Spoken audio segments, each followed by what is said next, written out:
Let it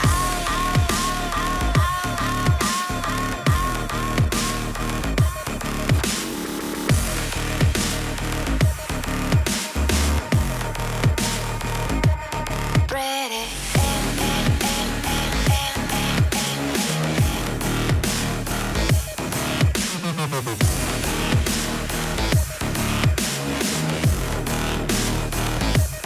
Light it.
Previously on the European LCS.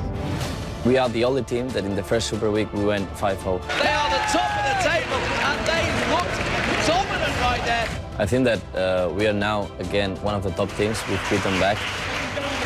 Every game counts now. That's their second win so far in week 8 and you can see what it means to them. I'm confident that we'll at least make two playoffs. We have everything to risk right now. SK Gaming have taken down Lemon Dogs in a bottom versus top matchup. I think Super Week is better for the bottom team, for there's a chance to go to the top. It's last chance to save our place in LCS. and ninjas in pajamas picking up a fantastic win. Meet your makers, they pretty much need a perfect week now. So we had a lot of time to boot camp and prepare for all matches in this group. Every match is really important, and every single win gets you a lot closer to the playoffs.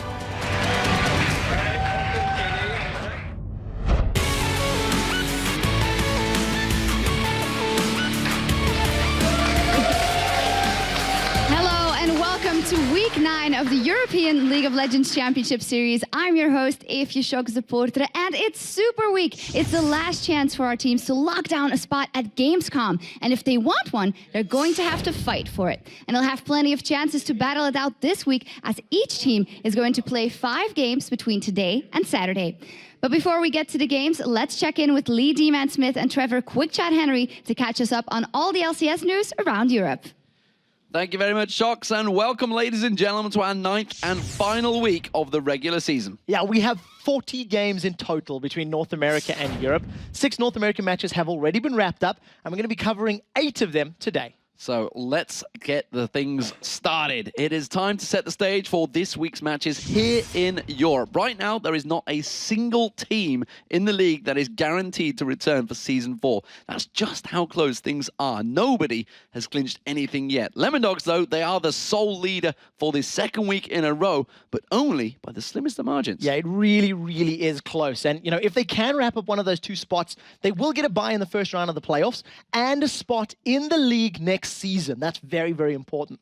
The remaining teams in the playoffs will then be battling it out for a spot at the World Championships, as well as stamping their ticket into Season 4. A grand total of 5 teams from our current 8, from the playoffs, rather, will confirm their spots for next year's League of Legends Championship Series. So if any team loses in the first round, they'll have to play a relegation match. And the loser of that relegation match will join the teams that have placed 7th and 8th this season in the Spring Promotion Tournament. Yeah, there is a bit of a twist, though, because the 3 LCS teams in the promotion tournament will pick which challenger team they want to play, and that is going to be based on rank. So the 6th place team will choose first, followed by the 7th place team, and whoever is in 8th will then play whichever challenger team is left. So if you were to cast your mind back, you'd think of Samurai and Jeans coming up against Copenhagen Wolves back then. Correct. Effectively, they were both pretty high seeds. That probably wouldn't happen this time around. It could be different. In theory, it should be the strongest challenger team against the weakest LCS Who they team. perceive to be That the is the weakest. theory, because of course, you could decide, hey, we've got a better chance against that team because we know them or things like that. It's another twist that we've just added. It's an interesting twist as well. That's what all these teams are trying to avoid, though. The teams who do make it to the playoffs are going to be fighting for a spot in the championships in Los Angeles. You guys have all seen it. The Staples Center, everything is going to be huge. And you guys, you can get your tickets. So go over to lollysports.com/tickets for details. Meanwhile, though, the big news, the biggest news effectively for the teams this week is that they are on 3.10 patch. So this is the new patch, and it does mean some really big changes in the early game. Yeah, so it's the same patch that you are playing on live. And talking about the early game, there's 2 big changes. The first one is the small jungle camps will now spawn at 2:05, 10 seconds later than previously. And it does mean that teams can't get an early lane advantage by taking that small camp and then running to the lane. They will lose some CS. In addition, it also means that teams are no longer punished for trying to invade because they won't miss out on those small camps spawning. It's not like lost resources, effectively. The second big thing that I think will affect us is the turrets have been changed, the outer turrets. They now have increased armor, an armor amount that will gradually decrease between 4 minutes and 8 minutes. And in theory, this should discourage teams from fast pushing towers, which was the sort of meta for the last couple of months. But I do think it may encourage 3v1 tower dives, like we did see a few months ago. Yeah, there's a lot of changes. So the 3.10 patch, it also removes probably the most popular item, the most popular defensive item at least, from the game, and that is the Runic Bulwark. There's a lot of changes to magic resist items as well. Okay, so first and foremost, Aegis now upgrades into Locket. The Locket has been made slightly less effective overall, but the cost has been reduced to reflect that. In addition, as far as the MR is concerned, Spectre's Cowl has been added. It's an ingredient that builds into the Spirit Visage. It's an item that was targeted at the laning phase as far as magic resistance is concerned, and everybody loves it. Double Lift built it on Vayne yesterday. The reason for these changes, just to give you some insight, was to move magic resistance more to an individual statistic for you and your champion, as opposed to an aura-based one. And the theory is that it should open up, item paths for junglers and supports, And last night in the LCS, in the NA LCS, we already seen some crazy builds. Patoy actually built Spirit Visage on Sona. Jungle Elises were going heavy ability power much earlier than we're used to seeing. Yeah, so there are tons of changes here, and it's a pretty huge patch, of course. We're going to see how things stand, though, at the start of the week. This is how they look right now. After a solid 2-1 week, Lemondogs, they are top of the table right now. Just barely, though, because they are ahead of Fnatic and Alternate. Meanwhile, Ninjas in Pajamas, they're tied in 4th place at the moment, just nipping at their heels. Yeah, behind them, Evil Geniuses and Gambit are then tied behind them. Just 1 game behind EG and Gambit are then SK Gaming. And finally, Meet Your Makers are now 3 games outside of a playoff position in 8th place. And all that is about to change because, of course, it will happen and be based on the results of today's game. So starting out, we're going to have Alternate versus SK Gaming. You can see there is tons of matches today. That's going to be Evil Geniuses versus Ninjas in Pajamas, game 2 of the day, followed by Gambit versus Meet Your Makers, and then Lemondogs versus Fnatic. That's only half of the day. That's 50%, because the second half of the day begins with Meet Your Makers versus Evil Geniuses. Then SK Gaming take on Fnatic. Our 7th game of the day is Gambit versus Alternate. And finally, Lemondogs versus Ninjas in Pajamas. So absolutely everything could have completely changed before the end of the day. It's going to. Who are we kidding? Yeah. It's going to change. I don't know. The rest of the season's been pretty balanced, so we could end today. Everybody tied up. Who knows? I'm sure you guys at home, definitely on Reddit, I've seen some permutations of multiple different combinations. 1,300,000 options because of all the different possibilities. Yeah. It's ridiculous. Good job on that Python script, by the way, on Reddit. So before we start, though, today's games, let's go over to Shox, who has the Twitter question of the day. Thank you very much, D-Man. And it's your chance to talk back to us. Just log into Twitter and tell us which European LCS team will be most affected by the new patch and why.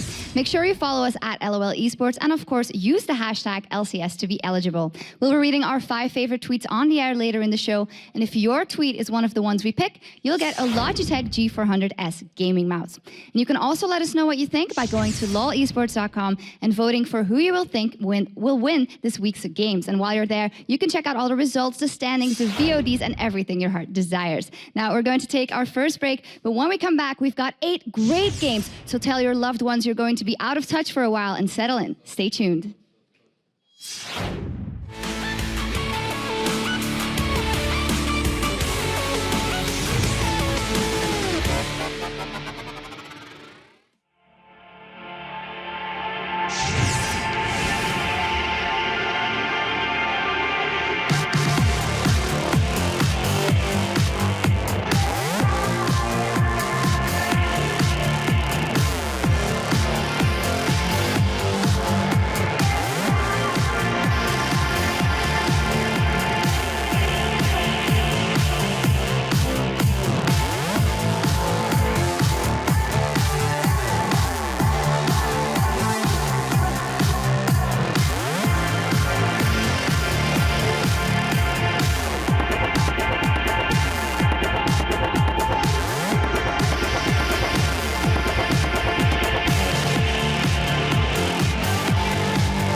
So we are SK Gaming, but we know we are not immortals.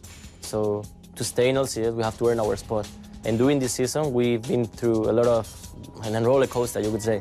We had very good moments, we had very bad moments, but one thing is for sure, I can tell you we are working our ass off to make this work.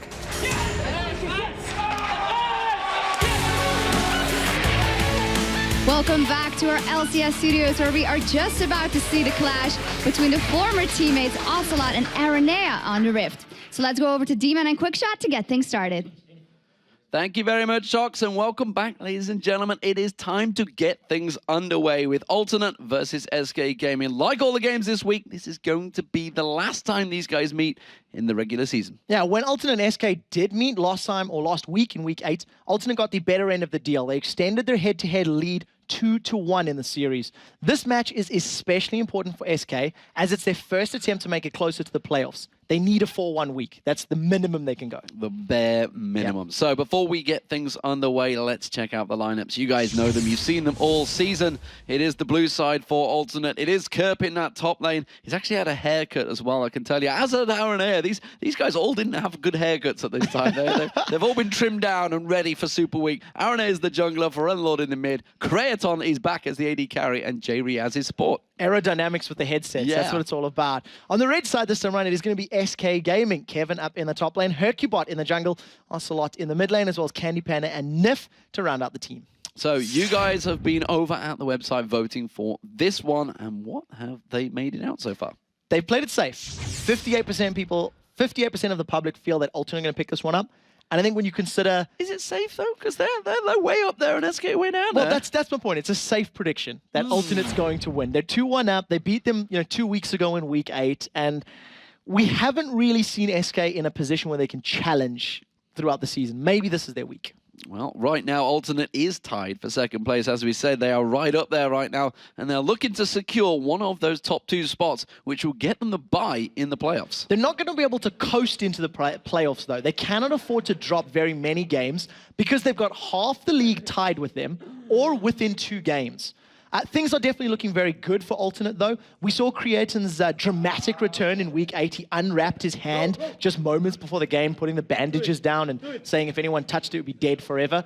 And from that point on, it was almost like the old days, with Alternate back in the driving seat. An interesting stat, without substitutes, Alternate has 10 wins and 4 losses on the season, which is a brilliant record. So they're doing pretty well, which is why they're up there. Meanwhile, if they don't turn things around immediately, and I mean they need to win this game straight off the bat, it is going to be a very quiet autumn for them.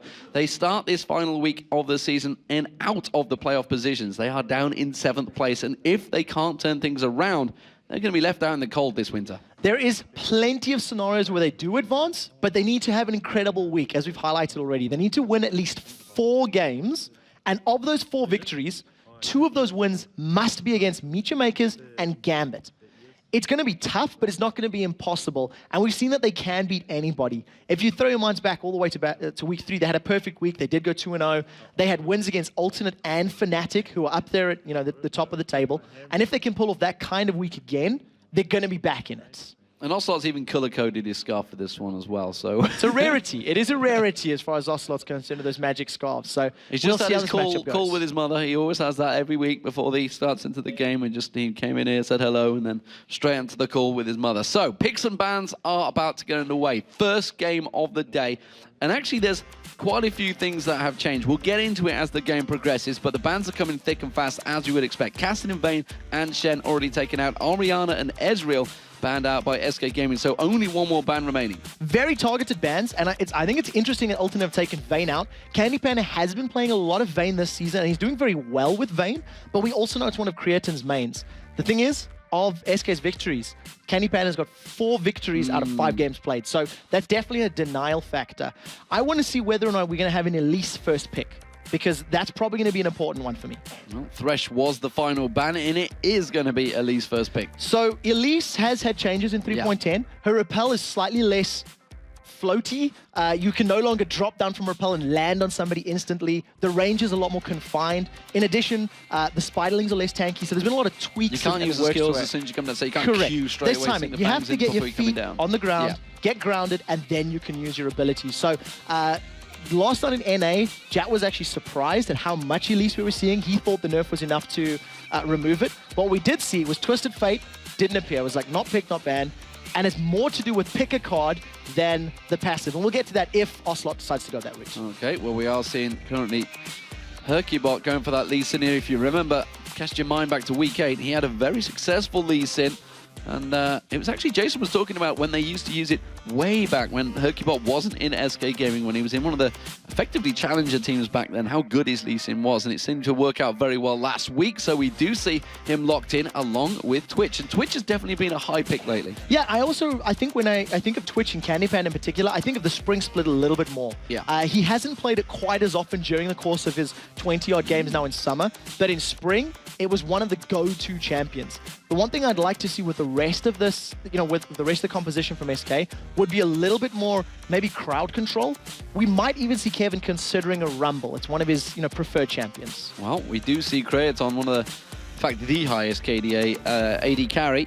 In fact, the highest KDA, is he in Europe still? I can He's definitely double-check up there, that one. but I I can mean, that's kind of double-check that cheating. one. He had a couple of weeks out, so he's not played as many games as everyone else, but definitely up there. And he's gone with Graves and It is Fiddlesticks. 7.2 at the moment, number 1 KDA. So Graves and Fiddlesticks, if that is going to be the duo lane, which we do expect, little bit of an interesting lane. It's not a traditional AD carry that you would associate with Fiddle, but Graves is immensely powerful because of his wave clear. It's just going to allow Alternate to take control of the map, and we know that Pharrell Lord and RNA like to move a lot, so it's just going to allow them to roam, keep the waves in their favor, and against SK, who have been struggling a little bit in cohesion and teamwork, I think that's a very good pickup.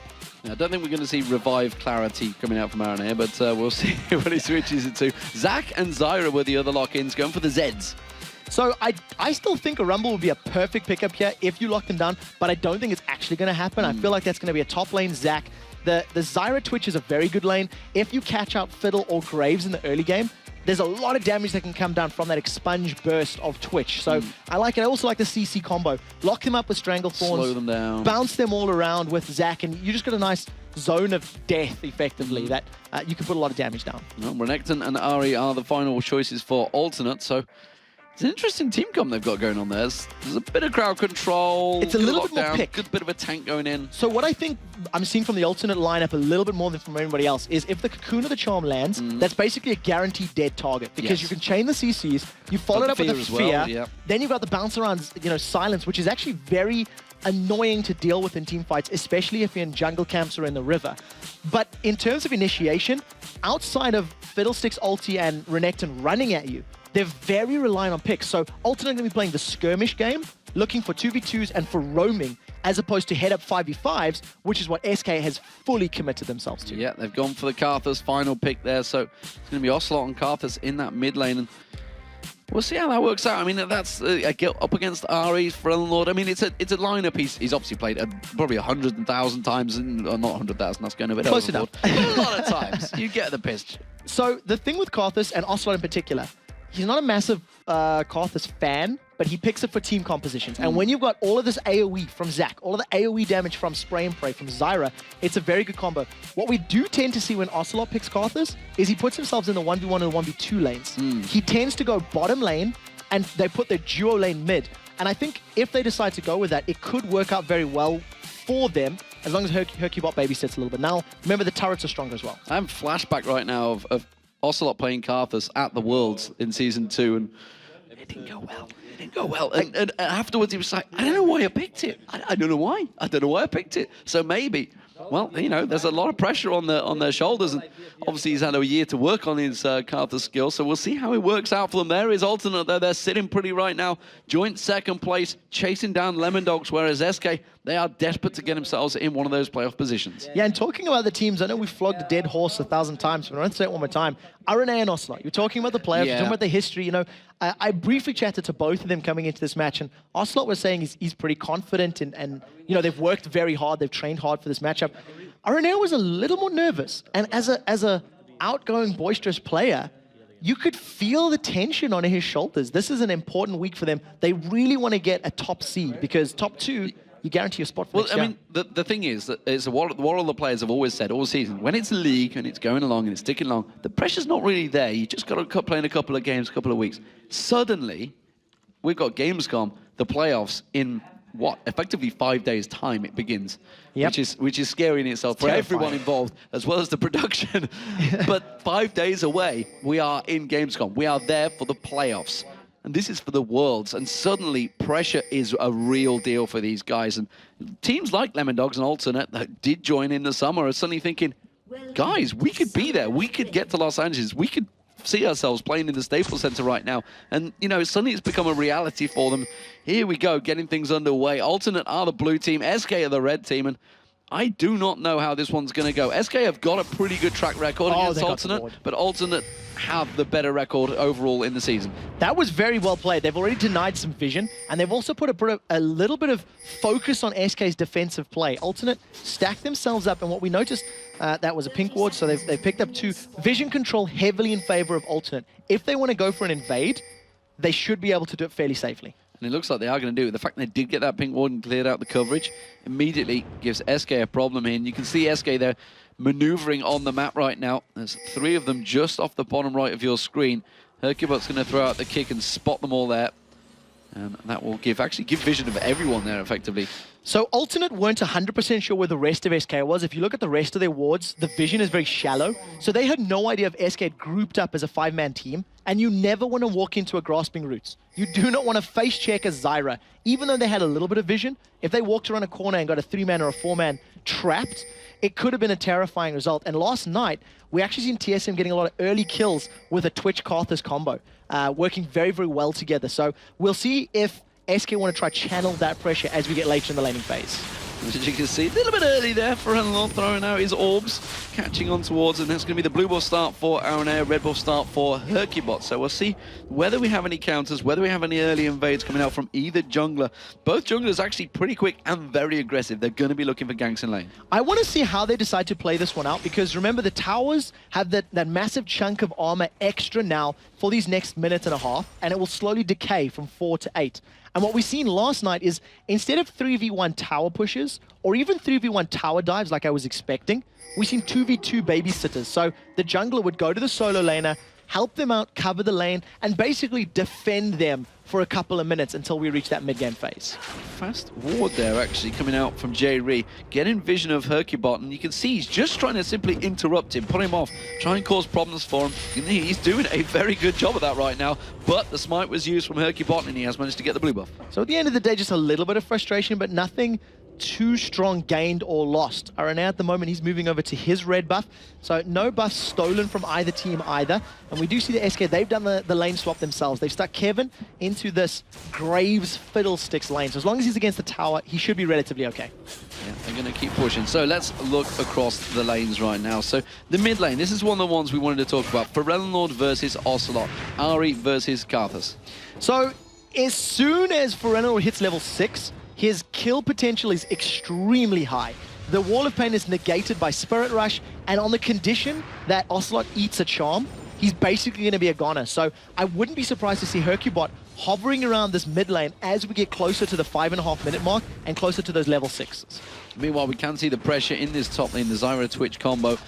Kerp's got to be very careful. Aranea is actually lingering in this middle at the moment, seeing if he can get in, if he can land that cocoon on towards Ocelot, who is actually hovering towards him. We may see Aranea come out. No, he's going to back away from that one, no problem at all. So pressure is all about this top, and this could well be the 3v1 dive. We're at 4 minute mark. So the dive is very, very powerful. Wait until we get level 6 and it gets even stronger.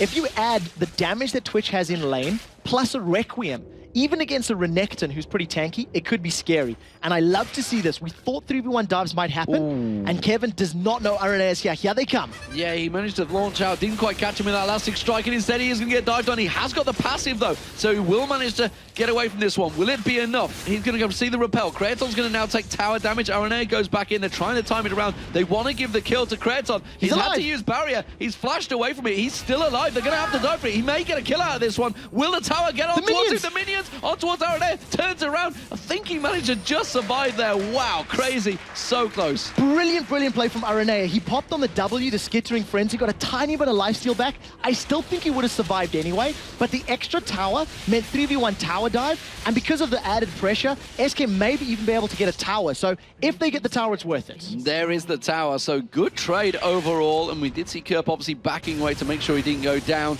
That will be the bottom tower, I would assume, will go down in just a moment. So things hotting up fairly early on here between SK and Alton. At just 5 minutes gone, the tower's already dropping, kills already coming. Kraton is going to finish off this tower. The minions will do the job for him, and he's going to back away and buy as well. So we still see the towers going down very quickly. They lost maybe 2 minutes longer. We do tend to see those sort of 3.5 minute towers prior to 3.10. That bottom lane just survived a couple seconds extra. But I really want to highlight how good the coordination was between Alternate's members in that bottom lane. They killed Zac twice while tanking the turret. Yes, it cost them a lot of summoner spells, but they got the kill and almost the tower. It's definitely worked out for them. Instant check there from Aranea, repelled in to see whether the dragon had been pulled away. They saw it had. Are Alternate going to react to this one? Because SK have a 5-man defense. The cocoon is thrown out with that spider skittering out there, but it's not going to be enough. Hercubot has got his smite available, will pick that one up.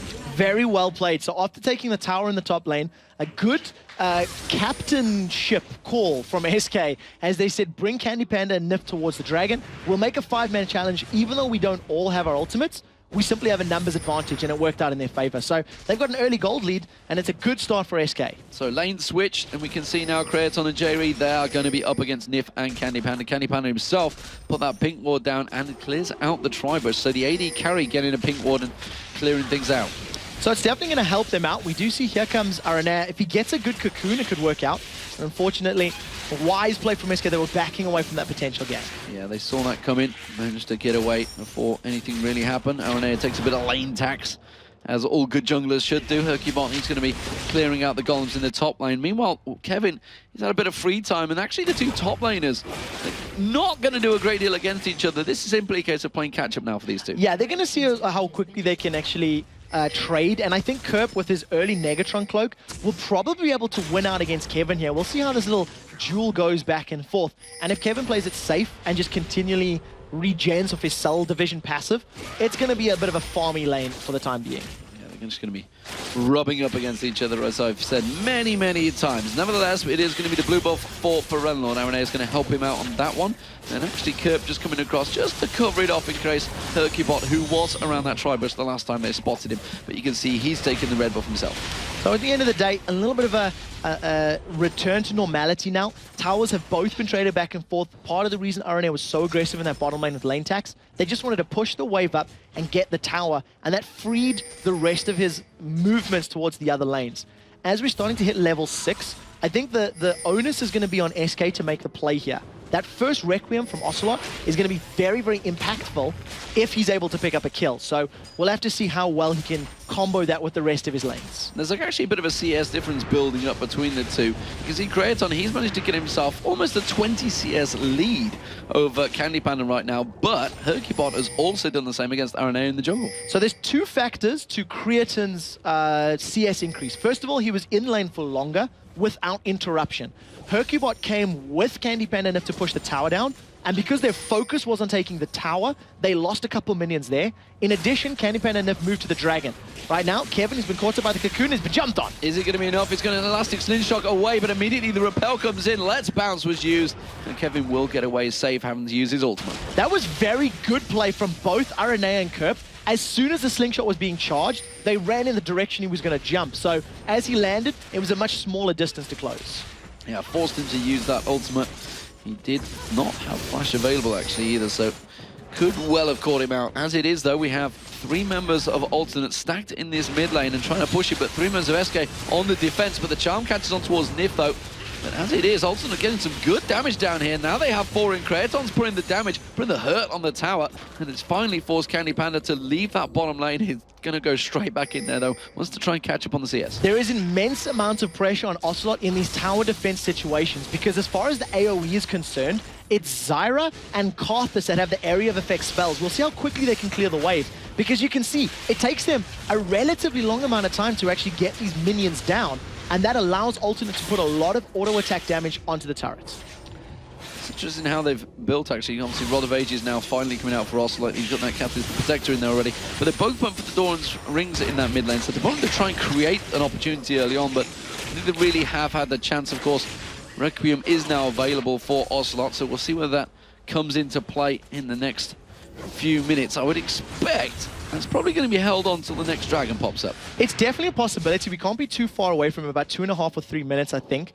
One of the things that worked very well for Team Solid Mid last night is they comboed their Twitch damage early with the Requiem. They allowed Twitch to get a lot of damage done onto, say, a Fiddlesticks or a Graves, pop the Expunge, get him down to about 200, 250 HP, and then allow Requiem to finish it off for the rest.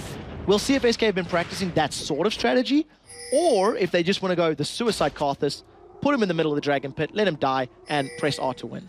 So we have a big difference between the AD carriers right now. Candy Panda's still sitting on a chunk of gold, trying to build up for that BF sword. Meanwhile, the BF sword has already been picked up by Kreton, so Kreton going to be much stronger in that bottom lane. The top lane at the moment is just a bit of a battle between two oiled up veterans. He's baiting them for you SK. can see the rest of SK are coming around. Hercubot and Ocelot will be there in a moment, but Kerp is already gone. So we've seen that Kevin, he was trying to keep Kerp in place for as long as possible, but luckily Kerp wasn't so far extended that he was really at threat. He put Dominus down, that's the ultimate, he's blown, and right now Ferenlord's got a little bit of free time as RNA has been caught in the jungle. A good wall of pain there from Ocelot to catch him out. He is going to repel straight back in there, kick back in there. Is it going to be enough? Has to flash away. Kevin's going to try and come across. Everybody foams straight across.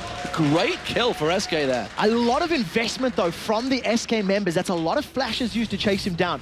If they can get a tower out of this will be great. Hercubot stunned out of the tower. Yeah, a little bit of Lee syndrome there, catching on towards him, just diving straight in front. Coming around the side, throwing out the orbs, catching very nicely onto Hercubot there. Uses his ultimate, comes in, gets the charm on towards Hercubot. Good flash. The ignite goes down. He's still got a little bit left with that ultimate. He could try and chase onto this one. Hercubot taking low, but Ocelot still at full hit points. He's defending very nicely, and they're going to force him back off. So Ferenlord's pressure actually saved the tower there. He knew that SK were trying to focus it down, or using their positional advantage to take that. Instead of pressing the lack of members in the middle, he fell back to defend. A good kill for SK, but now no flashes means if a Cocoon or a Charm lands, they're going to just get popped in these next fights. Different build choices from the AD carries. Kreton going for that Bloodthirster. Meanwhile, the Bilgewater Cutlass now on Candy Panda, heading towards that Blade of the Ruined King. Dragon has spawned, and as we mentioned, Requiem had been saved, and it's still available. So it's Alternate that are setting up for this one. But as you can see, SK, they are gathering. They are moving towards it, but that middle turret going down, that's an important one for Alternate. Yeah, it gives them the, a tower advantage as well as the ability to invade.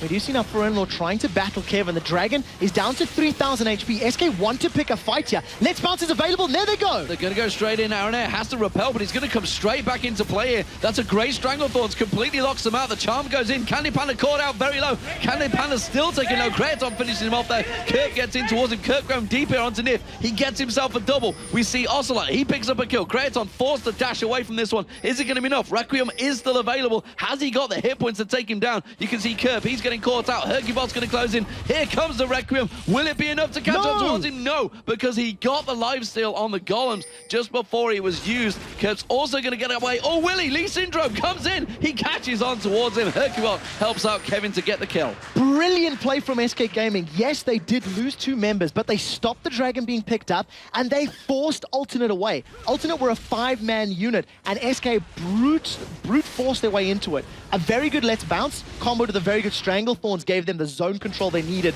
This is a risky Dragon. They've got a couple seconds longer before Aranea can join the party and maybe pick up an exit frag. Gonna have to get in, use that Defile, just about enough money to do it. Aranea's gonna try and catch on towards Hercubot. He needs to land that Cocoon. He's not quite in range. Will he get close enough? No, the safeguard comes out and Hercubot gets away. Good Dragon pickup for SK, risky though. They'll be able to steal the blue buff away. Thanks to Alternate scaring them away, they now have the numbers advantage, and at least picking up an objective like this is a small win. Overall, SK in the lead. Yeah, blue buff helps a lot for Ocelot. He wants to keep it for that Requiem cooldown.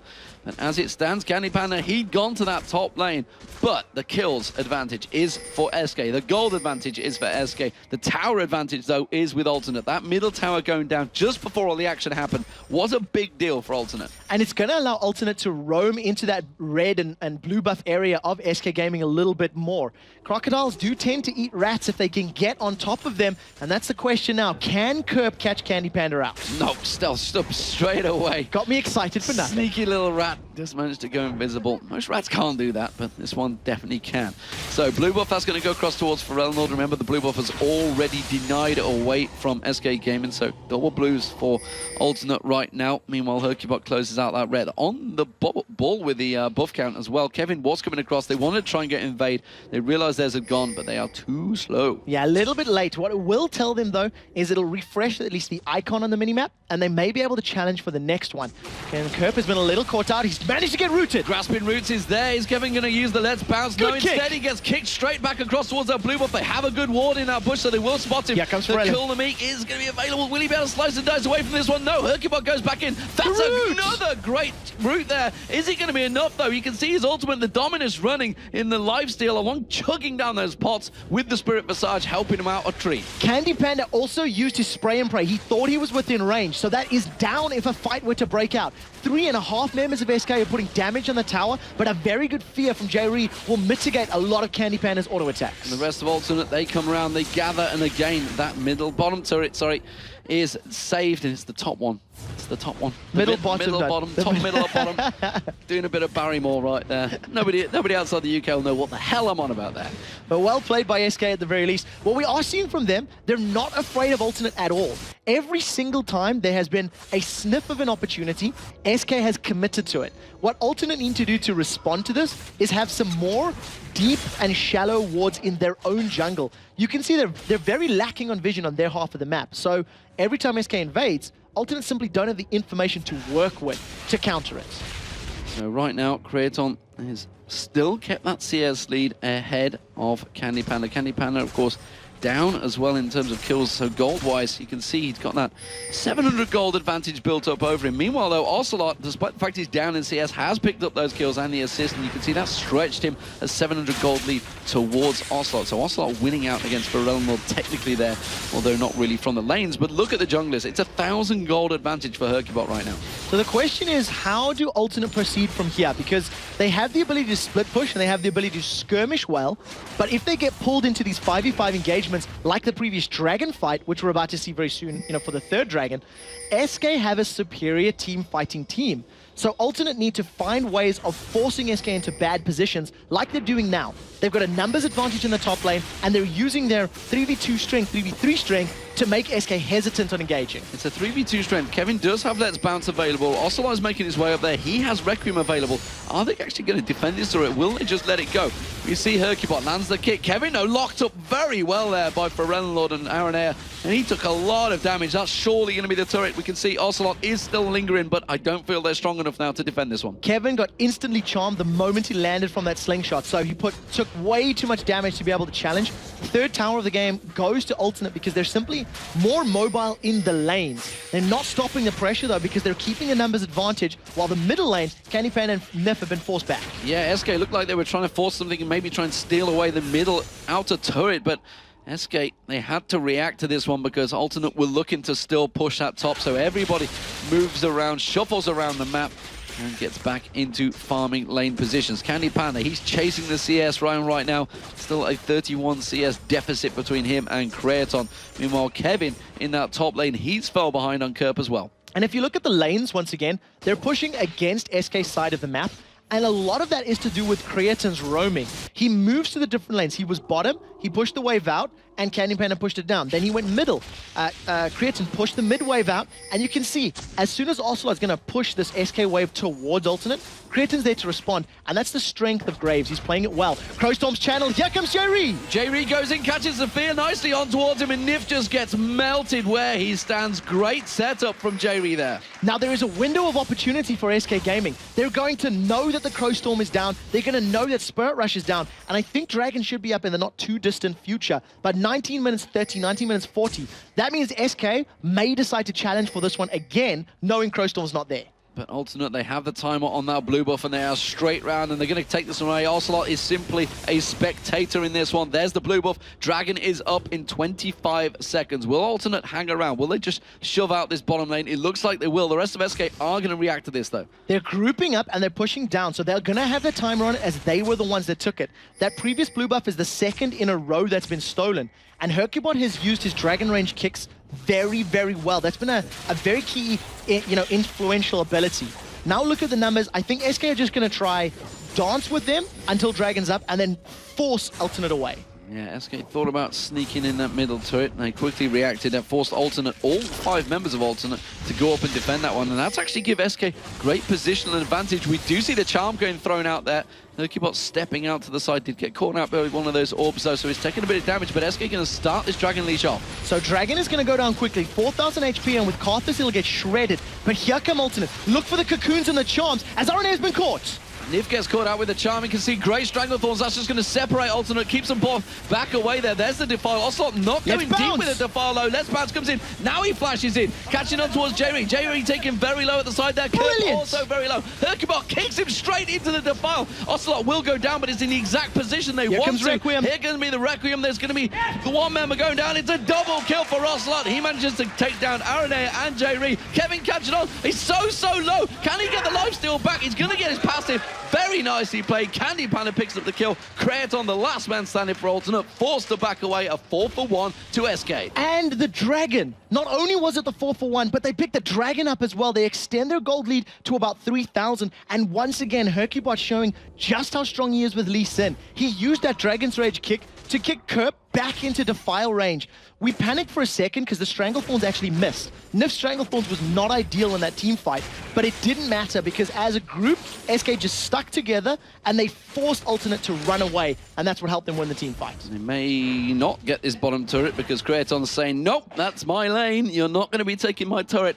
And still not a great deal of damage done to that turret, so congrats to his defensive prowess there. Let's have a look across the items. We called it in the start. It's been one of the most popular items, and honestly, even speaking to the players 2 weeks ago, when this patch first hit, said Spectre's Cowl, everybody's going to be picking this item up. Yeah, we seen it yesterday. I talked about it already. Patoy built it on Sona. We've seen Doublelift building it on Vayne. Later in the matchup, he actually sold it and bought a Banshee's Veil. Kurt picked it up as his first item.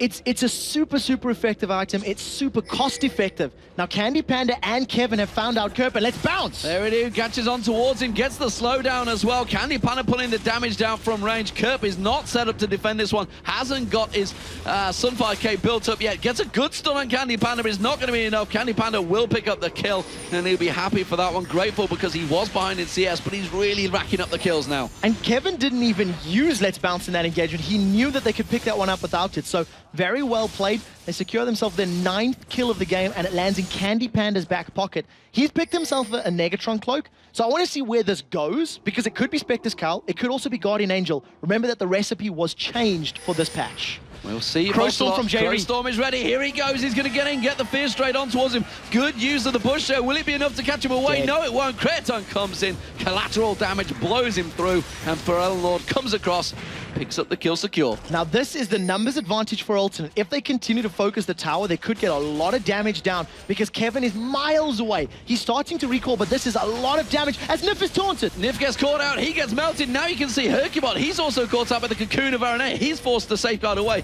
Candy Panda, does he realize the RNA is coming around the side? Forces him away from the turret, but that was brave defending. He did a lot of damage with Spray and Pray. Spray and Pray, as all of Alternate lined up to kill Nif, it just allowed Candy Panda to just tear through them. With Lost Whisper and Blade of the Ruined King, that is a lot of damage. Now all of a sudden, SK have the numbers advantage, and their eyes are going to be set in the bottom lane tower.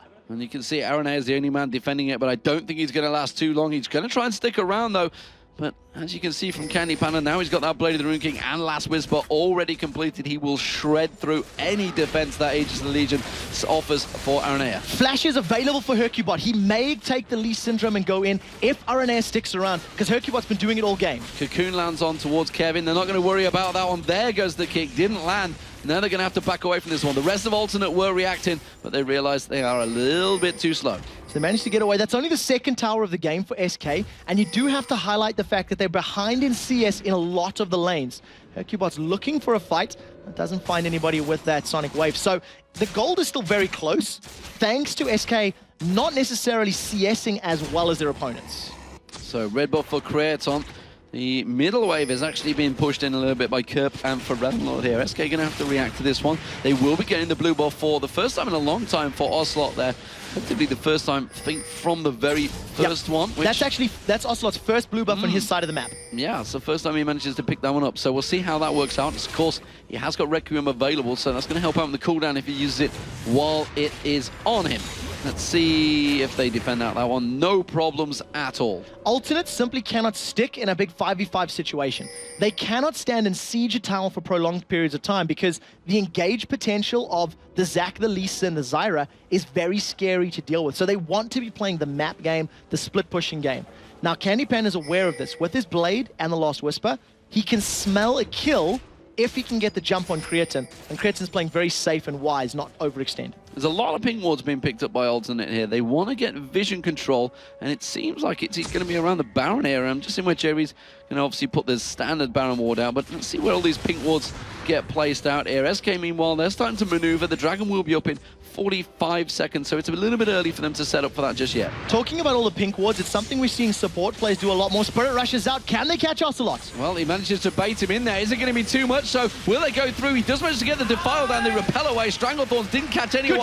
Good kick on towards Jerry, but then follows it through. The Syndrome can be too strong sometimes. Spray and Pray comes out, and it's starting to melt through. Alternate having to back away from this one quickly, and they will safely get away. If Kevin had been there, Let's Bounce would have punished them. Now, this is going to be a 4 versus, like, call it 4 thanks to HP bars. Alternate cannot afford to back and heal because they'll give away Dragon. And if they stick around with low HP and Kevin gets good Let's Bounce, they could win the fight. But that is the only ultimate that SK have right now. Alternate have many available, and they know that, which is why they're sticking around. They realize that SK invested a lot in trying to pick up a kill. Cocoon lands on towards Kevin. He's the only one with Let's Bounce available. There goes Kurt, puts down his ultimate. Will he manage to catch on towards him? Yes, he does. Locks them down. There's not really a great deal of damage. Bounces straight in. Kurt's getting taken very low. You're going to see Candy Panda getting on towards him. Aaron Air goes down there. That's one. It's Kevin picked up. Kurt still incredibly low off the back there, but SK forced to back away from as the rest of Alternate join the fight. Dragon's still available. Dragon is up. Everybody is low. This now makes it a 4 versus 4, and Karthus is rejoining. Look at the minimap. Ocelot may try to flank away. If he's coming in, Kevin's going to charge the slingshot. That's what we need to keep our eyes on. He could catch a perfect wall of pain here. They're actually lined up for it. Now they're going to surely realize Ocelot coming around the side.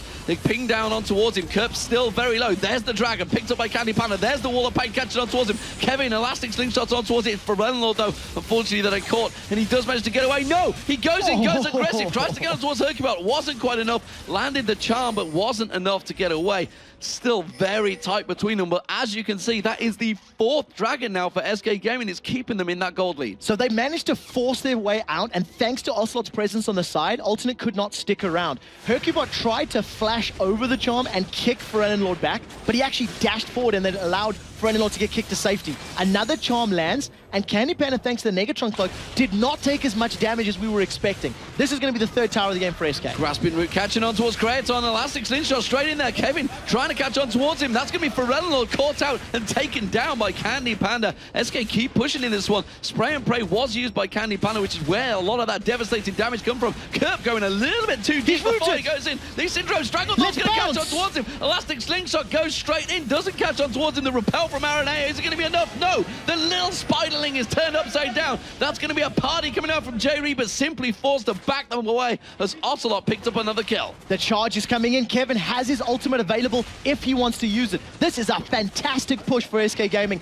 Nif basically won them both of those towers thanks to perfect grasping roots. Locked members of Alternate down, got the kills, and the rest of SK cleaned up to finish off. Great play from them. Great play from SK Gaming right now. We said they have to pick up wins and they have to pick them up early, and it is working well for them so far. 12-8 up in kills, and that is 2 of the middle turrets down now up towards the inhibitor. Hercubot, you can see just off the side, he's stealing away the blue buff right under the noses of Alternate. Some very good map presence and play from SK. J-Ree, Kerp, and Frelenor are now starting to get nervous about Baron, so we'll probably see more wards and vision around that portion of the map. And the question is, how do SK want to proceed? The bottom lane and the top lane still have outer towers, so they have the option of warding and baiting Baron, or pushing the lanes and preventing Alternate from split pushing.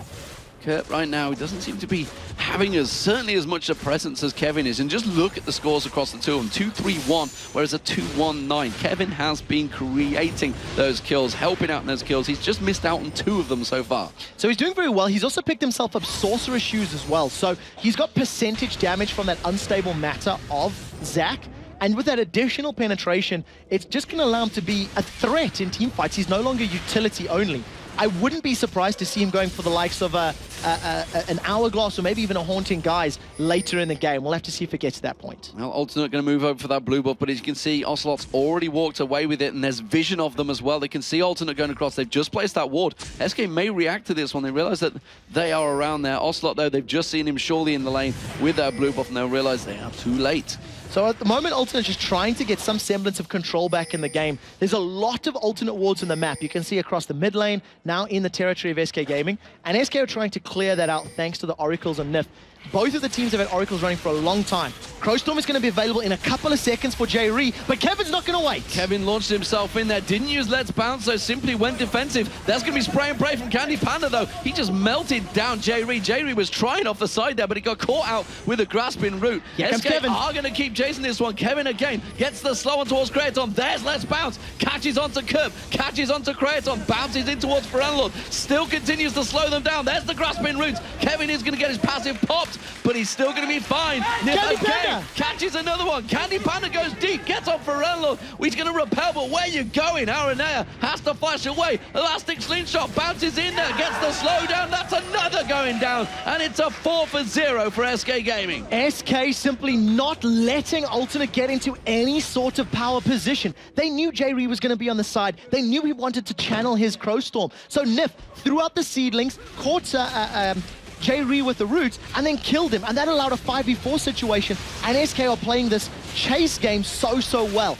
Kerb's trying to split push while the rest of SK pick up Baron. Well, Kevin's actually gone off to split the side, so he's going to try and defend out this turret as well. There's the slingshot, bounces in there. He will manage to defend the turret. They pick up the Baron, and more importantly, Kevin actually might get the kill here. He's got the possibility of doing that, and during that entire process and engagement, there was no Requiem used. Keep your eyes open. If Candy Panic gets in range, Requiem could be the final tick of damage for Kurt. Kurt desperately trying to get away from this one. The slower gain from Kevin, but they can't pursue because they don't know where the rest of Alternate are. They realize they weren't quite in position. If he'd have gone north on that river, he would have been a dead man. That rat would have chased him down. Kraton desperately forcing out, keeping the minions at bay. They haven't lost any of their main base just yet, but surely it's only a matter of time here. SK looking strong in the first game of the Super Week. And you have to talk about Candy Panda as well. As you were saying, he could have caught out Kurt, but during that fight, he stealthed up with ambush, walked in front of Aranea and Ferelord, basically tapped them on the ankle and said, hey, what's up, buddy? I'm right Give him here. a love tap. And just destroyed them with all of the items he's picked up.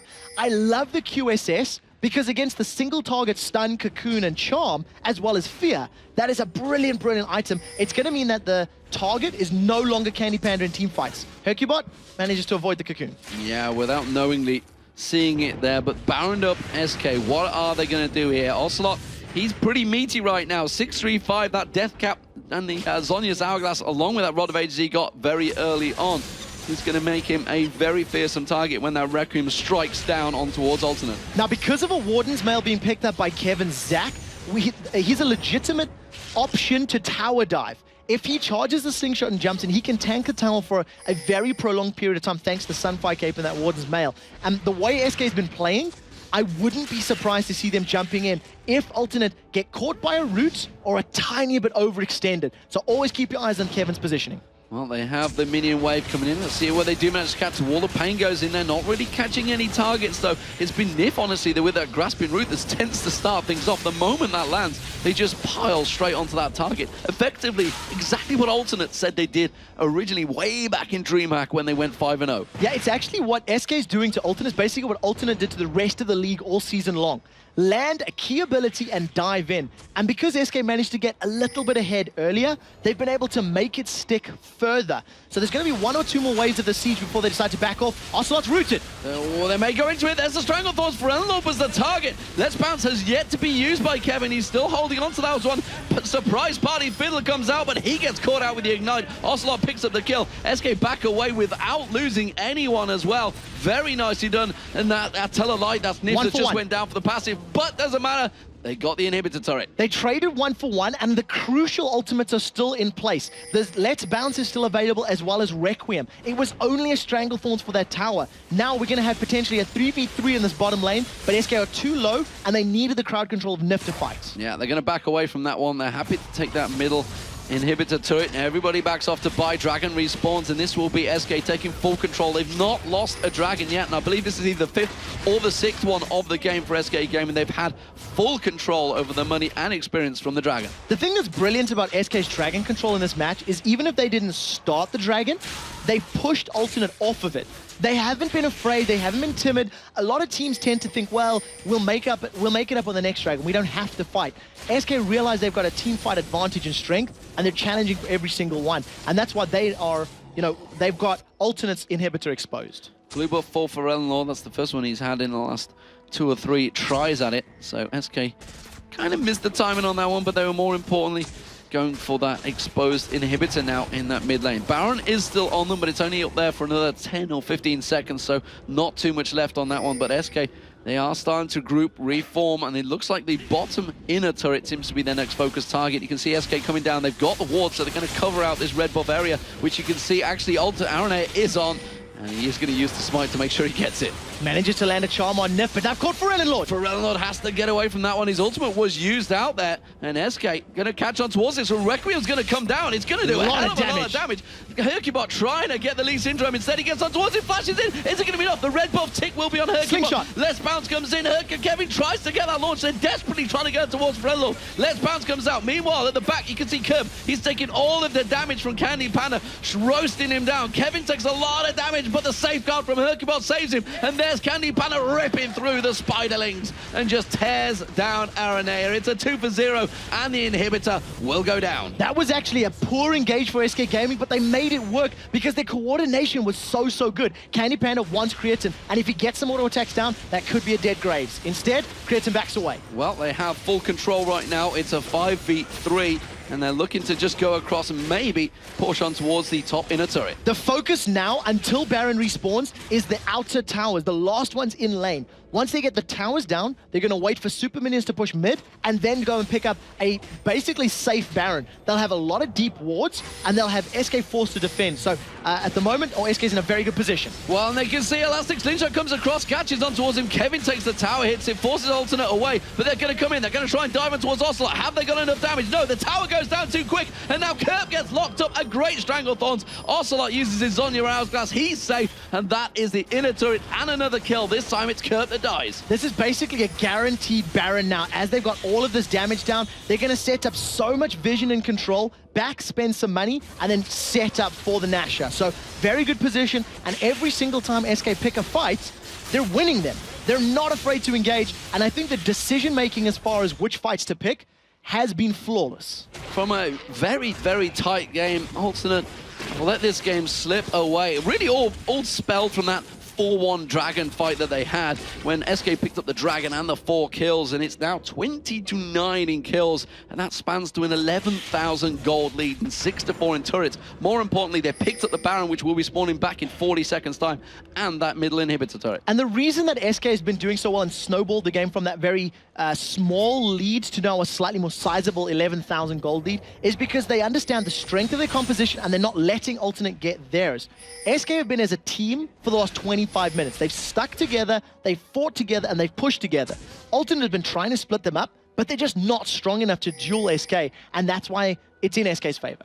For a moment, I thought you die together and ride together was going to come out, but I wasn't sure which way you were going with that one. As it is, though, Baron will be up in 5 seconds' time. SK are in position. Alternate look like they may try and just force something straight up the mid lane here, but they are going to cut across and defend it. Will it be in the right place? Ward control is really in SK's favor. Alternate coming in fairly blind, throwing down the pink wards, but you can see SK already started out the Baron. Here comes Kevin. He may jump in, decides against it. Now, J-Ree's going to go over the pit with Crowstorm, and Kevin's the initiating force here. Well, Baron's down to 3.9k. Ocelot's going in, has to use that Zonya's Hourglass. Forellenlord tried to pick him up. He will go down. There's Ocelot down, but he gets to get the Defile in the perfect placement. Good collateral damage, but here comes the Requiem. Will it be enough? Takes them all very low. Kevin launches himself in there. There's the Let's Bounce, but it actually got locked up before he managed to use it, so he didn't stun anyone there. Just off the side. Candy Panda, though, is still doing the damage. Flash away from the Elastic Slingshot. closing shot. Great Archibald gets straight in and gets the kick on towards him. A brilliant charm comes out, but look at Candy Pan around the back, just spraying a brain through the whole team, locking them all down. Flashes onto Kraton. Kraton tries his best, uses the barrier. He should escape here. Candy Pan not giving up on this one. He wants to close him down.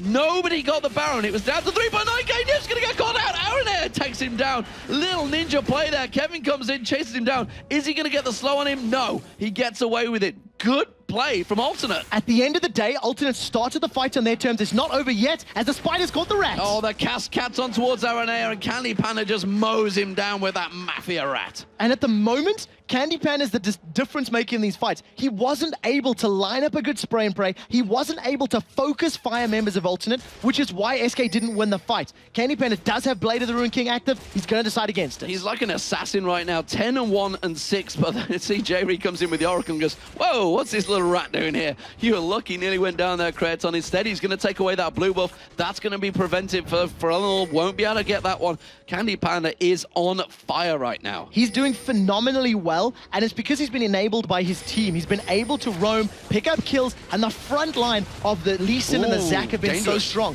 Now, they've started Baron off mostly full HP. There's a lot of ultimates available on both sides, with the exception of Requiem. So let's see how Alternate decide to engage, as SK have been allowed to stop Baron freely. The Baron down to just 5,000 hit points, and Alternate coming in there. Slice and Dice comes through, but Kevin launched himself up. He's tanked that Baron for a long time, though, so he's got next to no hit points. The passive was popped there, but look at Kraton. He just gets mowed down. Ocelot picks up the kill secure. That spray and pray is doing work at the back. Kerp's going to have to get away from that one. Tries to slide away, but again, Hercubot is there. Goes safeguards across. Kerp just one more hit. Catches the grasping root. No! Dodges out the side of it. There's Candy Panda. Look at Candy Panda. He's been charmed up. He's getting caught out for Relon. Manages to melt him down. Gets the 500 gold shutdown bonus. Hercubot is going to chase down Kerp, though. I don't think he's going to be able to escape this one. Tries his best to juke him out. He may well get away with it so far. Ocelot is closing in from the side. Aaron A is going to try and track in as well. Kevin should be, Hercubot, sorry, will finish this one off. There's no mana for Ocelot. No mana for Ocelot. What are you doing? Stranglethorns gets thrown down. They're desperately trying to keep Aaron A away. Forelord realizes it. He could try and get in, tries to dodge the charm. Nif manages to get away with it. They're still going. They're not giving up on this one. SK, you have to back away. You've got no mana. So a few things happened there. I didn't quite catch Candy Panda, whether or not he QSS'd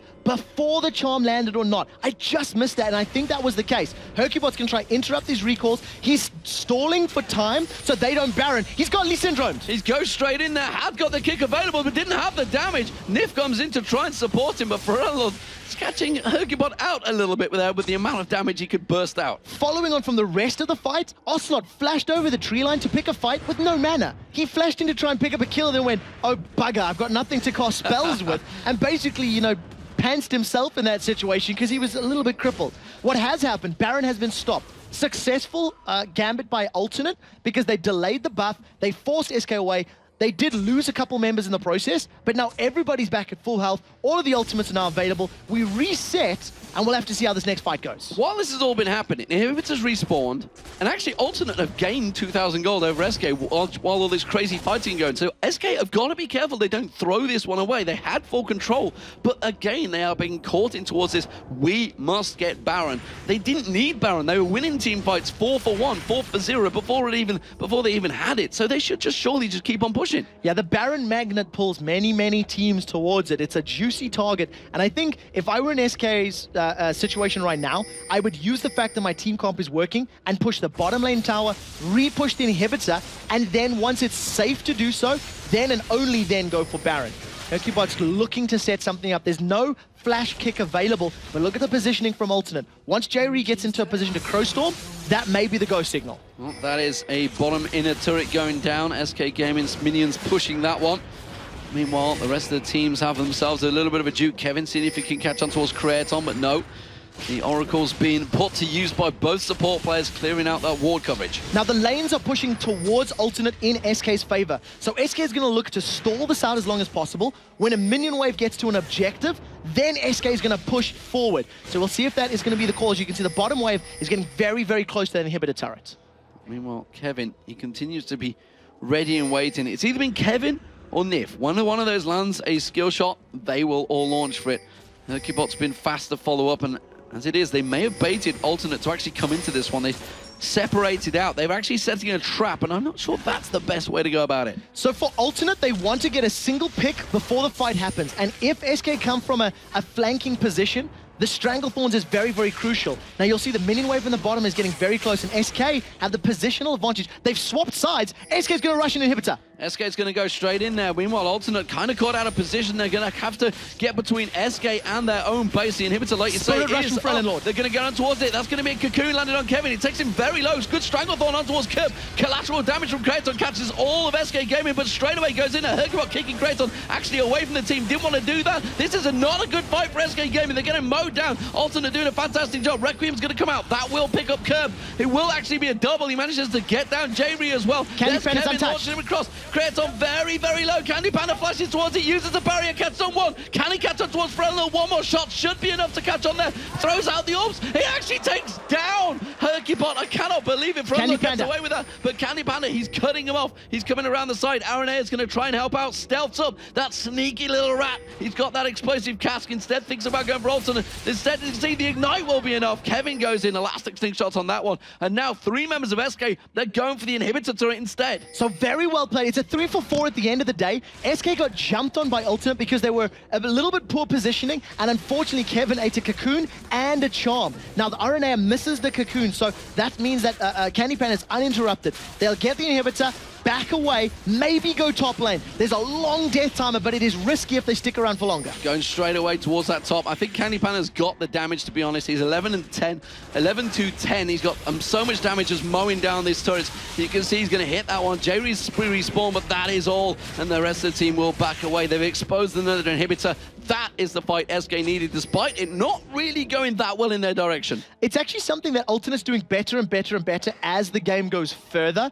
SK are no longer convincingly winning team fights. It's a lot scrappier, it's a lot closer, and it's because Alternate's fighting more on their terms. Alternate's fighting where they have advantages, they have stronger positions. I talked about how if Alternate get a pick, they'll win a fight. And that's basically what they did to Kevin. Yeah, they didn't kill him, but they forced him so low, it forced the fight into a 5v4. And SK cannot afford to do that again.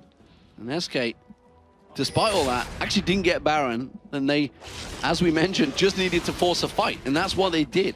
And you can see actually Spectral Cows popping in all over the place. We did also see Hercubot pick one up earlier. He's turned into an unlock it of Solar. Spirit Visage. Spirit Visage, that's the one. I knew he was going for there. But that one, Jerry gets caught out. He's taken very low. The spray and pray actually being used by Candy Panic, picks himself up another victim. That takes him to 12, 2, and 11. So well played there by SK once again, using the vision control that they have in their favor, and basically just finding a lone soldier of Alternate, as Alternate were just trying to look towards Baron. They're just trying to close the gap.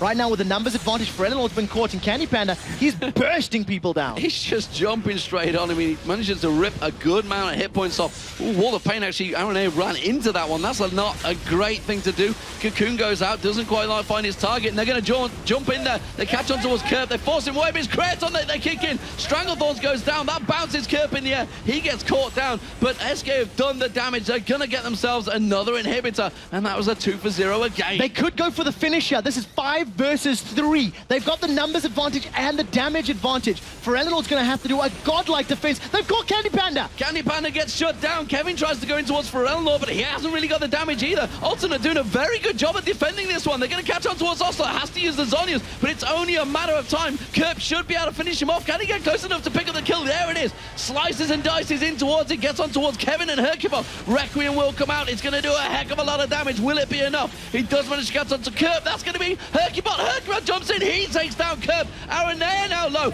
And that's going to be Hercubot catching on towards him. Kevin, has he got the damage? No. He gets feared across there. Is it going to be enough to slow them down? It will be. But there's super minions. Then one of the Nexus turrets is down. They're going to get him for the second. Hercubot jumps on towards it. He will get the next Nexus turret down. Kevin's in there. They're going to go for the Nexus here. They're trying to finish off the game. Aranea and Jerry comes in, tries to fear off Kevin, but look at Hercubot at the back. He's continuing to hammer down on the Nexus. Kevin uses Let's Bounce to keep Aranea busy. Jerry taken so low, has to repel away from this one. Kevin's on it! Now Kevin's on it. They've got super minions on it. There's all sorts of things on it. They're going to get the bloody Nexus nevertheless. SK Gaming pick up game 1 in Super Week. Holy cow, I don't think I'm going to be able to survive 20 games if that is what every match is like. Ladies and gentlemen, 4 4-1 is the minimum record SK can go to secure a playoff position, and they have started their playoff run. A brilliant game from them. Control from the very beginning. From the very first team fight, SK said, you shall not pass go, you shall not collect 1,000 gold for the Dragon. They denied it, and they control the tempo of the game from there on out. And let's talk about the carries right now. 14-6-10 for Ocelot, the man on your screen right there on Carthus. 12-3-12 for Candy Panda. 0-5-18, 18 assists for Nif. He was setting so much up, and as Ocelot just said, 4 more. That is completely possible now, as they've managed to strike the curse. They're now 2-2 against Alternate, and it was just the exact type of start that SK needed. There's not a single person watching the stream right now that can question Ocelot's performance in that game, that can question any of SK's performance. I think we have to talk about Hercubot as well. I mean, he went 3-2-20, and I would say that's one of the most impressive Lee Sin performances I've seen all split long. His positioning was brilliant. His Dragon Rage kicks, I think he messed one up. One of them was the only one I would dare call out. Every other time he used that ultimate was spot on. And I think every other team is going to be very wary of SK Gaming going forward. How many times have we talked about SK and we've talked about how much of a confidence team they are? That is a confident start. I want to see how Alternate bounce back from it. Now, Alternate are sitting relatively comfortable. They only need to pick up something like 3-2 on the week to be able to get a position. Yeah, 3-2 is what they need. They've got one of those two already. And this is the team that maybe could have been riding previous week's confidence. You know, they've got their full team back, and we were talking about their record is now 10 wins, 5 losses without substitutes. And they're going to be looking to try to fix that. Well, let's look where they are in the standings. It is actually Alternate are going to be 13-11. That actually moves them down into 3rd place. Yep.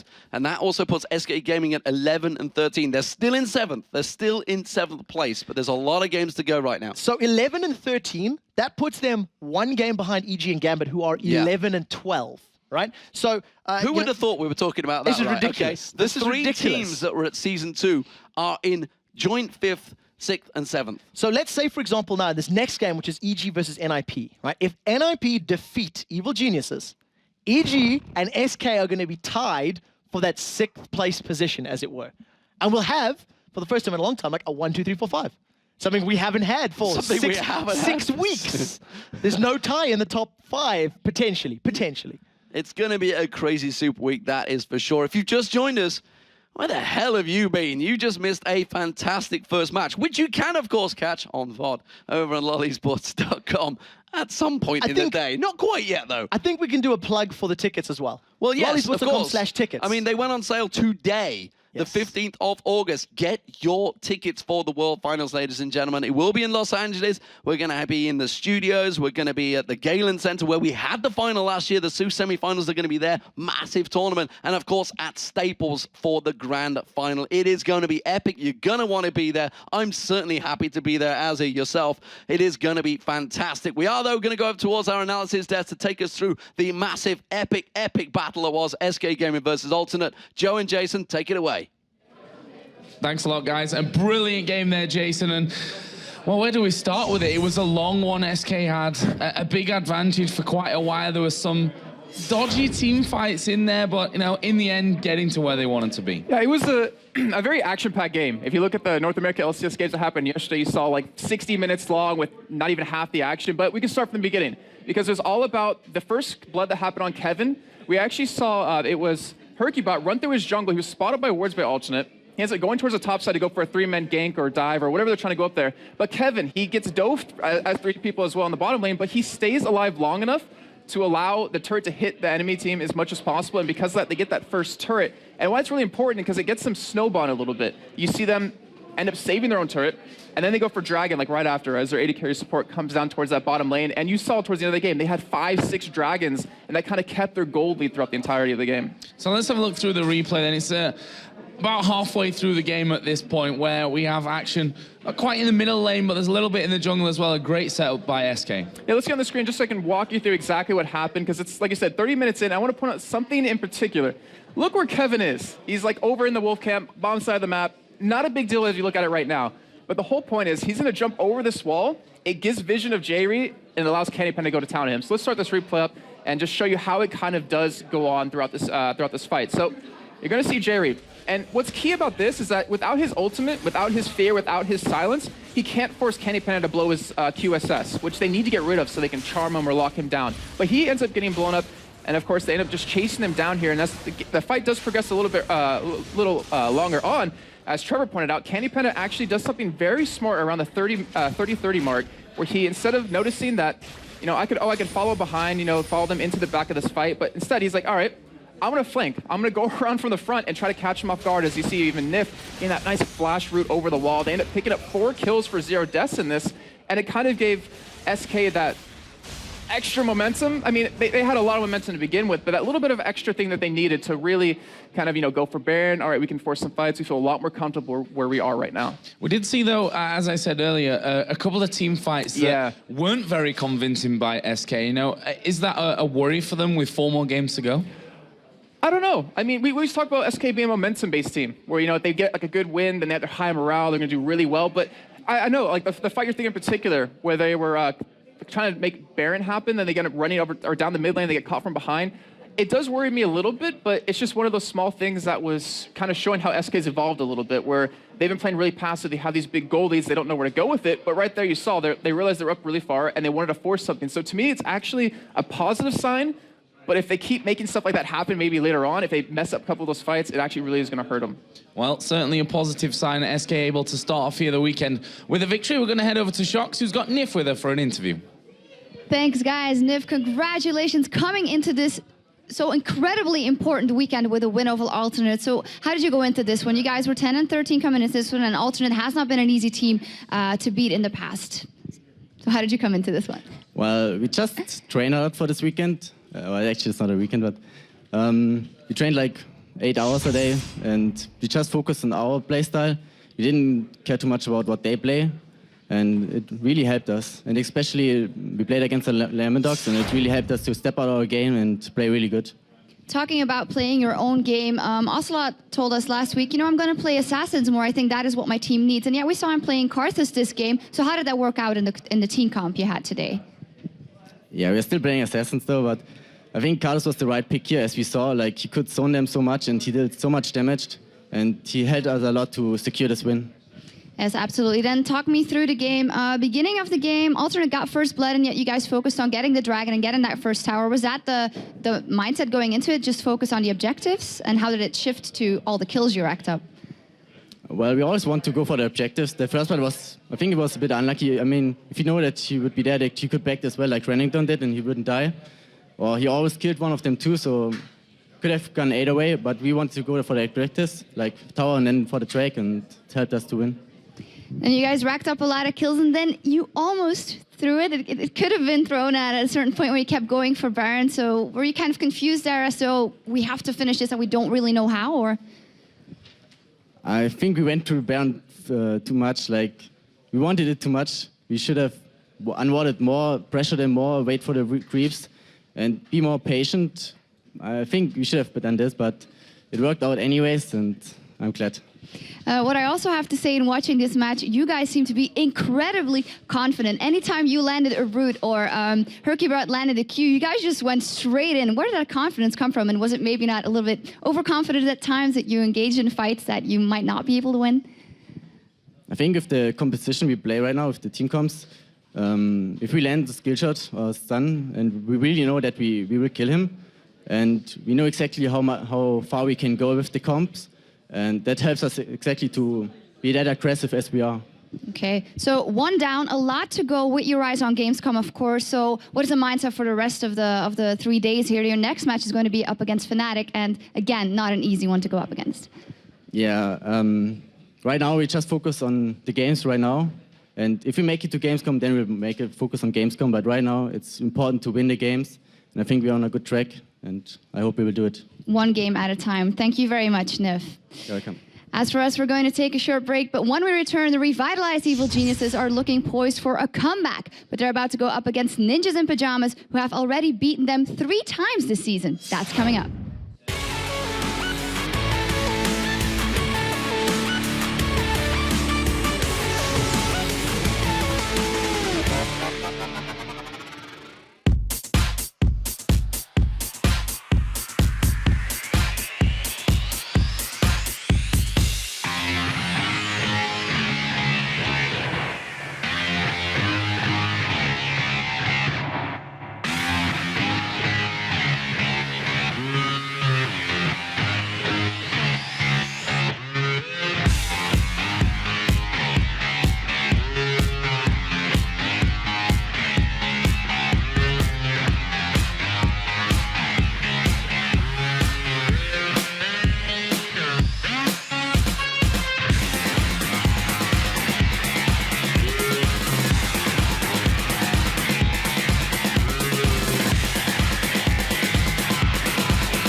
Welcome back, boys and girls, to the European LCS, where we are about to start the second game of the weekend. And D-Man and Quickshot are going to take you through all the action, so let's head over to them now.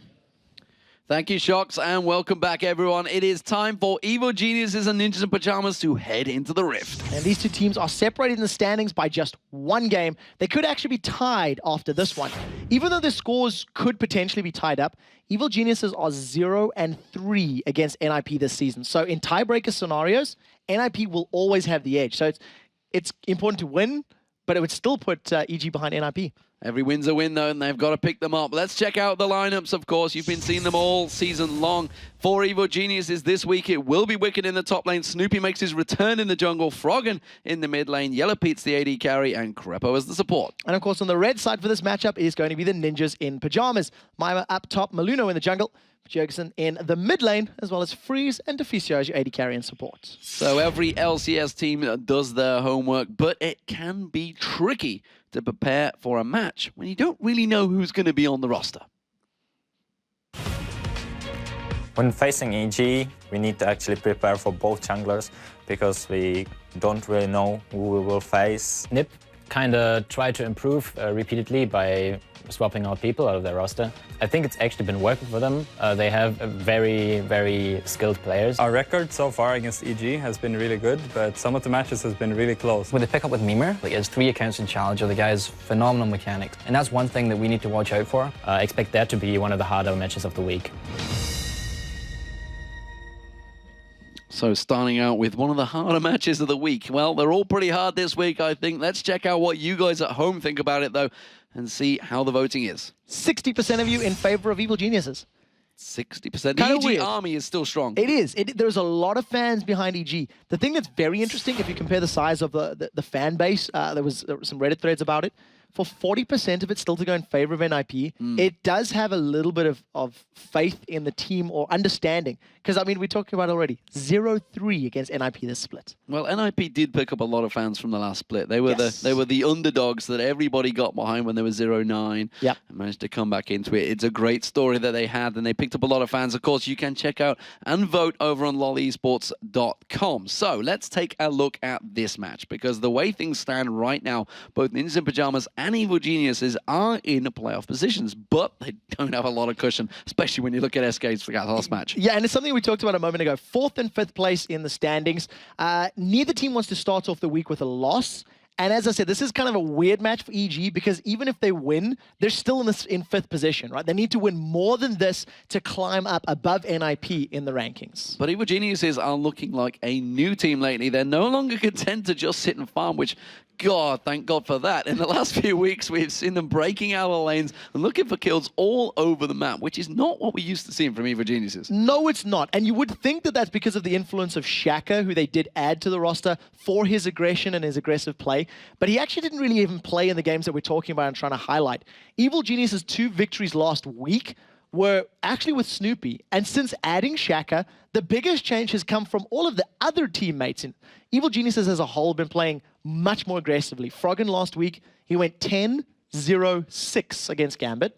and it went 9-1-11 against Fnatic, which is something we haven't seen Froggen doing for a while. And in addition to that, their group fights, their team fights have all been looking very, very good. Against Fnatic in particular, they had assists, everyone in the double digits. Well, they were always one of the teams that once they got to late game, you knew their team fights were going to be good, but they've not been able to make it to late game for a long time. The funny thing is, though, that they've been playing better since they started rotating Snoopy and Shaka, but they have a losing record with Shaka right now in the jungle. He's only 2-3, while that man on your screen, Snoopy, he's 3-0. Yeah, Snoopy does seem to be picking and choosing the games that he's confident he will do well in. What we've seen throughout the course of the split is that they're trialing Shaka against some top of the table teams, bottom of the table teams, and Snoopy basically says, I think I can win this one.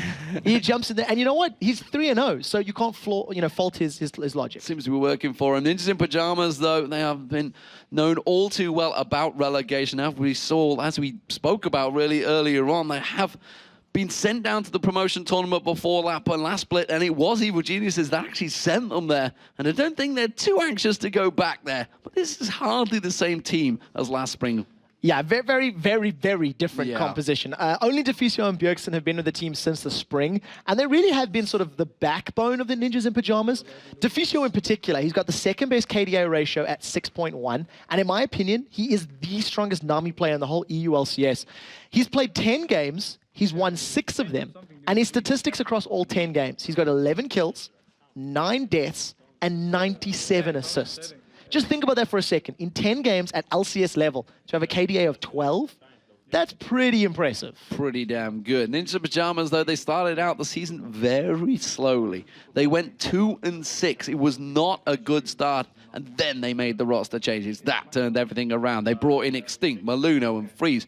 From week 3 to week 7, they went on a 7-3 rampage. And then since Extinct chose to leave the team, they added in Mima, and they've been 3-2 since then. So we're going to have to see which iteration of NIP show up. It is only 5 games, so it's a little unfair to start questioning Mima's performance because they have been up and down this season.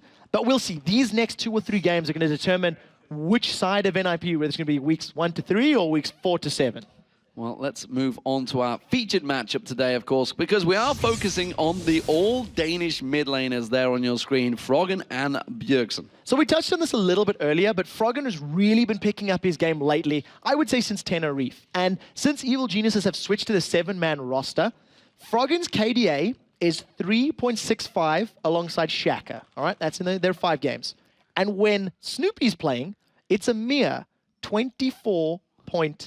That's quite big. In 3 games with Snoopy. That is an immense KDA. Well, Froggen has brought back his mid lane Jace champion, and with some promising results, went 3-1 with him. He's also playing Cassidy and Ari a lot more, and those two are pretty much Bjergsen's favorite champions as well. And Bjergsen has had a very impressive 14 KDA when he plays Ari, so that's possibly a champion he could be looking towards. Definitely interested to see if he's going to make an appearance for that one. Yeah, basically because of the overlap the champions Froggen's been doing well with, as well as being Bjergsen's favorite, there's going to be contention over those picks. And as you mentioned, Ari is very important. I do feel like we have to talk about Zed, though, when we talk about Bjergsen, because last week, Bjergsen just dismantled MYM alongside Mima Shen.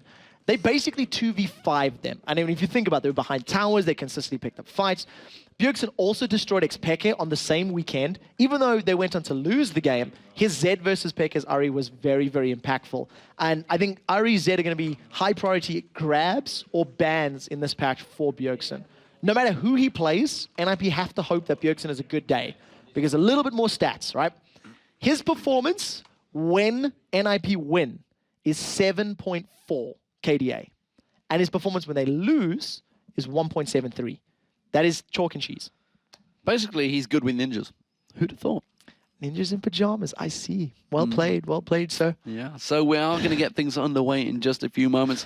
Like we said, though, EG, they're 3-0 down in this matchup. Yeah, it's a difficult one to play. To be fair, there's been a number of different NIP teams that they've played against, so it's actually even more difficult to analyze and talk about because it's like, well, EG have had roster swaps, NIP have had roster swaps, so it's kind of like a fresh battle once again. You know, it's different players, different setup, different training methods, and we'll have to see who has prepared at the level of SK and if they can do that in this game.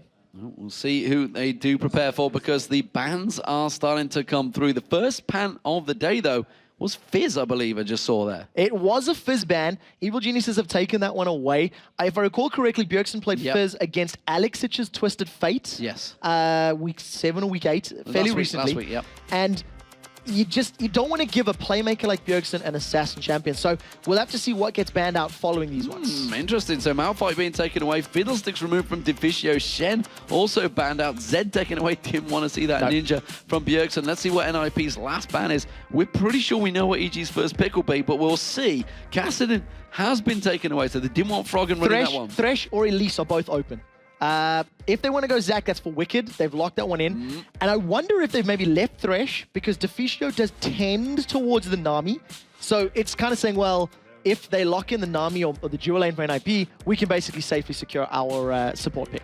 Bam, straight away. Jarvan and Vayne. Vayne mechanics all over again. Freeze this time will be running it. Of course, Freeze's Draven was impacted quite heavily in the last patch, and he's had to be looking for a new AD carry. Vayne is one that pretty much all of American career have settled on right now. Yeah, it's also quite interesting because in EU, we tend to have picked up Vayne a little more on average than NA. And NA sort of tended towards Twitch for a little while. That was sort of their pick or their flavor of the month. Now, I want to talk about Aatrox for a quick second because Wicked has been spamming Aatrox. So if that gets locked in, it's going to be a Zac jungle, and it's going to be Wicked playing Aatrox in the top lane. We had a brief chat. He said he played about 70 or 80 games of Aatrox in this last week. This is why we were quite surprised that it wasn't banned out. He told us just before we came on air, and we were like, okay, you really want to play that champion, don't you? So we'll see how that works out.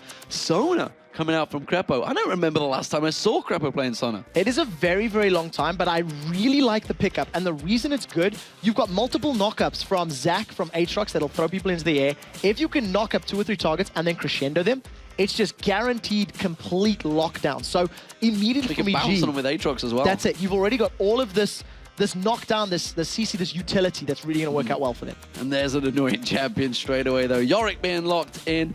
That's going to be the top lane. So Yorick versus an Aatrox. God knows how that one's going to work out, but Thresh has been picked up by Deficio. So the Yorick on the other side, it is to do with the hyper carry of Vayne. You just get the Omen of Death down and it works well. I also want to touch on the fact that Jarvan's Cataclysm is basically going to be negated by everyone except Sona. They all have ways to get in and out of that pit. So there's going to be a lot of pressure on Maluna to get knockups with his EQ combo than his impact of his Cataclysm in these fights. And I definitely think that at the moment, I'm preferring Evil Genius's roster. Well, it's good to see we do the research. And everybody at home, there is the Ari pick. We said it was going to be a contested pick between the 2 AP mid laners, or the hyper mid laners, I guess you could call them in this game, because Ari has been picked for Froggen. So my thinking, if I were a Bjergsen right now, would be maybe pick something that's also got some hyper carry damage.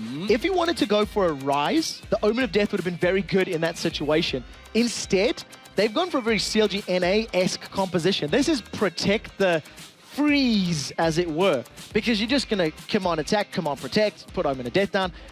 The damage is almost all going to come from Vayne after the burst is done from Orianna, because the rest of it's basically utility. So everybody else is trying to copy career. NOP is saying, we're going to copy CLG. Pretty much. Why not? Pretty much. Why not? I think the early game is so important for NIP here right now, because if they fall behind, there are so many damage threats from EG. Aatrox, Zac, Ari, Caitlyn can clean up fights. On the other side, it's a lot more difficult for a Jarvan, a Yorick, and Orianna without ability power to clean up fights. Well, you know, after Doublelift called all of Europe trash, maybe NIP are thinking, this guy speaks with some serious authority. We should copy what they do. I'm not going to put words in their mouths, but I tell you what, you can go on the record for that one.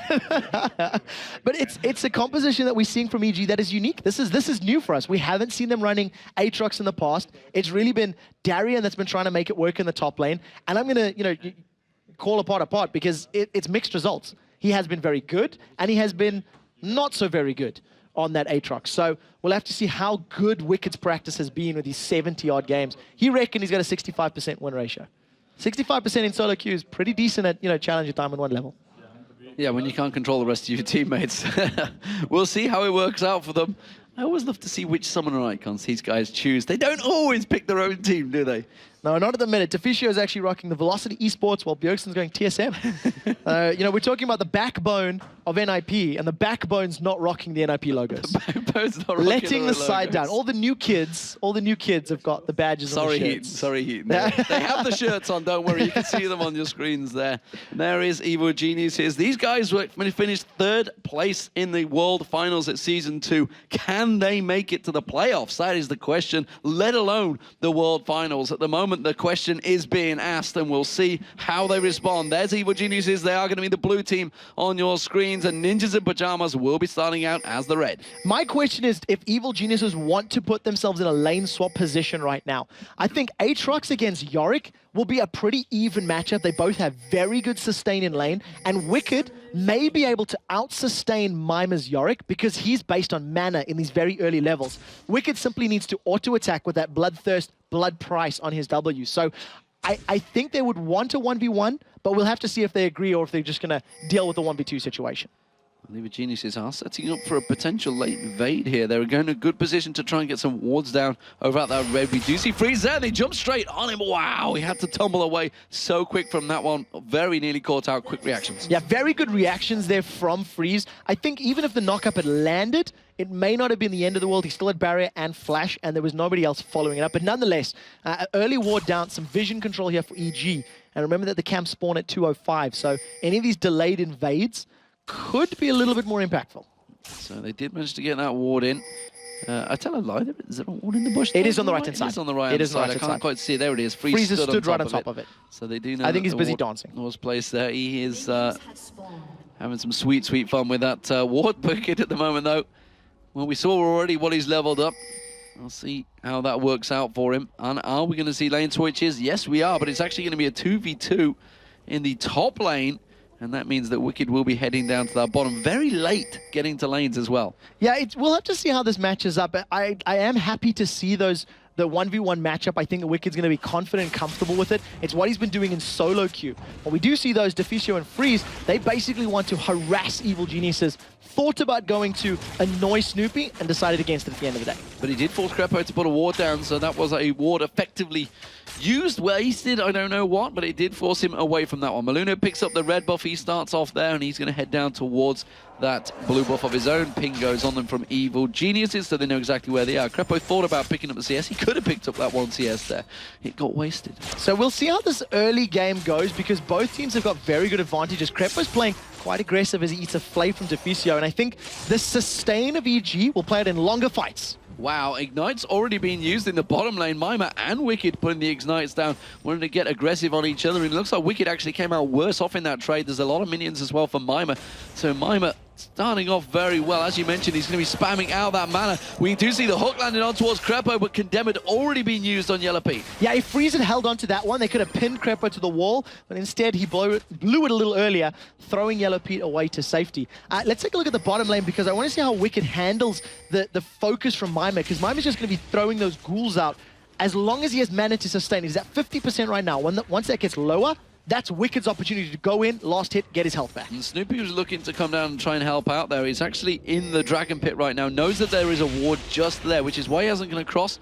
Is he going to sneak up towards the blue or maybe go for an invade? No, he's sneaking around, but he's actually unseen right now with that double buff. Let's see if he slingshots himself in towards Bjergsen. Meanwhile, Maluna doing exactly the same in the top there. The exhaust get used on towards Freeze. Crepo well deep out of position here. He could get knocked up, forces the flash, but he's going to get taken down by the Dragon Strike. And now Pete's in trouble. He has the 90 caliber net away, but he is going to get to safety, but First Blood comes down. Yeah, I'm not quite sure why Evil Geniuses was playing that aggressive that early. Simply put, Crepo was too far overextended, and he got himself caught by that hook. So good play by NIP, and Maluna being at exactly the right spot at exactly the right time. Yeah, very good work by the jungler, and we've seen some fantastic Jarvans of late, certainly in Korea. Yeah, you know, we were talking about that during the OGN quarterfinals, and I think it was Bengi who was absolutely blowing our minds with his performance. What I do want to touch on is that Maluna was up in that top lane around about 4 minutes. In the previous game, Alternate secured First Blood on a 3v1 tower dive at about 4 minutes 20, 4 minutes 30.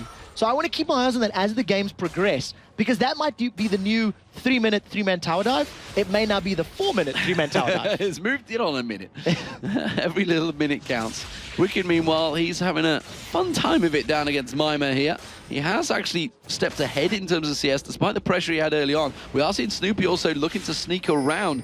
Talking about that 4-minute, 5-minute tower dive, he's going to walk straight into a bush, so gets spotted by the ward. So we do see that Mime is already starting to back off. He has his flash available, and Yorick is actually pretty frustrating to try and gank. He does have an on-hit slow, from that ghoul that he's just thrown down. If he manages to land his Q, he gets a movement speed increase as well. So on condition that there's some minions around to smack in the head with that shovel, he can get away safely. And he's doing relatively well in this lane so far. Hopefully we can get a look at Wiki, because we don't see, I'm sure, obviously a lot of Aatrox being played lately. See how he's leveling up at the moment. He's at the moment still maxing his E ability, which is the Blades of Torment, the on-hit slow. Yep. And it's what you do tend to see from Aatrox's in 1v2 situations. So he's basically just saying, I can't deal with all the ghouls of Yorick, and he's keeping himself further back and playing it safer. Playing it safe at the moment in the top lane is certainly going to be Deficio and Freeze, or Defrizio, as he uses the lantern to pull in there. Crepo's going to get caught again. Gets the knock-up straight away. Crepo's a dead man. That's going to get finished off. Can they get the second? No. Forces the flash from Yellow Pete. Another brilliant gank there from Maluno. They chained that dark passage into the Flay perfectly. And Deficio 002, he set up both of NIP's kills so far. Very good setup there. And again, it was poor Crepo getting spotted out there. The lantern being thrown out for vision. Yellow Pete actually dodging out the hook. And Deficio playing very aggressive on Thresh now, and seems to be working very well for him.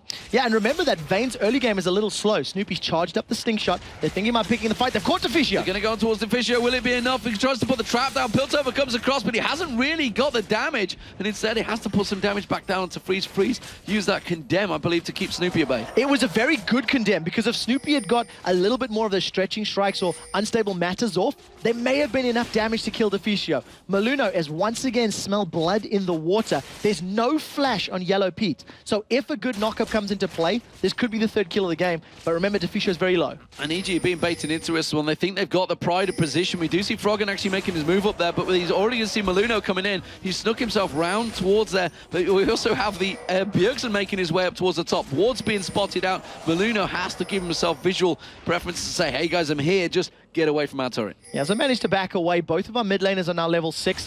Froggen does manage to land a good charm into Deficio. That Orb Deception, not quite as powerful as it needs to be with just those double orange rings. Froggen for so long had pride of place in Danish hearts as that main mid laner, but Bjergsen definitely stole a lot of fans away, I feel, over the last 2 splits. He's played fantastic performances in that mid lane. The young 17-year-old who only joined us in week 3 of the spring LCS, you sometimes forget just how young these players are. Yeah, and he's playing so well. Right now, we do see Crepo, Yellow Pete, and Snoopy stacked up in the top lane. Snoopy's trying to get one more back. He needs to try and put Freeze a little bit more on the back foot, and more importantly, try and make Deficio think twice about going in for every single death sentence. And I think if he does manage to put a little bit of pressure and aggression in this top lane, NIP may play a little more passive. Well, Snoopy doesn't really need to do a great deal in the middle, so there's no reason he shouldn't just focus on the top lane. The bottom lane is actually being won out by Wicked. You can see in terms of the CFs, he's actually starting to step a lead. He's going to go back and buy at the moment. There is Snoopy going back in once again. Gets condemned again, but instantly they catch on towards Deficio. This time they may well get themselves a kill. There's the Piltover. It's Pete that picks up the kill. And very well played by Crepo to get the slow onto Deficio. He actually flashed down for that power chord E, the Song of Celerity, got the movement speed debuff, and it just allowed Yellow Pete to land that Piltover Peacemaker perfectly. So the very first kill on the board for Evil Geniuses, and it does go to the AD carry. We talked about these guys in the featured matchup. They are bang on even right now in terms of CS. There's the Shockwave. He's not going to put enough down. Froggen quite happy to stand there. Took a good chunk of his hit points off, though, and he's going to go off and get himself the blue buff. Yeah, that's basically Bjergsen just saying, just back off, be aware of this. I've got the cooldown reduction from blue, so I'm going to get my ulti up a little bit more quickly, and he just wants to try and take a little bit of control in that lane. It's bang on even. There's one creep separating the two Danes. Tear of the Goddess picked up by Mima. It's going to take him a while to complete it, but it's definitely going to be a long, drawn-out fight here between these two teams. I think we're on for a long slog here, but it's going to be a close battle. Both these teams know what is at stake. So not only are we going to see, two teams sort of farming this one up, because you've got straight matchups of 1v1 and 2v2, neither opponent's tower has really been hit very much, if at all. We do see that NIP have got very good timing. They managed to get in there, sneak away the red buff, and that's the first real invade we've seen from either team at this stage.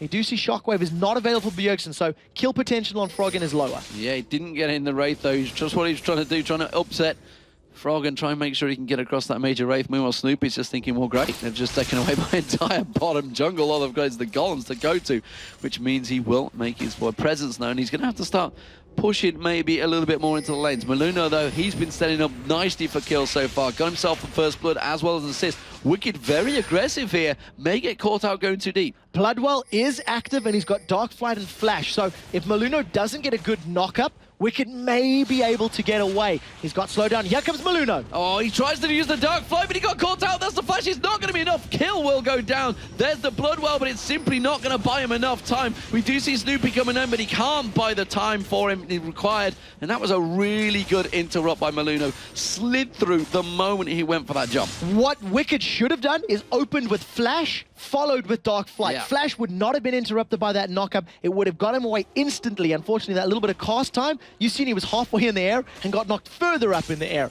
Another kill for NIP and another kill on the board for Maluno.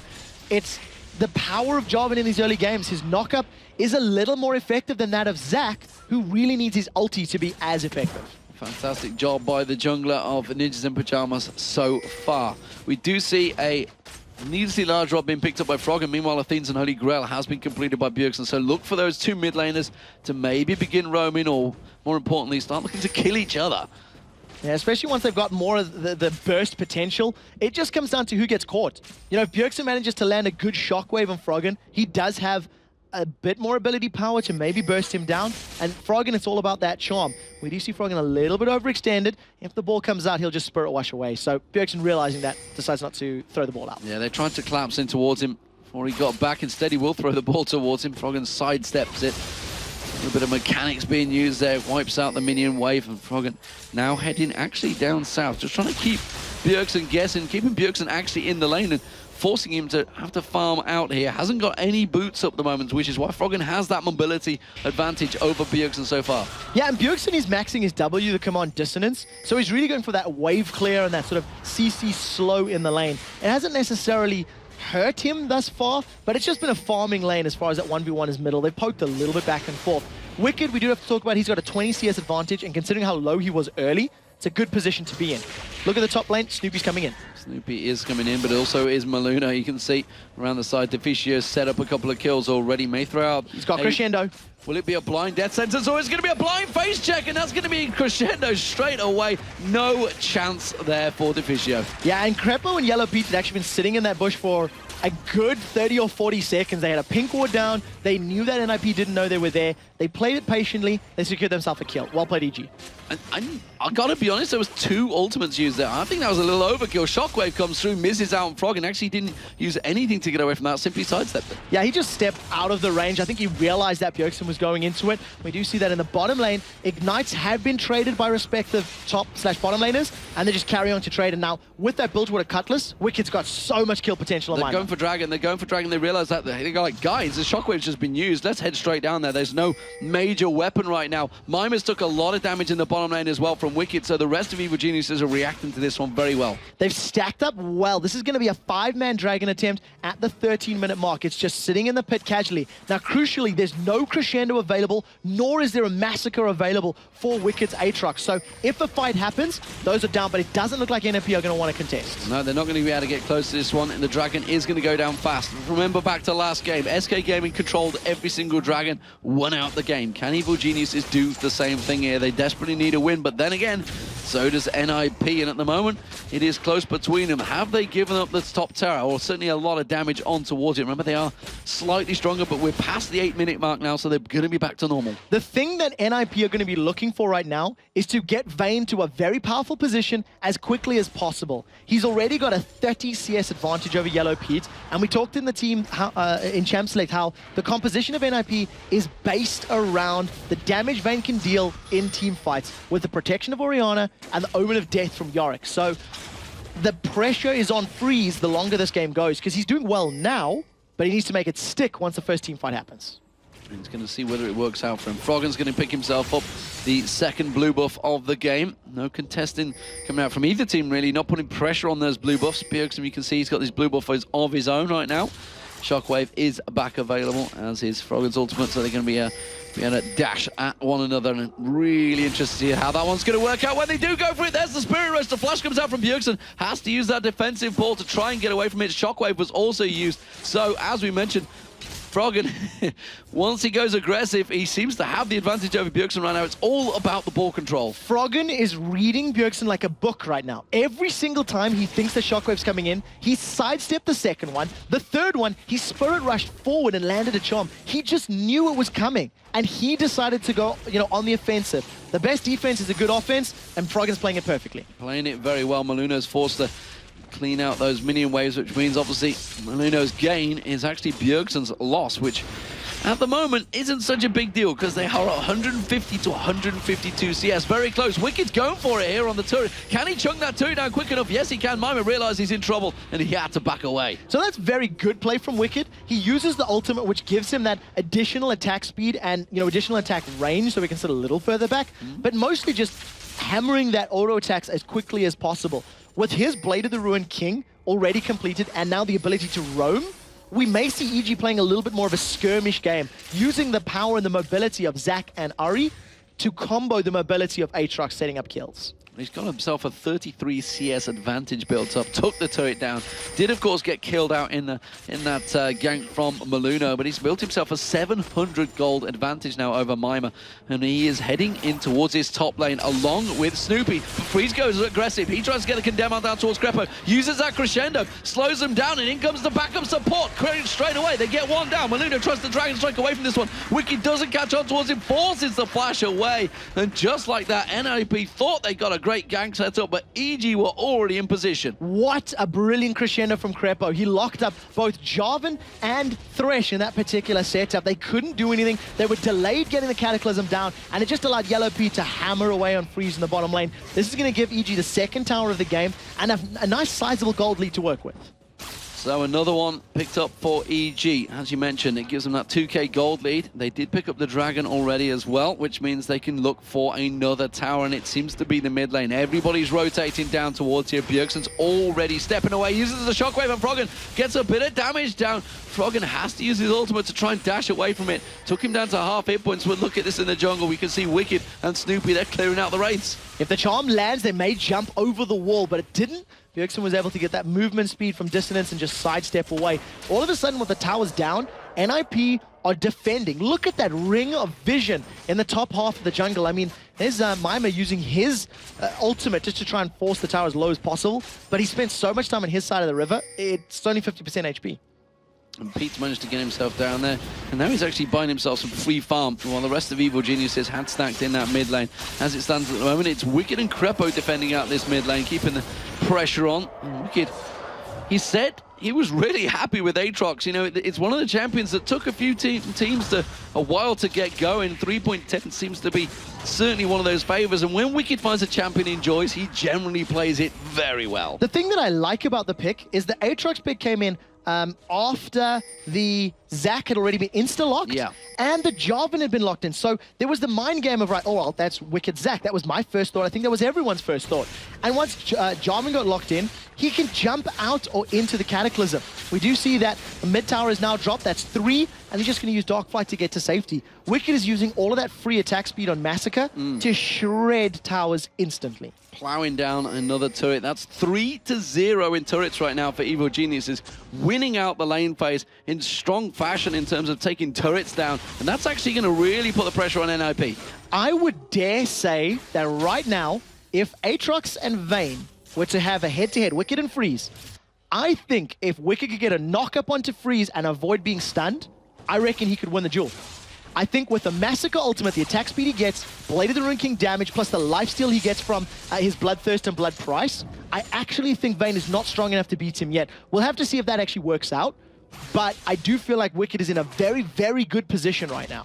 With that giant belt on him, he's going to start getting stacking out the hit points and armor. We'll see whether a Warden's maybe comes out there. Shockwave used on Wicked. He is going to be able to jump straight away from this one. This time Maluno wasn't able to get that combo going and knock him in the air. So we do see that EG trying to make plays, but realizing now that all the outer towers are down. The next objective is Dragon. You can see it's respawning in about 10 seconds time. NIP are well aware of that, and they're positioning themselves to either contest or actually take it themselves. This is going to be a big fight. Everybody's ultimate is up, and it depends who gets caught. Well, the shockwave was just used. Of course, that won't be available, which is certainly a key. The key that EG spotted, and the last time they came in to get the Dragon, and already NIP stepping away from this one. The rest of Evil Geniuses move in. It's going to be Snoopy and Wicked probably going to tank this one out. They did put the ping ward down. They haven't leashed out the Dragon yet. The hook on towards Pete. Is it going to be enough? The ball comes in. That's a lot of damage on Pete. That's going to certainly make them think twice. Yeah, now that's going to be enough to make EG back away completely. If a Crescendo and a Let's Bounce doesn't catch 3 or 4 members, Yellow Pete's going to be able to just get focused and drop down. He's trying to sustain off the Wraith Camp with that Bloodthirster, and I think Deficio, after he landed the hook, maybe should have even gone in. Well, EG actually trying to take advantage, positional advantage, and put the damage down on towards that turret. Wicked, remember, once he pops that ultimate, the Massacre, he does a hell of a lot of damage. Here comes Frogger, though. Let's Bounce does catch on 2 members. Crescendo on towards Freeze. Is it going to be enough? Manages to take the Dark Passage to get away. Maluno goes down, gets on towards Mima. Shockwave pulls in Crepo and Snoopy, but it's not enough. That's going to be Mima going down. And now Mima's Ghost, that's going to get taked out, no problem at all. Even Geniuses, they're 2 for 0, and they have control, and they're going for Dragon. NIP were not committed to that attack. They were split up in 2 or 3 different avenues going into the mid lane. They got caught out because they went from different angles, and very, very importantly, once again, Crepo locks up the priority target with Crescendo. Once Freeze was forced low, he needed to run away. Now NIP are still going to try to contest, and Dragon's low. Ooh, that got very close, but there's the smite from Snoopy. Remember, he is 3-0 currently since Shaka joined. Pressure on him to keep that 4-0 win streak going, and when a better time to do it than Super Week when you are up against the pressure, and of course with SK Gaming chasing them down. Have they going to bought themselves a good bit of time for this inner turret? No. Evil Geniuses are there to protect it. Snoopy's going to have to put some damage down on his minions. Wicked keeps them out there. Oh, has to jump away from it, but that middle turret took a hell of a beating. It's going to go down the next wave. And the one thing that you just got demonstrated in that mid lane is just how good the wave clear is from Evil Geniuses. If you think of the respective AoE line nuke missiles, Caitlyn, Zac, Ari, even Aatrox has got the ability to clear out those conga lining minions. So it makes NIP's sieging power even more difficult, especially when you consider they got a short-range carry like Vayne. So in those tower defense situations, EG have the advantage. And we talked about it in the opening of the show, how much the junglers have been building ability power. We see Snoopy now getting himself that Haunting Guise, along with the Giant's Belt now that she's just stacked out. They're heading towards the top lane, Ninjas in Pajamas. Wicked is there. There's 4 members at NIP, though, and just Crepo and Wicked in the defensive formation. But look at this, Snoopy and Froggen already close by. We'll have to see who is going to be the initiating power here. Snoopy can obviously jump in with Let's Bounce, and you see that NIP, their initiating potential is that ball delivery system of Jarvan going in with an Orianna ball, or alternatively, just running at them with a Vayne and a Yorick. And it's very easy to deal with if you're EG. You can jump to safety, you can crescendo them, you can flash away. So it makes NIP's team fight starting power significantly weaker. There's a big, big gold differential already building up in favor of Evil Geniuses right now. The fact that they are 3-1 up in turrets, the fact they are 5-3 up in kills, really doesn't actually count towards. They are nearly 5,000 gold ahead right now. They're just doing very well in every metric, you know, as it stands. They're catching every single objective. You can see there's a decent farm lead as far as the top lane is concerned, 40-odd CS, and I think the kills being in their favor also helps out. But at the moment, if NIP get one good pick or one good shockwave onto the likes of Ari and Sona and Caitlyn, it could be a team fight win for them, but it means that the pressure's on NIP to make everything land. Yeah, and actually looking across the gold, you can see Froggen with 1,000 gold advantage over his mid laner Bjergsen. Yellow Pete's got 1,000 gold advantage over Freeze. These are the carriers. These are the important ones. Wicked also effectively a carry in this game, I feel, a 1,000 gold advantage over Mima. Big differences here, but look at Froggen setting up, ready and waiting to pose on Freeze. If Freeze goes in towards these golems, he's going to go for it, but Maluno's there to try and help out. Charm gets managed to land. Death by Grasp thrown out, but it wasn't enough. Freeze had to tumble away, and Maluno's presence forced him off. Yeah, Maluno single-handedly saved Freeze's life. If the rest of those Spirit Rushes had been used, that would have been a dead Freeze with additional damage from the DFG. So well played by Maluno, or at least maybe lucky being in the right area at the right time. And as it stands, NIP, they have to find a window. NIP have to find an objective to fight over and take, because they're simply falling further and further behind against a team that already has a positional and a compositional advantage over you. The mid tower is the focus. NOP making good use of their advantages here because they know that Froggen is way off in that top lane, but there's going to be Snoopy. Let's Bounce comes in. They're coming diving in across the side there. Cataclysm not going to lock up Wicked, and he's already putting a hell of a lot of damage down. Great shockwave, but the Crescendo catches on towards Bjergsen. Bjergsen goes down. Krepo gets caught out. Freeze picks up the kill there. It's a 1-for-1 right now. Evil Genius is still very low, but Yellow Pete and Froggen now chasing in this fight. Froggen does not have his ultimate available though, so he can't chase them down. It took Evil Geniuses too long to get to the damage and the backline of NIP. You've seen that Bjergsen was the only victim of that fight. Omen of Death wasn't even used, and Freeze basically went untouched. So what EG needs to do to win those team fights more convincingly is focus down the AD carry. They did, however, trade a support from mid laners, so at the end of the day, it is still a victorious fight for EG as they take the blue buff as well. It was a support from mid laner, but Froggen wasn't there, so they didn't really have anyone to chase in there. Nevertheless, they picked up the blue buff as well, and EG seeming to be in control here, but NIP, you can't count them out. That was good positional advantage play from them. They realized that they had their mid laner missing, and they tried to put the pressure on towards that inner turret. And actually, since EG have took down those 3 outer turrets, they really haven't put any pressure on any inner turrets so far. It's too risky to go that deep. They don't have enough items, or they're not that far ahead to go onto the, the second lane of towers with complete impedance of being attacked and being jumped on by the members of NIP. So I think it's tactical play. I think it's intelligent play from EG. And look, they're extending their lead. I mean, they were, what, 3,000 gold up about 10 minutes ago. That is now extended to just shy of 5,000 gold. So if they continue this upward trend, they'll just build that big buffer of items and put themselves in a very good position. Pete is a long way away from this one, and the moment NOP realizing it again. He's in the top lane, continuing to get some free farm going. NOP are gathered in this mid lane to try and put pressure once again on the inner turret. They're going to jump in. Cataclysm comes in there. Shockwave. And the Shockwave ball delivery system. Krepo's going to go down. Had an Oracle on him. It's not going to matter too much, but it is going to force them away. And NOP managed to get themselves another small victory on the map. So it's a 35-second timer until Dragon. NIP should roughly know when that is, but it is only 25 seconds till Krepo's up, so they may be able to force a 5v4 Dragon engagement, which is why they're hanging around this mid lane. The question is, do NIP have the timer on this one? It does look like it at the moment. Remember, Krepo did not use Crescendo. They didn't get a chance to.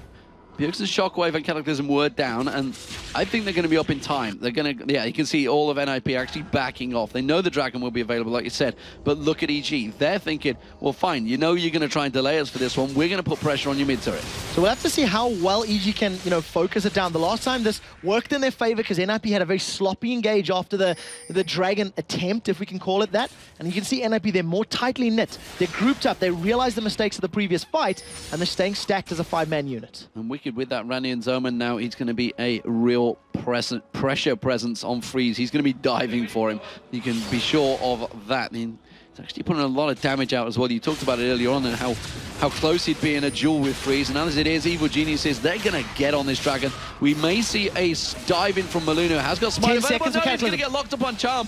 Actually, they could have taken the Dragon. Instead, they're going to try and take for the kills. Look at that, diving in. That's going to be Wicked picking up 1. Picks up 2. Great Shockwave coming out from Bjergsen. That gets down on Krepo, though. But here comes just around the side. He will manage to get into a second one. Freeze in all sorts of trouble. He gets caught out with a Piltover Peacemaker. That's a 4-for-1. And honestly, Maluno got away with a slither of health as well. Evil Geniuses have decided the tower may be more important. They have a lot of damage. They may even try Baron. This will take a little while. And remember, Baron has been changed in 3.10. So whoever's affected by that Baron corrosive goo is going to have the damage reduced by 50%. A very good team fight in the river. Mimer used his Omen of Death on Bjergsen. If he'd used that on Vayne, I wondered to myself if it could have worked. Look at the lifesteal on Wicked. He's just chomping his way through this one. Oh, he didn't want to tank it, though. Bloodwell. And that's his passive used already. He just actually caught the aggro, and you said this is going to be a dangerous Baron. It is a very dangerous Baron. Maluno might be thinking, looking at this for juicy targets. He could slide through in Cataclysm and put a hell of a lot of damage down. He's going to go for it. He could try and get the Smite in. He gets charmed up. Flashed out. Can he manage to flash out? He could have Cataclysm back, but EG pick up themselves up a Baron. I don't understand Maluno's thinking there. Cataclysm was available. He had Smite available as well. If you're giving Baron up, at the very least, throw your life at it. Try Cataclysm, lock them in. Buy time for Baron to hit them. I'm not quite sure I agree with that decision making. At the end of the day, Evil Geniuses secure Baron Nashor for themselves and a 9,500 gold lead. NIP going to try and take advantage of the fact that EG all had to back off. They're going to get themselves this inner turret. Krepo can't do anything about that one, that's for sure. So a small little tactical advantage, but Baron was lost. It's 3-2 in turrets right now. The gold advantage heavily in favor of Evil Geniuses after winning out the lane phase. The pressure is now on for NIP to find a pick multiple times. They need to be able to insta-gib somebody from EG before a fight happens in order to win the fight. And when you've got two opponents champions with a built-in GA, you know, the Zac passive and the Aatrox passive, that becomes infinitely more difficult because you can't focus them or target them down as your first priority.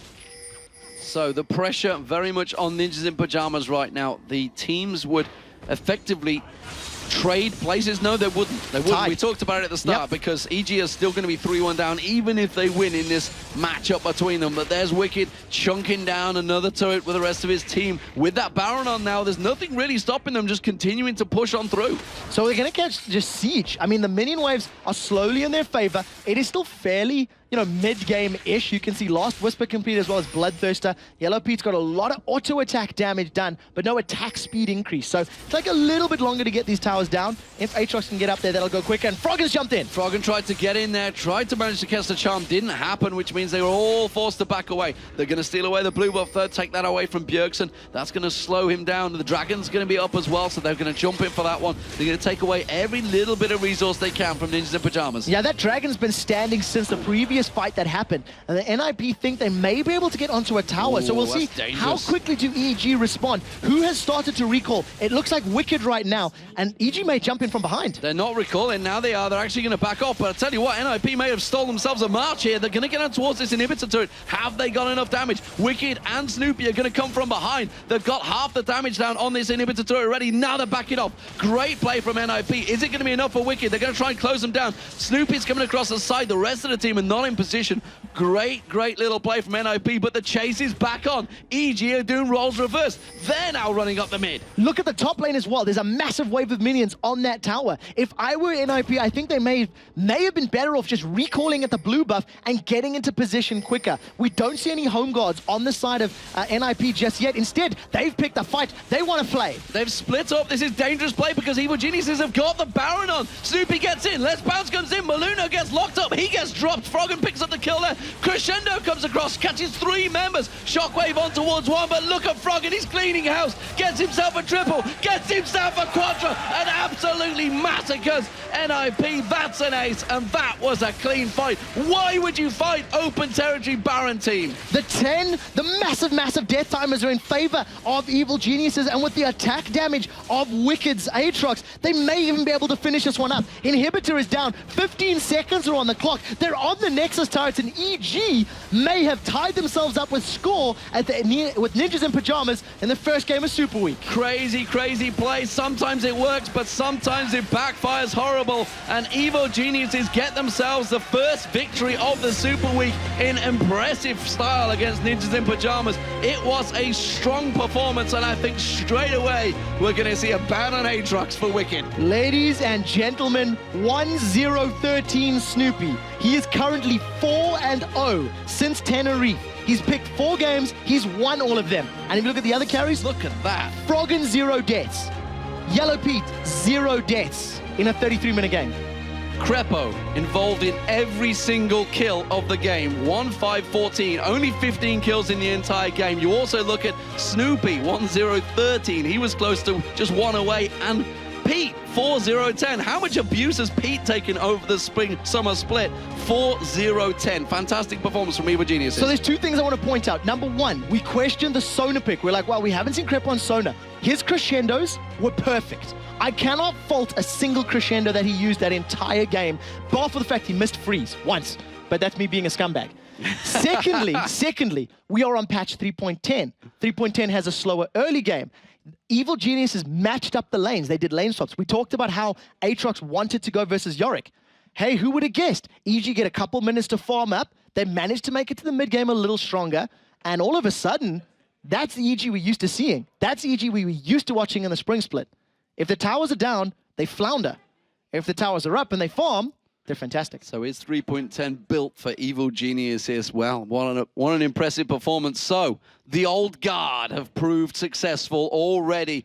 SK Gaming, they made it to the World Finals. Evil Geniuses made it to the World Finals last year, and both have put in some impressive performances. When the experience counts and the pressure's on, it seems that they have risen to the challenge so far here in Super Week. There's still 18 games to go, though, and 6 more to go today. I want to quickly just re-highlight the fact that even though EG won that, right, it puts them tied with NIP at 12 wins, 12 losses. That's a 50% win-loss ratio.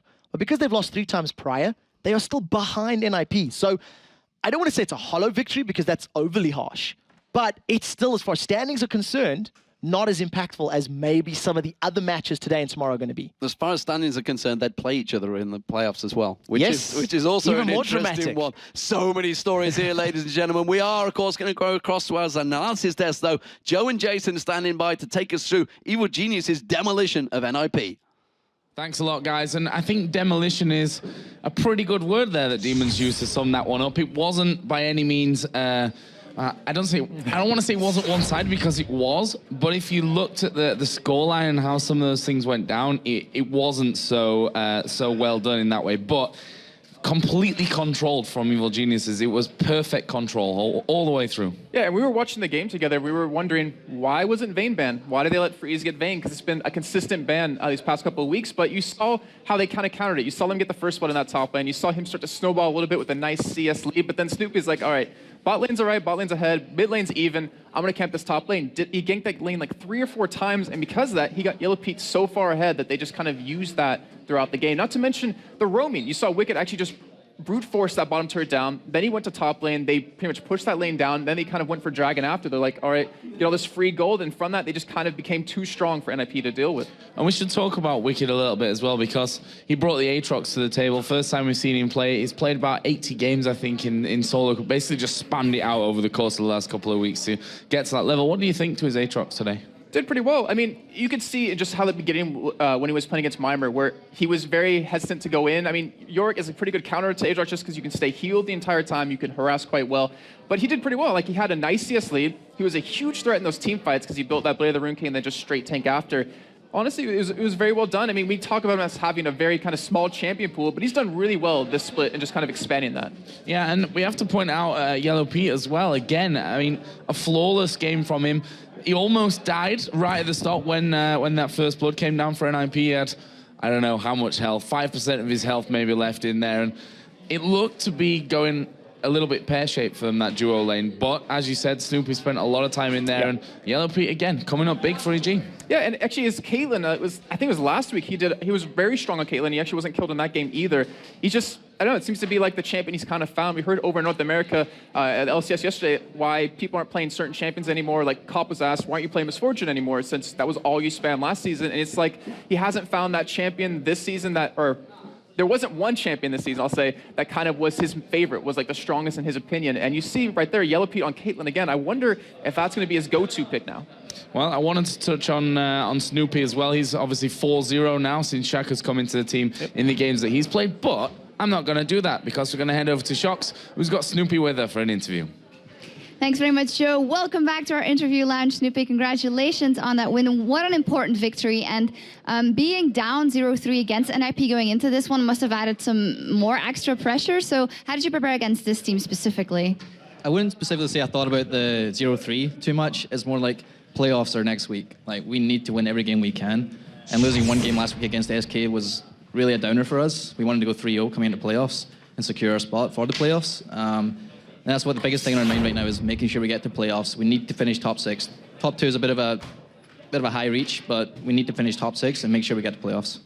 Right, so you started off well with that plan. So what was the plan coming into this game? We saw the Zac. We thought it might go over to Wicked, but he went for his Aatrox that he's been practicing a lot in solo queue, of course. So how comfortable did you feel on that Zac pick going in and just making the plays? I felt really comfortable in playing Zac. It was actually one of my main champions playing solo queue the last couple of weeks. Like, I was playing a lot of solo queue recently and just getting my mechanics down on a couple of key champions, and Zac was one of them. So I felt very comfortable. It also adds a bit of versatility, like Wicked can play that champion and I can play it. So it's a bit of a strategic thing as well, like in champion select. So adds a bit more dynamic to our team. And then on the other side, we had a Yorick and a Vayne. Vayne can be very destructive, and if there's two of Vaynes, it's going to be extremely destructive. And she got an early kill. So what was it from then on? Was it damage control on the Vayne, or? I was so worried. Once I seen the first kill on the Vayne, and then consequently the second kill right after that, I was a bit worried for the game and how it was going to snowball. So basically, Wicked won his lane really, really hard bottom, and we managed to get an early tower there. And Yorick started to freeze bottom, and we could then send the Aatrox top. And just as we did that, they went for a kill on our top lane, and that led us to get the kill in the Vayne, plus we got a tower. And the game kind of snowballed from there. It was really, really good play by us. Yeah, it absolutely did. Now, you're in the starting lineup. What are the thoughts behind that? Is it because you got so much experience, of course, behind you that you opted to go in the starting lineup, or is it the specific matchups, or...? It was purely, the reason I wasn't in the starting lineup initially was because I wanted to just practice. I needed my mechanics to get down, and I've been playing a lot of solo queue recently, like 10 hours a day of solo queue at least, and then plus team practice on top of that. And that's consequently led to my mechanics getting a lot better, and my champion pool as well has improved a lot. So I'm comfortable playing on the starting roster now, and it looks like I'll probably do that for the foreseeable future. All right, then finally, of course, 1 down, 4 games to go. So what is the general mindset? Your next game is going to be against MYM, but I guess you're looking ahead to all of the other games. 5-0. That's like the only thing we can really do this week.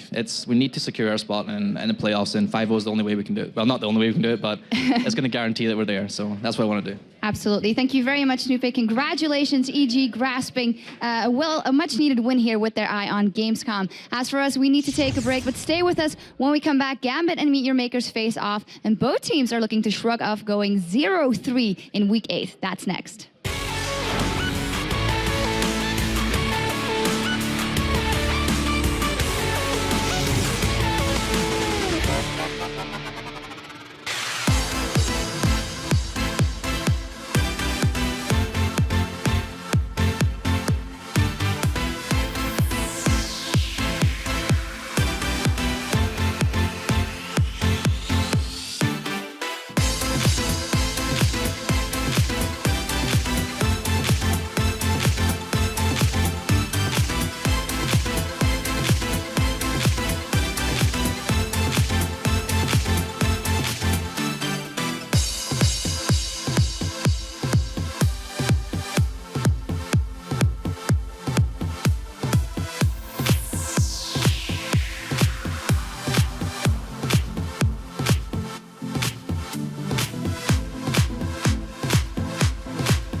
Welcome back to Super Week, where we've got match number 3 coming up between Gambit and Meet Your Makers. As said, they both went 0-3 last week, so they will give us an explosive matchup. At least that is what we hope. So let's go over to our casters. It's going to be Joe and Jason.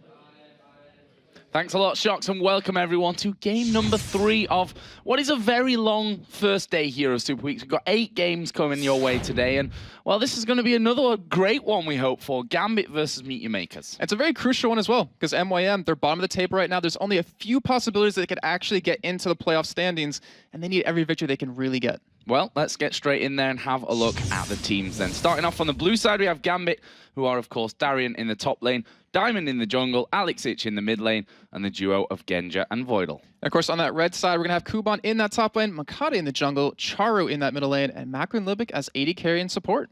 So crucial time for both of these teams. And let's have a bit of a look at what you guys at home think of this one. Jason, how's it looking? Well, y'all at home think Gambit is going to win by 86%. That is a huge margin, or 82%, sorry about that. 82% is a huge margin for Gambit. I mean, they are off the back of boot camp, so you kind of expect something like that. Yeah, and Meet Your Makers are obviously the team that are struggling, but let's concentrate on Gambit first of all. They're obviously a very, very strong team there. Previous results tell us all about that, but they've been struggling a little bit lately, and they've gone from being tied for first to now fighting to make the playoffs, and that in just 2 weeks. I never would have thought that back starting this split up, but yeah, you're right. Like, they know they're in trouble, and they're doing everything they can to fix their problems.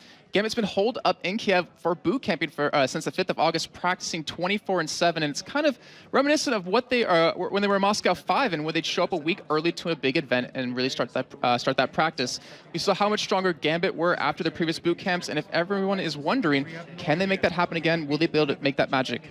I think one of the problems that they have is that Gambit are pretty inconsistent and have been this summer split. I mean, when they're bad, it somehow looks like they just give up on the games. But we also know that when they're good, they're an incredibly scary team. And now that they've had all of this time boot camping, they could be that force again that everyone needs to really watch out for. And one thing that's really made them that force that everyone has to watch out for is their ability to innovate things in that current patch. And when you pair that in with their love of playing what they perceive as the strongest champions in that patch, it's hard to really shut them down.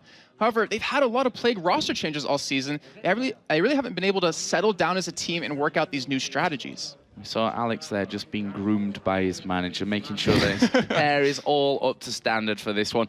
Meet Your Makers, obviously their opponents in this one, are another team that aren't looking great, unfortunately for them. Half of the games that they've won so far this split, they won in that first week. Yeah, they're currently sitting in that 8th place, out of playoffs, but if they do have another huge week like they did at the beginning of the split, then they can still make a run for it. And to be honest, just think about the momentum they would get going into playoffs. Like, that is just a huge confidence boost to you. Well, let's talk about the run that they need, because in order for Meet Your Makers to hit the playoffs, they almost need to have a perfect week. 5-0 is what they can dream of, I guess we can say. If they drop this first game, or for that matter, any game here in Super Week, their chances at becoming top 6 are so incredibly slim. Right. I mean, if they lose this game, the only shot they have is hoping that SK and EG have an awful week. And like I said before, if they do go 5-0, they don't control their own destiny. They just have to play their best and hope for the right circumstances. So you see that on your screens, Meet Your Makers, and as I said, pressure really on their shoulders. They've been in these pressure situations before. Let's not forget they struggled and failed to qualify for the spring split. They stuck together, trained really, really hard, and got into the summer split. And as you said, the first week they played 5 games, as they will do here this week, and they went 4-1, only losing out to Alternate in their final game, which stopped them obviously going 5-0. So we know that Meet Your Makers can do it and have pulled out these 4-1s before, but I don't know, it feels like the way, the consistency that they've brought, or I should probably say the consistency that they've not really brought to the table in the latter stages of the season is something that, well, it's probably, if we're being really honest about it, going to haunt them when we come to these final games of this week. Yeah, I mean, if we think back to that first week, one thing they had in their favor was the element of surprise. Like, no one knew exactly what they played. The old guard teams didn't really, watch out for them. They weren't really on their radar. But do they have that now? I mean, they've had that week and a half to really practice, really get things going. Are they going to be able to really bring that surprise factor that they kind of need at this point? Because like we said before, they need every single win. And there was a Reddit thread, actually, that I noticed over the weekend that I really liked. It was done by Lord Aramath. and it's about the 1,048,675 possible outcomes for the EU Super Week. And right now, Meet Your Makers, there's 4 possibilities where they can get 3rd place, but the chances of that happening are pretty slim. I mean, there's 677 possibilities for them to get 4th place, and the possibilities for them to get 8th place are 828,074. Like, it's going to be very hard. What you're saying is chances of 4th place, of 3rd place, where they have 4 out of over 1 million different outcomes. It's not really a number that you can. Well, that's the thing. It's not 0, right? It's not impossible for them at this point. But not only do they have to have a good run here, MYM, they have to hope that some of the other teams slip up for, to allow them to get that jump as well. Let's talk though more about Gambit, because they are right now coming off the back of a boot camp. They've been in Kiev in the Ukraine, training like we used to see from them, and I think that's something that's almost been missing for them throughout this summer split. Not only obviously have they had those roster changes coming in, but they've not been the old workhorse that they were back in the day, that they'd spend a week or maybe even more going into those big events to really sit together, to train together, to live together, and that's what made, for me, Gambit so good. But they've not had that this season, and I'm wondering if it's going to change now that they have had this week. I think it might be just a factor of no one's really nipping at their heels back then. I mean, if you think about it now, when you're at the top of the league, top of Europe, you're not too worried about practicing really hard. You're not too worried about the other teams coming up and rising. But the newer teams, they're out for blood. They will study you. They will try to learn every single strategy against you and come at you with that. And right now, Gambit, I think this is the first time they boot camped all summer. Not including, I guess, the 2-month break that we had, but with Voidal in the team, when we talked about how many played roster changes they've had, it might give that synergy that we kind of need Genja and Voidal to have if they want to win. Yeah, they certainly need to find that, that's for sure. I'm wondering as well if this whole change of supports has really affected Genja more than anyone else, when it comes to this Gambit side. I mean, we've seen Darian, who's looked like his old self. He's had games where he's... how can I put this one very politely? Being caught out and then not really look like he cared too much afterwards, running down the mid lane as Vladimir against Lemon Dogs while they were doing the inhibitor, obviously comes to mind in that one. But he's still able to perform, and that's what makes Gambit so unpredictable at this stage coming into the last week of the season, is that think back to what Gambit always used to do at tournaments. The Intel Extreme Masters, which they went over a year not losing a single tournament of, it'd always be a little bit shaky in the first days, where there wasn't that real pressure from groups, but they would always turn up when it comes to the playoffs the next day. And that's the thing about Gambit. They come and play when it really matters. And the perfect example of that to me is Intel Extreme Masters Katowice, where they got through the group stage based on time. Then they came back, beat Azubu Blaze, Azubu Frost at the time, and won. Like, that was just ridiculous. And, Meet Makers, we can't really count them out because they always have the potential to show up. And I was looking over their past games that they had against Gambit, and to be honest, they kept up with them a good portion. For instance, in their first game, they were pretty much dead even in gold 25 minutes in. In the second game, they were dead even, actually, they were leading in gold 37 minutes in throughout the game. And of course, in week number 5, their third game, they actually were leading 33 minutes into the game, but they kind of lost a Baron and ended up losing that game. But they always had that potential, and I'm worried. 3.10, a lot of nerves to Elise. That was Kuban's go-to champion back in the day before it was constantly banned out against him. Will he try to sneak that one through? Will Gambit ban that out? Will Meet Your Makers ban it out to stop Aaron from playing it? Yeah, and there's another question as well that Diamond, who of course has brought more interesting champions to the jungle once again, obviously picking out like Karma in a couple of games so far in the summer split. One thing that I found really, really exciting this week was over in the LPL, we saw 2 Shyvana picks coming out there.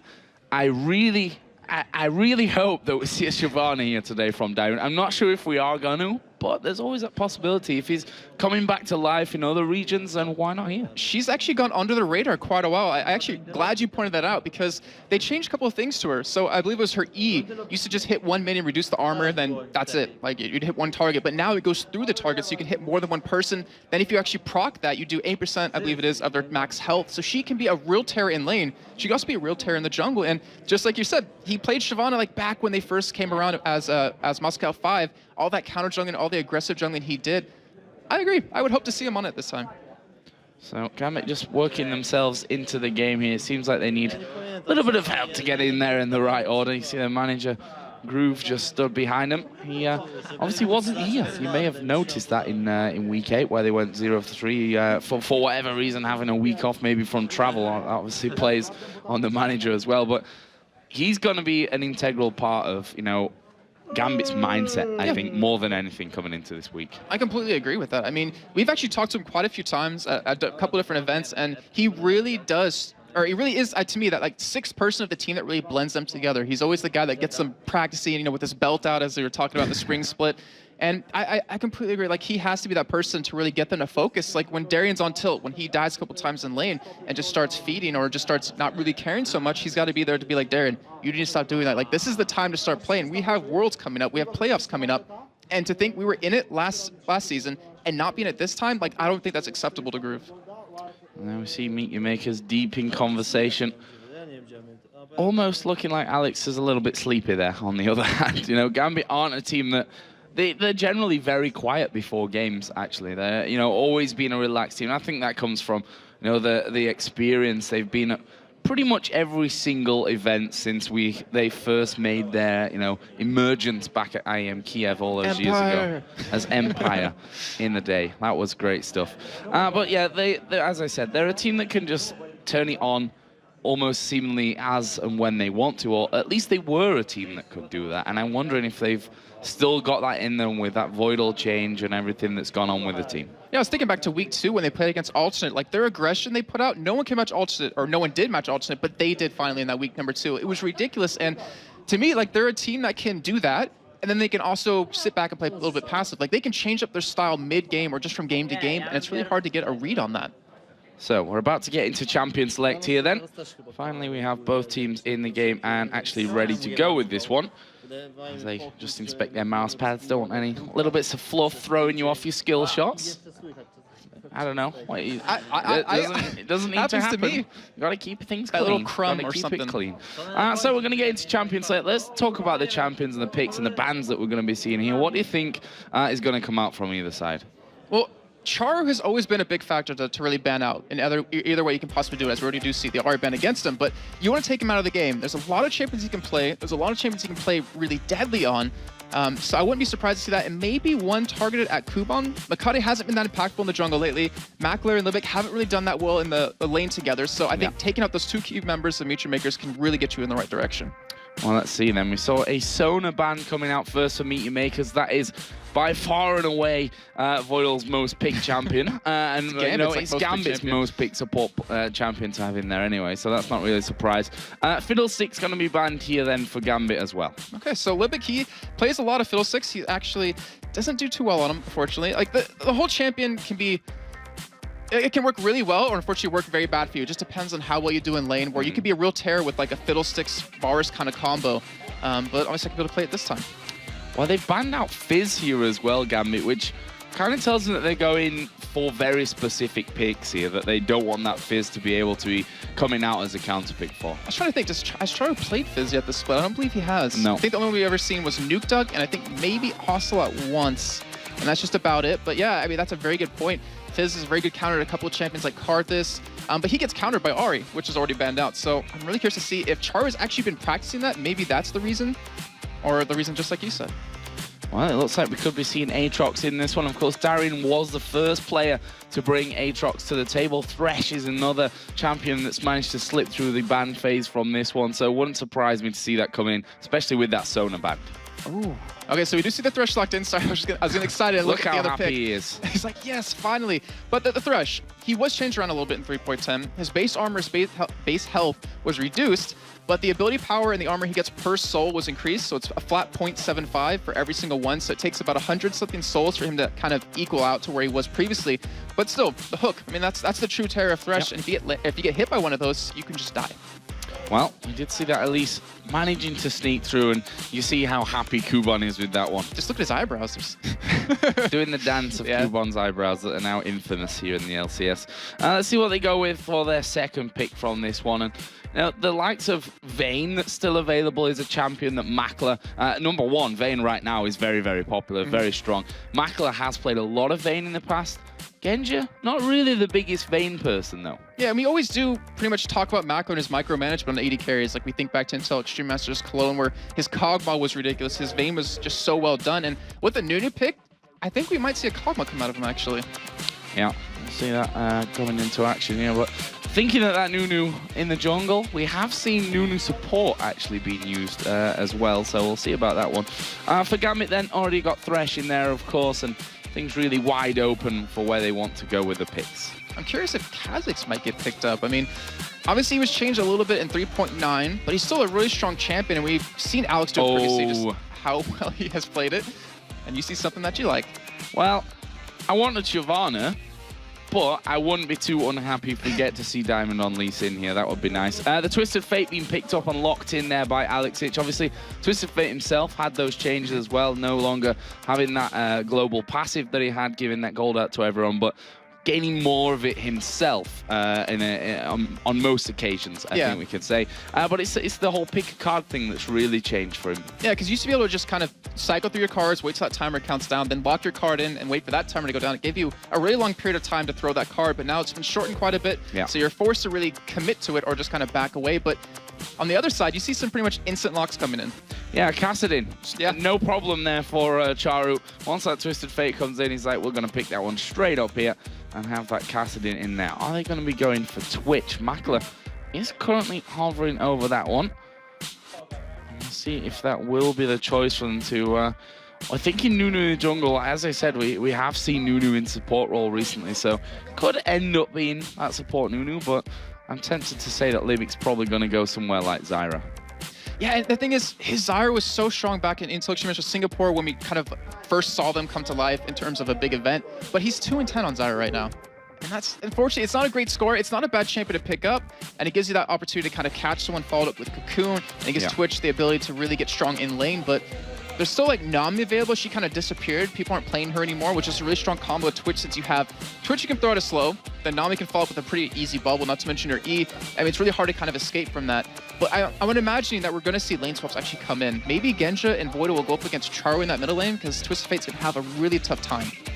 Well, let's see then what Gambit going to finish off here. AD carrying top lane, we're thinking, to be picked up here by the Russians and one Estonian. We should mention once again here, obviously, Voidal is going to be, well, locking in Yorick here for Darian and a Misfortune. Okay, so we saw Yorick just last game with NIP. It didn't work out terribly, didn't work out too well though. I mean, he was in lane, he was able to stay in lane, a little bit behind in terms of CS, and the game kind of snowballed pretty much out of the laning phase. It wasn't even his fault for that one, but it's a strong pick. I mean, a lot of people will synergize him with like an AD carry, like a really hyper AD carry like Vayne or Kog'Maw or something like that, but it also works really well on AP carries like a Karthus, someone who can kind of spam abilities, so there's always that potential to have it on Twisted Fate. But Genja Misfortune, that was his go-to champion back in the spring split. Why not pick it up again? Well, Meaty Makers have finished off their lineup here with the Janna pick, which wasn't really expecting the Janna to come out there, not in Libic's top 3 pick champions, so obviously something that they've been working on here from this one. Yeah, and they actually all picked their own champions in this game. Yeah. Which is a little bit weird, because usually you pick champions that you want for other people. But yeah, so the Janna, it was picked up actually it was picked up by and rated, I think, was the first one to really play it here in Europe back in week number 1. And obviously the shield gives you that extra AD in lane, not to mention the disengage, which is really helpful when a Twitch doesn't really have an escape besides that stealth, but that's immediately countered by Lee Sin.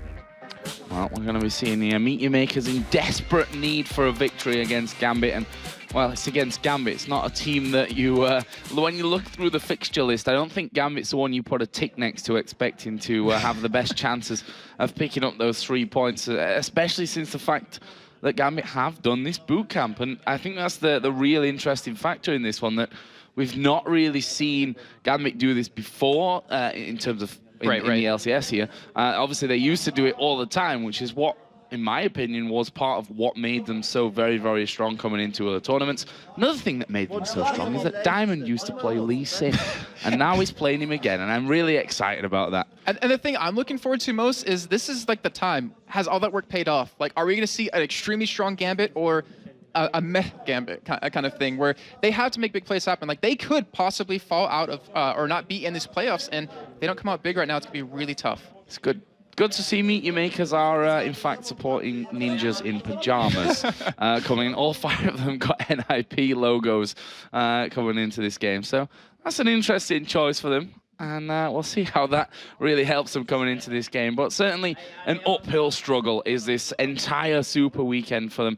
But if there's a time to shine, it's now. Yeah, and I mean, just like I said before, the momentum that you get into those playoffs and all this hard work, like everything they've worked for practically 2 years now, not qualifying the first time for the spring split, then finally qualifying in the summer.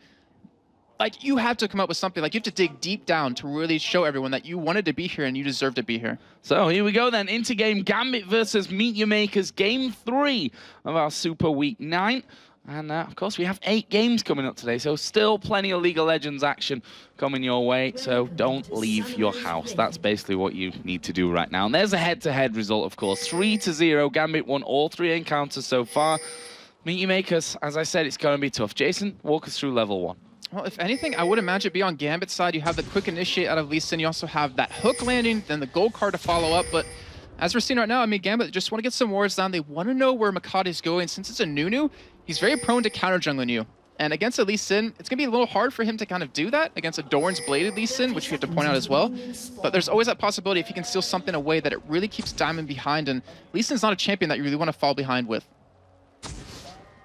And then we also see a Doran shield start for Chara, which is becoming a lot more popular lately. Obviously, you can eat a lot more harass in that lane, and you also get that extra regen, and it's actually a very strong item. A lot of people don't really pick it up. So, bit of a quiet start after that initial ward going down there from Gambit on the top side. There's a couple down on the bottom side of the map as Voidal and Genji are actually holding on, and Makla's going to face check right into the middle of them. There's the Ignite going down. Barrier already used by Makla. He flashes over the wall, and, well, he's used both of his summoners right just like that. Yeah, and right now, Diamond's like, I'm looking at that bottom lane for a free kill, but they're actually going for an invade here. They're trying to keep this blue off of Makate, and this would be a terrible start. He needs to be able to secure this. He does obviously have Smite and have his Consume, but they're trying to go for a steal here. They're trying to make it assume that he's not going to smite it. And they've got 2 men guarding their own blue buff here as well. This could be very, very interesting. That ward will stay up there. Stun card pulled. Libic gonna get stunned up there, but he will flash as well over the top of the wall. And, well, this bottom lane have got no escapes left now. Yeah, it's not a good start at all. I mean, we've talked about earlier in the season how Meet Your Makers, when they get put behind, they kind of stay behind. They don't know how to recover from that, and this is exactly what Gambit is doing to them. And not to mention Mako, just like with no summoners, you're so prone to being ganked, especially by a Lee Sin, who started at blue, so he's going to be coming down bottom. And Voidal here causing all kinds of harassment over towards Makata. And he's going to see that being nommed down. They do finally get down into lane, as once again Makla, now he's had to obviously go home to heal. He's used his barrier, he's got no flash, as doesn't Libic. So overall, this bottom lane from Meet Your Makers have to be so careful now. Yeah, they do, especially if you get like hooked by with a Misfortune who does so much damage earlier on. She's like one of the strongest AD carries pre-level 6, or even not level 6 with that bullet time. So you have to be very careful, and that makes you wonder, will Makati come around and try to help that bottom lane as Diamond, instead of ganking that bottom lane, he's actually just farming away in that jungle. Looks like he wants that level 4 before he goes in for any sort of gank, but he also doesn't really need to force it because he knows Makati's behind. Bit of a pink ward battle down in this bottom lane. You see the exhaust being used there. There goes the flay on towards Libic. He's very, very low from this one. First blood comes into Genji, and Makla, I'm not sure that he can really stand to this one either, but he will go back off towards the tower, uses the expunge there onto Genji, who will go low from it, but they've picked up that first blood crucially. Wait a minute, was Genji aggressive there? No way, I don't believe that. I mean, we never see him play aggressive, and it might be a result of that boot camp. He might have changed up his style a little bit. He's done it in the past, but you see how well it works out for him right now as Makler, 3 CS, 4 minutes in to 15 CS on Genji, who can just free farm away right now. Yeah, and holding out that lane really nicely here as well, stopping Makler really getting into range for most of it as he just comes out. You can get 1 CS there from that one. Let's not go too far with that one. But Voidal doing a great job in terms of positioning here, you have to say, from that first kill. Oh yeah, I mean, he's been doing a fantastic job. Dime coming around the top lane though to go for a gank on a Kuban. He's actually gonna be stuck here, but he will have that flash. Yeah, Repel coming in from that one. The Q will land. Wow, and Kuban flashing behind the tower there. He thought that Diamond was gonna follow in. And that might just be nerves right there. And that's really unfortunate because if you're gonna flash, you gotta make sure they're committing something as well. Maybe get him under that turret, but Makati, he's sticking around in Gambit. They're trying to go for a kill here. Oh, and they've landed the Q1 Emil once again. Kuban gonna go down from this, but Makata is now chasing in. He's got the ignite on towards Diamond. Can he get away from this one? There is a smite going down on towards the minions, but he will go down, and that's the buffs transferred back over to Makata. And that was a fantastic try by Diamond right there. He popped his Iron Will just to smite it away to get some extra spell vamp in there, but he also uses W on himself instead of to Darian to kind of escape right there. But either way, good turnaround. Makati now, who was behind earlier on because of that blue buff harass, is now caught up with that double buffs. He's gonna have a refresh on it, and needs to be a really big nuisance to deal with. So 2-1, 700 gold lead here right from the start for Gambit. And well, it's good that Makata got that kill there, because things could be going very badly for them right now if that had have not happened. But still not all perfect at this stage. We'll see how this one really develops. You can see that bottom lane, they continue to put the pressure on towards Makler, who, lucky there that Voidal actually, I think, tried to aim his hook as to where Makler was going to go, but he just stood still, so he missed anyway in the end. But if you look at the levels there, obviously Genja got the advantage from that one, and he's done a very Genja-like thing of picking up triple Doran's Blade. So it's a little, well, it's unusual overall, but not really unusual for him, just like you're saying. Tia's coming next. Oh, I hope not. I hope not on Misfortune. But what it does give him, though, is that extra presence in lane, that extra damage, so he can afford to duel Makler even more. Not to mention the lifesteal, because he wasn't running any flat or any percent lifesteal on his runes in here. But Darren actually being very aggressive on Kuban because Diamond was around, and Makler, Darren actually can take him very low. Wow, Kuban actually going very aggressive from this one. Diamond's not really close to him, as you see the repel coming. Has he got the finisher? Yes, he has. Kuban picks up the kill. He's got a level advantage here over on Diamond. He's gonna have to try and dodge this Q, throws down the cocoon. Diamond gonna get decent damage into him here, but there's a lot of minions there as well, and Diamond forced to back off. That was fantastic. His spider lane caught the Q out of Diamond proc, so he didn't get caught at all. He was able to run through his own minion wave and escape. Great job by him. As you could tell, I was surprised he went in for that. I mean, considering we obviously knew where Diamond was, but to kill Darien like that, because we know he goes on tilt, we're gonna see how it's gonna develop. Yeah, Chara going in aggressive there. I think he's bitten off a little bit more than he can chew. Where's the wild cards? Alexic not able to throw them out quick enough here. And Chara will escape with very little as Makata comes around the side as well. Snowball not doing enough. Little bit of a dance and backing away. Yeah, and right now, because of that kill top lane that Kuban just got, it gives Makata that freedom to gank middle, to gank bottom, to help those other lanes out a little bit. As you can see by CS, Alexic is ahead of Charu. Makata is gonna be sneaking around here bottom. And he's not spotted by a ward. This could be very bad for Gambit, though. Genja, he does have flash, does have barrier to escape. Wondering where the wards are overall here, as Voidal going to take a lot of damage, and they're going to go straight in on towards him. Can they finish off? Charu is teleported in as well. There's the knock-up. Makler will secure a kill. Genja trying to put some damage back onto him, but those 4 men from NYM are unchallenged, really. There's no one there from Gambit to really do anything about it. And another perfectly settled kill, and again, we see that teleport being called into play. Yeah, I was just about to mention that. I mean, I wanted to see what kind of Charu are we going to see this game in terms of that teleport. And as you can tell, with the Cassidy, he wants to be around the map. I mean, he's already a Cassidy. He can already get around the map extremely quickly, but with the teleport, with that assist under his belt, can help him get his item build going a little bit quicker. And I think his Cassidy can really start to get strong very quickly. He's got that tier in there as well, which he picked up on his last trip home. See, in that top lane, what was going pretty well for Darien up there, it had that presence from Kuban to come in there. They managed to get that 1 kill. Kuban really not scared of fighting in there at the top, and that's what we saw. A little bit of miscommunication, I think, because Darien pushed up that lane while Diamond was in the tri-bush, but then Diamond went into NYM's jungle, and it was all a little bit strange from Gambit's side of things. I think there was some communication problems with how that fight went down, but it leaves us either way. Gambit still having a gold lead, Meteor Makers ahead in kills. All right, now it could be a lot worse for Meteor Makers, but luckily they picked up those 3 kills. And I was looking over the past couple of games in Gambit versus Meteor Makers in terms of Dragons, where Gambit's got 9 and Meteor Makers only been limited to 3. And we've seen earlier today just how impactful getting Dragons over and over can be for SK, who got 5 or 6 in their first game of the day, then EG, who got quite a few in their game just previously versus NIP. And right now, Meteor Makers, like, that's the next big step for them. Can they maybe gank bottom lane or gank middle and then get that pressure on that Dragon? Yeah, Alex has had plenty of time to be farming himself up, and obviously his passive now works in his favor. Obviously it doesn't work towards his team anymore, but he's going to be gaining more gold from that overall. So we'll see how he really develops. He spent a lot of time in that lane just constantly farming things up, as we see Nunu headed towards his top lane, and he's going to be spotted there. And that's one of the problems, almost free vision that you can get out there from Warwick. But look at that damage coming out from Yorick, not Warwick. We've not seen him for a while. But they see the damage there once again from Kuban. Darien has to be so careful. Yeah, Kuban's running his patented 14 Magic Pen earlier on, which is going to help since Darien is actually using a very aggressive rune page where he has 13 flat armor pen, 5 flat magic pen, and then 8% of both. So he wants to go in for damage. He wants to make an impact, but Kuban, he's just able to turn that aggression around right onto him. So I just saw his recall being cancelled there in that top lane. Bottom lane got a little bit quiet after what was a hectic start. That first blood going over to Gambit. However, we have to point out that Genja still has a big CS lead over Makla. Yes, he does. And he has 1,500 gold in his pockets to spend right now. And, you know, to me, the bottom lane is a really crucial point of how this game's going to go, but it's all, to me, about Makade. Because in the past, he's been more of a aggressive jungler in terms of he likes to gank a lot, but he's never reactive. Like, he never counter ganks too often. And right now, he's trying to set up for it, but Diamond's nowhere near there. He's at that bottom lane. He's trying to gank there. No, he's just spotted Makata coming running out of the bush like, good job I didn't push that one out too far.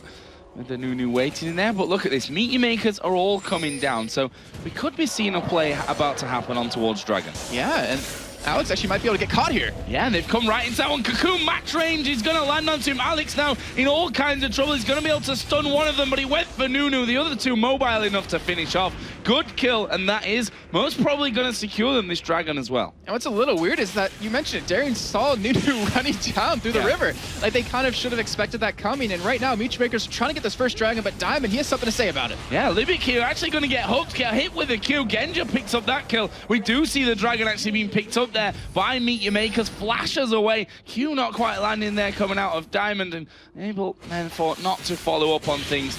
And Meteor Makers, they lose their support player, but they've picked up the first Dragon of the game. And to me, that's really important for them. I mean, right now, in terms of total Dragons over the summer split for EU, they're 7th at 38. And we talked earlier about how Gambit has 9-3 up against them in their series, and something like that gives you so much gold, and it really kind of gives you a good mindset. It gives you the opportunity to say, all right, Dragon died then, we have the timer for it, and when it comes close to that point, we'll have a pink ward down on it, but do we also want to make another play on it? And if they can kind of snowball multiple Dragons overall, then they will have a hefty lead.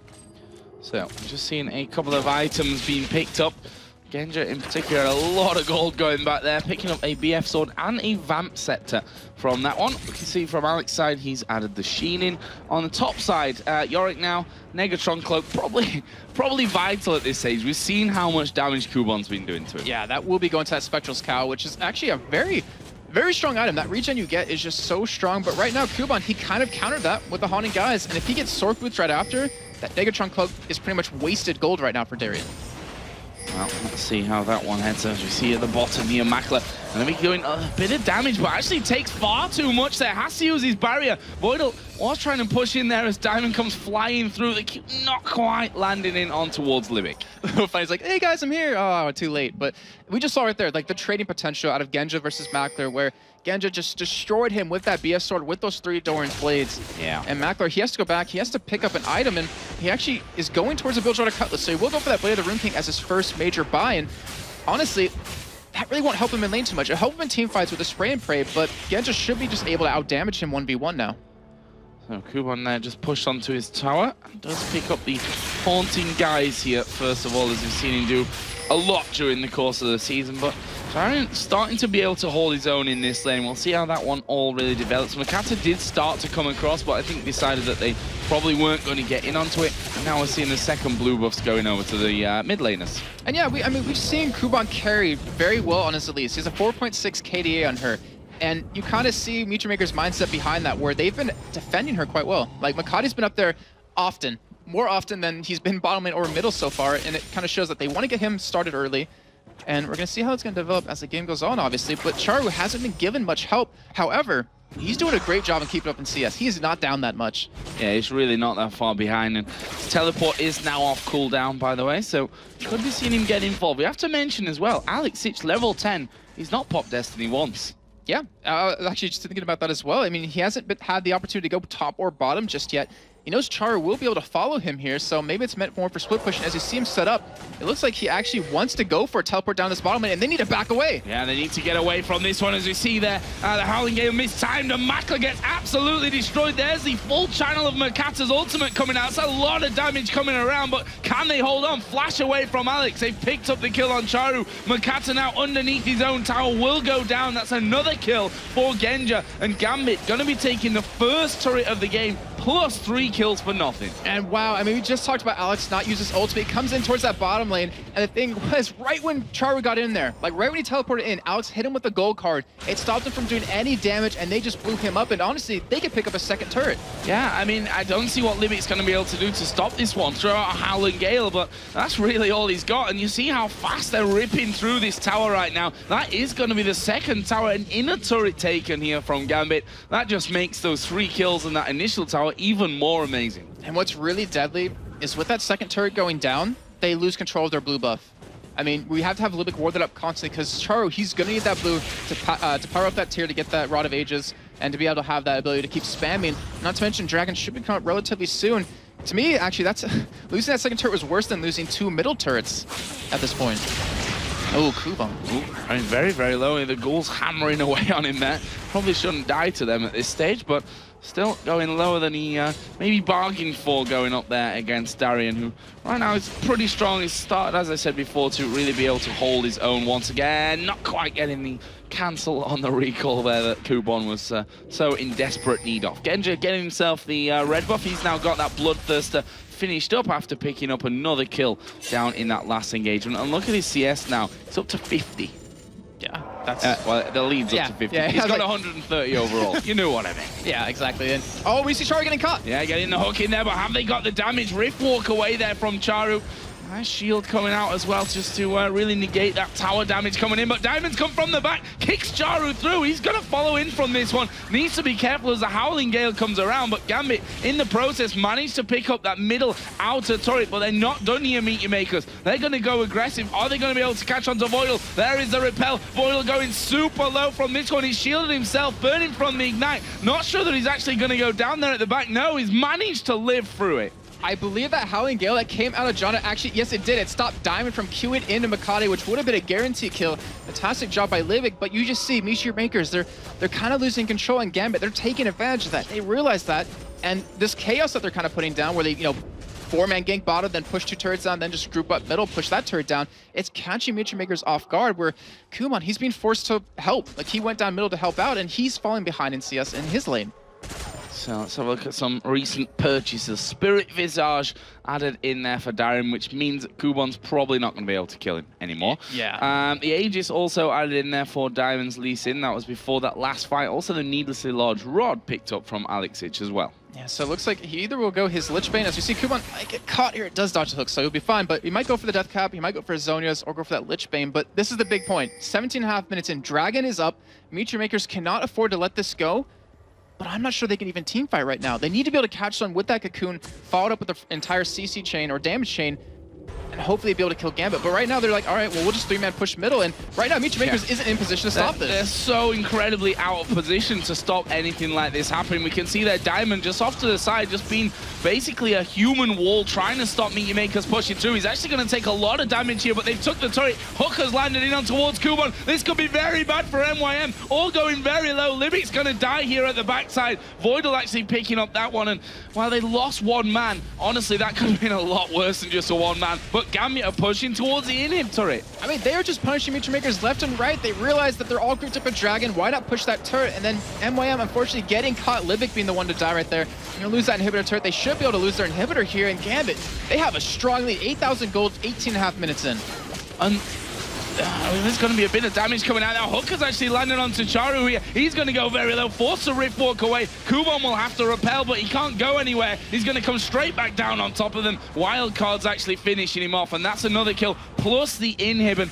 That came from really nothing. They were both teams were dragging it. That was all positional play that's just got Gambit those bunch of kills, the inner and the inhib turret, plus the inhibitor itself. And because of all the gold they've been able to farm, because of their CS lead, because of their levels, because of how strong they are with these 8 kills, they can afford to do that. Like, Meteor Makers doesn't have a lot of wave clear.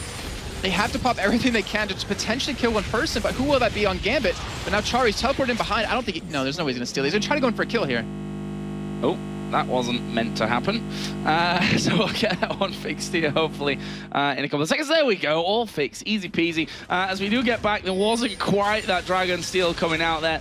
A little bit too slow on to react to that one as Charu going to put a bit of a burst of damage down here. And now Gambit, they're going to have to try and defend off from this, but it looks like Meteor Makers have decided, you know what, we're just going to back away. No real problem.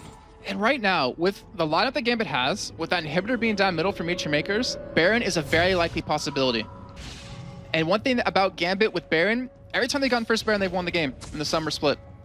So that's a very dangerous thing to let Gambit kind of pick up. Not to mention, they have the least amount of Barons taken at 10. So that kind of shows if they go for Baron, it's just to win the game. They don't necessarily need it all the time, but that might be the next move for them. Yeah, with the Oracles coming in there as well. I've seen them. Manamune actually finished off here by Darian as well. And now Alex Ich is coming up towards that top lane to join him. Go for a kill on Kuban, who's he's a spider after all. He'll be able to get away. Lovely cocoon comes around onto Darian. That pretty much stops all of that happening. Or does it? Alex is really getting close in there as well. They're going to try and have this turret away. As Diamond comes around, Makata and Livik, are going to be waiting off towards the side. There's the Sonic Wave hitting, but will he follow through from this one? Doesn't look like it. Oracle clearing out vision as well. They've completely zoned them out of that final outer turret. Yeah, Meteor Makers can't afford to do it. They're not strong enough, first of all, but with that middle inhibitor being down, they have super minions constantly pushing up against them that they have to concede pretty much their 2 outer turrets, and Gambit are taking advantage of this right now. We're going to have a 5-on-5 probably breakout here relatively soon. And who's it going to come out of? I mean, Meteor Makers, do they want to go for a stand here? Like, do they want to kind of lock the sun down? As they do catch Genja. Yeah, they catch Genja. They're going to try and explode him, which they've managed to do. There's a shutdown coming in, but the rest of Gambit going to get involved. Charu's going to die. Makata's going down as well. Looks like Gambit are going to try and keep following through from this one. There's a flash. Destiny going to be coming out here from Alex Ich. Where's he coming? Right inside the base. Stun onto Limbic. Wildcards will come through. Darian gets that one, but now Alex having to run. Kuban putting down good damage. Makler comes in to get that kill, but he's going to pay the price as well. That will be an ace coming out from Gambit. They're going to try and finish it right here. Wow, I mean, they easily can. They have a long death timer on Meteor Makers. They have super minions here, and this looks like it will be the game, definitely. And Gambit with a very quick win, 21.5 minutes. We talked about their boot camp. How well has it worked? And we're seeing it right now, Joe. Well, it seems to have done wonders for them, that's for sure, as that first Nexus turret does go down. They're not going to be able to finish off just here right now as Meteor Makers do spawn in. We're only 20 minutes in, we shouldn't forget that. The spawn times aren't massively long at this stage of things, but we saw there what Gambit are doing. They're ahead, so they're pushing towers. Meteor Makers either give them up or they fight, and they can't win fights. You've just seen that right there. What do they do here? They need to hold on somehow, and that's going to be really difficult to do against Gambit, where they lose so many objectives. They have pretty much no income at this point. Obviously, they have lanes to farm up, but the problem is Livik, he needs like an Oracle. He needs to be able to clear out all that vision in their jungle so they can get those camps. They need to, well, they can't afford to stop Baron because Gambit can just kind of walk away, but they need that farm. They need Charu to maybe pick up a kill or two just to kind of get him going a little bit quicker. And then with that, like, they have the potential to burst someone down. Alex doesn't have a Zhonya, so you can burst him. As you saw, Genja is easily burstable if you do land a cocoon onto him. And as long as Meteor Makers can target them down one by one, then they should have that potential. But they need to hold on. They need to hold on like 5 to 10 minutes at least. Well, we've seen some pretty big items being picked up recently. That locket now being completed as Alex going to get in here on towards Makler, who is invisible, but he's not going to be invisible for very long here. Alex just blindly following there up the lane, and now the rest of Gambit coming in here. Makler looks like he's going to be a very dead rat. We'll actually use the Blade of the Ruin King there on towards Alex, but that won't help him out. Genja gets the kill. And that's all due to the lack of vision that Meteor Makers has. They don't know exactly where anyone is, and to be honest, that was kind of maybe a desperation move by Makler, because Alex's ultimate is now up. Like, it was almost up when they started fighting. Charu's out of position right now, and Gambit, yeah, they can. They're going to try and win this one. Charu is going to be forced to recall from this. Obviously, that second Nexus turret is all that really stops Gambit walking in there right now. It's already down to less than half as the kick comes in. Kuban going to be knocked back. There's a hook onto Charu. He's going to surely die as well. Alex picks up that one, and they can just finish the game right here. They don't need the kills. They're going to pick up the second Nexus turret. The inhibitor has just spawned right behind them, which will stop them finishing the game right there. But they should be able to turn around. There's still 30 seconds here on Charu. Meteor Makers, like, they can't hold on. Like, they have 5 members of Gambit up. You still Charu down for 20 seconds. There's nothing they can do. Yeah, they're going to push straight in for this one. Hook not going to land, but it doesn't matter. Gambit going to walk through, finish off the Nexus, and take down Meteor Makers in 24 very, very quick minutes there. That was an absolute annihilation from Gambit. That was a win, a very convincing win for Gambit. And we talked about earlier in the boot camp, how well has it worked out? I think we saw right there, it's worked out phenomenally for them. They pretty much had Mutual Makers written down to a T. They knew exactly what to do against them, completely countered them. But now Mutual Makers, what do? They're still in 8th place. There still is that possibility of them getting into the playoffs, but the chances are very slim. Yeah, they are incredibly slim. I think words almost fail to describe how much Mutual Makers need a turnaround here from this one. They have to win all 4 games if they're to have a chance. And even that isn't controlled by them. Obviously, the 4 wins are controlled thoroughly by them, but actually, even if they do that, they're not guaranteed to be able to land a place, so it depends on other results. So, we questioned which Gambit is going to turn up here in Super Week. Is it going to be the Gambit that we used to see after boot camps that would come into a final day of a tournament and just destroy everyone? Seems like that was the team that turned up. One thing I kind of question is they have the ability to keep that going. I mean, we see in the past, like in one day where they'll do a stomp win, and the next game they'll get stomped kind of thing, or also, from day to day, but it looks like they want to get playoffs. Like, they set their mind to it with those 10 days of boot camp or 15 days of boot camp, and they're trying to go for it. And after that game, they have that opportunity to. Yeah, I mean, it's hard to really break down that one because things did go very quickly from Gambit. I mean, we saw that first blood down at the bottom. There was a lot of zoning going out. The CS difference at the end was about 30, and it was pretty much 30 the entire game. Like, even at the very start when Genji had 15 with that first blood, and Makla only had 3 or 4 CS, and that's pretty much just how it continued through that one. We saw Darian on Yorick went low, died even once up there in the top to Kubon, but played a very, what's the way to describe this one? He kind of chugged along through the game. Nothing super spectacular from him. Well, the thing is, with that death, he didn't let Kubon snowball on him. He didn't let him get the extra kills, the farm. He stayed ahead of him farm. He kept him in lane, kept him pushed out of lane sometimes when he went to go do Dragon. So in the end, I mean, that's all you needed to do, and it worked out for them. And this is the 11th game now where Baron hasn't been taken, and Gambit now have 3 of them. That just shows how aggressive they play. We've seen a lot of teams get an advantage and not push it, not use it to their advantage, or not, kind of make something happen off of it. But Gambit did this game. Well, the big thing we saw there, just that positional play around Dragon was really what made a massive swing for Gambit's favor there. But we're going to head over to Quickshot to break down the game. Thank you very much, guys. Unfortunately, I'm alone for this very short analysis segment. A game that was very one-sided. I think from the absolute get-go, Mutual Makers, they were trying to find a way into the game, but simply put, Gambit outclassed them. I mean, at 3.5, 4 minutes on the clock, you've seen Genji and Voidal going very, very aggressive in the bottom lane. Jason was so surprised. He's like, what on earth is happening? And it was pretty good play. We also seen a very aggressive tower dive with Diamond Prox back on Lee Sin, a champion that it's been great to see him being picked up and played again. The one thing that did stand out for me was a very, very big gank down in the bottom lane. We've seen Alex playing Twisted Fate. It's a champion that we haven't seen much of on 3.10, but to be fair, we've only seen about 9 games in total between NA and EU, and he played it perfectly. A lot of the power of that pick a card, lock in the gold card, Destiny to a location, and instantly stun somebody has been made a little bit more skill focused, and Alex demonstrated it perfectly. He landed the Destiny, he managed to pick up multiple kills for Gambit, pick up both of the towers, and that's what allowed them to do a lot of that dragon posturing and all of that map movement that Joe and Jason were talking about and analyzing so heavily. In total, that's a good win for Gambit. It puts them very securely in the middle of the table now. They're sitting just behind NIP, who are, 12 and 12. They need to pick up another victory to close that gap, and we'll have to see if they can continue the performance, because right now, that boot camp seemed to be paying off. There's a few little things Gambit could tweak, and I wonder if Shox is going to ask Alex exactly what they'd like to work on. Thank you very much, Trevor. Welcome to the interview lounge, Alex, and I indeed want to ask you about that. You guys went 0-3 last week, and then you guys went on a boot camp. Is that a decision that came only because you went 0-3 and that it was absolutely high time to change something, or where did it come from? So that decision was made long time ago. We knew that we will go to boot camp before the Super Week, so the 0-3 didn't affect it at all, because we need to train to Gamescom, we need to train to Super Week, and we really need these wins, so we try our best and train as much as possible. All right, and besides that training, how did you pick up morale after that last game, that 0-3 being this close to the playoffs? Is that you then that takes it in your hands to get the team going again, or? I think it's it is the thing of the past, and you just need to keep going, need to forget about it, and okay, we went 0-3, but like 10 days passed, and now we're ready to win, and we try our best to do it.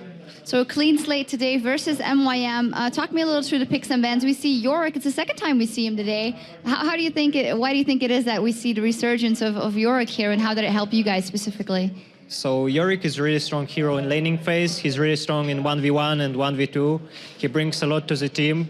He got kite, he got damage, and he's like the hero that is really good against dive comps because you can resurrect the hero that is getting dived.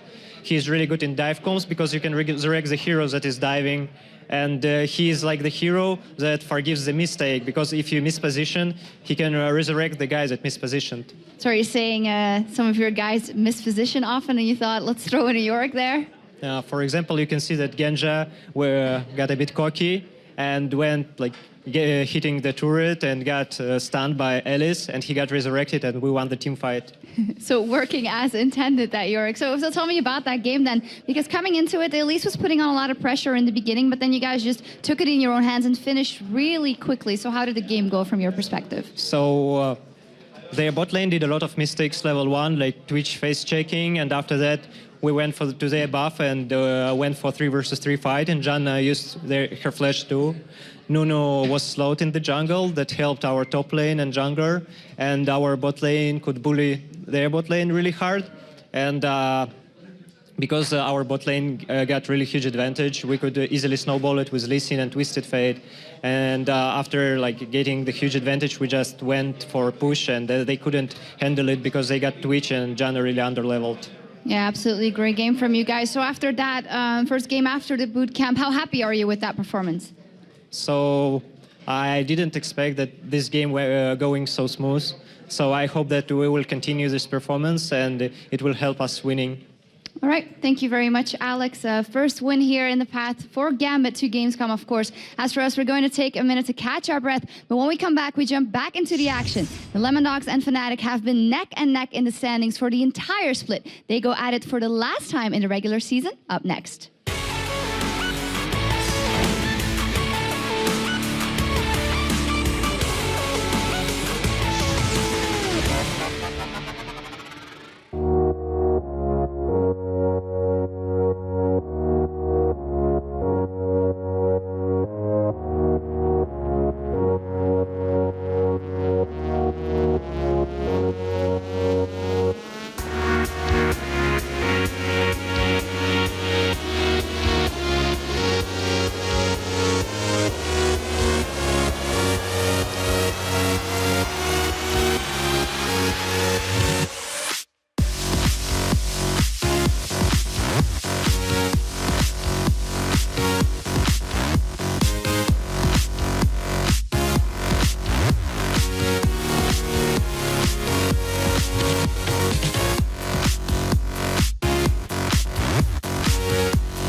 Welcome back. We're just about to see the Lemon Dogs and Fnatic battle for control of the top spot in the league. So let's keep things going and head right into our next match with Joe and Jason.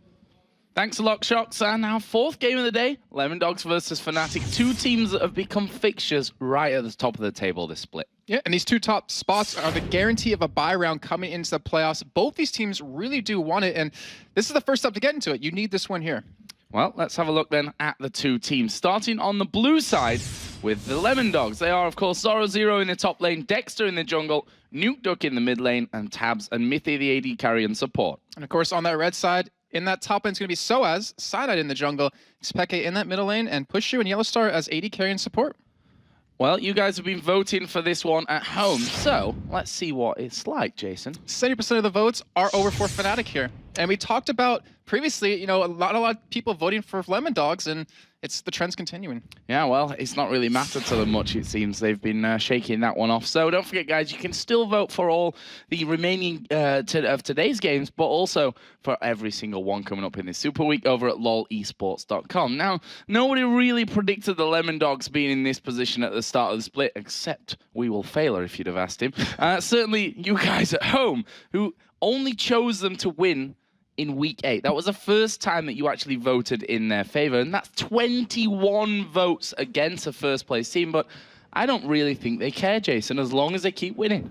Yeah, I mean, Lemon Dogs are in the best position heading into the week. Even if they go 1-4, they still make the playoffs. They would be in a tie with SK, and since Lemon Dogs are up 3-1 against them, they would advance. But I'm sure they'd rather do much better than that and secure one of those top 2 spots to skip that first set of games in the playoffs.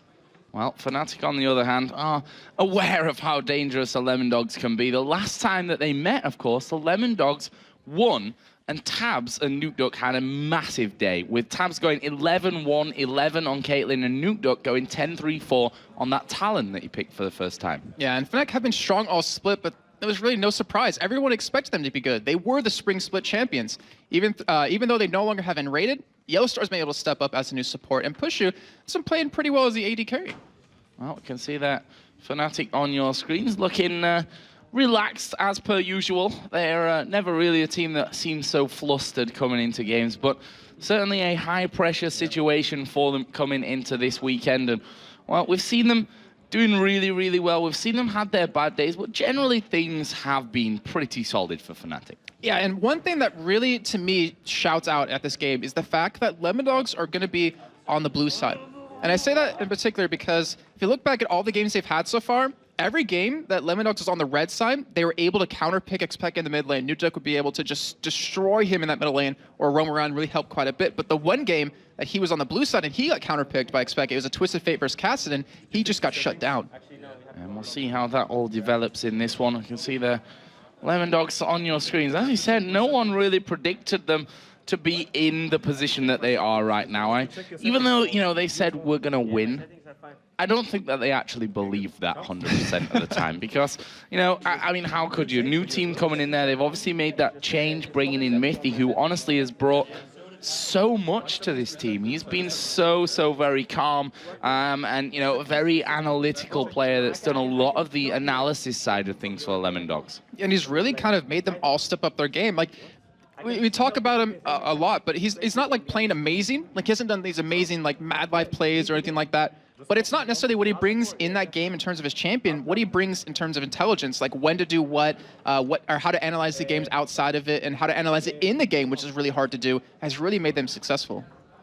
See that Dexter as well, of course, made his first appearance here in the LCS studio in Cologne last split, when of course he came in for a couple of weeks for Dragonborns, no longer of course part of the LCS, but he's been an incredible player for the Lemon Dogs so far. The obvious standout game, of course, was that one against Gambit, where he played the Elise in the jungle.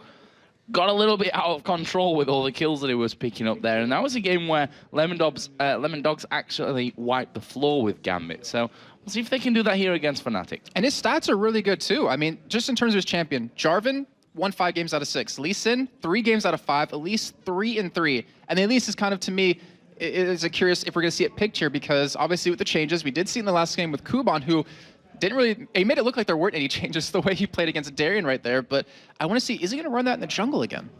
Well, if you think about Elise in these two teams, it's it could very well be a highly contested pick because SOAS, now if we think back to the spring split, you had pretty much 100% record. I think they lost one game in the entirety of that. That was in the playoffs. You went through the normal season of the spring split of the 10 weeks without a single defeat on her.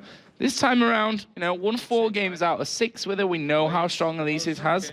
Had that bit of a change coming in, but seems like teams are still very willing to play the Spider. And yeah, and the thing is, his Elise is 4-6, but his Kennen is 5-6. I mean, that just kind of shows he realized Elise is always going to be banned out against me. I need to learn another champion that can be very solid on, where his Jace he's currently 1-for-2 with, which we saw him back at Gamescom almost a year ago to this day, just destroying, I was Curse EU, I believe, against a Shen. So we're going to see what they're going to pick up this time, but one thing's for sure about these two teams and when they play against each other, their average game time and stuff like that is way longer than their game time in particular. Where Lemondog's 41:46 is when their normal games last, and Fnatic it's 41:05. But average game time between these two teams 53:09. So it kind of shows both these teams, they want to kind of pick apart the other team and take advantage of situations sparingly. Like they want to be able to do it when they know they can go for that win or they know they can win that fight. And it kind of shows that both these teams are respectful of each other.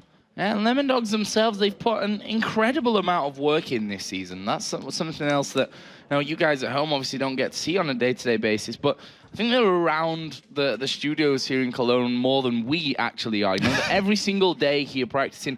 I believe 2 or 3 of them were over in Sweden at Inferno Online doing some boot camping before, in the week off that we've had from this. So they've continued that trend. The couple that didn't go there, they were here in Cologne, still training with the team. So they've put in a lot of work here, Lemondogs, over the season. Honestly, I've got massive respect for any team that's willing to do that. You look on the other side at a team like Gambit, who, due to the incredibly hard travel schedules that they have because of visas that they're only allowed to be here a certain amount of time, and to stretch that kind of through the timings of the LCS means that they have to fly in and out on a weekly basis, and that takes a massive chunk out of practice time, and it just shows you what real hard work can do for a team. And what makes it even more harsh for Lemondogs is the fact that they don't have a gaming house. Like they're living out of a hotel, so they're always here, like you're saying, in the studios playing, practicing.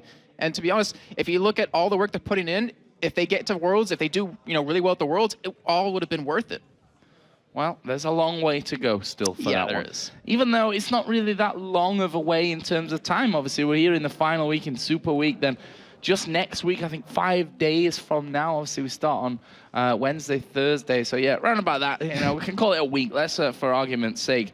There's a week in between. Then, once Gamescom's over, we're going to find out which teams are possibly going to lose their spots here in the LCS, and more importantly, which teams are going to be going to Los Angeles. And not to mention, if you think about the pressure that teams are under, we have a lot of teams who need a lot of wins here this week to kind of solidify their spot in the playoffs. But Lemondogs, when have they ever had pressure like this before? I guess you could look back to the Summer Promotion Tournament. However, they just aced their entire group or their entire series. And right now, with the playoffs coming up, the pressure's going to start to mount, and that's when you find out who the team is. Can they handle that pressure? Can they deal with it and still perform? So we're going to go into Champion Select, then into the bans and the picks. Let's talk a little bit about them. We did touch on them slightly with the likes of Elise. Well, I would also expect to see maybe a Kennen ban, as we mentioned before. SOAS has some good stats on that, 5-6, as well as Zora 0, 6-9. So maybe take that champion away, or maybe that will be a priority as a first pick. But you got to bet on Nuke Duck. He's the key person. He's the one that's always been the hardest person to deal with for Fnatic. He's been roaming around. He gets so many kills over and over, just like you mentioned before with his Talon game where he had a ridiculous score, and then Tabs 11-1-11. So that's got to be the focus for Fnatic. And then over on Lemondog's side, you can't really ban Fnatic out. So what you do is you ban things you don't want to play against. So we are going to get in there here, and we can see that the first ban's coming out. Kassadin banned for the Lemondogs. Zed taken away by Fnatic. Okay, so Kassadin don't want Cyanide playing it, or not Cyanide. Well, sorry, that would be interesting. They switched spots on the picks and bans. They don't want Peke playing it, obviously, but Nuke always has potential to play it. So just gonna take it away. They're gonna have that first pick, but what do they want to get for it? Well, Shen going to be taken out here by Lemondogs as well. Obviously, not want to let that in the hands of SOAS. And we actually see that you can see on the right that Peke and Cyanide have joined the game in the wrong order. It's a very simple thing That's to what do. threw me off, I swear. Or are they going to do another role switch? I doubt that's going to happen, but That'd be amazing. We've seen it before from Fnatic, the only team that have really done that one here. So we'll see. Elise banned out though. We talked about Elise before. Dexter in the jungle strong, Soaz in the top lane strong. No Elise this game. Yeah, and I'm like we were saying before, Elise going to be taken away, but the Kennen, I'm still looking to maybe see that banned, or maybe that will be the first pick for Lemon Dogs. But one thing they need to make sure to do is have Nuta get a champion he's comfortable on. That isn't really easy to counter. Maybe like an Ari or something like that, because he's had such a tough time against Fnatic when he has to pick before them, when he gets counterpicked. Well, they just missed a ban, right? I'm not sure if they missed it or if that was intentional. It's one of the two. It is. That is definitely one of the options. It's not there. So they didn't go for a third ban, whatever the reasoning behind that may be, whether a tactical choice or really what's going on from that one. We'll see a little bit later on when we hear from him. But Kennen is going to be the final ban out here from Fnatic. They'll use all three. So no Kennen for Zoro Zero in this. Yep. And that's going to be a... Oh, they didn't want to ban. I was asking Nuta. They didn't want to ban, so they left that one free because they don't want to take away too many champions. But with that Kennen being taken away, Zoro Zero is a little bit sad. He's not going to be able to play that in that top lane, but there's still so many champions to pick right now. Fiddlesticks for Mythy, Thresh for Mythy. I mean, it's easy to pick a support as your first thing since you can kind of counter what Fnatic's going to throw at you, and looks like that might be the pick. Yeah, that's what they're going to go with. Pick up that Thresh. 2 wins out of 3, sorry, for Mythy on that Thresh. So certainly he is a very, very strong Thresh player.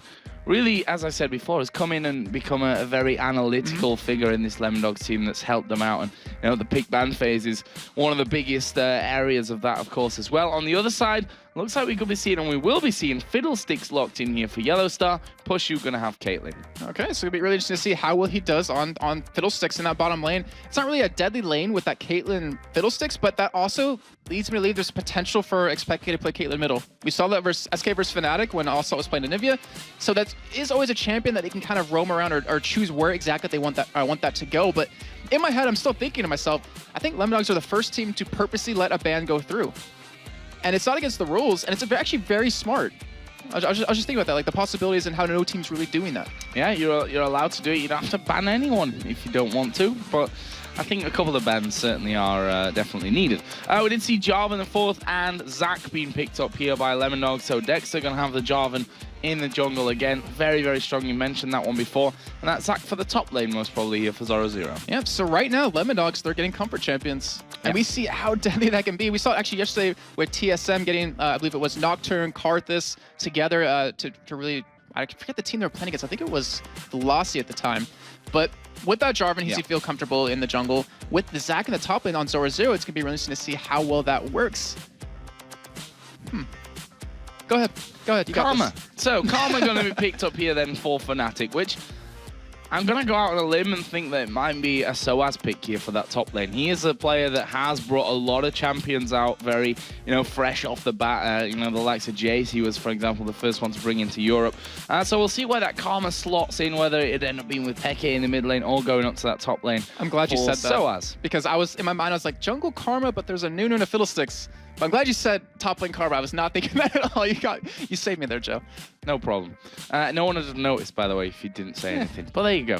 On the other side, Lemon Dogs finishing off their lineup with the Twitch and an Ahri coming out. And we know Nuduck's played a lot of Ahri. Tab's coming in with Twitch, a champion that he has played on before. But if we look over to the other side, Fnatic here, going a little bit differently. They picked Vayne in there as well. So, final pick was Vayne. So we're going to see Peke on Vayne. Soaz on Karma, but that may change. I've got a feeling that could end up changing around. I think we're going to see a push you on Vayne with Fiddlesticks and then Peke on Caitlyn against Ahri in that middle lane. And we talked about Nuduck. He has to pick his champion that he's strong with. Ahri was the one we thought he was going to go, but he has to be able to do well in lane. Or Lemon Dogs, it's going to be very hard for him to pick up this win. And right now, with that Fiddlesticks, just the threat of him, it forces Tabs to pick up Cleanse. It means he's not going to have another defensive or a barrier to kind of bait anyone in. And that's very dangerous considering he doesn't have that escape.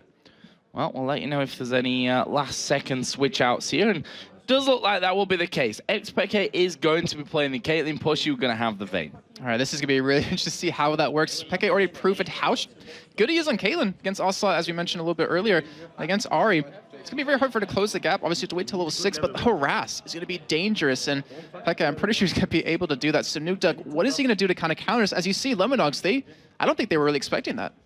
No, I don't think they were either. Obviously, that Karma coming into top lane. Peke playing the Caitlyn in the middle. Obviously, they're going to have that blood boil coming out as well from Nunu, which, you know, it's nice when you've got it for 180 carry. When you've got 2, it's only a bigger bonus. The downside of this composition, though, of double ADs is the fact that all your farm generally gets channeled into 180 carry, but when you have 2, it kind of splits that down the line. So it means your 80 carries are going to be, you know, kind of strong middle, but towards the late, they're not going to be as strong as the enemy 80 carries. So if Fnatic is going to make this work, they have to do well early on.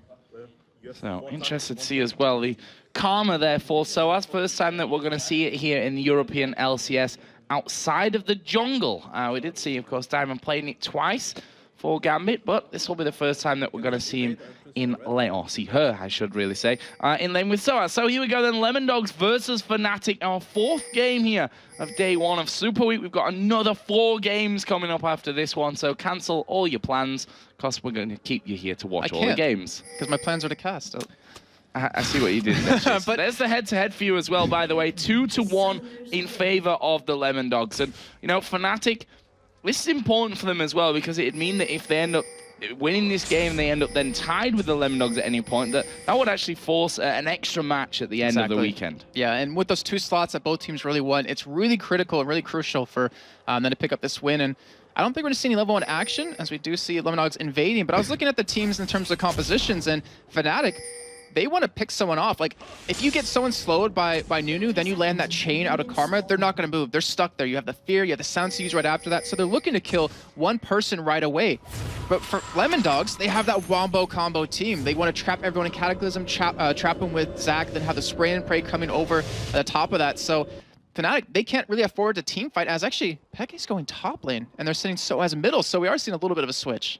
So I was right about the whole mid lane Karma, possibly. We'll see how that one changes. You just saw Yellow Star there just going through the jungle, and it's look at the warding. It's a mirror on both sides of the map there, except the 1 extra ward that Fnatic have on the bottom side of the river. But both teams have got 2 wards in the enemy jungle, and also trying to keep an eye on their own side of things there on the entries as well. So it'll be interesting here to see where everyone's going. SOAS is actually headed towards top now by the looks of it, with Caitlyn coming mid.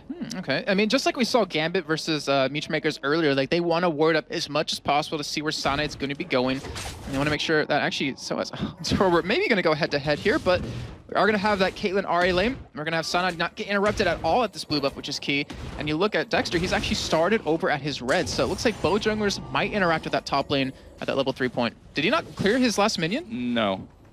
That's not good. I'm not sure why he did that. Maybe a little bit on autopilot at this point. Or is he going to actually head up towards the enemy side? No, he's just going for his blue buff. So interesting stuff there. I don't think that was intentional, as Mithy here gets a big blast down the bottom. And that silence is a lengthy thing, along with a Fear as well, which seems to last forever on you from Fiddlesticks. Yeah, what makes Fiddle so strong early on is the fact that obviously he can push the lane a little bit with his crows, the silence and the Fear, but also if he can get control of the bushes on you, it's really hard for your AD carrier to kind of farm up. So Mithy kind of knew that, and he responded by putting a pink ward down, and they're keeping that lane pushed up so they don't lose that ward. They need to keep that. But looking for them, Yellowstar doesn't have a pink to kind of counter it, so their bot lane's not going to be able to get any kills relatively soon. So Dexter's just gone back down to his red camp and finished it off. So I think the point of that was he's just delayed it there so that he doesn't get counter jungled the next time it spawns. That's the only logical thing that I could think of from that. That would be very smart in Sonnet right now. He has a ward, but with this Nunu, with the Caitlyn, you have that ability to quick push lanes right now. So we're going to have to see Dexter kind of come up here to the middle to kind of defend it, or Fnatic's going to get some good damage onto that turret. So Dexter is going to be here to cover off somewhat, just doing his wraiths at this point of things. Okay, focusing more on towards the CS. There is Yellowstar going very low. There is a finisher. Expunge comes out from Tabs. And the first blood down in this bottom lane. Lemondogs showing that they are not scared of that Fiddle. Yeah, it's a fantastic start for Lemondogs too, because Fiddlesticks kind of thrives on that early on presence, like the aggression that he can put out, and by being able to kill him, getting that first kill on the Tabs, being able to control that lane a lot more, and more importantly, keep Vayne under farmed, which currently down 10 CS. 10 CS, and probably just the start of it there from that one. Tab starts to push through. Still Cyanide hanging in this middle lane, keeping that Blood Boil on constantly, but also taking the experience from that lane as well. Yeah, it's going to hold Expected back a little bit, but they're still just going for the damage on this turret. It hasn't been taken that low because remember, in 3.10, the turrets have a lot more armor early on, then they kind of fade away as the game goes on. But they've been able to hold it, and with Dexter showing up, he's level 4. He's equal in terms of levels. And he's actually ahead in farm too, 15-6 right now. Yep. And on that front now, going to be doing a similar thing over this side as he smites the siege minion, and then Nukeduck missed the last hit on it as well. So not the most incredible display there, but whatever. They are still managing to hold on to this one. Nukeduck actually is going to go back to buy from this. This top lane, not really seen much from it. Of course, is Soaz playing the calm. A lot of damage coming down here on towards Zoro Zero. He's going to have to slingshot himself away. Those creeps got him stuck in there from that. But yeah, Soaz, you're doing a pretty good job so far. He's behind in CS, and honestly, I'm not too sure on how well Karma does in that top end. I know late game she has a lot of poke, a lot of damage, and when you mix that in with a Caitlyn, you can really poke a team down before you want to go for an engage. But right now, with Cyanide still in that lane, I want to know if it's just because they want to push the turret down, or they want to force Dexter to stay middle. And because of that, he's not able to gank and really apply pressure into these other lanes. But right now, Cyanide, he's heading down bottom. He wants to make a play happen, but he's going to run through a ward. Yeah, went straight over the top of a ward from this one, and Fnatic not really going to be able to follow up and chase through from that one. Mithy and Tabs just backing straight off as they see Nunu coming down in towards his bottom lane. And, well, as you said, Cyanide, he's got 7 CS right now. All his experience pretty much coming out of the lanes that he's been in. Yeah, and look what he can do. I mean, he can run middle and he can run bottom over and over. Just Blood Boil the AD carry, push the lane a little bit, try to get some damage onto the turret, then return to another lane. And I guess that's what he's going to be going for here, as well as picking up his own buffs when they do respawn.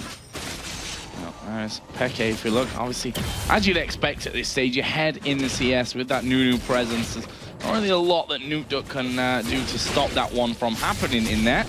And you also see the Philo Stone being picked up there by Cyanide in the jungle. Yeah, that's really unusual to see out of junglers, but it also kind of shows that he's not planning to be in the jungle. Yeah. He doesn't want to be there. He's going to depend on this GP10 to keep taking in for him to get his gold income, because he wants to keep applying this pressure. But right now, Fnatic it's working. I mean, right now it's working because they have a lead in the top lane, they have a lead in the middle lane. They haven't been able to get too much damage onto the turrets, but Tabs has that kill. Oh, there is Peke going very, very low. Cataclysm comes down, and Peke not able to escape that one, and there is the job, and they worked so hard to keep him pretty much in that mid lane to stop that from happening. As soon as Cyanide left the middle lane, ironically enough, that's when they see them come around and are able to pick up the first kill. And because he's been... on the game. Yeah, but I mean, because he's been able to sit in his own jungle as well as sit in that middle lane to get free farm, he hit 6 way before Cyanide. So he was able to apply that Cataclysm, blew the flash out of Xpeke, even blew the 90 caliber net, which obviously comes up, but he was able to lock him in that Cataclysm long enough and then to pick up that kill, and that kill went over to Dexter. Not exactly who you want it to go to, but you're going to pick up that kill either way you can. Yeah, I'm not sure that they'll be too unhappy with that one. It just means that Dexter is going to be even further ahead of Cyanide when it comes down to it. Top lane, Soaz has got himself right back into the lead in terms of the farm. Double Doran's ring for him, 57 CS to 43. And, well, Negatron Cloak from Zoro Zero with that Doran shield. Wants that protection. And I'm really worried for Fnatic right now because the strategy they've been using isn't working out that well for them. If they can't get a bigger lead in one of these lanes and start maybe picking up some kills, or if Xpeke dies again in that middle lane, they're going to be so far behind. And when you're against a team like Lemon Dogs who wants to force these team fights with their wombo combo, you're not really going to be able to do too well in that fight. And I see Zoro Zero just really bringing that minion wave right underneath his turret. He wants to stay safe from that one, as Nukeduck going to be getting his blue buff here. Back into lane for him. He's 43 to 62 CS behind. So overall, Fnatic here doing really well on the farm.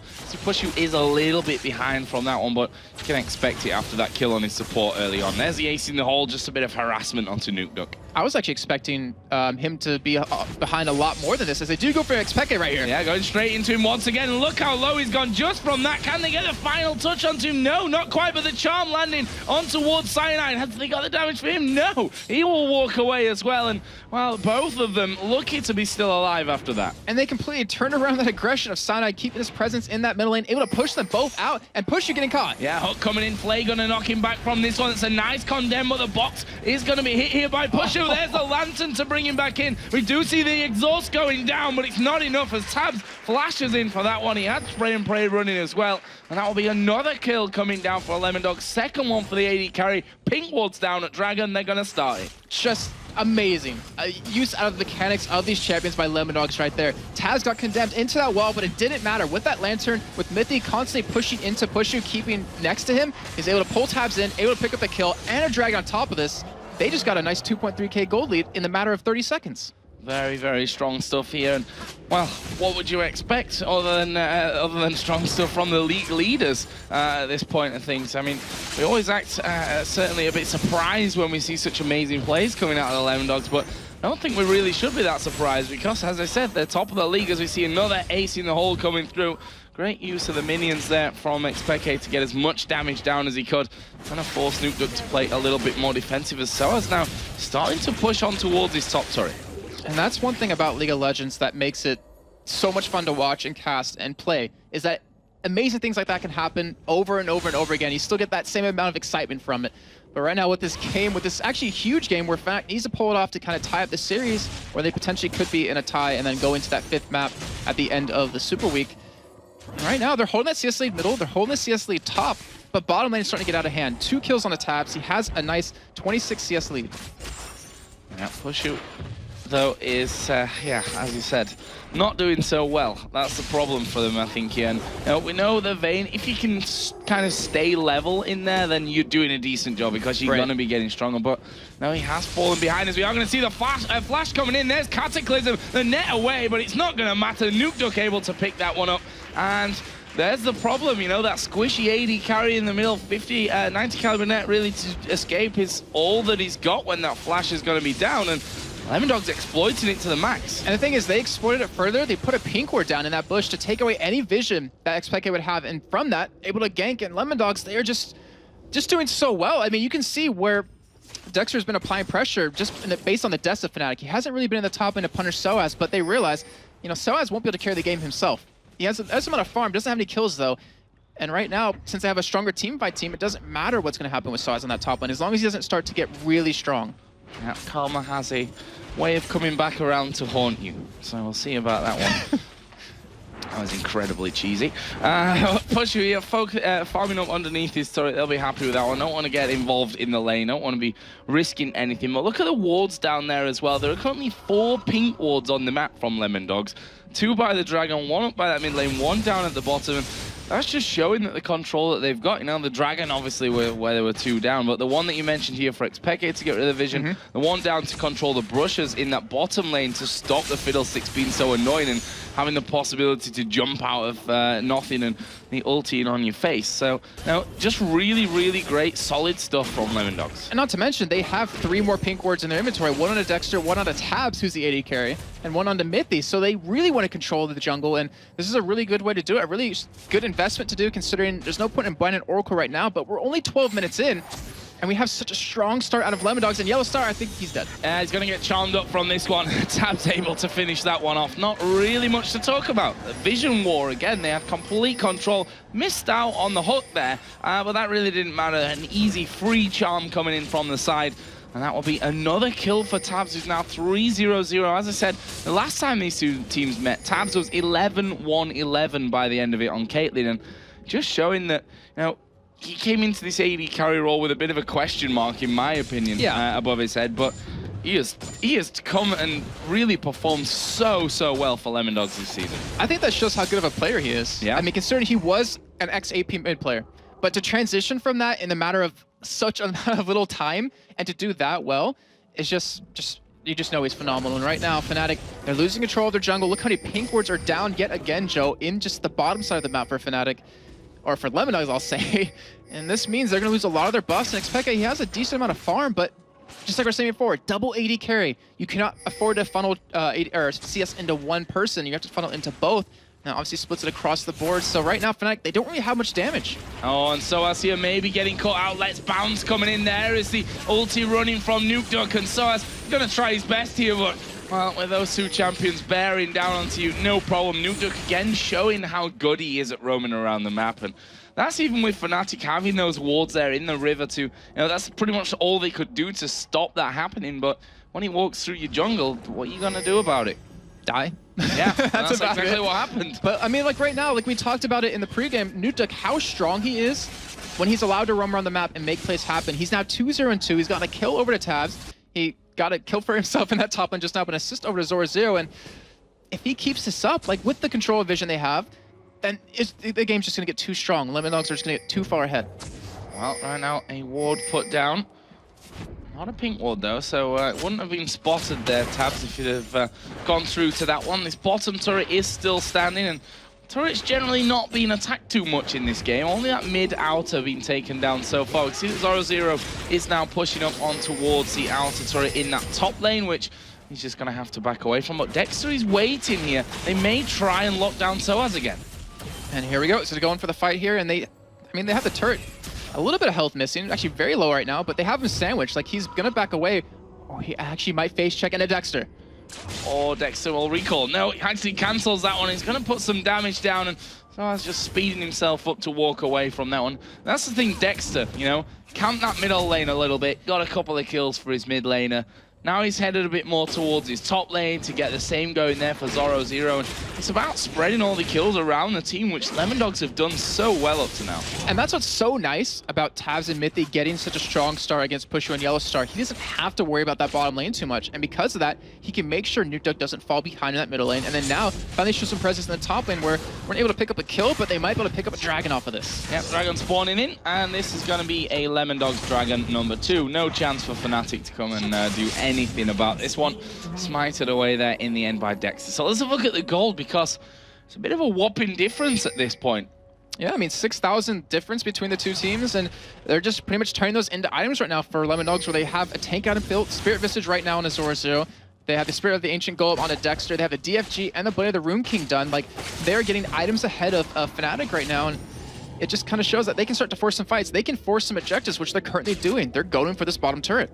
And again, look at the wards that they've got down here. Not just, I mean, 3 pink wards on the top side of the map. There's 1 in the mid lane there. They've got the bottom side of the jungle. And now, because of that lead that they've got going on, they've got more disposable income than your average millionaire right now. And I'm thinking to myself, you know, as we saw earlier, Gambit versus Meteor Makers, Gambit didn't have this big of a lead. But they were just storming over Meteor Makers, and right now Lemondogs with this lead, they're playing it so smart. They're not trying to do anything stupid. They're not trying to be over-aggressive when they feel like they shouldn't be, because they realize what's on the line here. They want this win, and if they keep playing like this, they're going to get it. Yeah, they are certainly on the right path for towards victory, as we see Mithy there just waiting inside of that brush. Finally, an Oracle coming out here for Yellow Star, and that should allow Fnatic to get a little bit more control of the game, and more importantly, of that map back. We'll see about that, because Lemondogs are not finished here. They're still pushing on this bottom turret. And they're not being punished for it because they have the control of the vision, because they have Dexter on the sideline. They want to get it very low here. And to be honest, they actually might be able to take it soon. I think in the next wave or two, they'll be able to get it. Yeah, down to half HP already. Tabs continues to hammer away, and as soon as Vayne comes anywhere near him, he's like, nope, I'm off. I'm Dark Passage. I am straight out of the way of this one. And well, now they're joined by even more, and they are going to be taking this turret down with this wave. It's a good job by them. And in the meantime, they're leaving Zoro alone in the top lane versus Soaz, where he actually got the lead over him right now when he was previously behind quite a bit, but he's actually doing some good damage onto him. Yeah, he's going to go straight on into him there. He's Let's Bounce, using the Ignite as well, and you know, may have not thought, okay, I can get the kill from this one, but forcing Soaz away to get even more of an advantage there will just help him out from that. And you see how low he's managed to get Soaz there with just defensive items. It doesn't look like he's done just yet, but he will be able to dodge that. And right now, we have Tabs back with 2,800 gold. Picked up a Zill, picked up a QSS. Very smart move. Doesn't want to get caught with anything. He needs to get out of a fear and a silence, because he has the majority of the kills on himself. And that just shows, like, he realizes he doesn't really need more damage right now. He needs to make sure he stays safe. Yeah, safety. 3-0-0 right now. As we see, he push around once again for the blue buff. That's going to be continued to be controlled by the Lemondogs. We've really had a big stronghold on this one, and of the entire jungle, to be honest with you. The warding up till now has been absolutely brilliant. And if they keep this up, like, doing a good job of it, but it seems like their momentum has slightly slowed a bit, if you know what I mean. Like, they've been able to take turrets and force these, but right now they're kind of like, all right, we have the mid second or tier 2 turret up, we have the top tier 2 turret up, but they're not necessarily going for it, they're not necessarily pushing for it just yet. And I kind of hope they don't go for Baron. I mean, they have all the Barons against Fnatic, 5-0 in their series.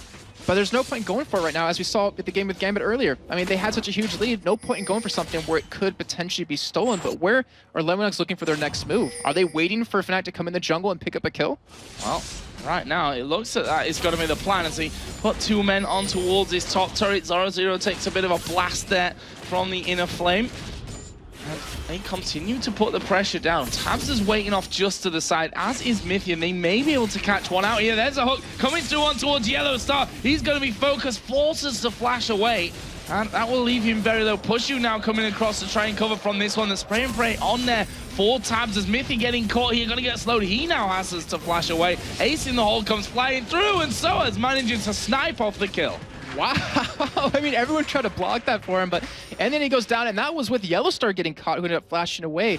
And they're actually going to continue pushing, and with Xpeke pushing middle right now, because you have Nukeduck doing the same, they might be able to make it. This is a little bit risky here for Lemondogs. So need to watch out. And the thing is, if Nukeduck goes in on towards Peke now with that DFG, Peke's not going to survive it. There's pretty much no way that he can hold on to him there. So we are going to see the charm come down, not quite connected. But you can bet your bottom dollar, if that charm would have landed, Nukeduck would have gone in for that one. See just at range there, really putting down some good damage. Another missed charm. It's all fine. 3 men here for Fnatic. That's all fine for the Lemondogs, because they're still pushing up towards top as well. Yeah, and So's left here up all alone. That turret already is very low, but they're still being very hesitant to go in as they do engage on the Soaz. Right, I speak about that. But here comes Yellowstar from the bottom, and because they got that flash out of him a little bit earlier, because he's level 7, 20 minutes in, because they've been able to harass him quite well, been able to kill him a couple of times, the threat of his ultimate isn't too high. He doesn't even have boots yet, Joe. No, and that's definitely not a good sign for him. I mean, if you look at Mithy, only at level 8, so he's not a massive way forward, but if you think of the other champions on the field here, they can destroy that Fiddlesticks in absolutely no time. Finally, they get the inner turret in this top lane as well. And the thing what's so important about Fiddlesticks in terms of levels, you can't get max rank fear until you're level 9. So he's obviously doesn't have max rank of it just yet, which you really kind of need for these fights. You have to be able to lock someone down, which currently, it looks like Nukeduck might be his target. But right now, I don't even think Fnatic can afford to engage. They have to kind of turtle up and hope that Lemondogs go for an engage that they're not going to win. Yeah, Nukeduck now got that haunting guys in there with the DFG as well. As you mentioned earlier, Quicksilver Sash for Tabs. He's not been back to buy since then, so guessing he's sat on a decent amount of gold, 16,500 gold right now he's sat on. As another dragon going to spawn in, Lemondogs obviously got the timing on it, and they are headed straight down there. And they have all the vision on top of that, so it will be a completed fan answer for Tabs, and every game so far we've seen today have been kind of determined on who controls the dragon the best. When we think back to the SK game earlier on today versus Alternate, they had 5 or 6 dragons. EG had a couple, I think 3 against their opponent right there, against NIP, and in the Gambit game, they didn't really need them, but they still had like 2 or 3 to the 0 the other team. MYM actually had the first. Oh, they did have the first one, yes, you're right. As well, so that just shows you that they apparently didn't even need it as they walked through them. Lemondogs here setting up a bit of a trap. If they can get a hook, then they'll follow through with the entire team. Nukeduck's so very dangerous at this point in the game. Can take down pretty much anyone. I think Cyanide obviously going to be the hardest one of the lot to be taken down, but I don't think Nukeduck would have too much of a challenge with him either.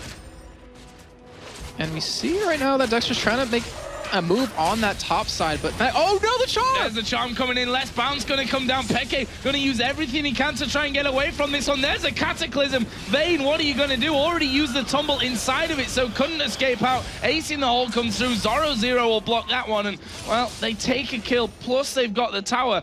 Lemondogs will be happy with that. That's all they need. Just you see that one charm land or that one hook land. I don't think they have the damage to kill him. He's too tanky right now at this point, but we'll get safe and back away. But if the Lemondogs keep doing that, if they keep picking up one person of Fnatic each time, push a turret down, we're going to take home this victory, and we'll expect it. Barely going to escape that one. Well, Mithy missed the hook, let's be fair. I'm not calling an escape when it was, quite frankly, he didn't even move. You know, I think Mithy was trying to predict any kind of movement, which obviously didn't quite happen there. Interesting stuff. The last Whisper actually was finished first here for Tabs, so he was going in for that one. A little bit surprised by that, though, since Team doesn't really have too much armor built up or prioritized against him. But, I mean, just look at the CS lead he has. 4 kills. He's 199 to 130 CS against his counter opponent, or his opponent. Like, that is just a huge lead for him, so I guess he can afford to go for something like that. And with that spray and pray, it's just going to tear apart Fnatic. There's 2,000 gold for Nuke to spend as well when he finally goes home. Wants his blue buff first of all, though. Or is that going to go over to Zach? We'll see as Peke here getting caught out. Tab's going to go in there, and Dexter secures the kill. I don't think he really needed to do that one. Tab's actually flashing in to make sure that he got that kill. I'm not sure that was 100% needed either, but Peke caught out of position there. Not a lot you can do. Yeah, and I mean, we're about 24 minutes in, and we have a 12,000 gold lead for Lemondogs. And we talked about how they have like a longer average game time than they normally would against any other team, but right now, it looks like Lemondogs might be able to pull this one through in half the time. Yeah, we're at 25 minutes into this one. They've got a humongous lead. And I can't see them letting this one slip. Right now, Zoro0 just teeing himself up. Is he going to dive in there? No, he's not. Bit of a letdown when he gets to that max length and you're like, oh no, okay, he's not going to jump in there. But right now, prioritizing these turrets as the charm lands on Soaz. No follow-up though. And we've seen many times where teams right here trying to push down this inhibitor turret where they've just almost lost the game because they get a little cocky, they go for an engage they shouldn't. I mean, Tabs is at half life. Yeah, Nuke took down a quarter of his life. And they're playing it safer. I mean, I think Baron might be more of a possibility since we're 25 minutes in and they have that vision control. Look at the top side of the map for Fnatic. They have one more down, and that is right outside their base. They have no vision over Baron except that ward, which I just noticed. And with that Oracle on Mithy, they might be able to take that down, or they should be able to. And that could be the next move. Look at the item differences here as well. I mean, so the AD carries are the easiest to compare at this stage, and I think most of the problem is that you can't really compare. Both of them got that Blade of the Ruined King, but Tabs has got a QSS Zeal and that last Whisper in there, and just a crit cloak over with Push, who's Vayne. Not even got the tier 2 boots yet. Yeah, and I mean, it's a Vayne though, so... Well, yeah. I'm not saying right now, but like, if this game lasts another 10-15 minutes, it doesn't matter how far behind he is at this point. It just comes down to whether he can stay alive in these fights. And Lemondogs, I mean, they don't need to end it soon because they have such a good team fight composition, but they can't afford to let Fnatic get any sort of foothold in this game. And with this Baron, they should be able to. Well, started off here, and Fnatic have got no vision anywhere near right now. And that Baron is going down pretty quickly from this one. Already way below half HP. Fnatic have just been pushing out the waves, and Lemondogs are going to be taking this Baron, and there's not a thing that Fnatic can do about it. That takes it to 6-0 in this series for Lemondogs, taking every single Baron possible, even with their own, or at least the first one. But here we go. They have that Baron buff. They don't have as much vision anymore since Yellowstar was able to put some wards down, but with this Baron, with their team fight composition, they should be able to dive on a turret if they want to. Yeah, Lemondogs just claiming back that Fnatic jungle. They've had 2 jungles now for quite a long time of Lemondogs to be farming from, and that vision going back in there once again, pushed out this top wave. Just a matter of time here before Lemondogs can break through, and you have to wonder whether it's going to be something like that, the hook landing, or the charm coming out of Nuke to get things started. And there it is, goes over the wall. Yellow Star almost burst down from 100 to 0. DFG was used, didn't quite have that final tick. If he'd used his Ignite, he probably would have killed him. But now his ultimate's down, and Yellowstar only committed his flash, so that's not necessarily a good sign. In the end, I think that was a good trade for Fnatic because their turret didn't take any damage, and Yellowstar is now back, so that might have been a little bit of a misplay. Lemondogs with that Baron, they don't care. They're still going to push in. Yeah, going to go straight down for this one. They got the minions in there with them. Now I'm going to see a bit of poke coming back from Fnatic. Stun going to come in towards Zoro0, but honestly, they're not too worried about that, I think, at this stage. You see that Abyssal Scepter now added into Morellonomicon for Soaz. Lemondogs still stand here, and they've got a very mobile team, a team that can be from quite far away from you to on top of you in a split second. They have to be really wary of that, Fnatic. They really do. They can't afford to get caught at all by a charm or a hook, and luckily for Fnatic, though, they do have some decent wave clear, as you can tell. I mean, that turret's only dropped about halfway after about 3 or 4 waves of minions, but with Soaz on that Karma, with Caitlyn with the Piltover Peacemaker, even with the Crows out of Fiddlesticks, they're able to push it out and really force Lemondogs to make the first move. If they want to get this turret, they're going to have to dive. Yeah, Zoro0's made a bit of a step towards that one. Going to try and split them off as he pushes those minions through on towards that middle inhibitor turret. There is Tabs actually hammering away on it, and he's taken decent amounts of damage, but he can always escape with that lantern there, gets the shield from it as well. And And heals with back up. 3 or 4, yeah, and they're just going to lifesteal it all straight back up on the next wave that comes out of Fnatic's base. Smart move by Lemon too. I like that. I mean, Dexter and Mythic could have attacked the minions, but they're like, no, let's let Tabs heal up because he's doing some good harass to that turret. They got it down further in just 1 or 2 waves than they've gotten previously, and this might be the final straw for the turret. I'm not sure it's going to stay alive much longer. Now we see once again Stealth coming out. Tabs are stood right on top of the lantern, but they're going on towards Yellowstar. He's burning from the Ignite. There's Let's Bounce coming in. There is a kill coming down as well, and now the Cataclysm. Pusher will flash away from it, but they're all super low. Here comes Nuke Duck. They're almost on top of the fountain there, Dexter. Look how close his flag was. But that's going to get them the turret and the inhibitor, and they're going to go straight to the mid lane. And they still have that Baron, so they can take this turret as well. A phenomenal job by them to just kind of go in with that turret was low enough. Also, Nuke Duck just pushing them out right away. Yeah, they're going to take this one here as well. I can't see Fnatic repelling this attack. Tabs going pretty low, ace in the hole, forced to use a barrier as well. I think he would have gone down without that one, and that signals a retreat from the Lemon Dogs, taking out that second inhib turret on the way. And they're going to spend what I'd imagine is quite a lot of gold right now. There we go, 2.3, in fact, over 2,000 for 3 men. The support got 1,000 gold, 1,500 for Jarvan as well. This is going to be a nice shopping trip for the Lemon Dogs. One thing, though, that Fnatic can kind of take from this is they're going to have waves pushed up constantly now. So they're going to have quote-unquote free farm in these lanes, but obviously it's going to pull someone away from the group, and that means Lemon Dogs can kind of push another lane as well. But still, I mean, they have a lot of farm on Xpeke right now, 272.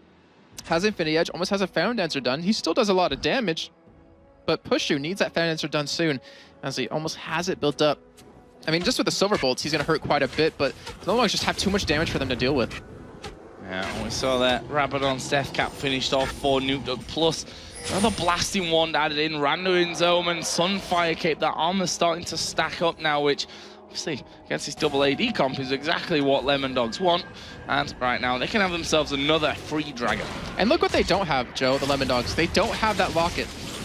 They realize, you know, magic resist aura, or so it's not magic resist per person, but they realize they don't really need that item. And because of that, Mithy's been able to spend a lot more money on these Mobo boots, on to get the oracles, get a lot more pink wards down, and able to take control because they skipped that item. And right now, with that dragon, they'll be pushing up bottom here, and they have the super minions pushing top. They can probably go for that free inhibitor middle right now. And Fnatic, what can they do to defend? And I'm not thinking of really anything they can do. Got traps down there for as much as they can. Xpeke needs to be careful here. And there we see inhibitor shredded to pieces. They are going to get in. Peke is going to be in all kinds of trouble. He's going to net away. Well, here comes Nuke Duck from the side to pick up the kill. That is bad news when they lose that. And there is Cyanide. 100-0. Easily done there by the Lemon Dogs. As that DFG goes in onto him. And they may just be able to finish off the game here. They've actually got in for more kills. Pushu being hammered away on there. Zoro tanking up the turret here. But the rest of the Lemon Dogs are going in on towards those Nexus turrets. The first and the second are going to fall in quick succession. Fnatic back on the fountain, and Lemon Dogs are going to pick up the victory here, losing only 1 man in the course of the game as well, and finishing off another kill there right at the very end. Brilliant performance, and again, I feel like I've said these words a lot today, absolute control there from the Lemon Dogs. And I think more importantly from that game, it's got to feel so rewarding. Like the time you put in over this past week and a half of training and practicing, getting ready for these games, and then just to destroy Fnatic, it kind of gives you a little bit of a confidence booster. And then Fnatic's camp, all the prep they've been doing, weren't even able to kind of get them through that middle game where they got 1 kill throughout the entire match. Yeah, Lemon Dogs going to hand over here, shake the hands of Fnatic, who going to be feeling a little bit down, I think, after that one. You know, 12-1 in kills, the gold nowhere near close, 10-1 in turrets it was right at the very end as well. So, you know, Lemon Dogs, they did it by the book there. By the end, they were pushing through pretty much every single tower. Only the bottom in tower was left up from that. But another incredible performance from the league leaders. And the thing is, like, I don't want to take anything away from Fnatic. Like, they had a CS lead in their top and middle lane for quite a while in that game. And it was the whole strategy of having Cyanide on that Nunu come in and try to push the lanes in. But the thing is, it didn't work out that well. Jarvan was way more impactful throughout that game because of the constant ganking middle. Cyanide didn't really gank anything. I think he maybe ganked bottom once, but that was about it. Well, he kind of constantly ganked middle. He stayed there for a very long time. And well, you saw it. The first time that he really left that lane is when they actually picked up the first kill there onto Xpeke. Another one followed after. Then he went up towards the top lane to, you know, camp Soaz out of things a little bit. And he was very cleverly thought out there, even from the very beginning. I'm going to give Dexter the benefit of the doubt with delaying the spawn time on his red, definitely not forgetting the last. Actually, I think you're right on that one. I think he delayed it. That's what makes most sense to me from that one as well. When he got his blue over to Nuke Duck, his red just spawned. So yeah, I definitely have to agree with that one. That's really smart play on his part, considering he started red first, but he waited till after blue was dead to pick it up. So he kind of reset the spawns. So yeah, good call. Smart stuff from that one. So congratulations to Lemondogs, a big victory from that one. We're going to head over to Demon and Quickshot though to break down that last game. Thank you very much, Joe. And well, what a game it was straight away. We saw from the picks and bans we were a little confused, and it seems Lemondogs were not so confused because they played brilliantly. But really, it was all about that opening team comp, and they had to win the lane phase. Yeah, the thing with the Fnatic comp is they ran a double AD comp, and with double ADs, there's always like a ticking time bomb. The later the game goes, realistically, the more difficult it becomes to win a game, because if you've got tanky champions like a Zac and a Jarvan, they're going to stack HP, they're going to stack armor, eventually get a Thorn Mail, and it becomes so incredibly difficult to get through that. So Fnatic picked the comp that they really need to win the mid game. And in order to get to the mid game, they need to survive or win the laning phase. Bit of a snowball effect, really. It just sort of backfired on them. So Lemondogs now set aside. They're on their own at the top now, and they're running away with it. Yeah, so this is the largest gap we've seen between any of the teams within the league right now.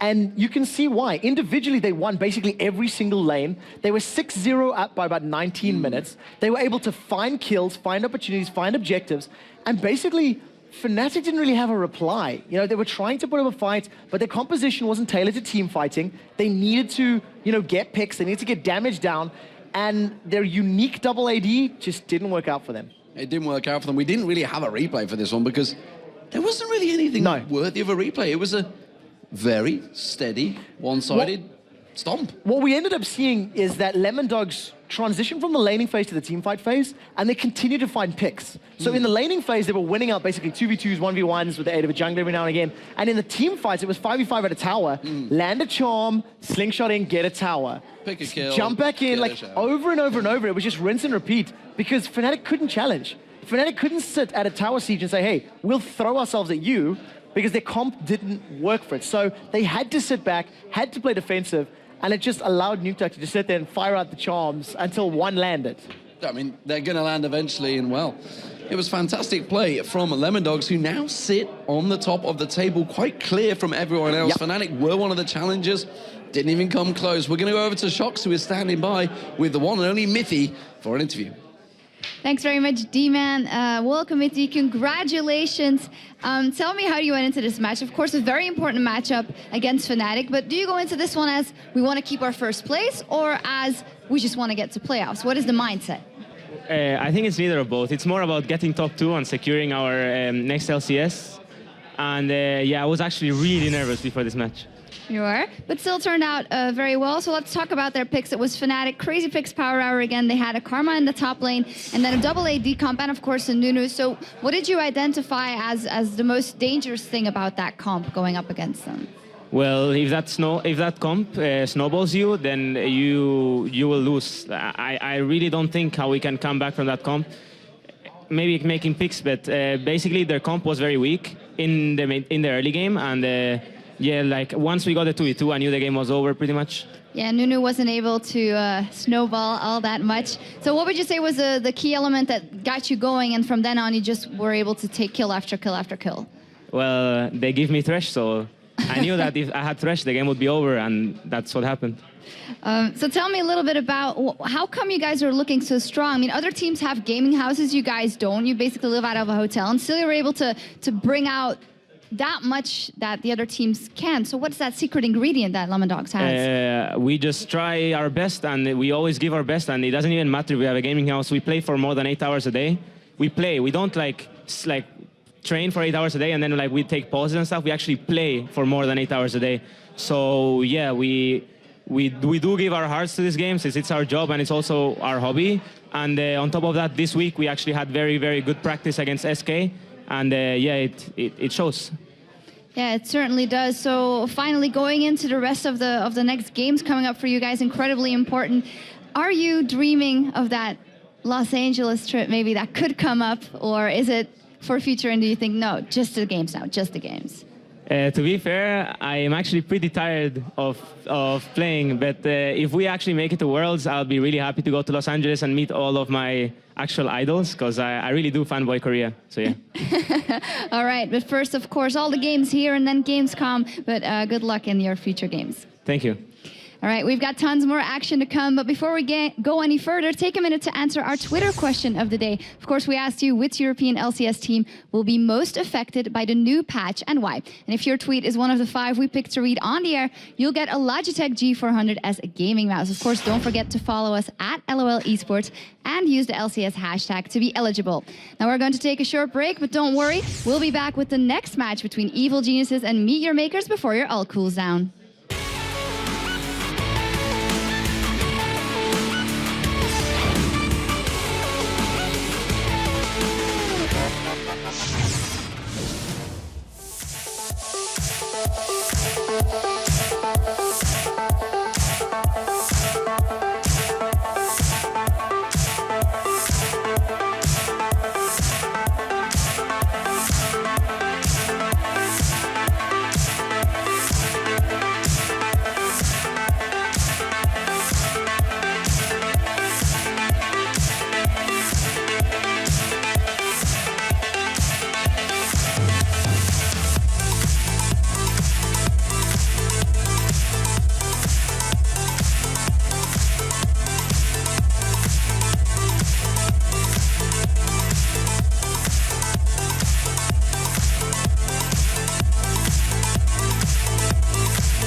Welcome back. We're just about to start the second half of today's game. Well, Meet Your Makers is currently out of playoff position, and they've got nothing to lose and everything to gain, and they'll take on Evil Geniuses up next. But first, before we get to this match, take a minute to help us make the best show possible by going to bit.ly/EU LCS Week 9 and telling us what you think about the broadcast.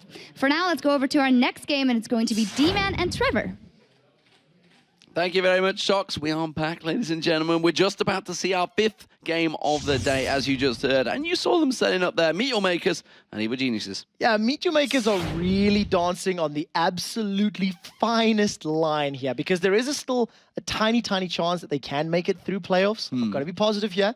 But they need to win every single game from here on out, and they need their opponents to lose games. So they're a small portion of their fate is in their hands. Kind of but out it's, of their hands, it's yeah. down to like, what, 3% or something like that they actually make it into playoffs, I'm afraid. But before we get into the next match, let's actually take a recap. Let's look at the standings as they are right now, because this table is actually, would you believe it, getting closer again. Lemon Dogs, we just saw them. They are stepping ahead. They are not quite on the Cloud9 levels, but they're definitely starting to stretch their legs, and you can see there's a big gap starting to develop between them. Fnatic and Alternate, they are tied right now for 13-11, but in a head-to-head, Fnatic are ahead in that one. And look at that.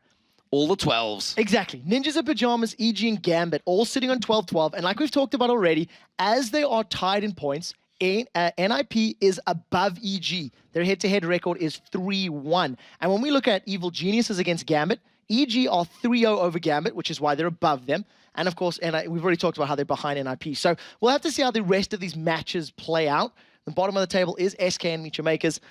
SK are still in with a shot. They're only 2 games away. If you consider their losses, they're 1 win, 1 loss behind. But we'll have to see how the rest of the day's performance goes to see if they get closer or further away. Yeah, they're going to have to win some of those head-to-head matches that they will be having later on today. EG, though, they look great earlier on today, and I wouldn't rule them out, honestly. They have been fantastic. They looked even better against Ninjas in Pajamas. Snoopy, Froggen, and Pete did not die once throughout the entire game. That's pretty damn impressive, if you ask me. It is pretty scary. The second game of the day, Gambit, let's be honest, they simply took apart MYM. They destroyed them.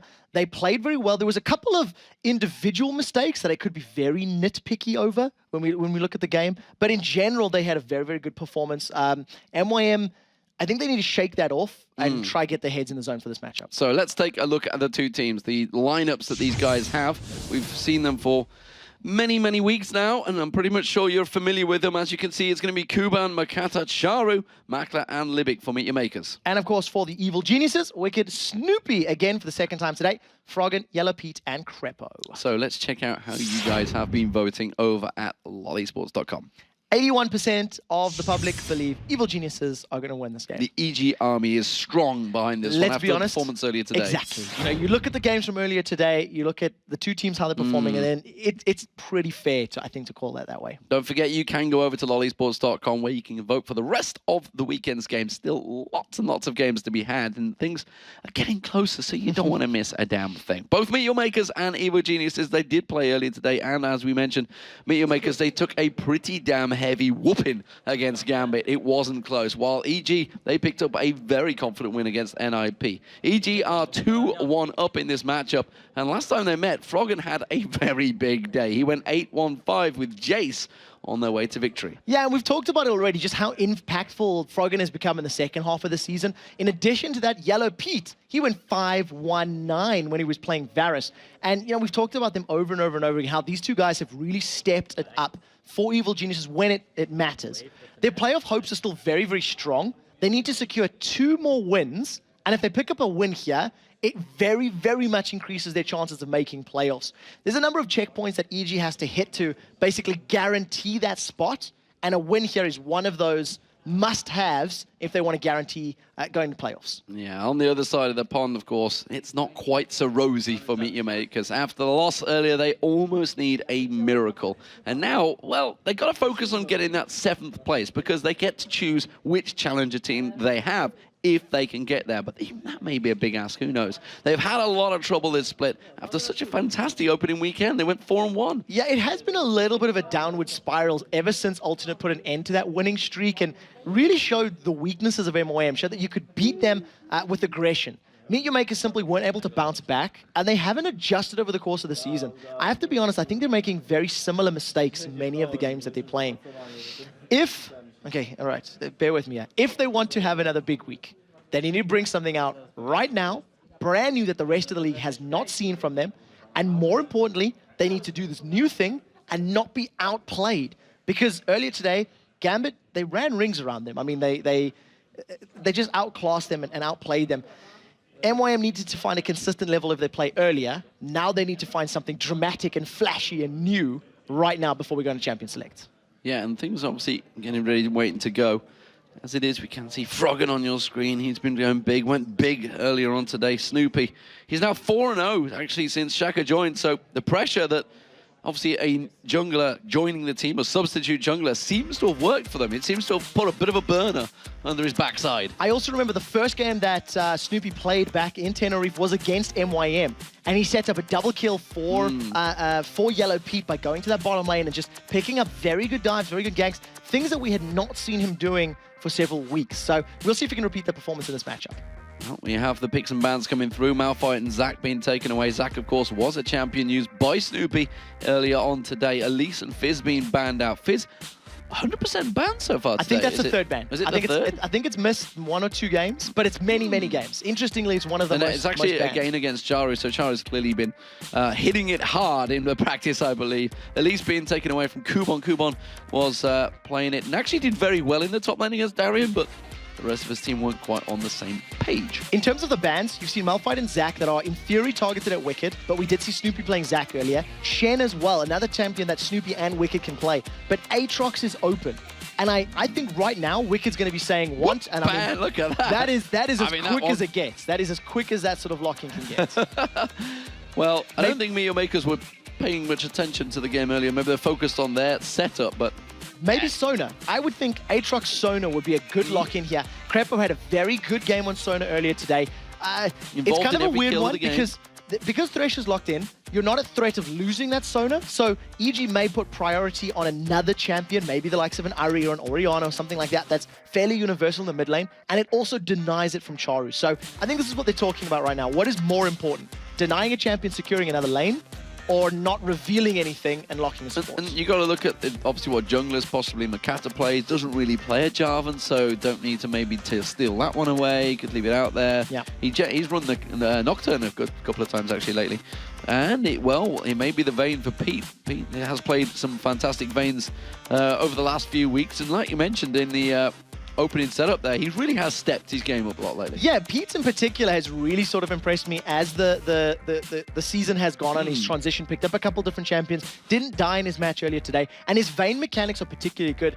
I don't want to overhype it because let's be very honest, every EU LCS AD carry that's played Vayne has been impressive because these guys are LCS pros, you know what I mean? It's not like they're mechanically lacking. So I really like that pickup. They did go with Sona at the end, and Jax was locked in. Yeah, Jax locked in alongside Twitch, so Twitch taken away. That's something that Candy Panda went big on earlier on today, but Jax being picked. That is a brilliant pick against Aatrox. Aatrox, who is auto-attack reliant, he does have abilities to supplement those auto-attacks, but it's predominantly right-click damage. And all Jax is going to do is pop on his Counter-Strike, sit there and say, what you gonna do? Not hit me. Exactly. So I think that's me swinging my bat and thinking. I think that's a very good counter pick, but because it's champions that we don't see super often, I don't actually know how they're going to match up. What I don't think Wicked's going to do in this game, he's not going to be full force, I want a 1v1. He may want to go for the lane switches in this particular matchup. We'll see. Kassadin's been hovered over for a long time. We've got 10 seconds left on these picks. Looks like it will be Vayne this time around. The Snoopy could be taking the dog in the jungle. We'll see whether Nasus does get locked in. Of course, the Kassadin may well have been a bait to say, yeah, guys, you want to take this? Because it is a champion that Froggen has taken lately, but it would make no sense to pick it right now. And it's also what Charu played earlier as well. Yeah. So, you know, it's one of these psychological mind games where they're thinking about it. It makes your opponent think, hey, should we lock this in? Do we really want this? Wakey, wakey, Makla. The thing that I do like about Nasus is it works against both Jax and Twitch. You throw that Wither down, and again, Jax very reliant on his auto attacks. He needs to get multiple hits up to be able to get that ultimate damage on every third attack. So I really like that pick in from Snoopy, going with Nasus over the likes of a Jarvan, which he sort of preferred a little bit more throughout the splits. Well, there is the Jarvan. I was saying that Makata doesn't really play it much. It seems like he's going to lock it in. Lissandra, a champion that had really been ignored so far today, has a fantastic win rate here in Europe. Yeah, really, really high up. In terms of the Jarvan, this will only be the 4th time that Makata has ever played it, if it does get locked in. Jarvan, the 4th time. So, exactly. Really? Lissandra, however, I think it complements the rest of the composition, but I'm a little worried about the front line here because it's basically all on Jax and Jarvan. And if they dive in to try and pick up kills, it's going to leave Twitch and Lissandra sort of floundering around, and you're going to have Nasus and Aatrox. So it's going to be these like dive buddy combos. Well, Lissandra could go in as well. The Claw of Doom. Definitely. And it's a risky play, but there is some synergy between all of their comps as long as they're in sync, as long as they're together and they do it at the same time. I don't think you're going to play that, Froggen. Come on, Crepo. Let's see what Froggen is going to play. His final map pick. It's going to be against Charu, who will be on Lissandra. So I do want to theorize for a second. It could work against Lissandra on the condition that he manages to get the root down before the Claw of Doom is traveling, right? That's the key, because the Soul Flare, the Q will slow him down, things like that. But as expected, he's most likely going to be that Ahri. It's what he played earlier on Super today, and it close worked very well for him. I hope you're in HD, ladies and gentlemen. That is a good-looking support player. It is even close and personal with Crepo. He needs a bit of a shave by the looks of it. He's got a bit of a moustache going on there. Let's start trim that down a little, but I'm not really one to talk. So there are your team picks, and there are definitely some interesting choices. We've had some pretty interesting team comps all day. Yeah, we've had a little bit of different ones, and I think going into Super Week, you have to try different picks. In terms of synergies, Meteor Maker's composition is a little bit more well-rounded. You've got 3 champions that can dive in. If you count Thresh with his, Death Sentence follow-up, that's 4 champions that could be in your face very quickly. Follow that up with Spray and Pray from behind. You've got zone control to protect Twitch. Over on the other side for EG, it's a little bit more pick reliant. Get the Wither down, land the Charm. If a good crescendo comes in, there's good team fighting power.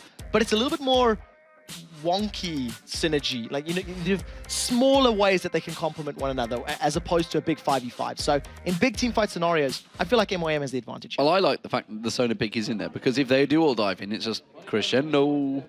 And that's a good pick for Evil Geniuses. And that seems to me that it may well just counter straight away what Meteor Makers have planned. We'll see if it works out, of course.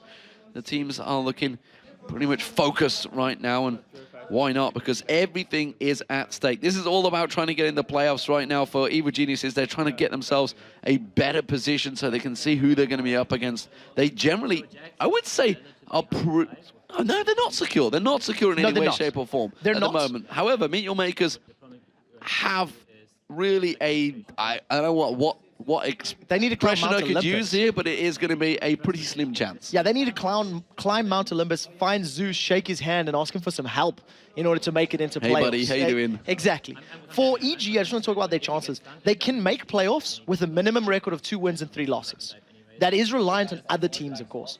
If they manage to get as many as 4 wins, they absolutely guarantee themselves a spot. So it's just a matter of working up the numbers. And against the 8th place team, EG is in theory banking this as a victory already, but we'll see whether or not they can actually secure it. Well, here we are, ladies and gentlemen. That is Evil Geniuses on your screen as the red team. And of course, Meteor Makers will be the blue team. And we'll see whether any of them really want to fight. Meteor Makers used to be renowned for their season level 1 prowess. They would be so aggressive and going in, but that's not really something we've seen here in the LCS for a very long time. In terms of the level 1s, we've actually had a relatively slow number of level 1s when I think about the entire split. Across the whole season, yeah. Like, if I think about the entire summer split, I think NA has been more dramatic. Right now, we have the potential of butting heads, as EG have actually stacked themselves up. They've gone in deep, but a very good Damascene standard from Makate is going to at least reveal the 5-man squad. And it's just this warding brigade that we're seeing so frequently. Exactly the same as they did in the last match. Just reversed, they're on the red side this time, but it does look like they may actually be setting up for something here. The rest of Meteor Makers are expected to match his standard to fall on them. All the charm landed on Charu. Actually caught the rest of the team off guard. Nobody was prepared to actually hit him there. Yeah, there was no other CC to lock him down. If Wicked had skilled his Dark Flight and landed a knock-up, maybe. But it was a very difficult one at best. So, nevertheless, a little bit of damage. Charu's just going to back off heal and return to lane, basically unscathed. And it does mean that everybody will step away at the 1:40 mark. No late invades planned. No great expectations planned from either team. So, lanes, let's have a look at those. It's not going to be a 1v1. Happy times for Wicked this time around. He's going to be up in a 2v1 lane. Makler and Libic look like they're going to take possession of this bottom lane. We'll see how that works out. Wicked probably going to be leveling up his E, his ranged ability to just farm out that one. Meanwhile, in the top lane, Jax is actually probably going to have a tough time of it up against Vayne and Sona. Yeah, it is going to be very difficult for him. And remember that, you know, Wicked picked this matchup voluntarily. He wanted to go in the 2v1 because Jax, I'm pretty sure, would be able to counter him quite easily in that 1v1 setup. The one thing that Cuban's going to be careful of is the poke from Sona when she does get her power chords down, and just those, you know, him of Valors over and over. And you see a very early invade from Evil Geniuses. They got the numbers advantage, and they want blue. Yeah, it's a counter switch, both doing actually the exact same thing. Krepo's going over to help Snoopy, while Libic, he's heading over to help Makata. So both junglers stealing away the blue buff, so countering each other effectively here because they got that ward down earlier on. Nobody really wins out. It's just a straight up trade. So they were well aware of one another's positions. They had vision down in the different areas, and they basically just traded buffs, which is actually what we've been seeing all split long. And you can see how much poke and damage Cubon has taken in this top lane already from Krepo alone. The 3-minute 3v1 tower dive on cue. Straight on cue. So Makata went for that one to bully out the bottom. Snoopy, however, went and took away the wolves in the bottom. Let's see if Meteor Makers actually make something of this turret, or whether Snoopy's later chance on the top lane is going to work out. He's going to come in towards Makata when, as soon as that wave hits in there. He has got Wither, remember, but diving a Jax is a dangerous thing. A condemn on the wall is going to work wonders, though. He tries to use that counter strike, gets the stun on Yellow. He's taking the tower damage. He's going to go down first. That blood goes to Makata, as I said right at the start. Sorry, Cubon. Diving a Jax on a tower is a very, very dangerous thing. Yellow Pete to tower aggro too soon. Snoopy and Krepo did not back him up. They basically said, you're on your own, buddy. He gave up first blood. Now, Cubon's going to do the best he can to defend this tower, but that is a massive minion wave that he's basically trying to get the experience and gold from while his tower's taking damage. And it's working wonders for him. He's actually jumped again at the moment. We see Makata, though. He's going up towards Wicked. This is a straight 1v1, but of course, it is a level 3 Makata with red buff against a level 2 Wicked. Meanwhile, that top lane, you can see Snoopy and Krepo, they had to back away. Cubon doing a really good job at defending this turret. Pete, though, is returning back to lane. Yeah, there was just a complete communication error in that top lane, and MYM, they secure themselves first blood, and they secured themselves the first tower of the game. Makla and Makata will take this one out in just a second and back away. A very good start for MYM in this match. 4.5-minute tower, but the top turret also going to go for Evil Geniuses. So despite the first blood faux pas that Pete has made, it has evened things up. But look at this, Meteor Makers, 4.5 minutes in, they're stunning Dragon. This is very, very brave. You'll see how much damage Makata is taking. He's going to have to step away at low health and let Libic tank it up. If anybody from EG gets a slightest hint of this, they might be able to interrupt, but it's not going to happen. There's enough members around. Yeah, it was a good setup, actually. Charo had pinged it a long time ago, pinging on Frog, and I wonder what the pings were saying. He's basically saying, look, he's low mana. I've actually forced him away. He's not going to be able to do anything. Wicked out of position here. Tries to Dark Flight away. Is it going to be enough? The flash play is going to be in there. Dead Sentence thrown out. Misses. The Ignite comes in. Charu locks him up. He's going to go down. The Blood Passage, the whatever passive, without I don't know what the hell it's called. Quick shot. You're going to tell me in a minute. Makta gets the kill. Very, very important. Bloodwell is popped. It's on cooldown now. 4 minutes. They got the flash. Very similar cooldown. And the kill went to Makla's hands. So now they have a Dragon, a 2-kill advantage, and they've even on towers. We'll see how they decide to defend these lanes, because at 5 minutes in, both of our top laners have been severely put behind. 7 CS and 4 CS right now. But look at this. Evil Genius is 3 stacking, and now for the inner turret. There's actually good damage going down into already. Snoopy putting that Q down. Cubon's actually going to get the stun onto Pete. This time he hasn't took tower damage. Charu came in with that Claw of Doom, but it didn't manage to catch on towards him. It did, however, force them away. So they managed to defend the tower, and that was well played. But the thing that MYM have to be a little bit careful of is just how much roam and damage EG are going to be applying to towers. You know, Nasus is one of the best 3v1, 3v2 tower pushes thanks to his wave clear on that Spirit Fire and the strength of Wither in those, you know, low number engagements. So for the time being, MYM doing pretty well and not making the same mistakes they did against Gambits. Interesting to see the Libic and Makla return back to this bottom lane. Makla taking up this giant wave, of course.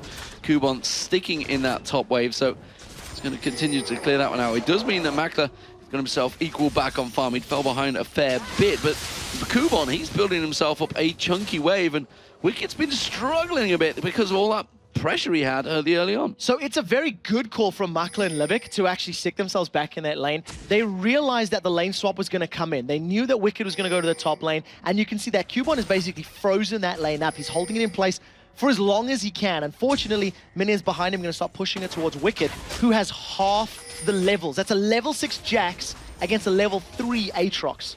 And Wicked's going to have to do a lot of catch-up to become relevant in this matchup. That is going to be dangerous times. They'll flay on towards Yellow Pete, but he condemns Libic straight away. That's going to be a wither on towards Makler. Where is happening? Lissandra's coming around. Jari was teleported in. Pete's trying to get away with this one. Crapo does get flayed out. Death Sentence isn't used. He does flash away nicely. And look at Pete. He's made a great escape through the jungle. Absolutely. Very nicely played by EG. Everybody got away, and they got out of range of Choru's Frozen Tomb. Wicked's trying to do the best he can. Cubon's going to leap in as possible, if possible. He's not going to get away from this one. He's already used his Dark Flight. He's going to catch on towards him. There's the Ignite. He'd be able to tower dive this one. Or is it going to be enough? He's going to try and kite him around. He's maybe took too many hits. One more hit. Will it be enough? No! The health regen from that pot was just enough to save him. But look at Pete. Pete's coming hungry. Froggenwald's got no mana at all. And now Kubon's in trouble. May have cost himself this one. Yes, he will. Froggen picks up the kill. And very importantly, Wicked managed to get the assist on that one. So he's, 20 CS behind, but that's a little tiny chunk of change that can try help him out to get back in this game. And that matchup of Jax versus Aatrox, it was one that Wicked didn't want, and now he's forced into, and his opponent is 2 kills above him and 3 levels above him. That is basically a lost lane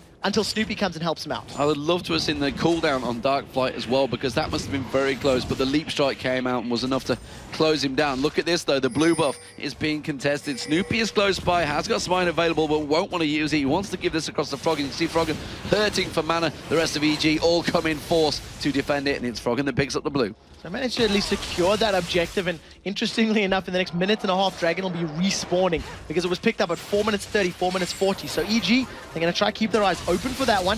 They've stacked it to defend the tower here in the mid lane. And MYM, they're going to try to slow the game down, pick up a few more items, and probably contest for Dragon. I think that's going to be their next focus point here. And we'll see how quickly Cubon clears the wave and moves down towards the Dragon pits. To me, the longer they leave Jax alone, he's going to become a problem if he gets beefy, because nobody really wants to lane with him right now. We're seeing Pete up there. Pete's actually going up against him, so Kubon's, a 1v1 lane, but this is a scary, scary thing. If they let Jax get fed and strong, he could be a real problem. Yeah, I feel like MYM's composition is actually a little bit superior to EG in many ways, and Jax is one of them. He's going to be able to deal with Aatrox, or he's going to be able to deal with Vayne. Just counterattack all of those, counter-strike all of those auto attacks, block the damage, and jump on top of Vayne. Right now, the hook lands on Snoopy as they get the tower. The Death Sentence there, but the Flay didn't land, but that does. Demacia standard goes through. He's going to get locked up, and he gets taken down by the Cataclysm, and now Crapo's in trouble. He gets taken down. Chara picks up another one. Makana taken low. Froggen tries to go aggressive. Didn't really have the mana to back that one up, and the EG are in desperate times right now. If Meet Your Makers 5-1 up, they take a turret and 2 kills. All of a sudden, Meet Your Makers are making aggressive plays in the first 10 minutes of the game, something we have not seen them consistently do throughout the season. I talked about Cubon pushing the wave. He's pushed it out. 35 seconds on the clock. My question is, does he go from the base to the Dragon Pit? Because that spawns in 30 seconds, and I think he may reroute in the not-too-distant future. Well, we'll see. Yep, and there you go. He's changing direction. Looks like it is going to be the Dragon. The timer has been called. Wicked trying desperately. He's only up to level 6 right now. Still 2 levels behind Cubon. Effectively trying to farm his way back into this matchup. He was locked down so heavily early on in this matchup. He will become a problem eventually. The question is, will it be enough of a problem to Meet Your Makers to worry about? Because by that time, Cubon could be strong enough to just deal with anyone on Evil Geniuses. Cubon has no idea where he wants to go or what he wants to do, because we've seen he was pushing to top lane, then he was coming down for Dragon, then he went back towards top, picked up the Wolf Camp, and now he maybe wants to pick a fight with Yellow Pete. Dragon has respawned, and MYM have voluntarily put themselves in a 4-man position. Luckily for them, Evil Geniuses have got no vision in the area, and they haven't contested this at all. But that was a little risky. If EG had grouped to fight, they would have been at a very big disadvantage. But Meet Your Makers had very good vision of it. If you look at their ward placements around the blue buff, around the Wolves, they had full coverage and knew exactly where EG would come in. So they were quite safe, I think, or they felt safe, certainly in their setup. And cast your mind back to weeks 1, 2, and 3 when MYM was securing so many victories thanks to Charu teleporting in from behind. The reason for those victories was pink ward supremacy and vision control deep in their opponent's jungles.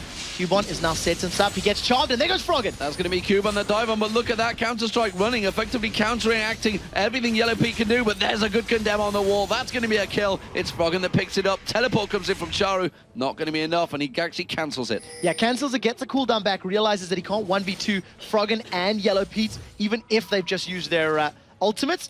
Unfortunately, Cubon does go down, but he's still doing very well for himself as the rest of Evil Geniuses have stacked up in this mid lane.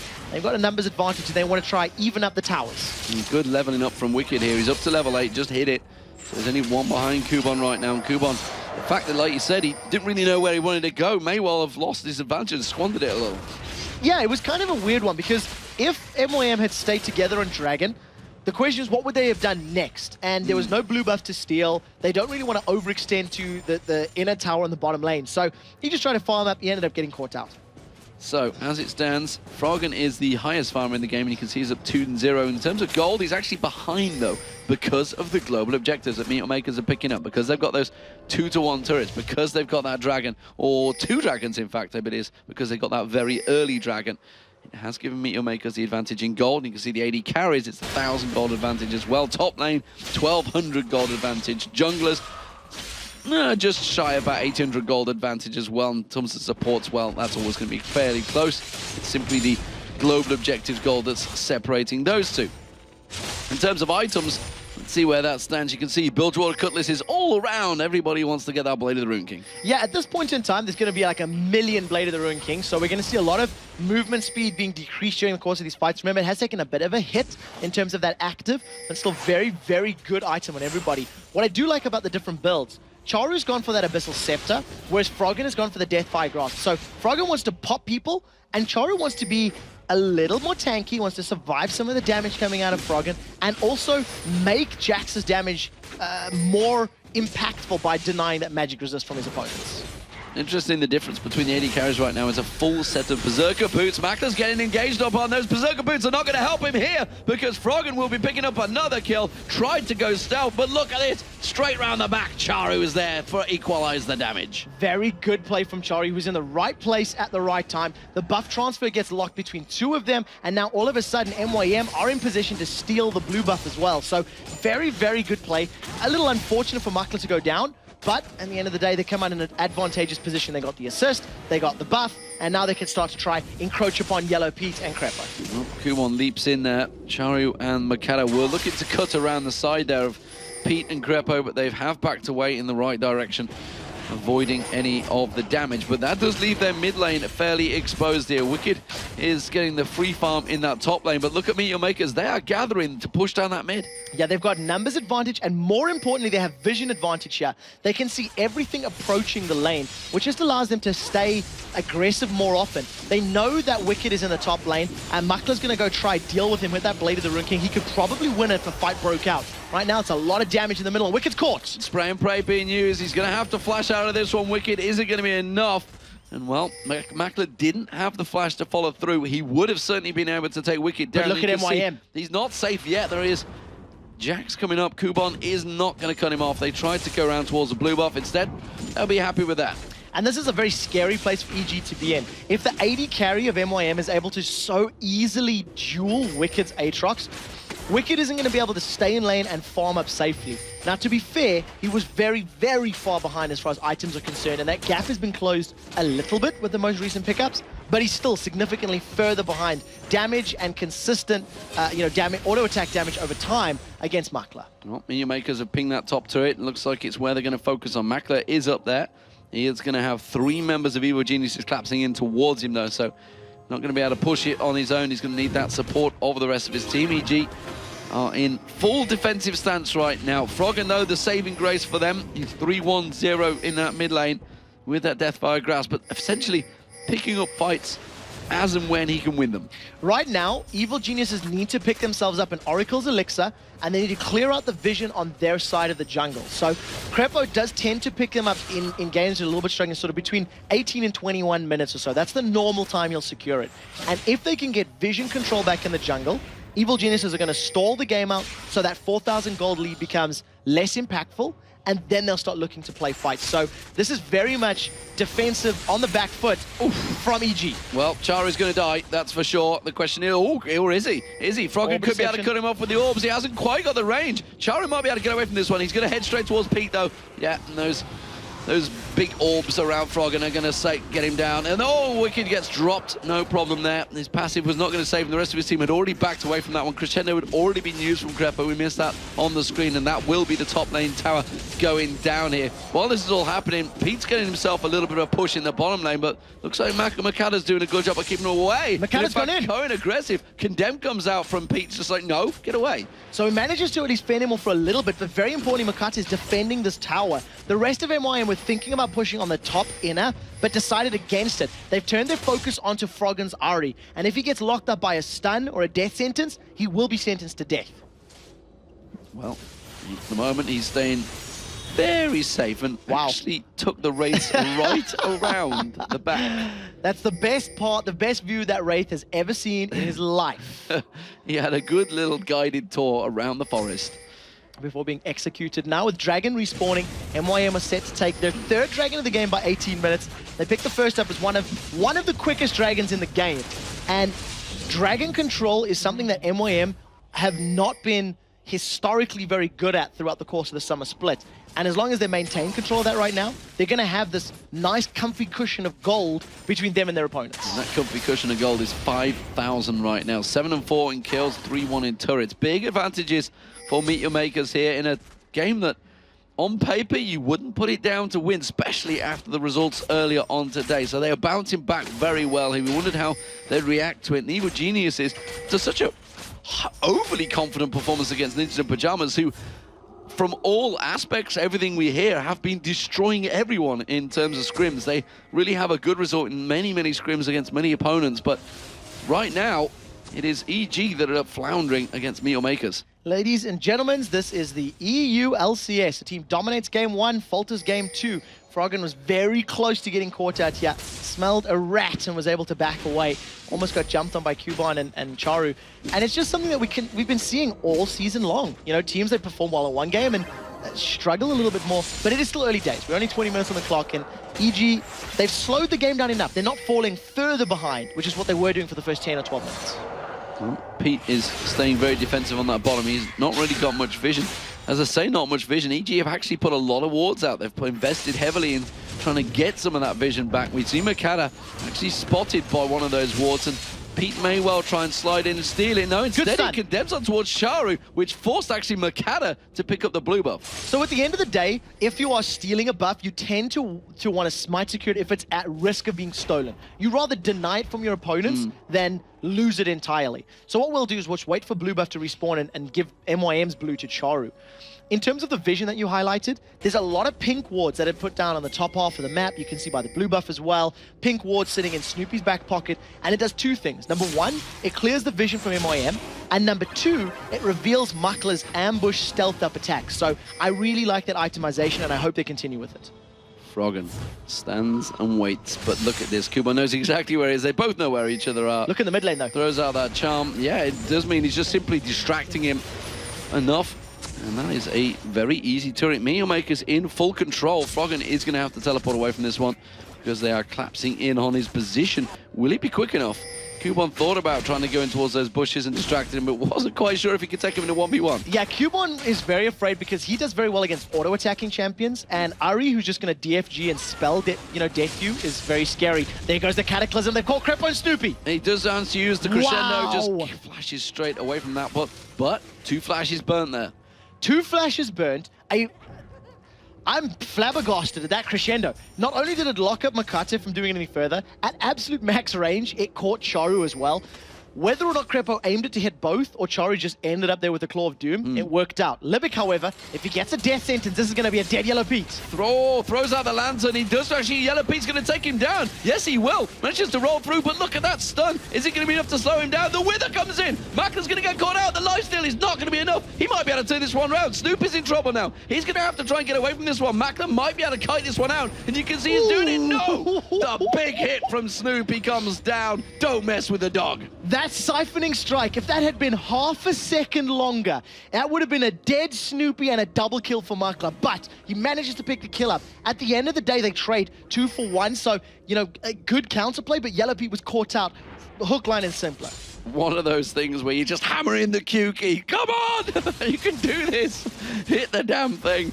Frogger, no, he's going to be clearing out those raids. He is the saving grace, as I mentioned, for Evil Geniuses, but that right there was the first 2 kills that EG have actually picked up that didn't have Froggen's name all over it, because that is finally 6 kills for EG. Right now, though, Meteor Makers are still in the driving seat. 5,000 gold advantage right now in the 22-minute mark. EG have to try and pull something together if they are to challenge for any of those higher spots in the playoffs. They're going to continue stalling, though. That's the thing. They want to continue building up some more itemization. They want to look for picks if MYM overextend or stay where they shouldn't be. And what you'll notice is MYM's vision is getting significantly less. And what that means is EG are going to start being in a position where they can actually challenge Dragons and start fighting more on their terms. Well, we see Meteor Makers having to back off from Evil Genius. He's stepping up in the mid lane, actually. Starting to group up. We see the Maclas wriggling his way back up towards that mid lane, and Meteor Makers in a pretty healthy position still to hold this one off. You can see the Phantom Dancer has been completed for Makla. There's another set of wraiths for Froggen. Froggen really is farming. They're hitting those wraiths hard right now. He's a little bit behind in terms of build right now. Actually, tell a lie. They've gone different routes, so not really behind, but they are pretty close on gold right now. He's the only member of Evil Genius that is remotely close to his lane partner. Yeah, thanks to the fact that he's got those 4 kills. That's the biggest influential factor in you know, staying close right now. And basically, if anybody gets caught by a charm on MYM's side, maybe with the exception of Makate, with Cubon with that Hex Drinker, they're basically going to go down. That is a lot of damage, a lot of bonus damage, and very importantly, Froggen has picked himself up as Zonya's Hourglass. Makla is stealthed up. He's looking for Yellow Pete, and here comes Charu from behind. Charu with the teleport and home guard, but condemns him away. Tries to turn it around, not going to happen. Locked up, Charu just destroyed him where he stood. Not a chance.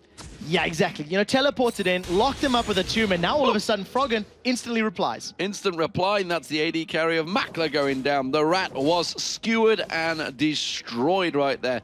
But as it stands, Meteor Makers, they're waiting for that dragon. He's going to spawn. They're going to get themselves a 4th. And now with losing both of their AD carries, it'll take a little longer to go down, but still, Evil Geniuses, they need Vayne's damage to be able to contest and fight this one. So, fortunately, they give that one up yet again. But what it has allowed is all of this time has given Wicked the ability to split push and start taking down these towers. So, uses his ultimate, and that, of course, we saw it before, is a very fast tower destroyer. So, Wicked, the tower destroyer, is working well. But Cubon's straight on towards him, and he's actually giving up. They're not giving up chasing. Oh, he's not going to follow through. Froggen, though, he's in trouble. I don't know where he's going to go here. He flashes past the tower.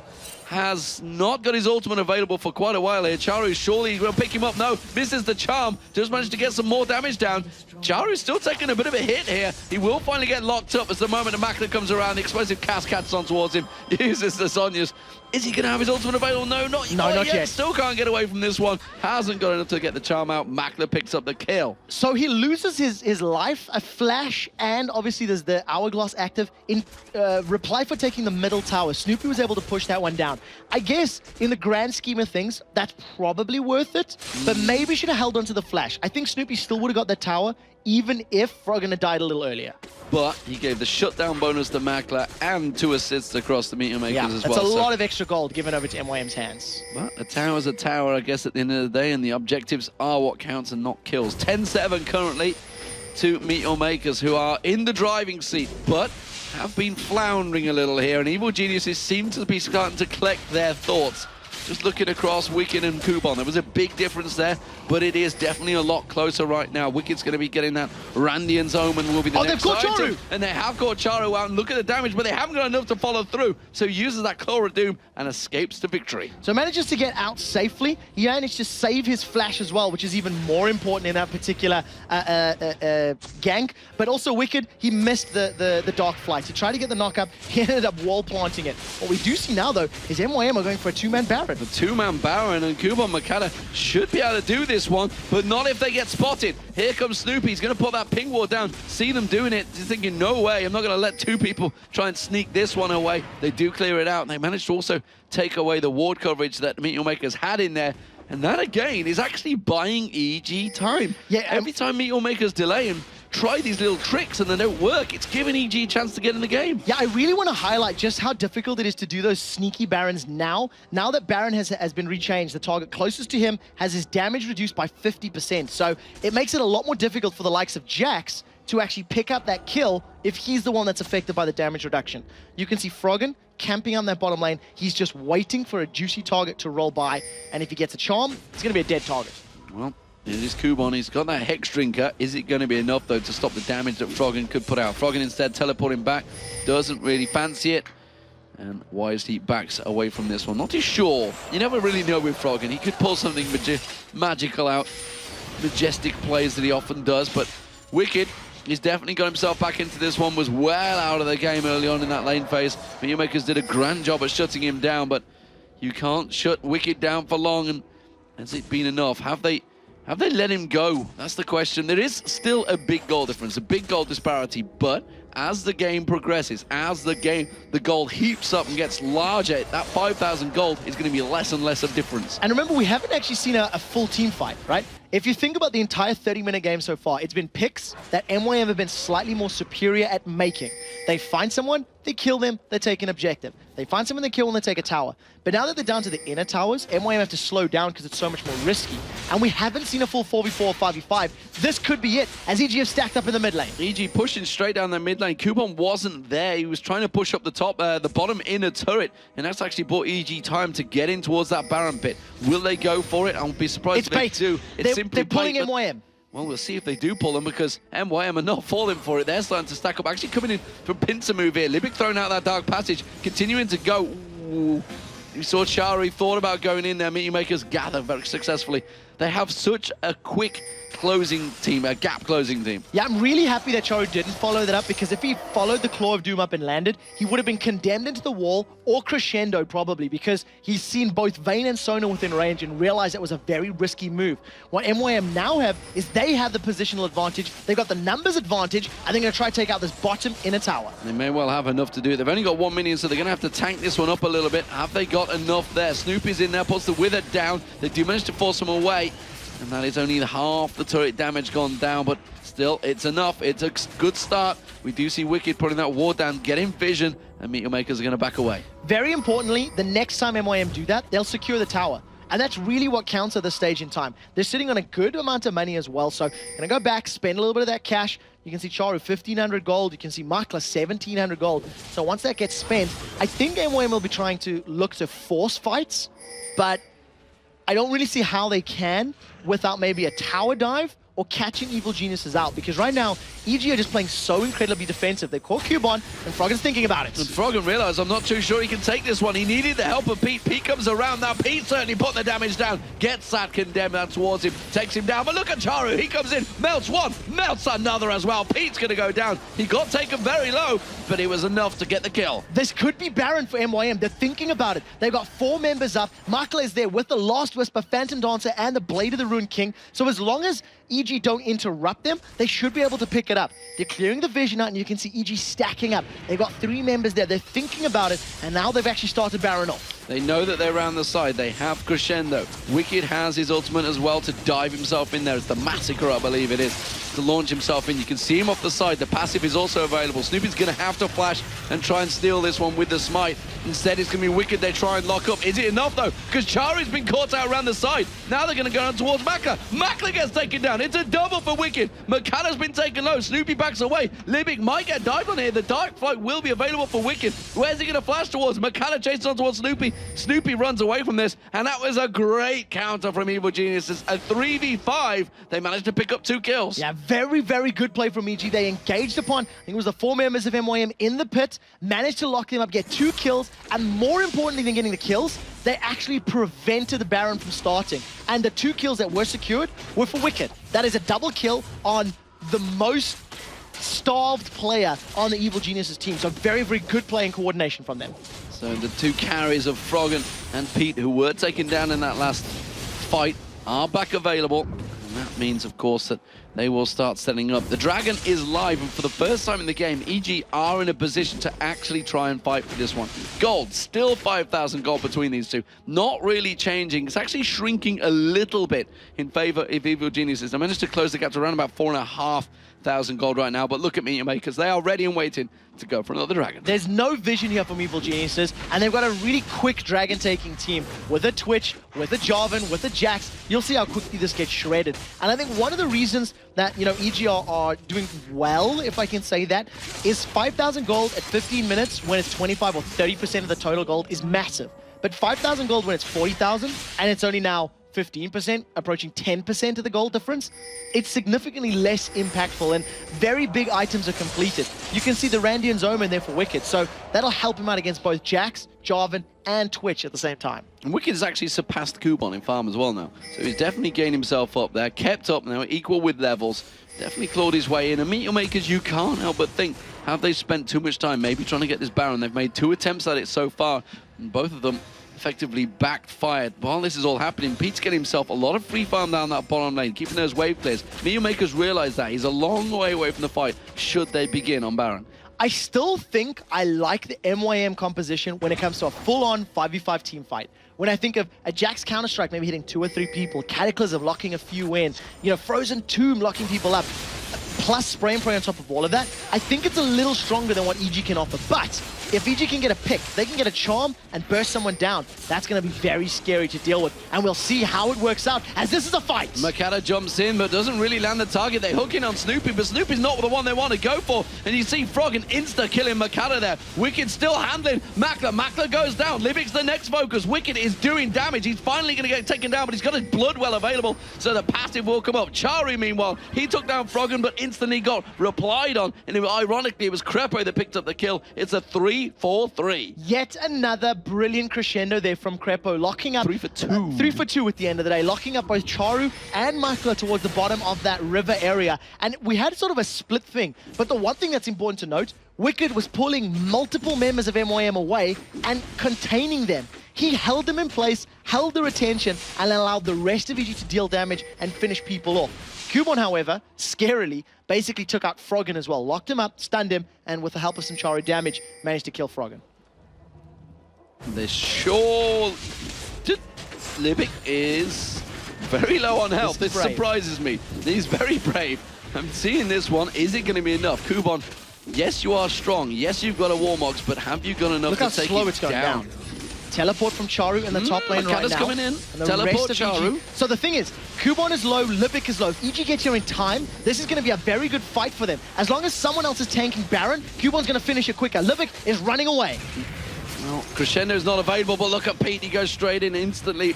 You have to see the counter-strike from Kubon. EG now looking to see if they can get any picks. If Snoopy can land the Wither on Makata. Oh, he's been caught with a Condemn on the wall just as he was about to Demacia a stand and slide away. Didn't happen. That's the jungler gone. That's the smite gone. EG turn it around. They're going to get Baron. Everybody from MYM has backed off. Terrible mistake. Makate missed it.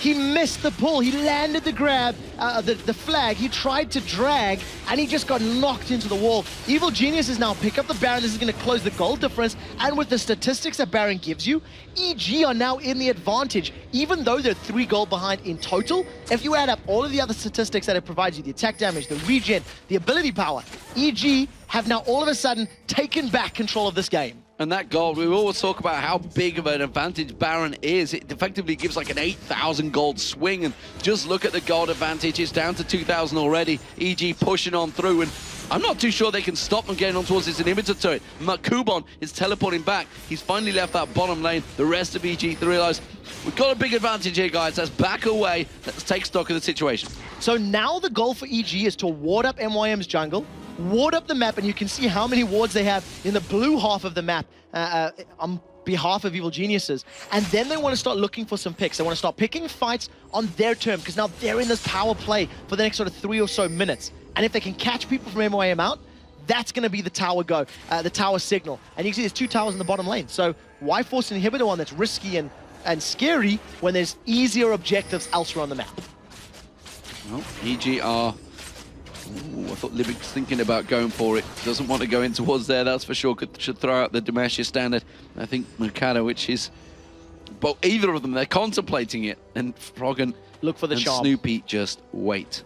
This is going to be a scary charm. It's the charm. Oh, it's Kuban. He's going to be the most tankiest member, but is it going to be enough? They do catch on towards Snoopy. The crescendo only caught Makana there, actually using it defensively. That kind of didn't work for EG. I got to admit, that was a questionable play. Yeah, you caught Kuban, but he's got a Warmogs completed, plus a Hex Drinker, plus a Negatron Cloak. That is a scary, scary Jax. They tried to focus him down, but even in a best-case scenario, they were still 3v4, 3v5 at the end of the day. So EG trying to make something special happen, it kind of backfires. Pete might get caught out here. He has got the red buff, but realizes he's got to back away from this one. They've got great ward coverage down the left-hand side where the Baron was, and Pete's making sure he takes away every little bit of gold away from Kuban. It's like, no, my jungle, all my mobs, and you're not going to get any of these. Kuban, though, he's returning to farming ways, but is it enough? Has he done it quick enough? He had such a huge advantage over Wicked, but I just feel he's let it slip away. Yeah, I think as a team, they've let it slip away. The problem was, and this is a problem that has plagued MYM throughout the splits as well, when they do get an advantage, they're not 100% sure how to convert that early game lead into mid-game objectives and mid-game control. Once they hit the inner towers of Evil Geniuses, Miyawakers stalled. They kind of ran out of gas and sort of went, well, we don't really know how to push. We don't really, how do we do this? Do we group, you know? And they didn't even try, unfortunately. Well, the blue buff is going to get stolen away from them. It will be Froggen that picks that one up. You can see, actually, no, they're going to give it Snoopy. Going to give it Snoopy. Froggen's already got his own one, so Snoopy's going to be continuing to build up that Siphoning Strike, which we saw won a fight earlier on. Yeah, luckily getting the cooldown available is basically what kept him in it. We got the lifesteal from his passive, landed that big smack on the head onto Makla's Twitch, and it did keep him alive. And for the first time this game, Evil Geniuses are about to shoot the dragon in the face. They are going to go for that dragon. This will be their first one. I believe Meteor Maker's already had 5 dragons so far. It's 4 or 5. Either way, it's a lot. And this will be the first one of the game for EG. So that would be music to the ears of a support like Crepo, because it's the supports that really get starved for gold when they don't get dragons. When you look at the support as well, Crepo's picked himself up in Mikhail's Crucible, which is an item we don't see super often. And when you combo that with Yellow Pete's Quicksilver Sash, if he gets stunned by Counter-Strike, he's going to QSS it out. If he then gets stunned by, you know, Charu, for example, you can pull him up with Mikhail's, you can give him that nice chunk of HP and heal him. And I absolutely love that pickup because I think it works against the major threats on the MYM side. Froggen is pushed the wave in, then not going to take down that tower. I wasn't sure whether they were going to put some damage on towards it instead, but they thought Meat Makers may be pushing up their mid, which is why you saw them kind of all half-heartedly backing away, like, oh, they're still pushing? Are they going to stop? Are they going to keep going? I'm very surprised that EG has not stacked up to push those bottom towers down in 40 minutes, because it's... the minions have just done it now, but it's basically...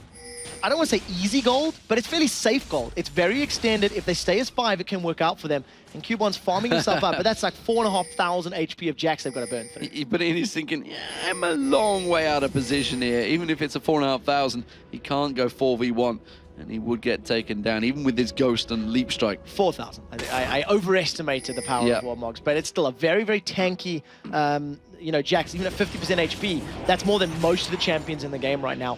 And EG, they've got themselves back in it, and they're not taking risks. They're not pushing towers. They're not picking fights. I'm not quite sure what the go signal is going to be, whether it is more vision and then catching someone out, or maybe the next Baron. I think they may even stall this until the next Baron as the big, let's try win the game on that play. Crepo doing what he can to get him. He got 3 CS in amongst that while Wicked was just stealing the rest. He was like, I'm gonna get some at least. That gave him 70 gold, at least 80 gold. He's going to be happy with that. It's going to be enough to go back and buy. What's Libic doing? He's going very aggressive, putting a ward on the Wraiths. So again, just trying to get as much vision as possible here. Both of the supports have been running around with Oracle's Elixirs for a fairly lengthy period of time. Crepo's actually wore out a little while ago, but he's been stocking up on those pink wards and basically getting as much vision as possible. And again, I really feel that the Baron is going to be the next big point of contention here, and you can see that's the signal. Snoopy, he's the one with Oracles. He's placing all the wards to get all the vision so they can have all the information for the next big fights. And I need to make it clear how important of a game this is for Evil Geniuses. This would take them to 4th place in the league, a position they've not been at effectively since week 3, which is the first time they were really up there. And even then, they were only tied for 4th place. This would put them at 4th place on their own, which is a big achievement when you think they were down in, what, 7th position back in week 4. And remember, like we talked about, you know, they only need a 2-3 record on the assumption that their opponents have not optimal weeks. And if EG managed to get their second win now and a third win of their next 3 games, it basically guarantees their entry. Now Libic throws out the death sentence just short of Wicked. Doesn't manage to catch in his wings, and maybe EG want to turn this one around. Guardian Angel's been completed for Froggen, so he's going to have to come back, or going to have the ability to come back in the fight, much like Wicked, as Bloodwell is available once again. Yeah, Wicked thought about going in there, tried to catch the slow on them actually. Didn't quite catch the tail either side. Obviously with that Zhonya's as well, Froggen's going to be a real pain in the backside actually. Charu's trying to sneak off and wait at the side, but that giant stack of minions has caught Froggen's attention. Meanwhile, the Baron will be up in 2 seconds' time, so blue buff is actually going to be picked up by Froggen. If he shows himself in that bottom lane, I feel that Meteor Makers may try and start something here. Yeah, MYM are still going to be relatively aware that Froggen's not with them. You can see they've immediately moved up to the Baron pit. They're trying to play the hide-and-seek game, but they don't know there's a ward behind them. There's no ping. Libic, he's just seen the ward, going to finally kill that one off, and unfortunately, that's going to be like, this sucks. Evil Geniuses have stacked in the mid lane. They might be pushing for the inhibitor. This didn't work out so well for SK in one of their fights. We'll see if this works here. Yeah, it's worked out very well. They managed to get the inner turret down, and Meteor Makers were kind of half split. It's like, do we teleport back or do we run back? Half of them ran, half of them teleported, and that may well be the discount, the problem they needed. And you can see immediately they're going to get on towards that inhibitor turret. Charu goes aggressive. Wow! Oh, he hasn't even been able to use his ultimate there. He got locked up straight away with that charm. Kubon with the counter-strike. He has to get away from that one. But that is not a good start for Meteor Makers. I mentioned at the start, they went in. They were so half-hearted. Nobody really had a clear idea of how we're going to attack. Those pincer attacks seldom work out at this level of play. More often than not, those 3 from the top, 2 from the side type of fights work against you because you're stacking, you're jumping into a group of 5 members. They can focus a single target down way more effectively. Now Mokate might try and steal this one. Baron's down to 6,000 HP. The rest of Meteor Makers are here. The question is, who goes in first? The answer might be Libic. Look at the bottom lane. You can see Makla's miles away. Makla's sneaking in. He's going to go for an inhibitor turret. There's a giant wave of minions for EG as well. They are going to go towards Yellow Pete. Yellow Pete flashes away. You can see Makala goes in. Is he going to be able to smite it down? No, because it's not low enough. That's an inhibitor turret going down, but that is Pete also taking down Makala. There's the Baron. Now you can see it's another kill being picked up. They're going to chase on towards it. Charu is about to respawn. Froggen is all over and completely destroying the rat. He's been melted. Makala goes down, but he got a turret for it. Is it going to be enough, though? They're going to continue chasing Libic. Oh, the flash, the wither. Didn't hit. Oh, he didn't manage to get the wither down. They both flashed at the right time. Very nicely played from Libic. But look at the mid lane. You can see Wicked is pushing down a big giant wave, and he's going to have himself the support of the rest of the team in a minute. They're going to get that inhibitor turret. 5 versus 3 on this inhibitor. Now, the Glacial Tomb is available for Charu, so if he can lock up at least one of the targets and slow down the rest, maybe they can make this work. But there is no box available for Thresh. At the end of the day, MYM are playing this very safe. They've given up the tower. They're going to give up the inhibitor as well.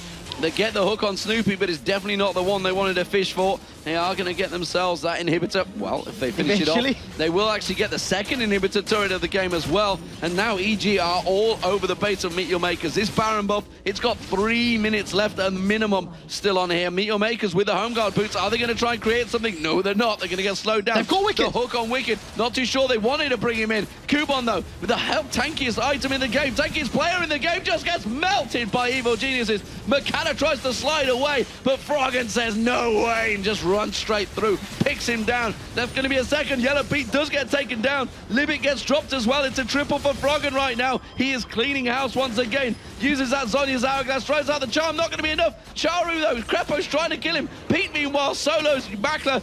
Would you believe it? Crepo did kill Charu. Where he pulled that one from, used the crescendo to take him out. They're going to finish the game. Evil Geniuses will beat Meteor Makers. They were 5,000 gold behind, but that is going to take them to 4th place. Evil Geniuses bounced back from a deficit in the early game to pick up a victory where if you think back to week 1 in DreamHack, they tried to do it against Lemon Dogs. They were way further behind. They were playing from behind this game as well, and they did not make mistakes. They stalled when they needed to stall. They farmed when they needed to farm, and they managed to bounce themselves back into this 2-0 on the week, 0-2 for MYM. I'm pretty sure that means MYM cannot make a playoff position now. Unfortunately, they have too many losses to their name, and you can see the look of relief across every single member of Evil Geniuses. And we could say Snoopy technically 5-0 since he's picked and chooses his jungle matches.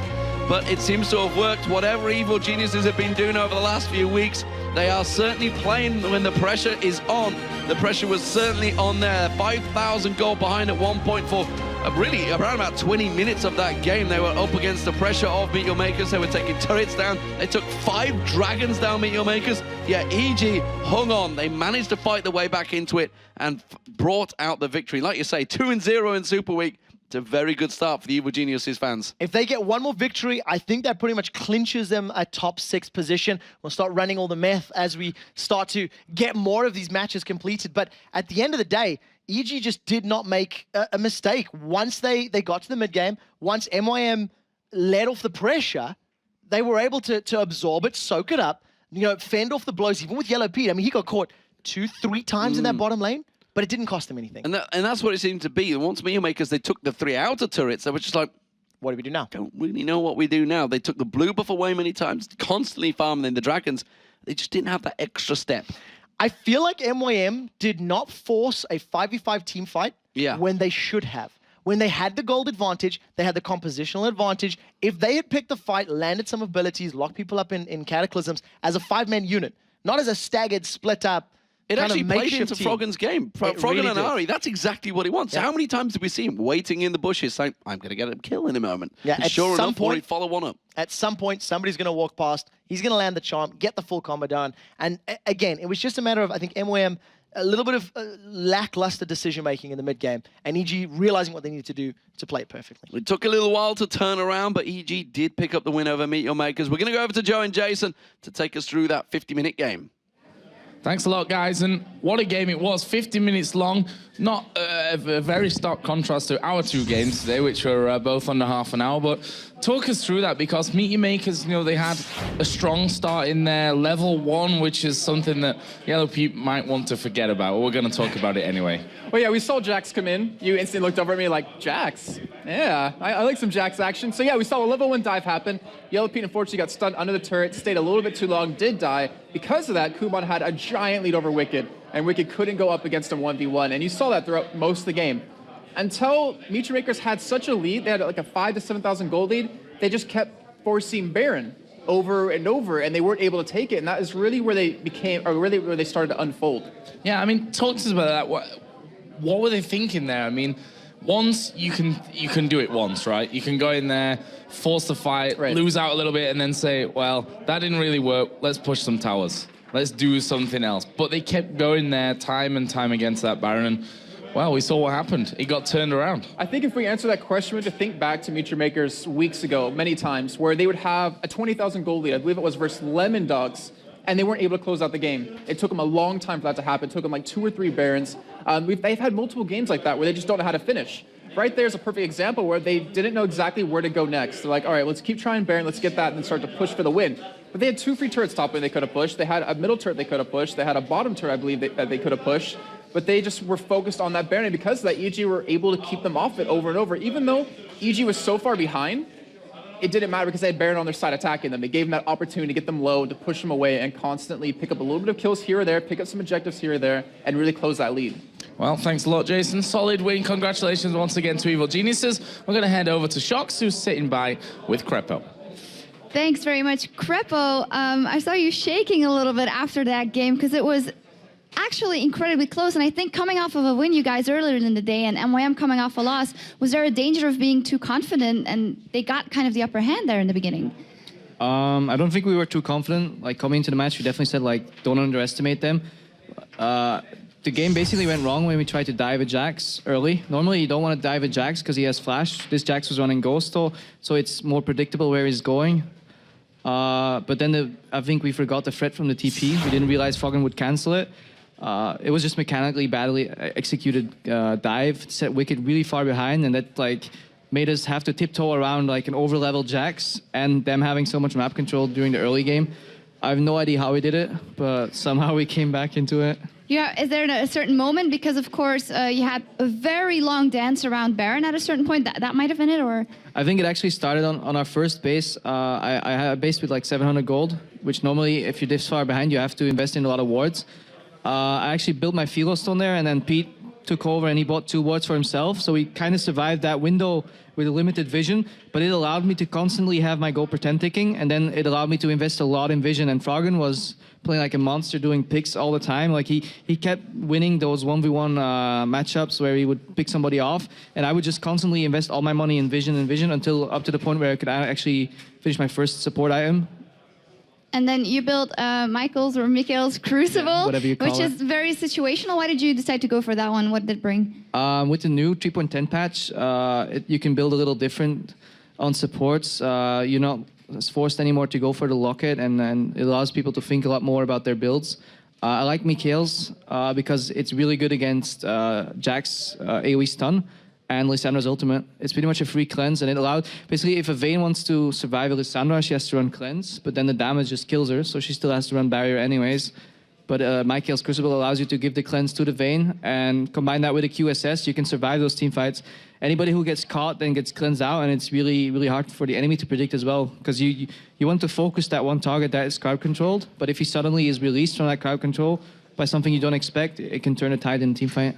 So very useful for you in this game. Is there anything else about the 3.10 patch that you say as a support, wow, that's really nice, or the disappearance of the Runic Bulwark that you say, damn, I miss it? Or? I never really built Bulwark myself because it was too expensive. I like the new locket. You can still build it on some supports. I really like the change to the towers as well. It's no longer the case where 2v1 lanes or 2v1 lanes proceed in the same manner every time. There's more room for personal playstyle and whatever, so I like 3.10 patch. I like it a lot more than 3.9. All right, so that's good for you guys. 2 wins here, of course, in the process, dealing the killing blow to MYM's playoff dreams, but that's the name of the game, of course. So for you, especially, what does this mean if you're able to go 5-0 in the next couple of days? Because you've been there, you've been at the World Playoffs, you've been there in Los Angeles on that big stage. How much does it mean? How much do you want it? We just, it doesn't, regardless of whether like a win gets you a standing up or down, or it doesn't matter, you still want it for the confidence. You just want to get to the point where you're feeling on a roll and you want to get the 5-0 and then go into Gamescom like super strong as a team. But we still have to watch out for stuff like this, like early game, like we screwed up really, really hard, and we need to stay really focused, assess all the threats, and just play game by game. How important is baking pancakes in the morning for that winning recipe? I'm afraid we'll have to eat pancakes tomorrow again, and if we do, then it's pancakes on the next day as well, and then Gamescom's getting pretty close, so it'll be a lot of pancakes in a lot of short time. Not so bad eating a lot of pancakes, actually. Okay. First world problems. First world problems. Thank you very much, Crepo. All right, we're going to take a brief intermission, but when we come back, Fnatic tries to reel in one of the top 2 spots, and SK tries to keep their playoff hopes intact.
to the first day of Super Week, and as you can see, I've got the handsome Jason here with me as he's going to read through your tweets with me. Of course, we asked you which European LCS team will be most affected by the new patch and why. And our first tweet is from @IllusionLeak. He says, I believe that it will be EG. They were never the ones that had an easy time adapting to new changes, yet 2 wins here already. But I have to really agree with that, though. I mean, we saw them back when the season 3 started. They had a really tough time adapting to what came at them. They weren't used to the jungle, as Snoopy, kind of said quite a bit. But you're right. I mean, they've been able to pick up a lot of wins lately. They've been really controlling what they need to do, and it seems like it hasn't hurt them too much. No. The second tweet is from @BeatsNix13. I think alternate will be affected because the tankier towers may help stop their early aggression. Yeah, we saw that today versus SK in that bottom lane, ganking Kevin on that Zac. Went for it, ended up dying for it instead, or ended up running away from it. But yeah, it's a little bit tricky. Diving the turrets when you can't really take them down is easy. If you make a little bit of a mistake, it's going to punish you really bad. Yeah, we saw that with the Jax just now as well. Yes, we did. Third tweet is from @ExonEU. I think Lemon Dogs will be affected by patch 3.10 the most because their playstyle is about roaming and taking those early objectives. Yeah, I mean, it works in their favor. I mean, the longer they're in that laning phase, the more chances Nukeduck has to roam around the map, pick up kills. Did that earlier on today, worked out well for them. And if it keeps going like that, if they have the ability to keep doing that and they don't ward against it, then Lemon Dogs are going to keep winning. Yes, and then the next one is from @Mr. Tifu or Mrs. Tifu. Gambit has an edge because of dragons being more important than turrets before the 8-minute mark. They love those early dragons, much like the Targaryens. I'm trying to think what the exact time was of the earliest dragon they've ever done. It was like 3 minutes and 40 seconds or 4 minutes with them flashing over the wall. Yeah, so they take dragons as much as possible. They really control the game from there. Fortunately, they didn't do it today against Meet Your Makers, but still, they're a team that even if they want to dive you, even if they want to push against you, they're going to do it when they want to. They're not going to do it any time earlier. So when they go for it and push for it, you know they're coming at you. Yeah, absolutely. And then our last tweet is from @PintalksPro. SK Gaming is used to winning the lanes, but sometimes they struggle in the team fights. So the extended laning phase may be beneficial for them. Yeah, we've seen SK have a tough time closing games. Even Ocelot's mentioned it like multiple times past that 40-minute mark. They don't know exactly where to go. So longer laning phase gives them a little bit more of an advantage, a little bit more of a gold lead early on. Carry that into the mid game, into the late game, hopefully pick it up a win for themselves. Yeah, and we're going to see SK Gaming in action here in a couple of minutes. But for now, congratulations to the winners. Thank you, Jason, for your comments. Of course, the winners have won a G400S gaming mouse by Logitech, and we will also be contacting the winners via Twitter. Now, Super Week is a huge event for all the teams, but for SK, it is do or die. We talked to Nif and Ocelot about what it's like to play with your back against a wall. They get it! SK Gaming have taken down Lemon Dogs, and it was such an important victory there. Nexus going very low, Jarvan spawned, but SK Gaming able to finish off before EG spawned back into the game. The victories last time were super important for us, because without them we would be probably pretty much out of the league. First of all, Lemon Dogs, because they were 3-0, and being 3-1 against them is really good. And second of all, against EG, we're actually fighting with them to see who goes to playoffs. And having a 2-2 is perfect. If we would have lost this game against EG, we would have been totally out of the season. So we are in.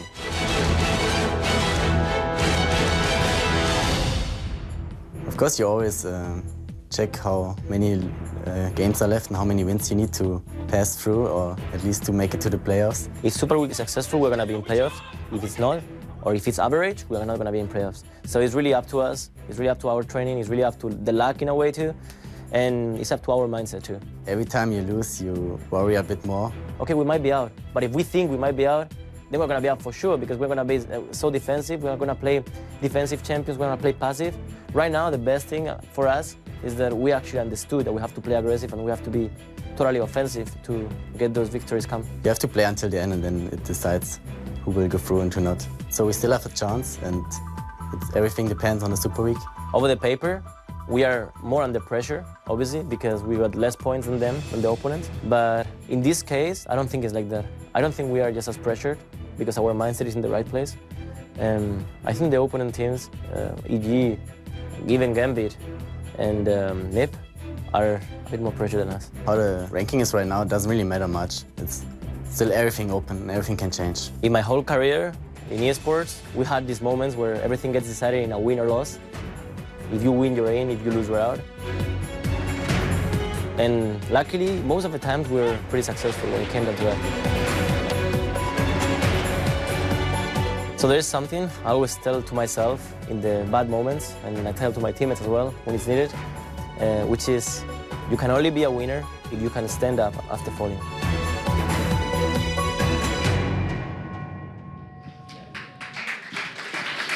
Fighting words from SK Gaming. As you can see, they're all set up here to dive into their game versus Fnatic. So let's head back over to D-Man and Quickshot for the game. Thank you, Shock. So coming up, as you just saw, it is going to be SK versus Fnatic. El Clasico, so many times we've referred to it, no matter where they are in the standings. Both of these teams always have an army of fans, and they love to see this matchup. Yeah, SK and Fnatic, they always put on a good show, and today should be no different, especially after how well SK played. I'm extremely excited to see if they can do that again against Fnatic, who were a little shaky, but I think the composition had more to do with it. So let's check out the lineups, of course. These rosters, you guys know them. You guys love them. It is going to be Kevin in that top lane, Hercubot in the jungle, Ocelot in the mid lane, Candy Panda as the AD carry, and Nif as support for SK Gaming. And Fnatic for another time on the red side, so as in the top lane, Cyanide in the jungle, Xpeke in the mid lane with Pushu, and Yellow Star as your AD carry and support. And before we get going, let's see how you guys at home have been voting on lollysports.com. 69% of you think that Fnatic will actually pick up a victory here. So going with a traditional favorite. However, in this split, SK has had Fnatic's number. SK is actually going into this with a head-to-head advantage. Yeah, it's a big, big difference. Of course, you can get over to lollysports.com and vote for the rest of the Super Week's matches and check out the VODs, the stats, everything that gets updated on there for a pretty much all of the summer split as well as the North American. You can get over there. So much stacked on there, so much information. SK Gaming, though, they are coming off a great win earlier today. And as a confidence team, we'll be looking to keep the ball rolling in this game. Yeah, they picked a team fight composition against Alternate, and they simply didn't allow their opponents to get into a position where Alternate could push SK around. SK always stayed grouped up. They forced fights. They pushed objectives. And more importantly, they consistently won each and every engagement against Alternate, and that's what allowed them to pick up that victory. Yeah, meanwhile, Fnatic, though, on the other side, they're coming off a loss earlier today, and that double AD comp, it just did not work for them. Yeah, basically, Lemon Dogs just took control of the game very early on, and they never gave Fnatic a chance to get back into it. The Lemon Dogs composition, they won their lanes, they won the mid game, they weren't afraid to push towers or push dragons, and more importantly, when they had the lead, they landed the choms and they dived as well. We've seen that elastic slingshot onto towers a couple of times between the 15 and 25-minute mark. So as we mentioned, Fnatic, they did beat SK on day one of the season, but since then, SK Gaming have actually turned it around and beaten them the last two times they've played, and it's a big difference for those guys. It is a very big difference, especially when you consider the historical numbers. I think it was like 21 and 0 or something up until that victory. 19 and 0. 19 and 0. Close enough. But, you know, before that in the spring split, like we said, Fnatic beat SK all 4 times they met, and their rosters are more or less intact. There's been some shuffles and some changes, but SK and Fnatic, they do have an incredible, incredible history that we've been talking about. They're 2 of the oldest names in European esports as far as, you know, just brands go. And we talked about the history. 20 losses up until that week 3 victory or whatever it was where SK managed to secure a win. And as we mentioned, they've both got legions of fans. Every time there's a vote, they're always up high figures. And of course, who are you waiting to see this one, especially because of how important every win is at this point? And, you know, we just saw EG picking on that win, saw how much pressure it relieved on them. And right now, Fnatic, they can try and secure a spot at the top. They lost to Lemon Dogs, but that second place is still within their grasp. Yeah, so they need to get 3 and 2 in order to basically guarantee this spot. And they can play for second place, but it's dependent on, you know, some of the other teams, as is everything in this thing. And like you said, SK have a little bit more of an uphill battle. They can still make playoffs if they win the rest of their games. Just 1 loss is enough to force a tiebreaker match between SK Gaming and whoever else will be in that 6th place. More than 1 loss means their season is over. They're in 7th place, and they go into relegation. So picks and bans are about to get underway. What are we expecting banned out here? What are we expecting to see? Because earlier on, Hercubot, the man on the left of your screen there, his Lee Sin was fantastic earlier on. Kevin, he played amazing earlier on. Ocelot played brilliantly early on. The whole of SK played brilliantly earlier on. There's so many champions in there that could get banned against them that I'm not too sure which way they're going to go. Candy Panda's Twitch was fantastic. It's a very, very difficult thing to actually talk about. And as you're talking about his Twitch, it has actually been removed. I don't know if Fnatic are going to warrant a Lee Sin or a Karthus ban. I don't know if they're going to feel that Hercubot's and Ocelot's performance was powerful enough to warrant removing that. I think Shen would be a ban for either of these two teams. Alternatively, it may be a priority pick, obviously with the exception of Elise, who we know Soaz is a big fan of. Oh, Kennen being banned away from Fnatic this time around. Interesting that they've gone with that way. Well, we've seen Soaz and Peke both playing Kennen throughout the course of the split. 6 times for Soaz. Peke's played it a number of times as well. I distinctly remember him playing it against Alexic's Zed as well, sort of a counter pick. So it's not too surprising, and it fits the current sort of AP meta that we see going on all over the place. Well, Fresh being the final ban, so what will be the first pick? It's going to be Shen. So it does mean Elise is open, and I think Soaz is probably going to lock this one in. That will be my gut instinct. As far as what else is available, you've still got those globals. We've noticed that the only Twisted Fate that's been played in EU was by Alex earlier in the day, and it's just the amount of pressure that pick a card time variable has now removed means that you can't just zone somebody else for 10 full seconds when you prime that gold card. But I think Fnatic may still consider it. Because there's a Shen in SK's side, they may need some global presence, and Twisted Fate may be the champion for Peke. Look at that. Lee Sin locked instantly, and Candy Panda pulling out Ash. Old school Candy Panda right now. I think that also means that SK are going to be thinking about the Zyra pickup. Because you've got the Fiddlesticks on the other side, that makes me think Yellow Star's going to be playing that as a support role. We're going to see that Ashe Zyra that we've been seeing SK running for the last 2 weeks, that we've seen Cloud9 running for several weeks beforehand. And it's a composition that has worked very well for them in the past. Yeah, it's something that Korea used probably about a year ago, I would say, and it worked to great effect right there. Aatrox, though, is a champion that's been very successful so far in the European LCS, certainly in Super Week. Varus has been locked in, and there is Aatrox. This time around, where is Aatrox going?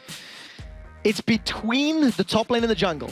Now, Soaz and Cyanide are both very versatile players. They both do very well in their positions, and we've seen Aatrox being played in the jungle. We've seen him being played in the top lane. So that's my gut instinct. I think we're going to see him in the top lane. Maybe if they're going to go 2v1.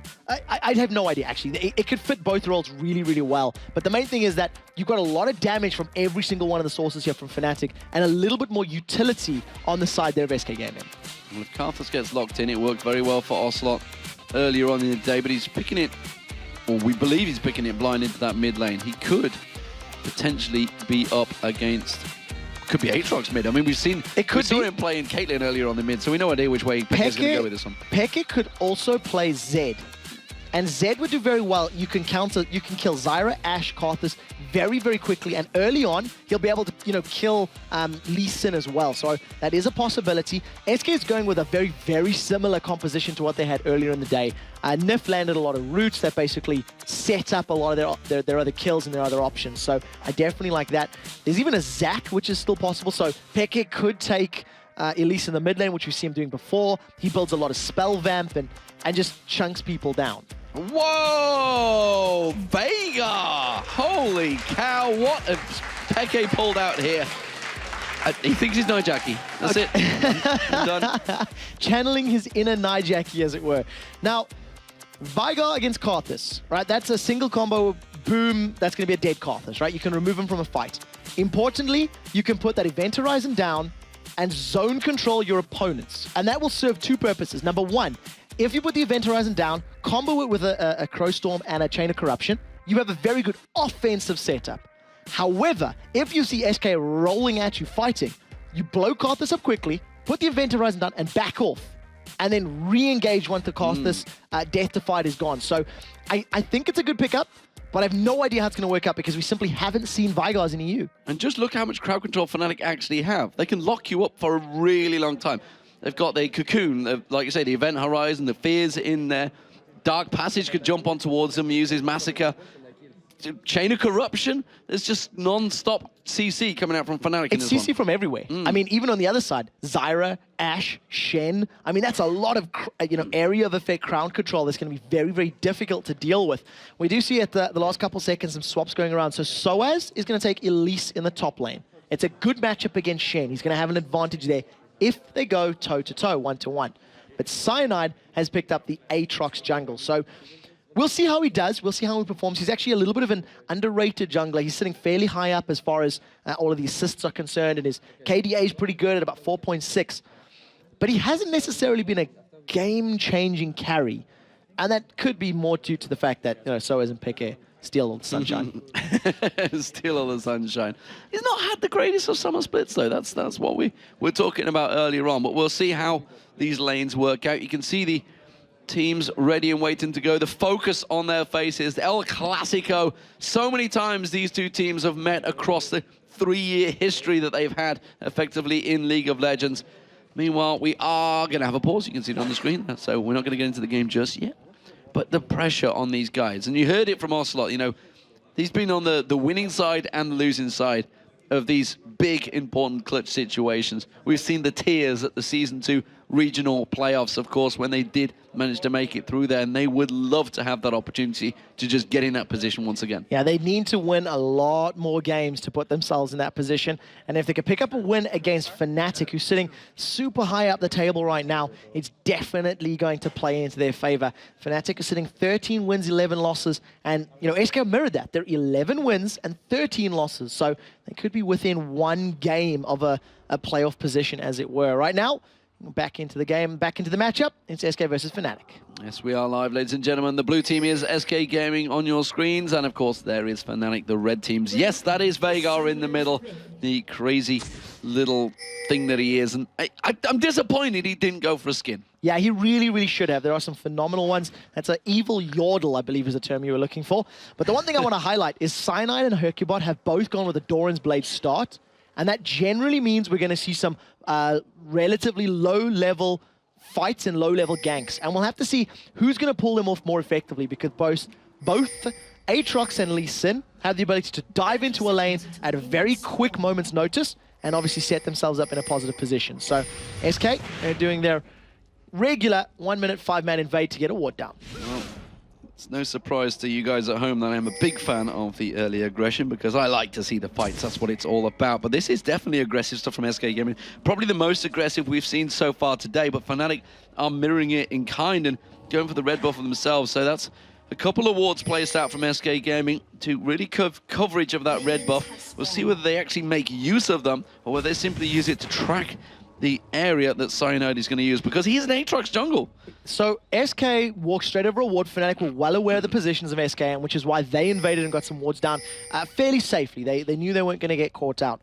The wards that SK have placed are a little bit non-traditional. You know, they're slightly offset as far as that red buff is concerned, and they may even be considering going for a steal or something similar. So we'll have to see how these next couple of minutes play out as those wards are still up and providing vision.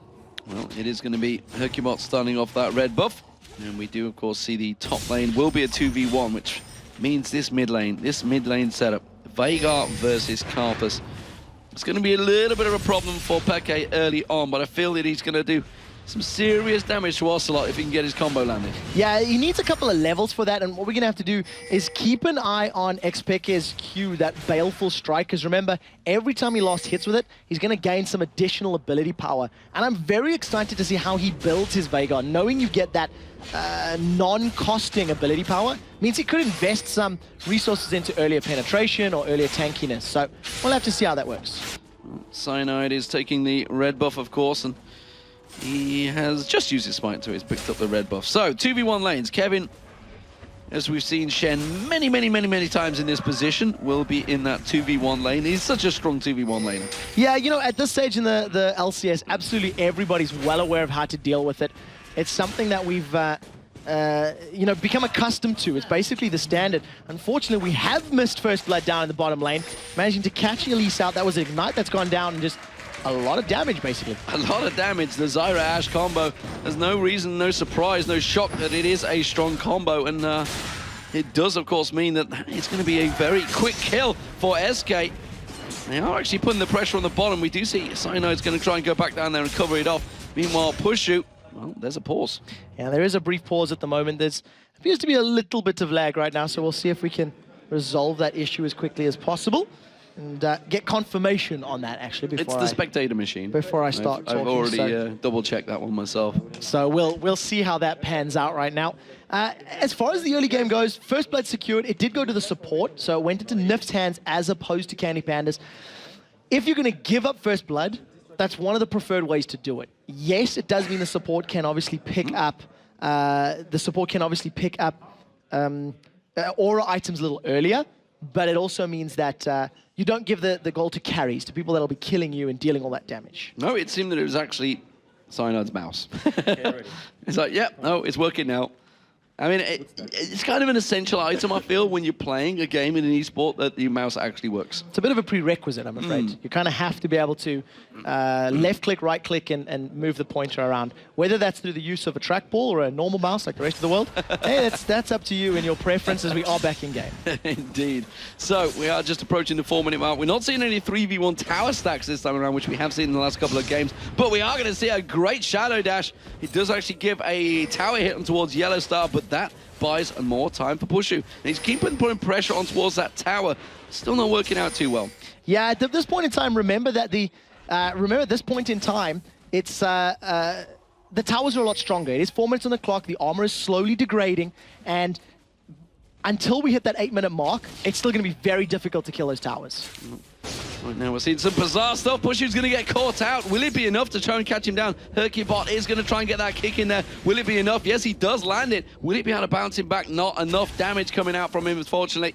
Pushu will back away from this one. Hercubot landed the Sonic Wave into Yellow Star, so if any sort of nonsense had happened, he would have been able to jump onto him with those double buffs. In the mid lane, though, you can see Cyanide setting something up. Ocelot's been caught. He's going to try and land that Dark Matter. Didn't quite get the damage down on towards Ocelot. And at the moment, he's staying fairly safe in that mid lane. We'll see how that one develops, because that is going to be a fight that, if it happens, it's going to happen quick.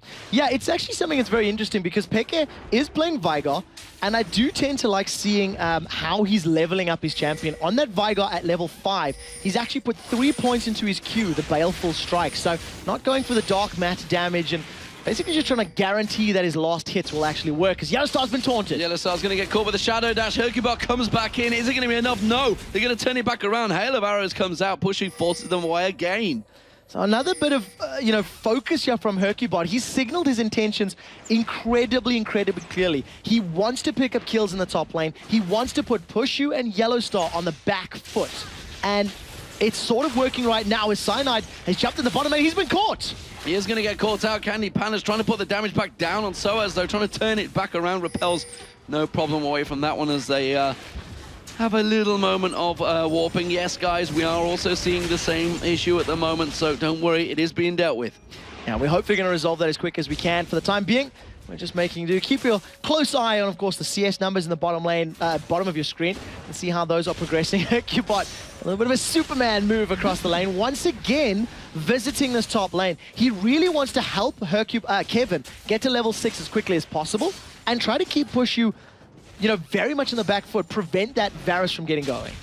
It is, of course, only the spectator side as well. Don't worry, the players are perfectly fine right now. As it stands, though, it is interesting to see frame skips, I believe it is, effectively, we're seeing here. Peke got no mana at the moment, but then again, nor does Ocelot, so they're trying to keep it going. Meanwhile, down the bottom, Grasping Roots lands on Soaz. Soaz does back away from that one. A lethal combo. Soaz is needing a lot of support right now from Cyanide. Yeah, it's something that we're seeing mirrored on both of the sides, and I just want to briefly remind everybody how Vigar works. His passive is basically a built-in Chalice of Harmony. He gets 1% additional mana regen for every 1% of his missing mana. And it's just something that'll help him out. So when you do see Vigar low, it won't be too long before he's got enough mana to cast a couple more spells.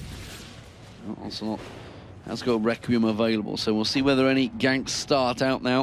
Of course, if they do, he's going to be looking to try and land that, but he can get interrupted. He can get upset. Hercubot, though, he's looking for kills.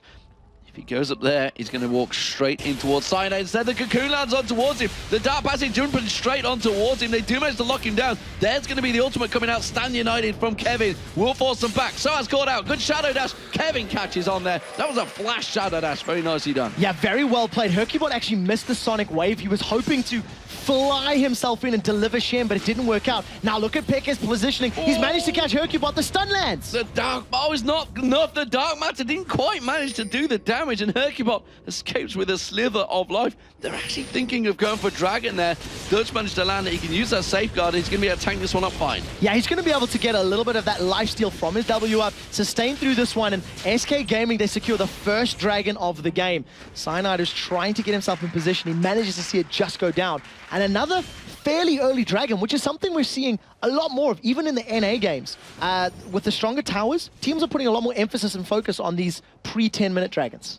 Yeah, see, faster than early dragons. So SK Gaming with the advantage right now over Fnatic. So matchup, like we said, they've won 2 times already in the summer after breaking their duck. 19-0 they were for such a long period of history in League of Legends. But Fnatic, over the last summer split, despite having great results elsewhere, not being able to perform against Fnatic. At this point in time, Fnatic, they're going to try balance out that Dragon Gold by taking the first tower of the game. Bushy was left unattended in the top lane thanks to that Stand United. Remember, thanks to that gank, or that fight rather, in the river and the Dragon Pit. It does allow Fnatic to at least pick up the first objective, really. They don't have a kill on the board, they don't have a dragon, and obviously they've lost Soaz in both of their team's deaths. And of course, with the fact that Soaz has died, it's actually kept Kevin ahead in CS, as well as the assist he's got. Ocelot is actually also out farming Peke so far, but he is a Karthus, so I guess you would kind of expect that. Karthus tends to be one of the big farming machines of the game. Candy Panda using that hawk shot just to check out the bushes. Like, no, we are safe. Nif go up and put that ward very high up in bush lane. Yeah, especially at the lower levels. You know, Karthus is going to be able to use that lay waste, get the double damage down, and just farm up those minions a little bit more securely. Pekka is also going to be a little bit more reliant on waiting for the cooldowns on his Baleful Strike. He wants to try and get as much ability power as quickly as is possible. He missed the siege minion. That's not cool. Why are you calling him out? That was 40-odd gold he missed out on there. That's really, really not cool. So Candy Panda missed the big siege these minion. guys get paid to play. I can call this stuff out. Trust me. I get paid to tell it when they miss it, and they get paid to play. So it's what goes around comes around, or something like that. I'm not sure what comes around on me though. That's yeah, we'll find out soon enough. It's a one-way street, I'm sure. it seems. We'll find out soon enough, I'm sure. As we hit the 10-minute mark, SK, Nif, and Candy Panda have replied in kind. They've secured themselves their first tower of the game, and thanks to the focus on champions and roaming a little bit, we've actually seen lower CS numbers in this game than we have been seeing elsewhere in the day's games. He tried the Event Horizon catch on towards Ocelot. This time it didn't work out for him. For Candy Panda and Nif, they're continuing to push here. Soaz was lingering in that bush there, but look at this. We see Lee Sin in the form of Hercubot, who's been so majestic effectively the last few times.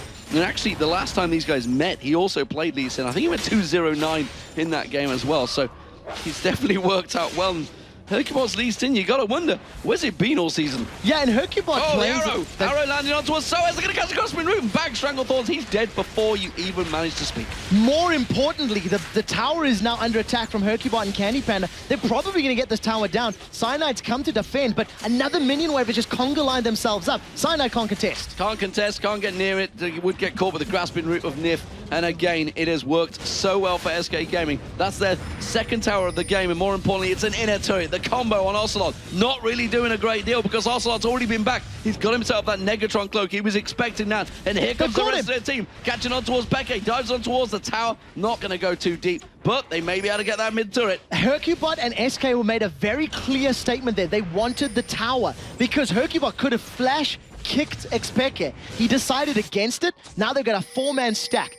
Yellow Star may be able to engage with a Flash Crowstorm, and we'll see how quickly this tower lasts. SK Gaming doing a great job of locking him up as well. Cyanide taking very low. That turret's slowly being drawn down by SK Gaming. They're doing a fantastic job of pushing Fnatic back in every lane. SK are currently 4,000 gold ahead, and Hercubot is even cheeky enough to smite the big Wraith away there from the camp. So he secures that one, gets himself some additional experience in gold, and Stand United is available. So yeah, this is a 4 versus 4, 4 versus 5, but Stand United will make it a fair 5v5 very quickly. This is a massive gold advantage, actually, now that you mentioned it. This early in time, Crowstorm comes out from Yellow Star, but he's simply zoned out, and he's going to get locked up and taken down. There's another arrow. Candy Panda finishes him off. So that didn't work very well. No. Yellow Star was late to the party. Unfortunately, he had an invite, but trying to be fashionably late. There was no surprise. And as soon as he landed, they pulled back at this. Yeah, they've caught Karthus. They do manage to finally get themselves a kill on the board. It's Ocelot that goes down. They should get a second, but here comes Requiem. Cyanide's going to go down, but his passive Bloodwell, will it bring him back in time? No, because it's a flash Shadow Dash.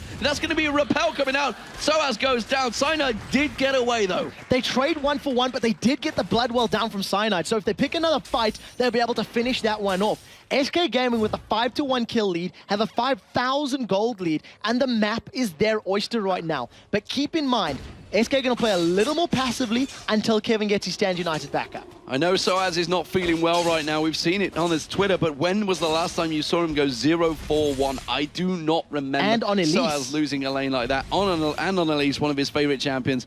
It's not a good day for Fnatic so far. They are in desperate times against SK, who are already one victory up. Can they make it two? 5,000 gold lead just at the 13-minute mark. That is huge. I need to highlight something about this matchup as well. If the arrow's coming in. Is he going to land? No, he's not going to get the steal. So it gets yellow star, but Hercubot is sniffing around. There's nobody close enough just yet. That would have been awesome if it worked. If SK Gaming are able to pick up a victory here against Fnatic, they go 3-1 up as far as the head-to-head records are concerned. And in tiebreaker scenarios, SK are placed above Fnatic. So please keep that in mind as we continue on with the Weekend Super Week. And I just want to double-check that one. There is a tiny splash damage on that arrow. Correct. That can get the steal. Splash damage and slow. Because I'm pretty sure there's going to be a lot of people who are going to go, so, but Demon, you can't do that. No, you can. It is splash damage and slow. And I think I'm going to go out on a limb here. And I think the last time that it happened I've seen a on Baron stream was Season 1. I'm pretty confident in this one because I have seen it in a competitive League of Legends game. But right now, Dragons respawn. SK Gaming have got numbers advantage, position advantage, vision advantage, and they secure themselves a Dragon. And a pretty big gold advantage to go with that as well. So, big advantages all around for SK Gaming. SK fans out there will be happy, and the Fnatic fans are going to be a little bit sad right now because, well, this could be 0-2, but let's not rule them out. We're only 14 minutes into this game. There's a hell of a long way to go just yet. We saw with Evil Geniuses, who were 5,000 gold lead, at around about the same time, managed to drag themselves back into it. So the person that's going to pull Fnatic back into this game is Peke. Because he's playing Vigor, and Vigor has the ability to just insta-gib so many champions, he's going to be able to put himself in a position where he can just pop someone, peel away, and then re-engage. And that is where and how Fnatic come back into this. What we did notice on stream a second ago was that the blue buff was given to Candy Panda. So Ocelot is miles and miles away, and it was Candy Panda that secured SK Gaming's blue buff. And of course, when Peke does get that kill, there'll be an evil laugh that would follow as well, as all great Vigars do. As it is though, we do see Fnatic putting pressure on towards this middle turret. This will be their second of the game if they can get it, but Candy Panda is there, clearing it out. And Kevin was trying to sneak around the side. The ward placements did give his position away, which was why we're seeing Fnatic backing off. Hasn't quite got flash available. He's already done some great flash shadow dashes so far. Yeah, it's something that SK have been doing very well in the first game and now in the second game. When they do pick a fight, they land the abilities that they need to, and they commit to the fight wholly. There's no hesitation, there's no worry or panic on their sides, and it's been working out well for them. Just as an update, Peke's Baleful Strike has garnered him plus 65 ability power at 0 cost at this stage in the game, and that's just going to grow further and further as we get into this match. Yeah, he's effectively not got a great deal of ability power items just yet. He's just trying to stack out his items, so he's still trying to farm it up, like you mentioned. It is the long game for Fnatic in this one. And it's going to have to be because SK Gaming have built themselves up a considerable lead right now. Hercubot, he's doing a fantastic job on Lee Sin. He's been creating opportunities as and where they work, but really it's all been about this duo pairing of Candy Panda and Nif. If you just look at the kills, you can see it's only 5 kills on the board, 1-0-4 for Candy Panda, and 2-0-3 for Candy Panda, 1-0-4 for Nif. Yeah, and talking about Candy Panda in particular, whereas in the previous game, Evil Geniuses had a little bit of a comfort of if MYM wanted to engage, they had to run at them. SK Gaming have the opportunity to just throw an Ash Arrow out. If it lands, you follow that up with Zyra Roots. You then follow that up with Lee Sin and a Requiem to close it out. So there's a much safer, longer range engage opportunity that SK Gaming can throw down at basically any given time. It pretty much is the best initiate of the game, the Enchanted Arrow. Certainly from long range, it will set you up those kills. And at the moment, Peke's got to be careful. He's keeping a wary distance, I think it's safe to say, from the combo in the mid lane at the moment. Making sure he doesn't get locked up. He tries to get that Event Horizon down, doesn't manage to land it. Yeah, you can see Negatron Cloak already completed for Candy Panda. And against the Cocoon, the Fear, the stun, that's most likely going to be a Quicksilver Sash. And it wouldn't surprise me if it was a second item QSS. I think it would work very, very well in his favor. Hercubot single-handedly scaring away Pushu and Yellow Star. But to be fair, Kevin was at the tower a couple of feet behind him. Yeah, that's bought them time and pressure, and they should be able to take down the final outer turret of the game that SK Gaming can put. and pick up. So that will be 4 turrets, 2-1 for SK Gaming, unless Fnatic do offer some sort of response, which it doesn't look like they're going to. Now, at this point in time, they can't really afford to. In addition, Peke, the burst damage he offers is just not there. And I think more important than the damage Vigo's putting down is the zone control and the stun power of that Event Horizon. It's a very big damage piercing arrow, though, coming out of Pushu. That piercing arrow definitely did a lot of damage. It was the Nif, though, who's probably the lowest hit point hero in the game. But all of the lanes have been pushed by SK Gaming right now. That middle lane is really the only one that's not driving forward. Peke still finally completed the Rod of Ages. He's trying to work out what he can do next. He may well catch on towards Nif here. Does manage to get the Dark Dark Matter down. That's the one I was after. Uses his ultimate on Ocelot, but again, the combo was split. Wasn't quite in the right place. Requiem's going to come down. Will it be enough? Yes, it will. Cyanide now. He's got his passive available. Will he be able to dive away from this one? We see that's going to be another kill. Yellowstar goes down. There's going to be the passive coming out from Cyanide. He does flash away and avoids it. Oh, the piercing arrow on Hercubot, nearly catching him out from Pushu. But no, Sawaz is in trouble. He's trying to get away. The Cocoon lands brilliantly. Is it going to be enough? The Shadow Dash was dodged, but it doesn't matter because Candy Panda with his Infinity Edge does the damage. 2 for 3 at the end of the day, and Hercubot was running interference. He was keeping Pushu away from that fight to allow SK Gaming to secure this tower. They're going to pick up the 5th tower of the game. Wall of Pain lands, look for the taunt. Will it be enough? They do manage to get a lay waste on him, but Pushu's forced away from this one. They'd be better off just taking that turret down, but they don't think they're going to go for it. They're going diving to Candy Panda instead. Has to use that barrier to stand united from Kevin. Will get him away from it. Is it going to be enough, though? He's going to get slowed. Cyanide should be able to jump back on towards him. He's going to have to time it, and there's the flash to get him away. So a little bit risky from SK Gaming. They wanted the kills. They pushed for the kills. They actually didn't get any, and then they didn't get the tower either. They should have stuck to that one. It actually looked like Cyanide, he switched between his Bloodthirst and Blood Price, anticipating a fight in the top lane. And unfortunately, he wasn't able to chase or lock anyone down after that Wall of Pain came out. 0-5-1. I still can't get over that for Soaz. He's definitely been punished in that lane and is not being allowed back into it. Just like we saw with Wicked in the early game by Meet Your Makers. He managed to sneak his way back into it, but Soaz, he's just being punished every time in lane. And remember that this was a voluntary decision by Fnatic. They put their duo lane top, they put their solo laner bottom, and Soaz on Elise has traditionally done very, very well against Shen top laners. But they decided not to put him in the 1v1 setup. They decided not to put him there, and unfortunately it's backfired. And think back a couple of weeks when Soaz was very outspoken about disliking 1v2 situations. Yeah, expect a Facebook message to follow shortly, I'm sure. As it stands, though, the rest of SK Gaming are looking in a very strong situation here. 7,000 gold is the lead they have right now in the 20-minute mark, and that's pretty beefy. Looking across the board, you can see it's nearly a 2,000 gold advantage for Ocelot. Around about 1,600 actually, so let's be fair with that one. 1,300 for pretty much the junglers, but look at that, the top lane that we were just talking about, it is a 2,000 gold lead. It's a clear 2,000 gold lead as well, and the AD carries, it's 1,000 gold advantage for Candy Panda, 1,000 gold advantage for Nif as well, and this is another dragon being started out. This time though, SK not going to go for it because Fnatic are very close by. Yeah, and SK were very, very split up. They had Ocelot down in the bottom lane, they had Kevin moving through the top lane river, so instead of risking being jumped on at a numbers disadvantage, they've decided to group up. So Ocelot did a good job of shoving that bottom lane down. He's hit the 200 CS mark very, very shortly after 20 minutes, and you're in a good position, especially if they want to challenge for this fight, because they're basically saying, you come fight us, deal with the Ash Arrow, deal with Zyra's crowd control, and then we'll see who's going to win the team fight. There's a minion stack pushed in that bottom lane, and looks like Fnatic are going to try and take advantage and push in towards that middle turret, but they're playing a dangerous game because SK coming from the side. Remember that enchanted crystal arrow could land. It does get on towards Peke. Will Kevin get close enough? No, he gets locked down. And actually, there's a good chain of corruption as well. Yellowstar puts that surprise party out there. Chain of corruption does spread its way.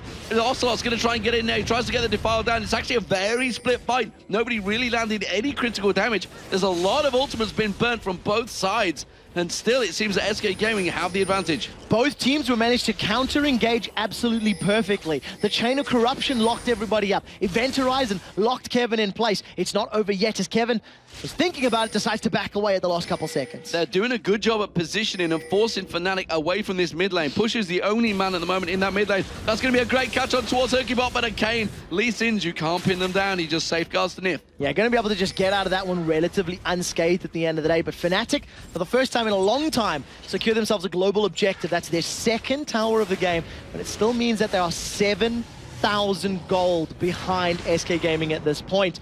SK going to secure that blue buff, this time going to Ocelot, as opposed to the previous time heading into Candy Panda's hands.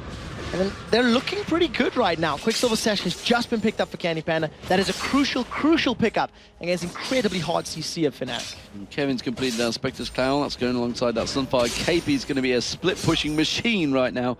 And Kevin, he is Mr. Consistency for SK Gaming. I don't remember the last time he actually had a bad game. No, nor do I. I was trying, I was thinking about it, and I'm like, well, he's had okay games, but he hasn't had very many 0-5-1 games. And, you know, at this point in time, SK have realized if we pick on Soaz, if we shut Soaz down early, we don't let Soaz become a playmaker, it has almost secured them this mid-game because they've been in very good control for the last 10 or so minutes. And Fnatic, they're still looking for that burst. We still haven't seen Peke get a full QWER combo onto a single target. Well, Candy Panda's off at the side. We'll see whether that arrow lands and finds its target. Doesn't matter. The split push is on. Peke is having to deal with it, which means the rest of the team could make waves in the mid lane. They are trying to set out something in the jungle. Yellow Star is desperately trying to cover off the split between the two. They have positional coverage of Hercubot. They know that he's around that little bush area, and Fnatic with that piercing arrow, they can clear the waves quickly. We talked about this before with when Wicked was playing. Actually, they're going to dive in towards Ocelot, but that may have been a mistake. The wall of pain goes down, and actually more damage went back up towards Cyanide than he put out to Ocelot. Yeah, Ashe's Enchanted Crystal Arrow was still available as well, and I think once Cyanide realized that, he decided to back away. Kevin's playing a little more aggressive in the top lane. He's almost challenging Peke to throw the Event Horizon down because Hercubot's relatively close. And listen to those pings. Teams are looking for opportunities. They're trying to find ways to pick a fight, and the Crystal Arrow may be the start of one. Well, they're buying time for Candy Panda to get some hits on towards that turret, as if he chooses to actually hit the thing in the first place. Instead, we do see Hercubot landing the Q on towards Cyanide, and again, they don't go for it. That piercing arrow is doing a great job of clearing it out. Kevin's been trying to split push the top, but all they're actually doing is beating Peke. Is passive. Yeah, what we are seeing... Not as passive, it's Q. It's Q, yeah, the Baleful Strike. What we are seeing, though, is that SK are less afraid to push. You know, they've been on Fnatic's side of the map for what, the last 4 minutes now? They've been looking for opportunities, waiting to find a way to either throw the ultimates down, try to catch somebody out, and that's what they need to be doing. They've got an 8,000 gold lead, and for the next 5 or 10 minutes, that's still going to be impactful.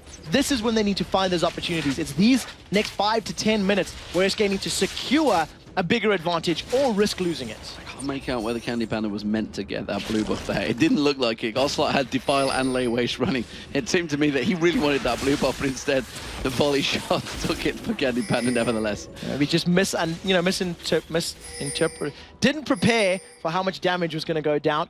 A little tongue-tied there for a second, but we do see that with blue buff on, that's permanent frost arrows coming out of Candy Panda, so it's going to be even more difficult to chase. You know, the volley spam, in addition to the on-hit slow, it just makes life very difficult for Elise and for Aatrox to actually close the gap. It's interesting to see that Candy Panda built that QSS up so early. We talked about how much crowd control that Fnatic did have.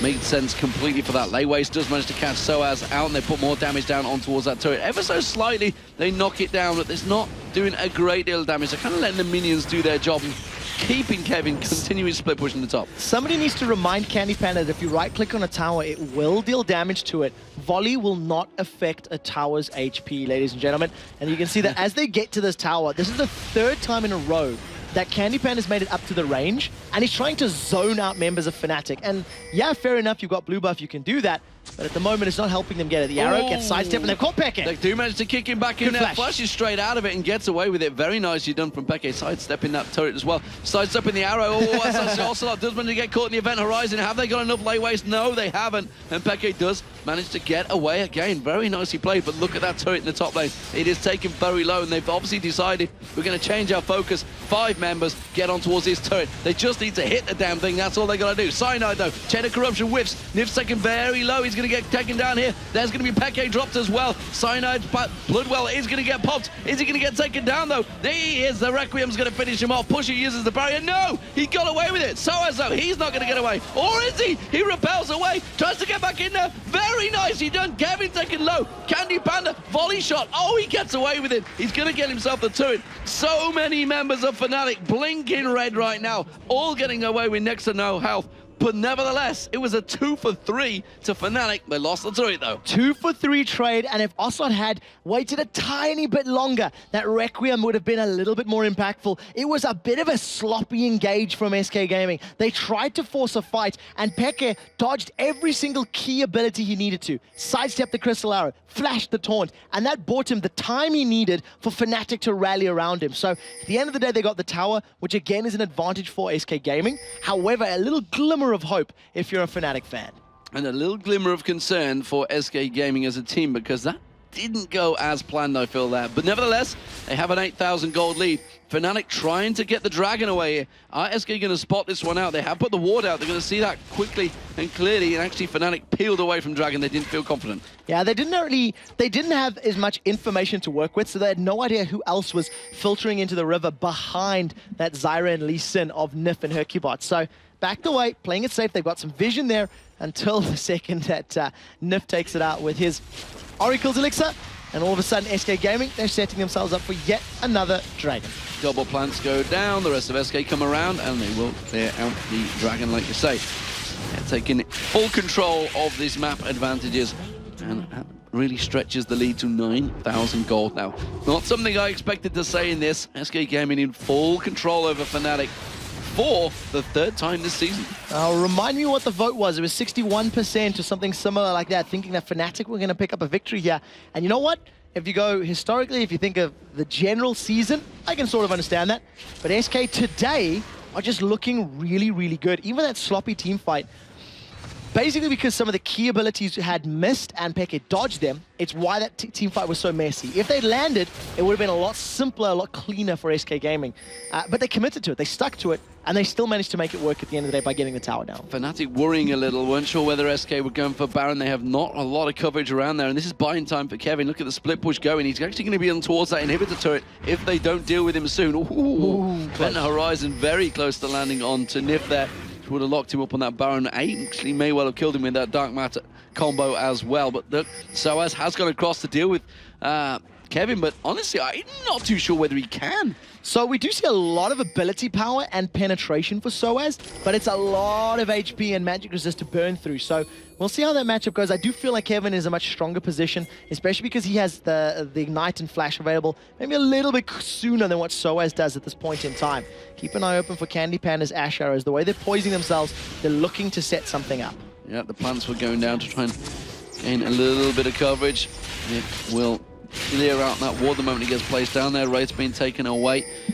Kevin does decide to sidestep back though. He's going to take the blue buff instead. Yeah, you know, at this point in time, Fnatic, they haven't had control of their buffs for 12 plus minutes now. You know, they've lost two blue buffs in a row, but 1 or 2 red buffs, and it's basically just a really good position for SK Gaming to be in. And because of the advantage and the numbers that they've got and the vision control, they've actually started this Baron off. But Peck is aware of it. Dark Matter goes down, and immediately SK Gaming back off. If SK were to win this one, it actually would take them within 1 game of Fnatic. And they've got a head-to-head lead. Of Fnatic, would you believe it? Yeah. Who would be in 3rd place at the time? Tower is going to go down if Candy Panda can stick or not. Instead, decides to back away. 1 or 2 more hits is up. Look for Cyanide to jump on top of him. Volley slows him. And once again, Crystal Arrow is available as Kevin continues a split push in the bottom lane. Yep, Soaz doesn't want to get too close to him, and they still don't take down that middle turret. But what I am impressed with is that SK have not fallen into the trap of trying to push for Baron right now, which they almost did earlier on today. Instead, they're continuing to keep the pressure on the lanes. They realize they have a big gold advantage. It's nearly 10,000 gold right now, so they can just keep pressuring those turrets. They will get them.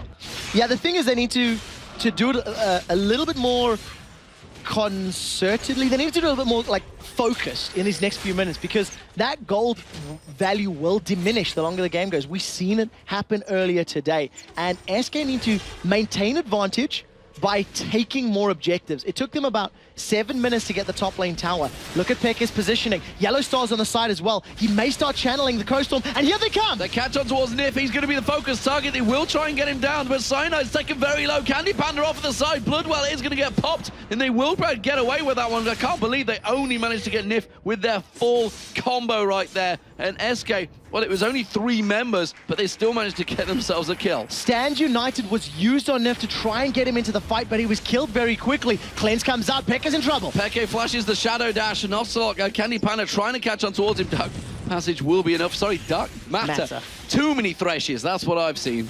All right, now we do see another tower in favor of SK Gaming, 6-2 as far as towers are concerned. And SK, at this point in time, are losing team fights, but winning objectives. You know, they lost a member in that previous fight, even though they got the Bloodwell popped, and they almost got Yellow Star, but they're managing to work out for them. Did Candy Panda accidentally hit his QSS there? It does look like it, but it's a relatively short cooldown. It's about 1.5 minutes. He was definitely glowing from the effects. So that's about 45 seconds, maybe. Either way, it'll be up soon enough. He definitely did, but it's going to be up soon enough, like you say. So, tower went down. That's the main thing. That's the aim of what they were pushing for.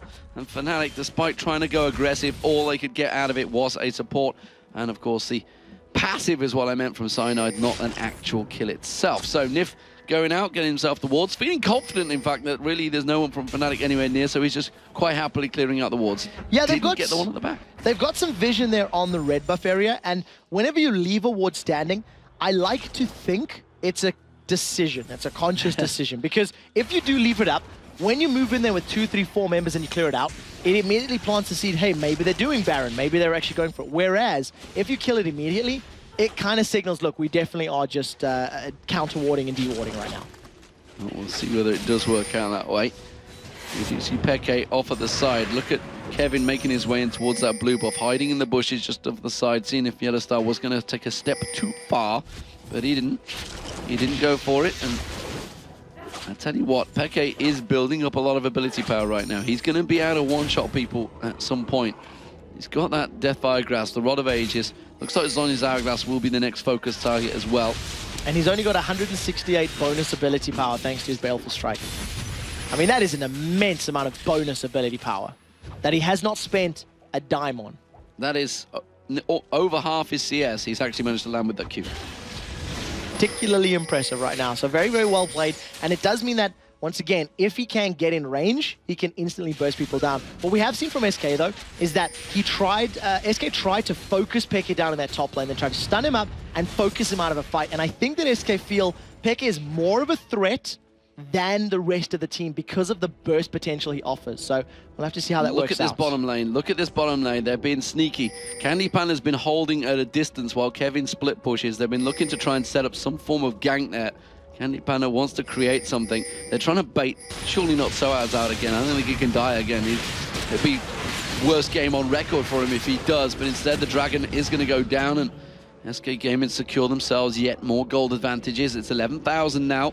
That is the 5th Dragon of the game, and they've had complete control of that so far. So SK Gaming are probably going to start setting up vision around the red buff area of Fnatic and then pulling them in for a team fight. If they can pull members of Fnatic out of their base, you can use the Crystal Arrow and the utility that Zyra offers to pick a good team fight, which will either get you an inhibitor or it will get you Baron Nashor. And I definitely think this is their focus. You can see they're moving as a unit, they're placing all of these wards down, and this is the next 2 minutes or so of gameplay will be SK trying to pull Fnatic towards them, trying to do that tug of war and saying, well, you either pull back or you give us Baron. And wise choice from Ocelot to get that Banshee's Veil on him. Obviously wants to counter the fact that Peke will be almost certainly focused targeting him. This is going to keep him away, and this is going to be the Baron started off. There is that ward in the back though, so Fnatic will see it, but really not quite close enough to deal with this one. I don't think Nif's walked in the back range. He may not have actually spotted that one, because remember that this is 3.10 with 2 patches after the site radius has been shrunk on that Oracle's Elixir. So Nif may be sticking a little too shallow in the entry. Fnatic stacked up as a 5-man in the mid lane. Did he? Nif is going to have to back away because Fnatic has got a numbers advantage in the mid. Well, they're going to keep pushing. Kevin is actually off to the side. Remember, he has Stan United if he's required to come in here. Fnatic trying to catch an advantage. They catch on to Peke, cleanses off that one. You can see the rest of SK coming in there. Event Horizon does manage to catch on. Kevin, though, Strangled Thorns will be enough. Pushu gets caught out. He gets taken down. It's Ocelot that picks up the kill. Now we're going to see them coming around the side. Can Kevin? Yes, he can. Flash taunts on towards Peke. Peke trying his best to get away from this one. But again, the Event Horizon gets down. Candy Panda picks up another kill. This time, Yellow Star goes down. Peke goes down. Hercubon picks up the kill there. Shadow Dash will be back up in a moment. Doesn't matter. That's the Cocoon. That's going to stop the attack dead. Now there are minions coming up this lane lane with Candy Panda, so SK Gaming have the option here. What do they want? It looks like the tower and the inhibitor will be the focus. Then someone needs to deal with the top lane minions. There is a massive amount of them from Fnatic pushing the tower, and I imagine they'll roll around to Baron, because that is a very long death timer for both Peke, Pushu, and Yellowstar. And that is going to be the inhibitor, the first one in the game. That's what SK were looking forward to. That's the fight they wanted. Ironically, it was Fnatic that brought it to them.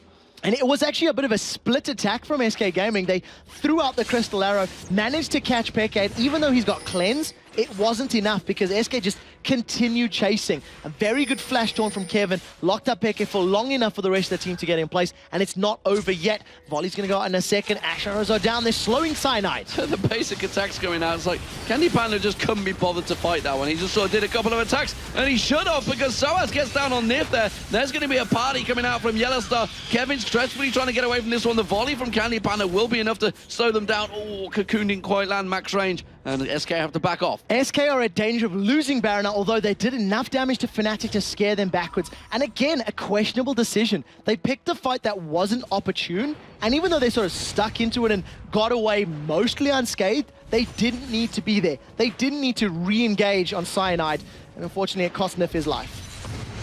So 5-0-5 Candy Panda, but questionable decision making in that last fight. 5-1-2 though for Pushu. Not a bad advantage or kill ratio considering the position his team has been in for the whole game. He's been putting himself in great positions, finally got caught out in that last fight. So Candy Panda has got himself a Mercurial Scimitar now as well. It's an item that we're starting to see more and more, which I'll obviously builds up from that QSS and BF sword. Phantom Dancer to go with it. Hasn't got the last Whisper yet, which is probably what he needs next. And the reason we're seeing more of it is because of the Aegis of Legion being removed, Runic Bulwark being removed from the game. So the magic resistance statistics that you need as an AD carry to deal with AP threats is going to come from individualized, personalized items, whether you go Banshee's Veil, GA, or in this case, Mercurial. And the Mercurial doubles up because it's double AP of your Lee Sin Vigar and all of that CC. So it's the optimal choice for this particular matchup. Kevin continuing that split push method that SK have been working for the last 40 minutes now, as we do start stretching. 13,000 gold lead, 7-2 in turrets and 13-8 in kills. And Fnatic, they're not down and out just yet. Dare I say it, SK Gaming is in the lead against Fnatic using the split push tactic, which they fell prey to countless times to this matchup. Yeah. It's something that Fnatic did so phenomenally well in the spring split, something that they haven't necessarily been as successful with in this split. And SK just slowly grinding their way to the inhibitors, the remaining inhibitor turrets, and slowly strangling the life out of Fnatic. And those Banshee's Veils stacking up. You can see Hercubot with one of his own now, making sure that nobody's a nice juicy target for Peke. And it does seem that the rest of Fnatic are simply in defensive farming turtle mode, but are they going to be too deep? Because look how many wards SK have out there. No coverage of this Baron for Fnatic. They have no idea it's happening, and they are not going to be able to defend it. Yeah, this is theirs for sure. You know, Kevin's pulled away a couple of members of Fnatic. He's got Soe to deal with him the whole time. Baron just gets secured and locked down, and now is going to be the time when SK Gaming will be thinking about pushing either the top or the bottom lane, and I imagine they'll go top lane because of the immense amount of vision that they've got there. They're going to be able to just sit in lane and not worry about a flank, not worry about a Crow Storm from the side, because they see everything. I mean, that's the all-seeing eye. They've pulled some power from Saruman for the time being, and it's definitely going to work in their favor. Well, we did see Kevin backing off. The rest of SK are going to back off. Everybody's buying their items. Time to see if they can make the final push, because SK Gaming have been in command of this game for the last 41 minutes. Well, that's a little unfair. Maybe we should say the last 30 minutes, because lane phase was kind of even. Yeah, I would agree with that. I think, you know, once we started leaving the lane phase, SK Gaming just at a very, very slow canter were moving themselves further and further ahead. They've taken a million blue buffs and red buffs from Fnatic. I don't think Fnatic have been able to secure either of their respective buffs for the majority of this mid to late game period. Another dragon gets secured by SK. They're going to take another blue buff away. And it really is just a matter of time before SK decide to pick a fight under the tower. And as long as they land the arrow and kill somebody quickly, they can win the fight. If they don't instantly kill someone, Fnatic can turn it around and actually pick up kills of their own. God only hope they do decide to pick a fight sometime shortly.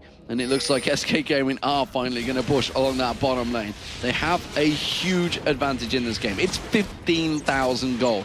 Look at Candy Panda. He's actually hitting the turret. He hasn't just volley shot it. Instead, Nif, though, getting caught out. Event Horizon, Dark Matter, and Piercing Arrow all combined didn't even take down Nif. That could be a pause on this engagement. They're going to want Nif to heal up. He does have Baron buff, so he's healing relatively quickly, but he's still at 50% HP. Yellow Star's off on the side. Event Horizon doesn't catch anybody but a couple minions. And Candy Panda's just, he wants to get in range. They're shredding this tower slowly but surely. And if they manage to keep this up, they'll get it eventually. They're saying, guys, we got a big super minion stack coming through this mid lane. Inhibitor has respawned. We also have the top wave being pushed in separately by Kevin. And Hikibot's getting a couple of kicks down there. Needs to make sure he can safeguard away as and when he needs to. Does manage to get the kick down. There's the arrow. Goes on towards Peke. Actually gets cleansed off straight away as well. Kevin does come across in defensive formation, but they take down the inhibitor turret and go back to their split push. Absolutely brilliant trade there in favor of SK Gaming. Managed to get the cleanse out of Peke for a very short cooldown in comparison of that enchanted crystal arrow. So we may see them hanging out just a little bit. Hikibot, he eats the ultimate from Peke. That wasn't even enough to burst him down, but he's particularly beefy and tanky. The rest of SK keep focusing this tower. Dark Flight coming out from Cyanide. Is it going to be enough to lock him down? No.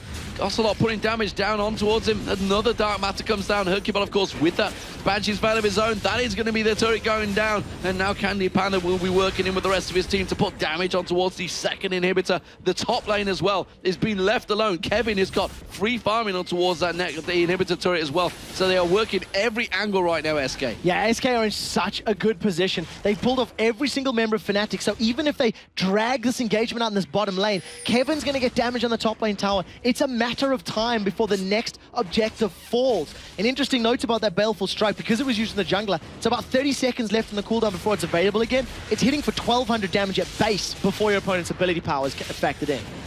The magic resistance factored in, yeah. Indeed, as it stands though, Kevin is continuing the split push. He's actually been drawing Yellow Star and Soaz up there. There's going to be another arrow. It catches on towards Peke this time. Will they kick him back far enough? The Stranglethorns is going to come down. He's going to bounce him. Peke will get caught out. He goes down. Cyanide gets the Bloodwell popped. He's going to come back up from this one. I don't think he's going to be able to escape it. He tries to Dark Flight away. Yes, he will get away. That's going to be the surprise party coming out. Pushing on towards the bounty. Requiem comes down. It's another kill for Candy Panda. And this time, SK Gaming surely will be picking up their third win over Fnatic. I cannot believe how well SK Gaming have been playing today. They've come into this Super Week all guns blazing. They destroyed the opposition earlier on this morning, and they have destroyed Fnatic here once again. 45 minutes into the game, it's going to be SK Gaming that take another win over Fnatic. Ladies and gentlemen, 3-1 in the head-to-head matchup. SK Gaming currently 2-0 in Super Week. Fnatic are 0-2. This moves SK Gaming to 12 wins, 13 losses, and moves Fnatic 13 wins and 12 losses. This is a brilliant position to be in if you are an SK fan. However, they still have a lot of work to do. They need to get 2 more victories. And ironically, they're still in 7th place. Yes. They're still in 7th place. However, they are on the cusp of jumping straight in there because Fnatic, who are on 13-12, are actually in 3rd place. So you can see how tight it is right now in the European LCS. Everything to play for, and SK Gaming looking very, very good at the start of Super Week. They're 2-0. Can they go 5-0? Candy Panda was 7-0-6 at the end of that game with Ashe. Karthus being played by Ocelot, 3-3-7. I think for games that are going to be coming up for the rest of the weekend, a Karthus ban is something that I would legitimately expect. Because remember, in this matchup, there was a Twitch and a Vayne ban. 2 of them targeted a Candy Panda, and he just went, fine, I'll do it on Ashe. Like, well, yeah. no worries, And bro. they just pulled out the Ashe Zyra, which has worked so well for Cloud9 for the last 9 weeks. So it's no surprise that, sure enough, they pulled out another winning combo. And this SK actually have quite a good pull right now. So the one thing that SK are doing very well that I think we haven't quite seen from too many other teams today is that their team fights have been very, very good. They've been very cohesive. I think EG would probably be the only other team I'd consider doing that well. Lemon Dogs weren't necessarily quite as hardly tested. But anyways, I'm waffling. I think that SK, they're committing to fights. Their communication seems to be good. And even when abilities miss, they're still sticking to the focus, the objective, and the target, and they're making it work for them. And Hercubot, once again, 2-1-10. seems to be working very well for him on Lee Sin. Every time he creates advantages, creates situations, gets in there, gets the kick, gets an important target. His Lee Sin was less impactful in this game than it was earlier in the day. However, it was still very, very good. He didn't tend to get caught out. He took a lot of damage at multiple times, but he wasn't killed. He wasn't out of position often. And again, like the previous team fight, he actually kicked the team fight on the top lane. He kicked Pushu into the team. On the inhibitor, he kicked Peke back into the team. His positional play and his timing on those Dragon Rage kicks have been absolutely brilliant. And we should talk about Ocelot as well, because only went 3-3-7, but the focus wasn't really on him this time. It was just effectively the passive farmer. And I can't go without noticing Cyanide. 007. So there's two things, right? First of all, 007. James Bond Cyanide. Secret Agent Cyanide here. You know, doing very well. And again, sort of an unsung hero fanatic. There were two things that happened. Kevin had a very good game on Shen, even though the numbers aren't necessarily super favoring that. He went 3-1-8. But he was split pushing the whole time. He wasn't caught out. And because of the focus on Soaz early, Soaz couldn't duel him. Soaz couldn't fight him toe-to-toe. And Shen just kept squashing the spider over and over.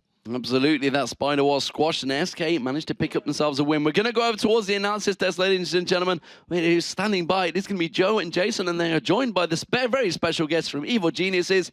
It is Crepo. Thanks a lot, guys. As you mentioned, a very special guest with us here, Crepo. Crepo, first of all, let's start right at the very beginning and the picks in the band, specifically that Viger from Peke. Yeah, there's a couple like peculiar things come out of pick and ban phase. Definitely the Veigar pick, as well as like the targeted Vayne and Twitch bans on Candy Pen, I believe, and he still whipped out the Ashe afterwards. Veigar, yeah, I think Peke picked it because his I think his Ahri was banned out, his Kennen was banned out.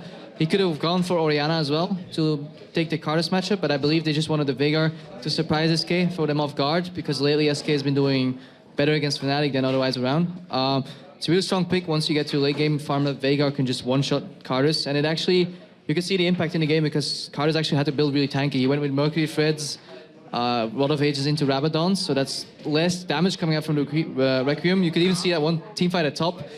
Like he was going, the Requiem was dropping on like 4 people, everybody's ready for like triple kill, and nothing happened because it's just not enough.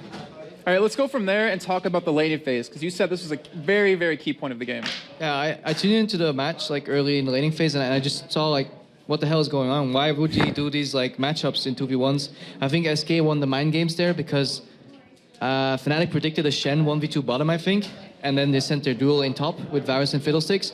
But Shen was actually still on the top lane, and it's really hard for them to lane against the Shen 1v2 that's backed up by a Lee Sin jungle, because if you get closer to the tower, Shen will taunt on you, and then Lee Sin will come out of nowhere, dash to a creep, send out his Q, and just jump on you again. And it's really hard. You can flash it once, but then you die. It's the same. We played against SK once as well. They did the exact same thing. Shen taunts, you flash, you go back to the tower, he taunts again, you're dead. And at the other side of the map, then you have Elise, which is a really good matchup on any 1v1 in top lane, struggling against Ashe Zyra, which is really good poke, like really safe poke as well, really good tower push. So the lanes were definitely in the favor of SK, and then they controlled that really well. They won their 2v1 and their 1v2, and then they got the early Drakes, went into buff control, and really got a really sizable advantage early up till a certain point. What do you think about the team fights coming there? Like you said, the Requiem from Karthus, there was that moment where we were thinking, oh, they're all going to be dead here, but actually no one really died up at the top there. And talk us through the team fights and the important parts and how it really developed from that lane phase. It all depends where you fight. You saw that as well. SK had a really hard time pushing the towers of Fnatic, because every time they came close, they had to walk in range of a Veigar cage, and they could get turned around by Varus ulti, by Fiddle Fear. So that actually stalled out the game really, really long, and aside from that, like SK was a little scared from doing Baron at start, given like the past week events. So they had a really big lead. They didn't want to throw it away. They couldn't push Fnatic. Fnatic held really well. Varus was actually getting really farmed, so it was always a danger of the comeback. Well, thanks a lot, Crepo. Sorry, Jason. Oh, no. Wait, go on. I'll let you have another question. All right, go on, so then. you were talking to us about Baron specifically. SK took forever to take it, and you were mentioning something to us about Pink Words versus Oracle at that time. Can you kind of go into that? Yeah, at the time, they were contesting Baron. Nif was sitting on boots 1 with an Oracle, and he had the job to clean the entire jungle, ward it up on himself, and clean Baron pit. And every time they cleaned apart, went for Baron, Fnatic came from like another corner, found out, and they did it, stopped it, did it again, stopped it, did it again. Basically, maybe what they could have done better like no critique here, but like I think they lacked some pink wards, like a pink ward in Baron Pit and a pink ward in one of the other brushes that allowed NIF to like reduce the area where you had to cover all the warding, and they needed more wards deep in the jungle. If you have wards really deep in the enemy jungle, you can see them coming from really far, and you can also push them out of the jungle and then collapse back into the Nashor, and then you have to be afraid from every brush. Instead of running to the Nashor and being afraid to be caught over the wall, they literally have to be afraid from every brush in the jungle. And eventually SK did that at the end, and that's once they took that Nashor, the curtain fell immediately. Well, thanks a lot, Crepo. We're going to head over to Shox, who sat with an interview with Candy Panda. Thanks, guys. Yeah, Candy Panda 2-0 today. A great start to the Super Weekend for you guys. And they banned out your Twitch and your Vayne. Must have felt good having 2 targeted bans. And why did you decide to go for the Ashe after that?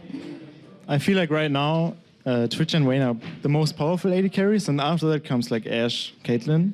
But my Ashe is like the strongest champion. So I was kind of scared they would pick it away while banning Vayne and Twitch. So I would have like no AD carry left. So I just picked her up quick and it went well.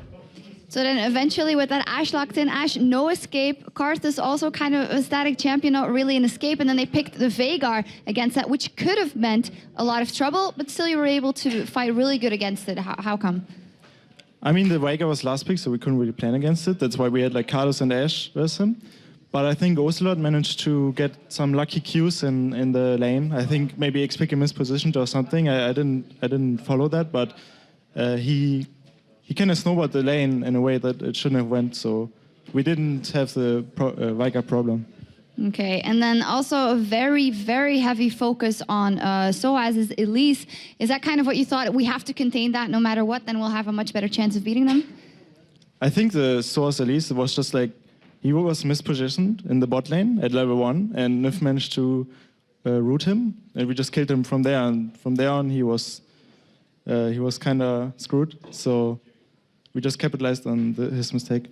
And then going into the late game, of course, you always have to finish the game. And again, that kind of dancing around Baron, not really crept in again. How did you decide, okay, we're just going to have to finish it now? I mean, as I said in the analyst desk, they had Veigar, so we couldn't really push the tower, and they had Varus too, who got all the kills, and his Q did like 800 damage or something. So basically what we had to do was to wait for Nashor till we are strong enough to kill the Nashor without going too low on HP. And also they pushed down mid lane in the late game, and we could arrow the Veigar, and we got the inhib out of that, which helped us to close out the game. But basically we just waited to be strong enough to do Nashor. And to be sure, and then those arrows always on point of view, of course. And then tell me a little bit about the way you've experienced this season coming back into SK Gaming, playing with Nif again. Do you think that this is the strongest you've ever been as a bottom lane? Yeah, I think we improved a lot. I mean, when I came back to SK, I started to play duo a lot with him, and I think it shows. And the strength we have is like, we can improve so easily because when we do something wrong or something goes wrong, we can just talk about it quickly because we have so much experience together. We know exactly what went wrong and we can just fix it easily. So coming back to SK, playing with Nif is really great because we have a great synergy. Yeah, nice. that really shows in that bottom lane. Then, of course, now you have MYM, Gambit, and NIP still coming up for you as games. Which of the teams are you most afraid of going into it and why? Or do you just think, nope, this is the road straight to 5-0? I don't think we're afraid of any opponent, but we don't underestimate any opponent either. We just respect all of them, and we just try to beat them, go step by step. Right now we are 2-0, but I mean, nothing is decided yet. We still have to do our best. So we will just take the opponents as they come and respect what they bring to the table and try to counter it. All right, thank you very much. Still very much in the playoff race, SK Gaming. Thanks, Candy Panda. We're going to pause the action for a few minutes, but when we come back, we have 2 more great games, starting with Gambit versus Alternate. Gambit has been trouble for Alternate this whole season. We'll see if they can go 4-0 against them when we return.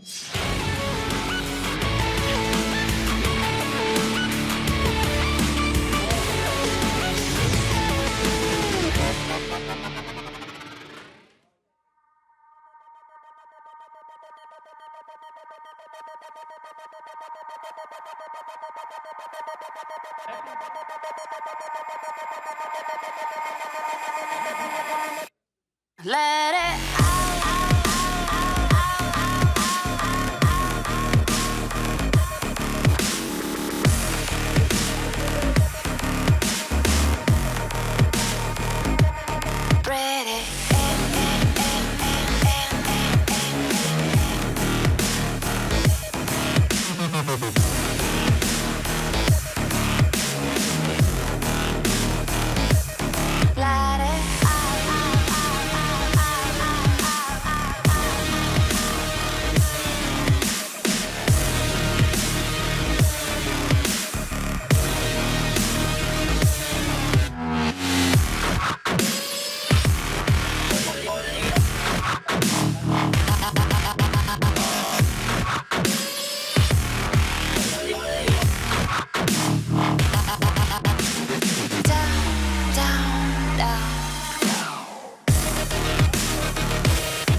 And the big story is the return of Creatine. Now, with Creatine, they were 9 for 4. The bandages are coming off. It's all rocky. I think that we are now, again, one of the top teams with Creatine back. And I was really worried about how his Creatine level going to be after his comeback. But I talked with him in private, and I was like, Creatine, are you sure you're going to be in highest level? And he told me, every time, after a break, I always destroy everyone.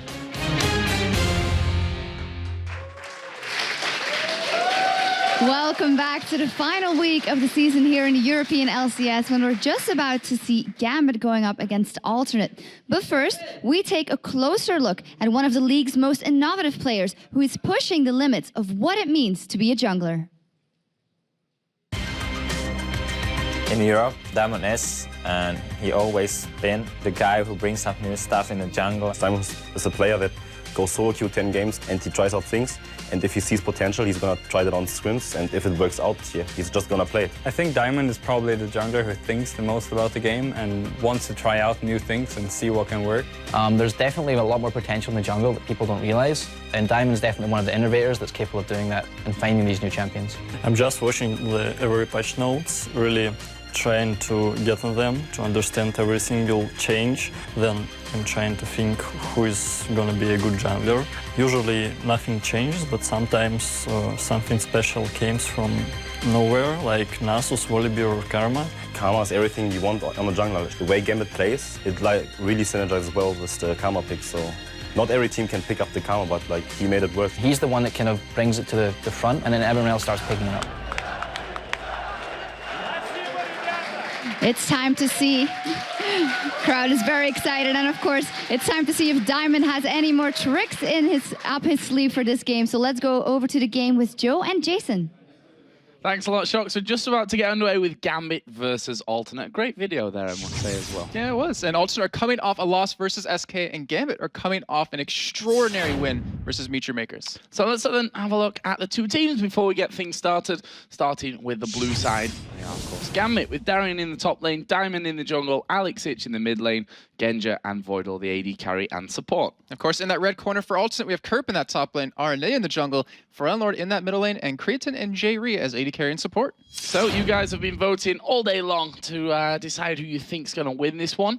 Jason, how's it looking? I really like this percent vote. 60% of you think that Gambit are going to win this, but Gambit, they're up 3-0 in the series. They always look phenomenal against Alternate, and just for some reason, they seem to be Alternate's kryptonite. So actually, I like those percents. Yeah, 3-0. I mean, this is against probably the most on-form team, certainly in the first, let's say, 7 weeks of the LCS Summer Split here. So pretty incredible stuff from Gambit, and they were good earlier on, so maybe you guys are right. Of course, you can still vote for all the rest of this week's action over at lolesports.com. So earlier today, Gambit picked up a commanding win against Meteor Makers, which put them up to 12 wins, 12 losses in the table. And Alternate, they played strong against SK, but unfortunately lost that game. And right after, Arnia tweeted that they didn't really follow what they trained. But hopefully for this next game coming up, they fixed that and are going to be able to pick up a win against Gambit. Well, we've talked before about Gambit having some troubles with consistency, but when they're on the game, they're incredibly hard to beat. And as we said, they're 3-0 against Alternate right now, and that's no small accomplishment. Fnatic is the only other team that has beaten Alternate that many times, just to put that in perspective. Wow. Yeah, and they have good records against all the new teams, but they've really struggled against the old guard. Gambit 0-3 against both Evil Geniuses and Fnatic, and they've been making some really funky choices against those teams. The first time Gambit pulled out the jungle Karma, it was against Fnatic, and Gambit used a jungle Mundo and a top lane Quinn against Evil Geniuses. Well, Alternate has to be a little bit worried, I think, going up against a team that's beaten them 3 times now over the course of the season. But 2 of Gambit's wins, we have to point out, came when Alternate had the substitutes in week 4 and then in week 7. But Alternate can't entirely write off those losses for not having their full team because, quite frankly, Gambit played amazing in those games. Yes, they did. And in week 7, Arnia knew that Diamond Prox was going to pull out that jungle Karma again, and he still couldn't stop it. He actually tweeted that he was looking forward to playing up against that matchup, but when he countered the Vi, he got straight up beat. Diamond Prox has been incredible against Alternate this season. Over 3 games, he's 15-1 and 35 for a KDA of 50. That's a lot. That is it's a lot of KDA right there. That is incredible stuff. And we heard there in that video how much respect every single jungler here in Europe has for Diamond. And Well, it's a good no real reason. surprise. Yeah, he is. He is that innovator and always has been. So we're going to get into picks and bans here in just a second. Jason, what are we expecting here? I wouldn't be surprised to maybe see a Shen ban against Kerp, and then or just also take it out, period. But also to maybe ban out Frownlord again, or maybe get Creatine out of his Ezreal craze that he seems to just love playing that champion. But over for alternate side, I swear I'm not looking at the bans. I wouldn't be surprised to see a lot of bans targeted Alex. Yes, I was right. Okay. Very I good, wasn't Jason. looking. I swear. After two I was bans not already looking. came out there. That crystal ball is, Why would I lie? is slightly broken because you can see them all already. So, Ari Fiddlesticks banned out here for Gambit, obviously aimed at Jerry and Lord there. As you said, Cassidy and Twisted Fate, both bans towards Alex Ich. And Gambit actually banned out Ari and Fiddlesticks against Meteor Makers earlier on today, so maybe their whole strategy is countered by Fiddlesticks, or maybe they just haven't practiced necessarily against that champion. But Cassidy and Twisted Fate, understandable. You have to take that away from Alex. Lissandra taken away as well, something that Alternate have done really well with. Lord's played her, Kerp has played her as well, and we know how strong Lissandra is. Very, very mobile, high amounts of damage. Elise was the final ban here, and it looks like Gambit might secure that Shen that got through. Okay, so it wouldn't be a bad pickup if they did want to go for it, but there's a lot of champions available that they could go for. Like Zed, for instance, for Alex Ich, you have Kha'Zix still available. There's a lot of really strong champions that looks like Alternate want to pick up here, not to mention Lee Sin, which Arnea, is he going to run Karma against Diamond? Or are they going to run it top lane again? Well, they have run it Karma in the top lane. I stand corrected from earlier on when I said so as the first run it in the top lane. My apologies. But Kerp has already run that champion, so we'll see if that goes into the top lane or whether Aranea will be ballsy enough to run it in the jungle against Diamond. We'll see about that one. Still hoping for a Shyvana. I'm still really, really excited. That may possibly, or maybe not, come through from this one. We'll see what Gambit go for next. Obviously got that Shen in there already for Darian, his most played champion of the season. And what's important is that Alternate did. Meteor Makers banned Sona out against Gambit. And by letting Shen go through, they force Gambit to picking that first, and then it gives Alternate the choice of picking her. So now you don't have Boido playing Sona, which is their favorite support, his favorite support. So it kind of takes him out of his comfort zone a little bit. And oh, I would love to see this. I would love to see Lee Sin versus Karma in the jungle. Yeah, and Lee Sin, we've seen Diamond running it earlier on today, played, I'm not going to say amazingly because it wasn't super impactful on the game. I mean, Gambit as a whole team were amazing, but it wasn't that, flashy style that we used to see. But we're going to see here again, maybe that'll change in a Thresh for Voidal. We'll see if he can fill Edward's shoes with that one. So on the other side then, Vi picked up another champion, which Aranea has played a lot of and almost guarantees that then Kurt will probably run this Karma in the top lane, and Evane for Creatine. Okay, so I'm looking at this Vi and I'm wondering, she's very good at diving towers to pick up some kills with that ultimate. Who's going to follow up with her? And right now, there's really no one that can do that. So I'm thinking that Frownlord might go for something that's dive heavy like that, but we'll see how that works out. And then, of course, Vayne, Creatine just... He's strong on any AD carry, but you give him a Vayne, if he can get out of that early laning phase well, then he is just going to demolish the other team.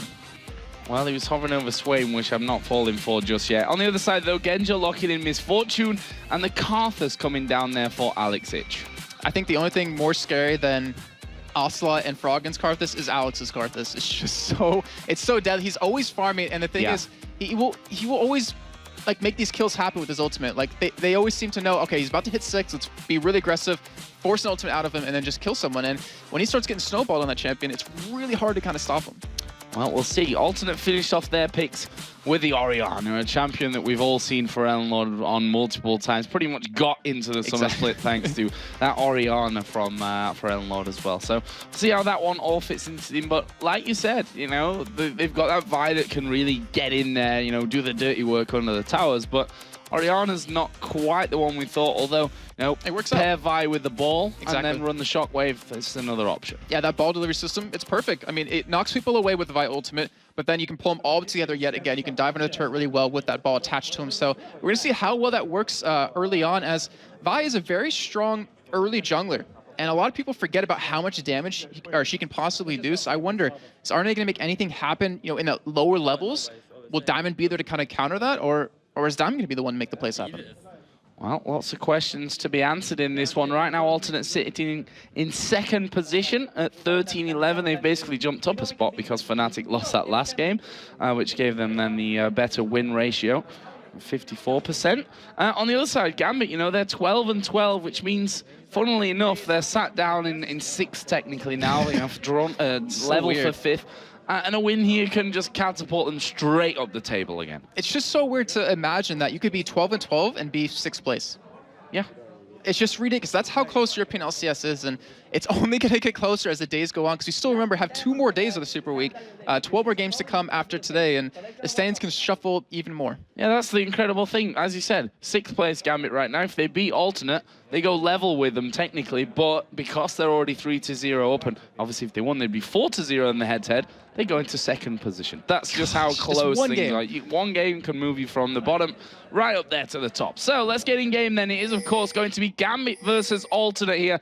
Jason, take us through level 1. They've got to be dangerous here with that Thresh hook. I definitely agree with that one. And you don't even need to look at their champions technically to realize that there's probably going to be some action, because both these teams, back in week 2 when both had their full lineups, it was just head-to-head bashing left and right. There was aggression out of both teams, non-stop fighting.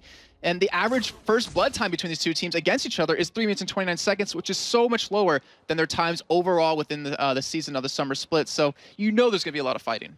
Well, we see there Voidal just having a bit of a peek up towards the top of that ramp on the Alternate jungle. We'll see if he gets in there to get that vision down.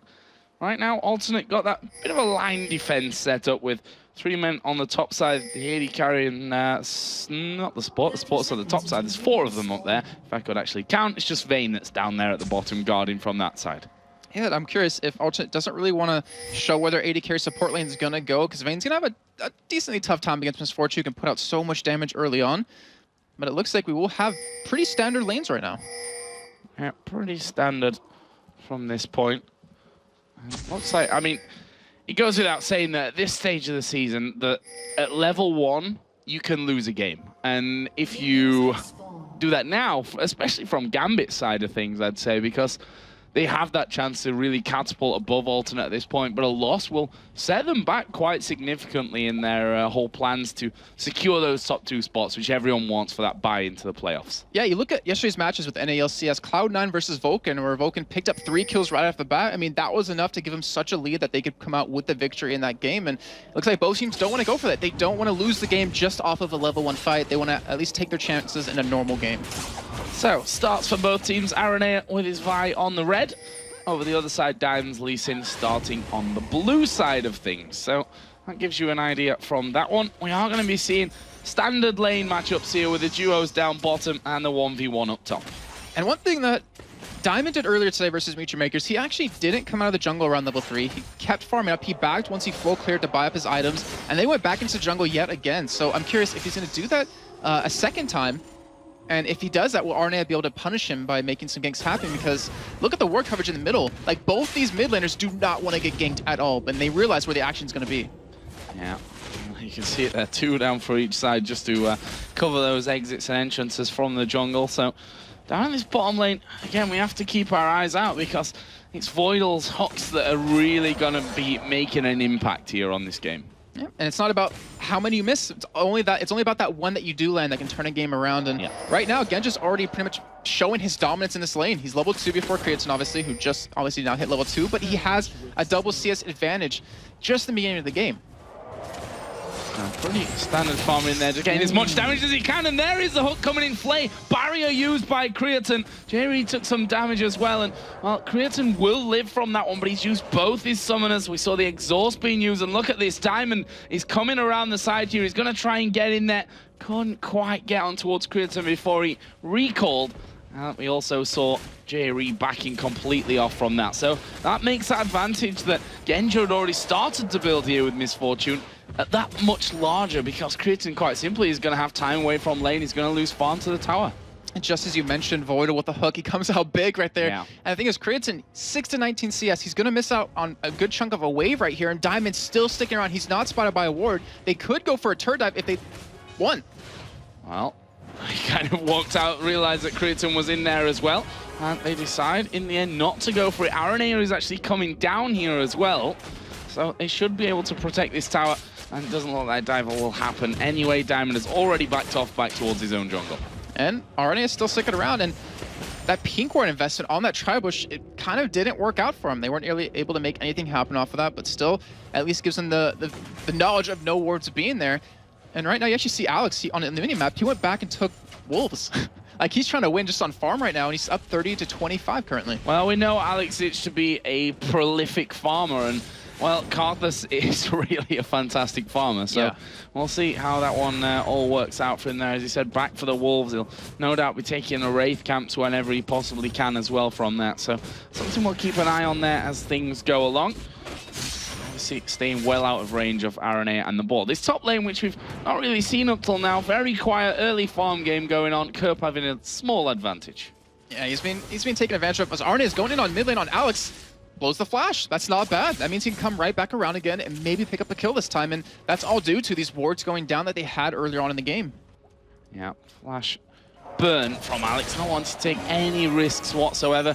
Creighton did come back into the lane with a health pot, or possibly two. There is Jerry going to get hooked in, but there comes the move down towards this bottom side. Are they going to be able to get in? It's Kerp that's come down there with that teleport. Voidal going to get locked up here, and that will be first blood to the Vayne. And just as we were talking about how good this bottom lane is going here for Gambit, it's the Vayne that picks up the kill and is right back to level with the farm, ahead even. That's just ridiculous. Like, the thing is, the teleport came in, they knew it was happening, and yet because of the speed buff on Karma that you get, because of the W able to lock them down and hold them there, they were just able to pretty much catch out Voidal. Not to mention the condemn that happened at Creative, but right now Dragon's being started, Diamond's gonna try to steal it. Well, his Q goes over there, but he's not gonna be able to steal it, gets away to the ward, then flashes over the top of the wall. Slippery character is that Lee Sin, but Alternate securing what they came for there, which was the Dragon. And look at this hefty goal lead they've been able to build up. I mean, 6 minutes in, yeah, but still, a nice 1,300 goal lead. They have a kill over to Creaton, who was pretty much hurting so bad in that lane earlier on, as he is catch up in CS as well. Really nicely done there, nice move, and that will give the Cutlass at the start here for Vayne. Working up towards that Blade of the Rune King. Genja going to be coming back, or already back in lane, with just that single Doran's Blade. Let's not forget, last time we saw him earlier today playing that Misfortune, he got first blood and then picked up 3 Doran's Blades. Speaking of 3 Doran's Blades, we have 3 Doran's Rings on Kerp right now, because he really wants to have the extra sustain lane, I'm guessing, and then also get the extra harass on a Darien to push him out of lane to really punish him quite a bit. And I mean Karma has a built-in heal, so it kind of works out perfectly. I see Creaton's lost half of his health there, just from that minion wave. Trying to keep it out of the turret. I know that he doesn't lose any of that farm once his wave starts to push in their back, so he's going to freeze that one up completely. The other side, Genja did now go back home, and there's those 3 Doran's Blades. Oh man, and I remember we talked to Groove about it, their manager, and he said, I don't know why he does that. He just because he likes to. That's about it. But I mean, extra sustain in lane, extra health, so you can't really be bursted down. It kind of helps in the end. But yeah, Creaton's very smart move by him just to freeze that wave at his turret, because then it forces Genja to kind of have nothing to do for a couple of seconds, and it kind of keeps his lane shoved in against him, so he can't even be ganked. So RNA has headed towards the top side of the map, which against the Shen, Darien has got his flash available. Not the kind of champion at this point now with that Giant's belt in there, especially that they're going to lock down so easily. That stunt coming out of Karma here will lock him down right underneath the turret, and RNA realizing there, I think, that he's wasting a little bit of time up in that top lane. Oh, Genja getting condemned down here, but not taking too much damage. And just remember, Kerp is playing on a trackball mouse, and he's still hitting this many skill shots with Karma. That isn't easy to do for anyone. But yeah, we do have Arne. He just gave up on top, going to be coming middle, and he knows Alex doesn't have flash up. And with the ultimate coming out for Realm Lord and Arne together, that should be a kill. As Alex trying to do the wolves, but they weren't there. That was slightly strange. But the blue buff now finally going to be gifted over towards Pharrell Lord. Alex did get that one a little bit earlier, probably about a minute ago by now, as we did see on our screens. And here comes Diamond. They've put a pink ward into this bush, so they know there's no vision there from Alternate. He's level 6 and has the kick. And Jerry's about to hit level 6 right now, and that's what they're waiting for. When he hits 6, they might go for a flash engage here, and with Arne around the side, they might be able to turn this around. However, Diamond is not spotted yet. He's not going to be spotted here. Aranea is going to be quite far away from this one. There's the Q in there. Where's the kick back? Actually, the Condemn comes in at perfect timing. Hook comes down on towards Jerry. Ulti comes out there from Karthus. The bullet time strips them all down. And look at that, Jerry going low. Darien getting in there. He's exhausted, so he's going to be hard-pressed to catch up with Creaton, but he's going to try here with this one. Is he going to be able to get into range with him? He's going to have to go into the turret. Creaton turned around, condemns him against the wall. The Ignite is burning away. away here, but Creatine will survive. And right now, Alex actually heading top against Kerp here. Actually, he's going to be able to do some good damage. Yeah, good damage back, though, from Kerp in that one. And Alex realizing probably can't really take that fight there and has to retreat back underneath his tower. So crazy action. This is what we expected from them. As you said, in week 2 in Moscow, when these two teams first met, it was an absolutely insanely action-packed game. And it's showing to be the same thing as Genja getting taken low. Shockwave coming in. Not sure that Frelnord's quite got the damage, but he's sticking around here. That's dangerous from Genja. And maybe trying to bait something in, but there's no one around him. There's no Stan United available, so it's just going to be a case of backing off there. And Genja's just like, I'll show these catches why that 3 Doran's blades work, as he might have even died right there, but because the extra health that he got from that. But just a great job by Gambit in terms of overall. I mean, you saw they used the global ultimate Karthus, they used the Shen ultimate to get onto that bot lane, they picked up 2 kills. However, Frelnord was able to push up that middle lane, get that turret very low, and inevitably take it. Yeah, perfect reactions. I mean, we saw Karthus move away to the top lane to go for Kerp. Shen was down the bottom. They were all down the bottom, and he had that. He was able to push that one down. So first turret of the game going over to Alternate. Let's not forget they had the first dragon of the game as well, which gives them a nice 1,600 gold lead currently. In terms of CS down in this bottom lane, Genja has got himself that lead back as RNA gonna come over, they're gonna try again. And Genja, he got the, I believe, yeah, he got the red buff off of RNA from that last fight, so he's gonna have that chase potential right now, which you see, you know, RNA, he wants to stick around, he wants to potentially pick up a kill, maybe get that buff back, and it looks like he might go for it. Caught me off guard. Half. Am I going? Am I not? No, I'm not. Okay, we'll stay here. But you can see the damage that he's putting down to Aranea there. He was at half HP just from coming in there. A couple of auto attacks coming out from Genja.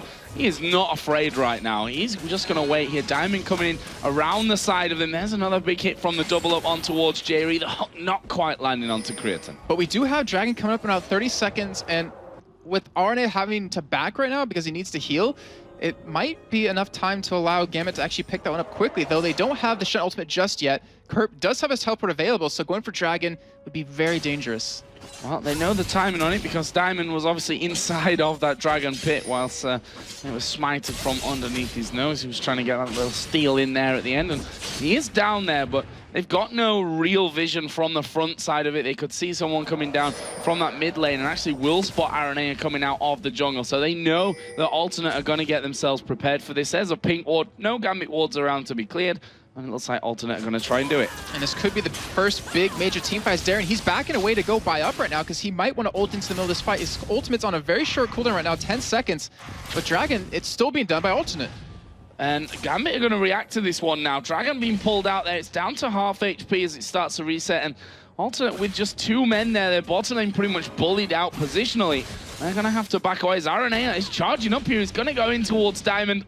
And that was a bit of, well, both missing their shots. Kerp going to be taking down that top tower, though, as a reply to it. So that's 2-0 now in towers for Alternate. Gives him a little bit of extra gold and gives Kerp that possibility to just teleport out towards this Dragon if they want to go for it. But also, they're happy just kind of baiting Gambit into it, keeping Diamond down towards this bottom side of the map. And right now, Arnie is in a good spot to kind of turn this gank around. Well, it's just missed his Q, which is definitely not going to help him. Puts the ward down, will be able to escape, and there comes the Requiem, which is not going to do a massive amount on initial sight, but it's forced them away from that bottom turret at least, and crucially maybe, it's going to keep them a little bit low here if they get in towards that Dragon fight as a kick comes in on toward Frelnord. There is the teleport coming down. Shockwave completely missing there as Aranea. Is he going to go in or is he going to back away? Finally decides to go in, and there is a kill for Darian onto Frelnord. They're not done just yet. Crescendo comes over. That will stop Darian from chasing in, and well, that will be a 1-for-0, and Gambit gonna turn and burn for Dragon. Yeah, very smart play of them. Great job, or good job by Diamond to stick around long enough, realizing, hey, I got Darian potentially able to come in. I have Alex here ready to fight, and they were able to stall them long enough, able to get that wall of pain off and the flash out of Alex to pretty much turn that around. But you saw RNA, you saw what his game plan was. He ulted Alex, he went straight for him, and he did a good chunk of damage by himself. If his team is there to follow up with that, I think Alex would have died. Well, let's have a look down some of the items now, because Major one's starting to come in there. We see the Athene's Unholy Grail finish for Frelnord. On the other side, Rod of Ages is done for Alex's Karthus. Top laners, That triple Doran's ring start that we saw from Karma has now got a needlessly large rod added in there. And on the other side, Shen, Sunfire Cape done, as is the Negatron Cloak. I think Darren's going to go for a Spirit Visage, because once he has that, the cooldown reduction you get from that is just ridiculous when it comes to your ultimate. You can split push so much more, and you see right there, Kurt can't do any damage to him. Top that off with him being able to heal himself off his Q. And it really makes it so Kurt can't push him out of lane, so Kurt might have to just give up this top tower, or just at least keep it pushed away from his turret, which means he won't be in a lot of these fights, and Darren has the potential to do that with his ultimate. Well, we just seen that Alex getting his second blue of this game. Doesn't have that tower there anymore, and his farm started to fall off a little bit. For Elnlord pushing ahead on that one. Got a 10 CS lead, which is definitely nothing major right now, but allowed him to get up to that Unholy Grail, and there is Voidal just around the corner here, hoping to land a hook through the wall. And right now you're seeing, I want to see that landed at that bottom side of the map, that Jerry's actually keeping the wave pushed up against his own turret, and Gambit responded. That Gambit's like, all right, if you're going to freeze that lane, we're just going to group up and push middle, and they have 5 members middle right now. They're going to be able to get this turret for free. Yeah, nothing that Gambit can do about that one. Out-positioned here, and you are going to see them pushing on top. Are they going to be able to lock up for Elnlord? Yes, they are going to be able to. There's a shockwave only onto Darian, and the bullet time comes through. Both of them very low. Diamond's in there to try and finish up the kills. He's going to get stunned, slowed up here as well. Flashes over. Can he land the Q? Yes, he can. Gets the double. Brilliant from Diamond. That has to be the worst feeling in the world if you are for Elnlord right there. Seeing the Q hit you and like, yep, I'm dead. There's nothing I can do about this, and seeing him slow-mo kick into your face. But what an engage out of Gambit right there. A great taunt landing on the Elnlord, and some good damage to come in behind that. Not to mention Genja's bullet time. That did a lot of damage. Was able to push them back, picking up 2 kills and a turret for free. And this is how Gambit win games. They just pretty much out-aggress you and start to get that finger, and they take your whole arm. Well, Alex going to take a lot of damage there. Finally gets away with the Lantern towards Voidal. But that's the second team fight bullet time that we've actually seen out of Genja. The first one was down in that bottom lane where they almost got 3 kills as well. Right. So they've been right now, up until this point, extremely crucial to how Gambit have gone on with this one. It looks like Darian going to try and push that turret, but with that pesky Sunfire Cape on, it's not easy. Yeah, and look at Genja right now. Since when do we ever see Genja involved in ganks like this? He's usually off farming by himself, and that is something that he's changed around from week number 8 to now week number 9. He's been a lot more aggressive. Instead of going off and farming by himself, he's with this team picking up kills, and honestly, if Gambit were able to win before he did that, with him doing it now is going to be scary. Yeah, and here they go. In towards Elnlord. Kick goes down. Taunt goes in. There is a Requiem coming out as well. Aranea going to use the ultimate and flash away from it, but he's not going to escape Diamond, who lands the Q, and that is 2 more kills on the board for Gambit. And right now, the downside of what Gambit's doing, they're letting crits and free farm. But he's still behind in CS. Yeah, 17-minute Baron right now. And what's crucial between these 2 teams, both of them, or whoever got the first Baron in every single game of theirs, got the win.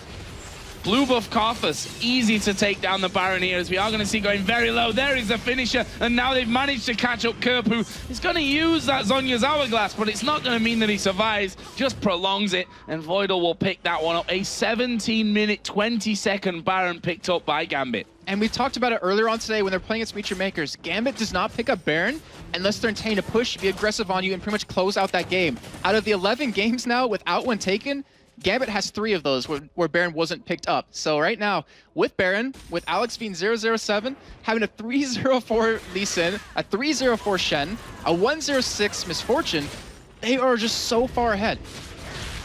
The question is, what can Alternate do to stop this one right now? As you rightly pointed out, their game earlier against Meet Your Makers, they just pushed without the need for a Baron, you know? They just really thought, they have it ingrained in their heads. Okay, we've got a lead, and we can use that. We can push. We're going to force them to team fight or force them to give up the towers, therefore.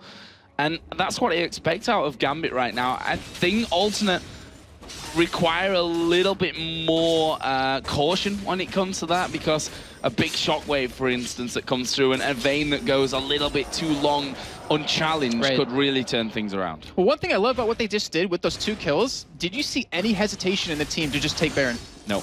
None at all. They're like, all right, call's happening, we're going to go for it. And that's what made Alternate so successful. But now, this turret's going to go down.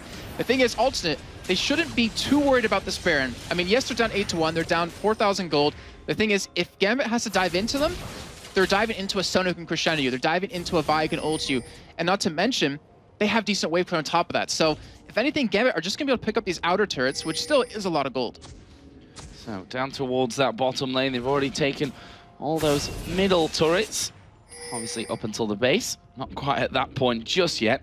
Well, something tells me we're not too far away. All of Gambit are down there, all of Alternate are there.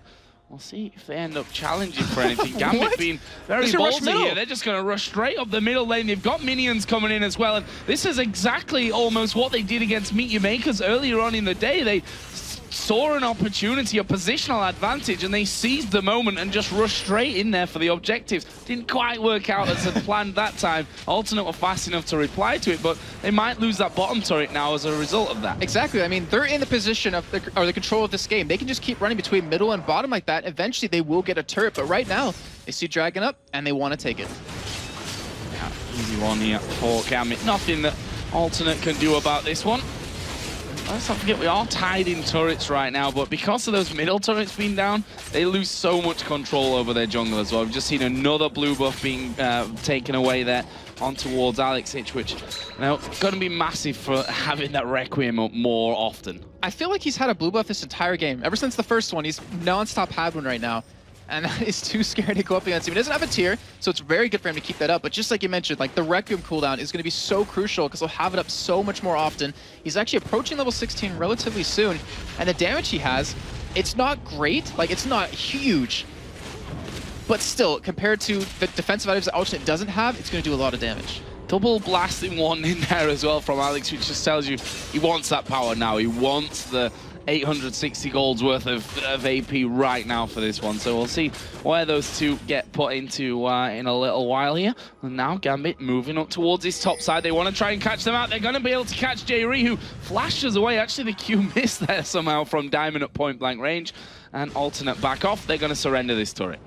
And that's another free amount, or free gold that Gambit's going to get. Not to mention Darien is bottom lane, keeping Kerp held back while the rest of Gambit just pushed up. Kerp does have that teleport right now to get towards this top side, but Darien also has his ultimate. Oh, there's Alex just getting caught up by the ball from Lord, but winding in towards that turret here. We see that Kerp has now started to back away from things, so he maybe wants to come over there. We are going to see Stan United coming in. They're going to go for the fight here. They've managed to catch three of them. Good crescendo from the backside. Kerp gets involved as well. J-Ree's going low. It's a bit of a messy one, but look at the poly time from the side. Requiem comes down as well. That's 3 down already here for Gambit. And Alternate have Lord here at the back who gets hit with the Q. Shockwave will land onto Voidal and Darien, but they're far too healthy to even care about that now. And now they push in towards the turret. Genji just live stealing off the golems there at the side, and there's going to be another inner turret. And that was such a good disengage out of Alternate. If you saw Jerry, he crescendoed Diamond and Darien. Then you saw Arnea come in with his ultimate to keep them away from their entire team, which you saw Kriton. He pushed up into Alex, was able to pick him off, but it's just a little bit too late. They're just lacking a couple of items that would have turned that fight completely around.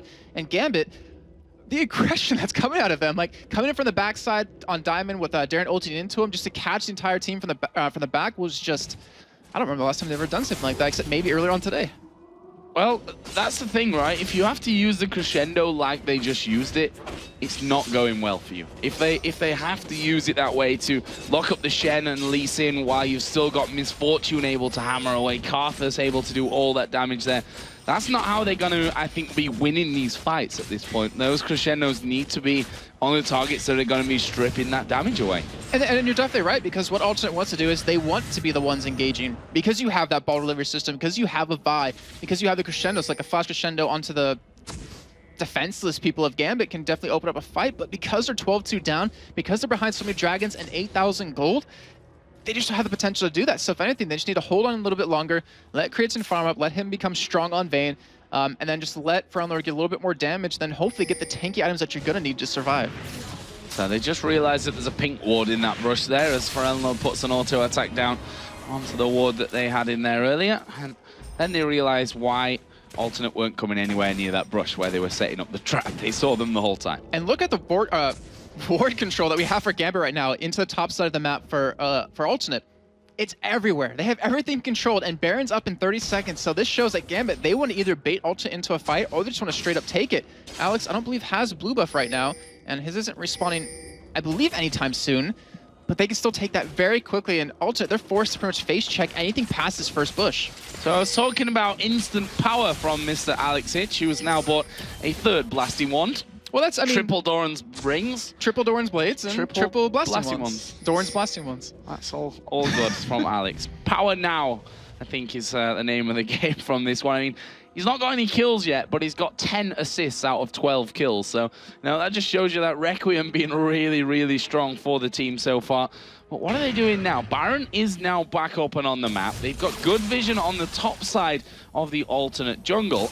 But will they risk a fight when they know that Alternate are, full health, still hanging around, definitely a lot stronger than last time they fought? I think they will. They just have to wait for Genja to group up with the team, because Alex was just about to hit level 16, did get it off the Wolves, and that means he's going to have rank 3 ultimate, which is going to be so deadly in these fights.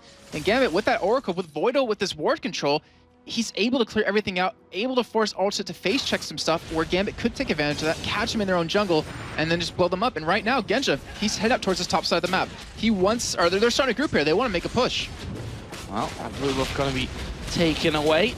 Alex is coming around, but he's not going to get a chance to get it. Diamond is going to just take that one away from him. And all of the Wolves as well. So really clearing out, trying to completely starve Alternate from anything. You can see a 4 or 5-man team, the entire Alternate team here, just to secure that red buff for Creatine. And look how both teams are spending their time. Alternate, they're spending their time grouped up, clearing wards, taking a buff. But you look at Gambit, they're spending their time while Alternate's doing this, farming. And right now, the 3 men pushing this bottom lane. Look at this, Darian is 1v1 in Jerry. He sees Creatine come out of the bush and he's like, nah, only kidding with you. Just trying to delay you a little bit while the rest of my team hammer away at this inner turret in the bottom lane. That's going to be the final turret outside of the base that's alive now. So, all in all, looking very good for Gambit. And we always talk about that whole thing with Gambit where you give them a finger, they take your arm kind of thing, and they've shown it this game. Like, you gave them that little bit of an early advantage, and they've been just snowballing it. They've been keeping this aggression up, and Alternate, they don't really know where to go from here. They're starting to power up, though. I mean, they do have the Zonius for a while now on Curb. They almost have, or they do have the Death Cap now done on Pharrell Lord. And Creatine, he's getting relatively close to his Phantom Dancer, which are really key items to come in. And if Alex keeps building like this, he doesn't build up a major item, and he keeps it behind these Blasting Wands, that's a lot of damage they're missing out on. Look at this, doing the Baron with only 1 man actually inside of the Baron pit. Alex Hitch and the rest of the team just sat up here on the backside as a ward comes through there. Actually, Voidal gonna follow through. This may be a little bit too aggressive for him. The box goes down, the bullet time comes in. Jerry stripped low, not gonna die. Ultimate comes in there, as we are gonna see the push back around. Genja now gonna switch around towards Aranea. There is a Requiem coming down. Jerry explodes. Kerp actually Zonya'd the entire damage from that one, as Aranea trying his best here to run away from Diamond. Not gonna happen, my friend. That'll put Diamond up to 5-0-6. Now Kerp's chasing down a Shen, which is never gonna work out for him either.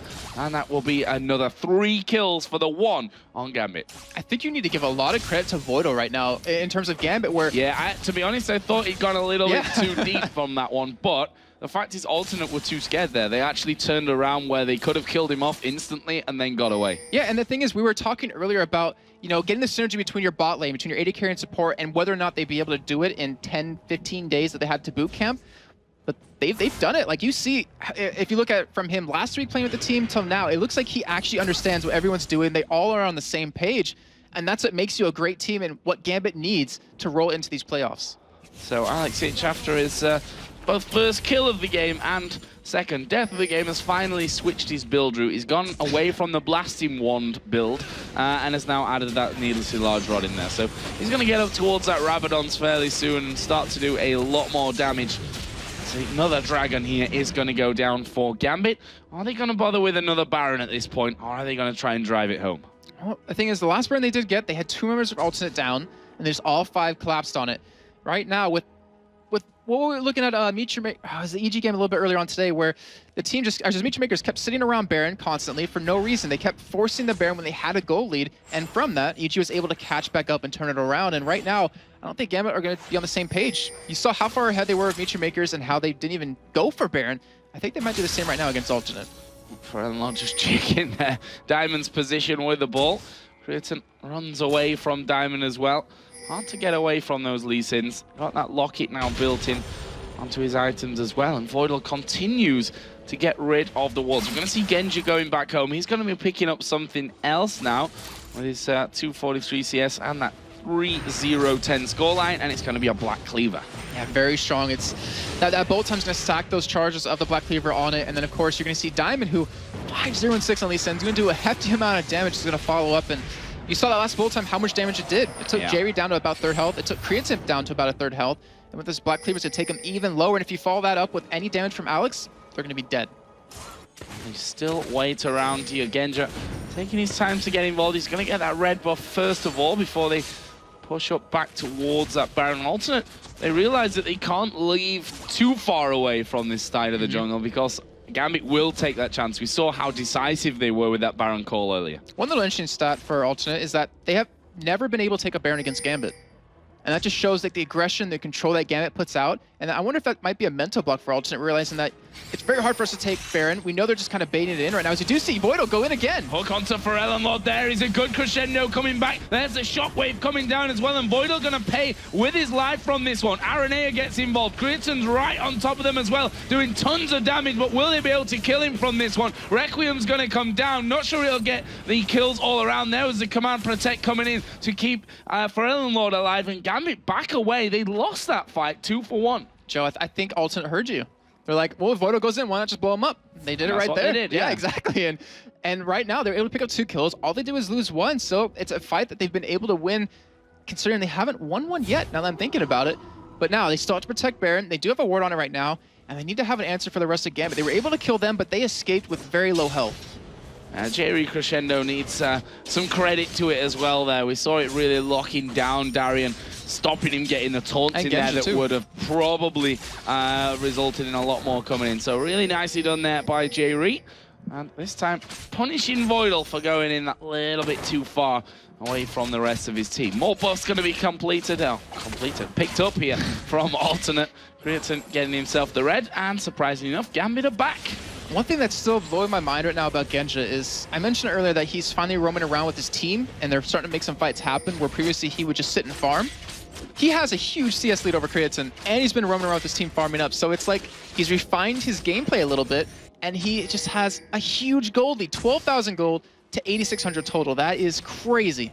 Yeah, massive lead here, which kind of expect with 6-3 in turrets, 4-0-10 on his score, and more CS, you know, plus the Baron and all those dragons that they've had in there as well. So certainly doing a fantastic job at this point. Diamond just been a real pain, to be honest. He's just been around that jungle this entire time, causing them to check every single brush as we see Gambit have started off the Baron. Alternate don't know that just yet. It is a technically 3-man, because Alexic is going to be using those layways from outside. There's a kick on towards Aranea, as we are going to be seeing them getting that Baron here in just a second. There's a shockwave on towards Alexic. He's going to die before they can actually pick up Baron, but they will get the Baron, and they're going to move away.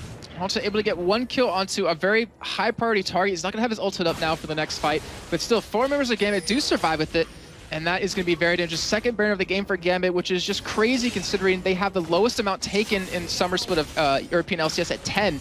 That's actually going to take them up 1 behind Alternate, who's sitting at 7th with 13.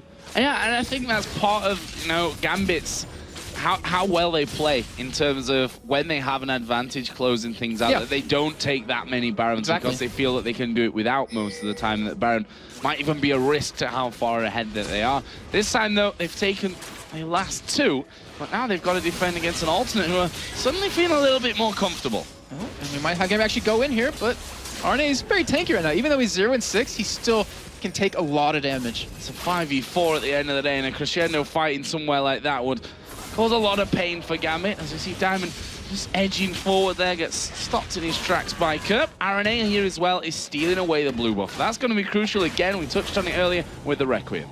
Yeah, that's the first time that's actually been taken away from Gambit, where Alex, he pretty much had a perma blue buff for a majority of this game, so that's a great pickup. It's going to hurt him quite a bit. But now, with that Void stuff completed, he actually sold one of his blasting wands.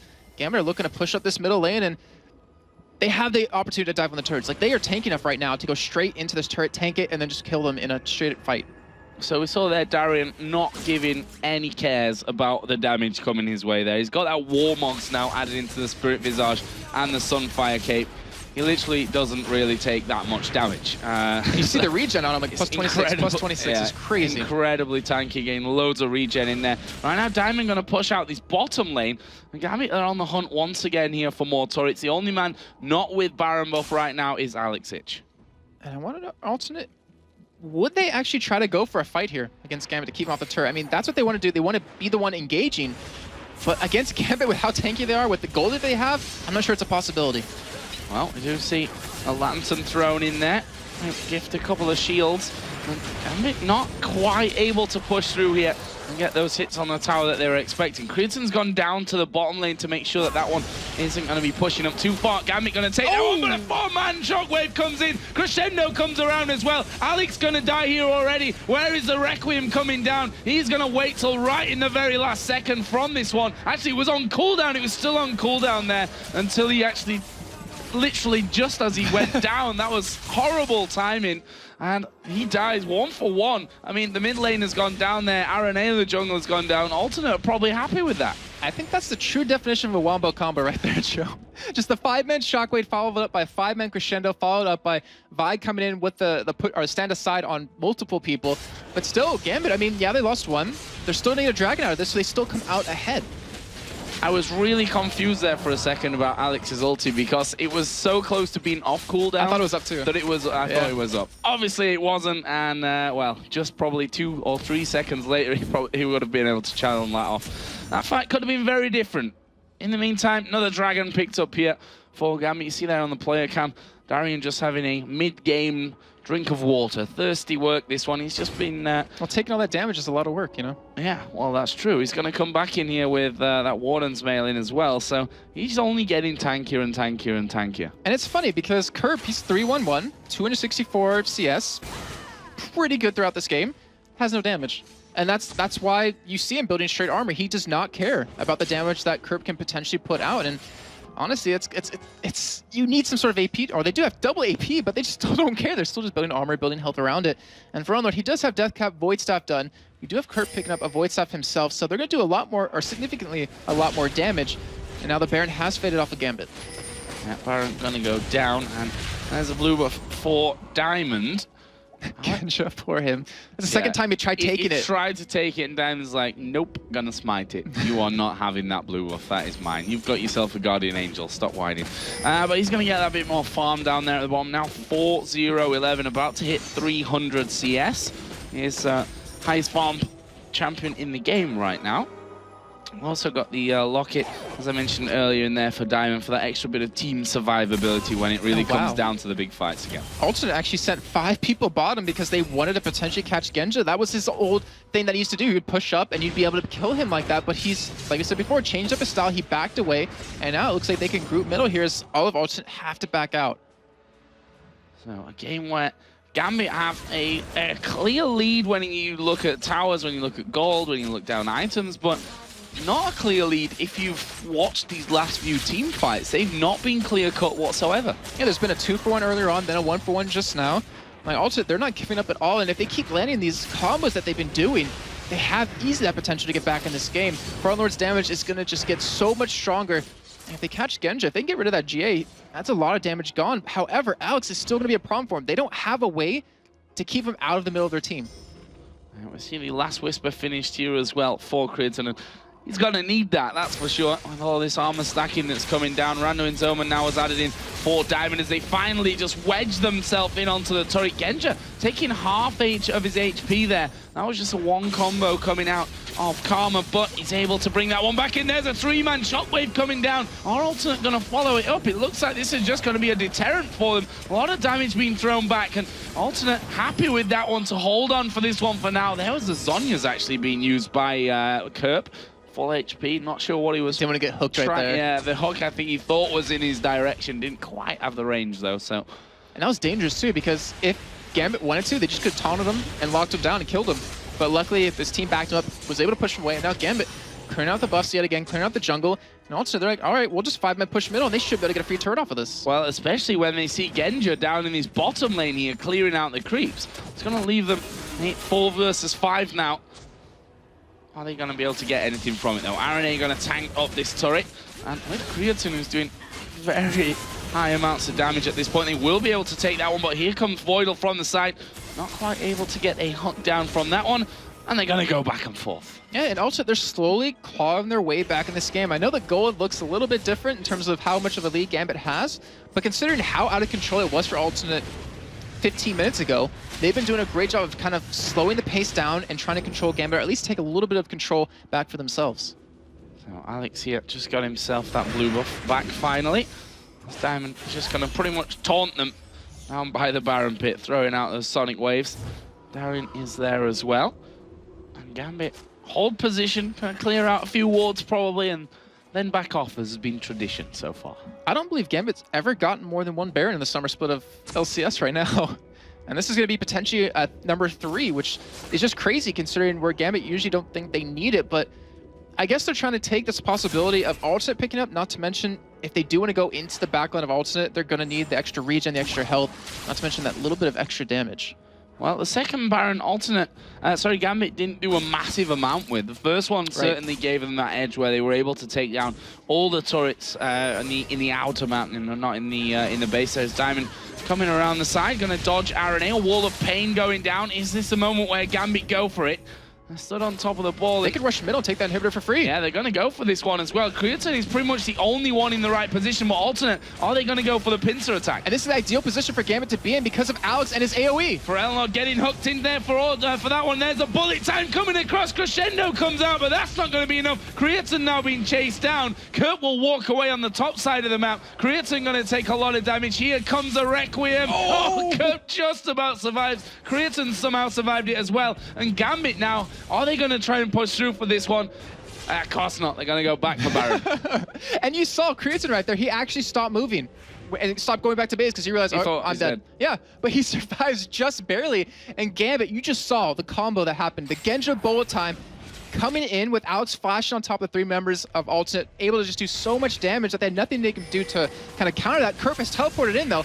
He's going to try to stop them from doing this Baron. Well, he's putting out decent amounts of damage now. Added a Void Staff into his backpack. Void Staff, Voidal.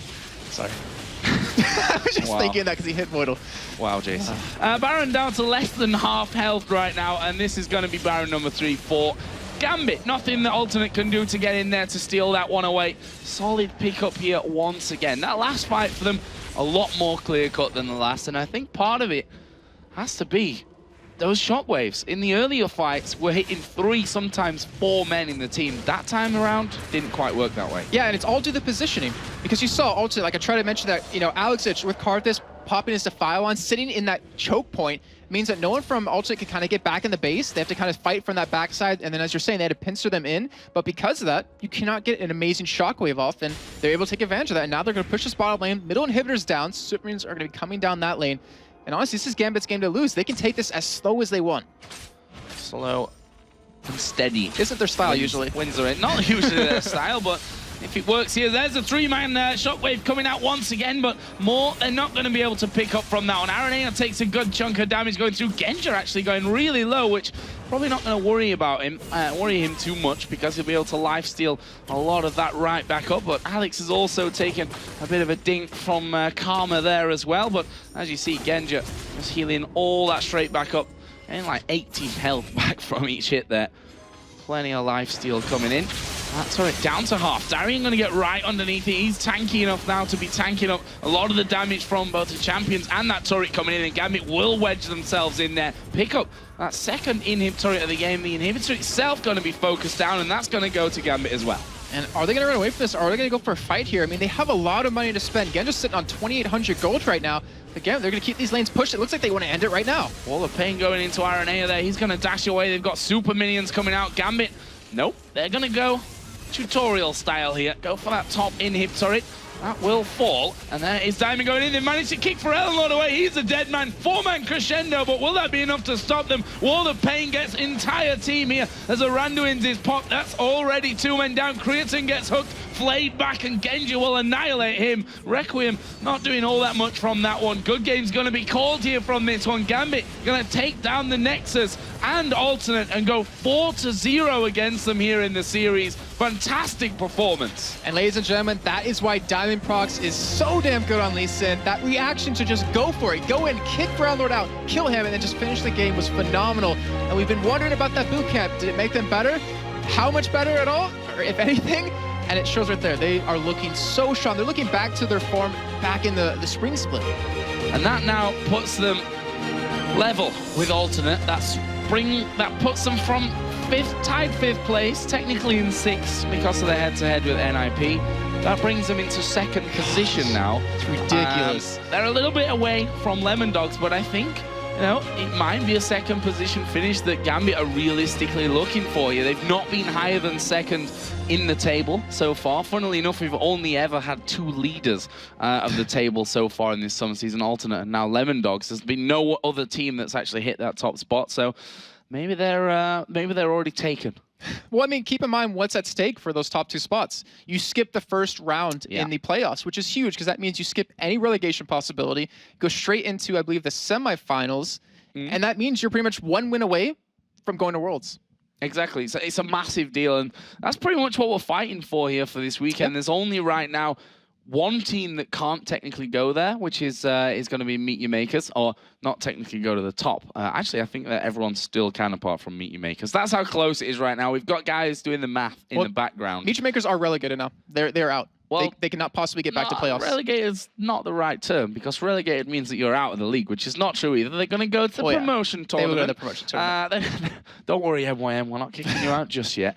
But they obviously are already, after their 2 losses here, going to have to play in that one. They'll play no playoffs, so we'll see about who's going to be in that other position, in the 7th position, because right now it's so ridiculously wide open that we can't really call it. Yeah, and I say this time and time again, I never would have expected the standings to be like this last week of the split. When we saw in the spring split, it was just so spread between both halves. And right now, I mean, you can go from 6th to 2nd in 1 game. In 1 game, just as we saw there with a fantastic win from Gambit. So let's head over to Demon and Quickshot for a look back at the game. Thank you very much, Joe and Jason. Ladies and gentlemen, the impossible mission has been achieved. Darian has gone a game without dying. It's impressive, you know, when you look at the team, you look at the performance, I mean, 0 deaths on Darren, but he's not the only one. He's not the only one that had a flawless game, you know. You've got 2 other players, Diamond Prox with Lee Sin going 5-0-13, and Genja 5-0-15. Genja's been playing aggressive in both of his games and doing very, very well. Yeah, fantastic performance, and we got to look at Lee Sin. We can't not talk about Diamond Prox on Lee Sin. Apparently, he's been hitting it hard in solo queue, which is always the standard sign. He did the exact same with Karma. Everybody knows what's coming. Everybody knows what's going to happen. But how do you deal with it? Not very well, it seems, by Alternate. I've got a better question.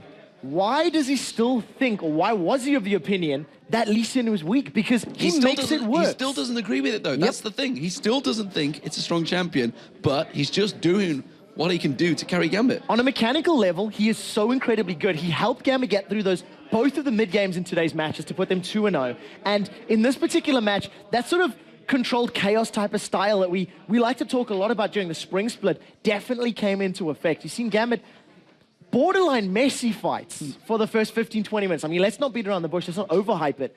But they made it work. They picked objectives up, they got dragons, they got towers, they picked up kills. I mean, we even seen Alex. He just said, I want power now, picked up 3 blasting ones. He just had the cost efficiency, maybe he wasn't able to get the death cap instantly and just went blasting one, blasting one, blasting one. I need my R to kill everyone. And I don't want to overhype it, but there's now, I believe, 4 teams tied for 2nd place. There could potentially be 5 if NIP go and win. So looking at it right now, with the loss that Alternate have just suffered, right? Alternate, Fnatic, Evil Geniuses, and Gambit now share a record of 13 wins and 12 losses, right? If Lemon Dogs lose a match now, that'll put Ninjas in Pajamas at 13-12. So we'll have to see if that tie goes. We have to go sit backstage, double check the head-to-head records to see exactly who places where, because that's a 4-way tie for 2nd. And I want to tell you guys, I believe Lemon Dogs are legit. They are smashing everyone in scrims. From everyone I've talked to, they're like, we have just been destroyed by Lemon Dogs. We've been trying to sort of gauge the relative power levels of each of the teams and saying, well, who did you scrim this week? How were your performances? And then we go to somebody else. Who did you scrim with this week? And we're trying to piece it all together. And basically the puzzle ends with Lemon Dogs on top. Yeah, everybody's saying, nope, We lost the Lemon Dogs as well. But NIP have been really strong in scrims from what I can tell. We'll see how it works out. That's going to be the next match. But let's get an interview for you because it is the man, the legend, the Lee Sin, Diamond Prox with Shocks. Thanks, D-Man. A lot of praise from D-Man for Diamond, and rightfully so. Great game on Lee Sin. Tell me about that pick and how it matches up against Vi in the jungle. Okay, thank you. So I really like Lee Sin, and after jungler's nerfs, he becomes like one of the best junglers in the game. He's better than Vi, I think, because he can just insecure. Vi can't. Vi is pretty predictable. She can outdo him because he is like one of God's 1v1 fights. That's why. All right, and how did you manage to get so ahead, the entire team so ahead so quickly in that game, and maybe reflecting on some of their picks, like the Karma in the top lane, a champion you know very well, of course? Actually, our bot lane won their game from the first minute of the game, the second one, I think. I mean, the first level. Then we could have even zoned them from creeps at level 2, but we didn't, we failed. Then Alex lost Flash, we felt a bit behind, then we lost Drake. But then we just came together. I asked Darren to ult me, we killed Ariana, just lowered their HP, and then just take the advantage from mid lane and their jungle. Just lowered their HP, just killed them. It all seems so simple when you talk about it. So tell me, in the mid game, we saw 3 Doran's Blades on Genja, not unusual for Genja. We saw 3 Doran's Rings on Kerp and 3 Blasting ones on Alex. What's going on there? Is this a new strategy? Actually, it's the most like the bestest items for early power. Like they're giving the most stats. Then you can upgrade Blastic ones and Deathfire or something like that. All right. So you guys are 2-0 today. Of course, still 3 games to come. You were in the team that was the Revered Gambit from last year that won practically everything going up in the way up to Los Angeles. Do you feel like you're kind of regaining that strength, that you are that team again, as strong as that team? Actually, we're even better than they were before because our bot lane are like one of the strongest at LCS right now, I think. The only problem is our teams became even better, so we're on pretty the same level with them, but we're trying to improve even more. So I hope we will win everyone. Yeah, because you still have EG, SK, and Fnatic going on your plate in the next couple of days. Not easy teams to go up against. Is there one you're particularly scared of, or one you particularly think we can easily take them, or how are you going into that? Actually, the stronger opponents of first 3 teams is EG, I think, because they have like Froggen, one of the best mid laners, Snoopy, one of the best junglers. They're Oh, I'm sorry. I thought you said mid laner, Snoopy. Sorry. And their strategies are pretty good. Their picks either. SK doing very good at picks, but their strategies are a bit weaker. I think that's how it will be. All right. Certainly looking forward to those matchups. Once again, congratulations on going 2-0 today, Diamond. Thank you. Now we're going to take a short break, but when we come back, Mithy and the Lemon Dogs take on the Fisho and Ninjas in Pajamas in the last match of the day.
Welcome back, everybody. If you tuned in to catch NA's games, don't worry. North America is waiting until we finish our games here in Europe, so you won't miss a thing. But now it's time for our last match of today, the Lemon Dogs versus Ninjas in Pajamas. So let's head right over to Joe and Jason to take us through the action. Thanks a lot, Shocks. And we got our last game coming up, guys. It's going to be the Lemon Dogs coming off the back of another win against Ninjas in Pajamas, who earlier on in the day lost out to Evil Geniuses. Yeah, Lemon Dogs are looking to go up 3-1 in this head-to-head matchup, and it's not just pride that's at stake. That would give them the advantage in case there was a tie in the standings, which honestly is a huge deal because thinking that you can go from potentially like second to third just based on a series matchup, that's huge. Yeah, and things are so, I feel like we're saying it so often because, well, it is just so strange that the standings are right now so very close. So every game counts here, guys. Let's have a look at the two teams, starting on the blue side with the Lemon Dogs. Sorrow Zero in the top lane, Dexter in the jungle, Nuke Duck in the middle lane, Tabs the AD carry, and Mithy the support. And of course, over for Ninjas Pajamas, you do have Mimer in that top lane, Maluno in the jungle, Bjergsen in mid lane, and Freeze and Deficio's AD carry and support. So let's have a look then what you guys at home are thinking from this one. All that voting going on today at lolesports.com. Jason, how's it looking? 54% of you think that Lemon Dogs are going to win this game. Well, you finally voted again for the Lemon Dogs, which is a great thing considering they are the top team right now. But only 54% surprises me somewhat from that one. Yeah. Maybe they know something that we don't about Ninjas in Pajamas. Let's find out. Well, Lemon Dogs, of course, came out flying earlier on against Fnatic, which is just solidified that first place that they've earned earlier on. And of course, Ninja Pajamas lost earlier on today against a good-looking Evil Geniuses, which at this point, they really can't afford to do. So Lemon Dogs have been building slowly, I think it's safe to say, throughout the course of the season, but very consistently as well. They've not really stumbled at all. The only real blips that they had were, well, think back to that Week 6 game against Gambit where they got destroyed, I think we can quite safely say. But overall, they're just an incredibly solid team, and they've been at least 2 for 1, always positive win-loss ratios ever since that Week 6 blip. And that's really hard to do, considering the amount of teams and the skill we have here in Europe. But Lemon Dogs really come into their own when they picked up Mithy. He's become an integral part of the team, and you don't really see the team's KDA really shoot up with the new support, but the fact that Lemon Dogs are 10-3 since added him gives you an idea of his impact. Yeah, and he's brought a new level of humility and thoughtful play to the Lemon Dogs in the start of this split. They were a little bit cocky, I think we can safely say, when they had a win. And, well, they went on to lose the next one. They were all a little bit inconsistent, but with Mithy there,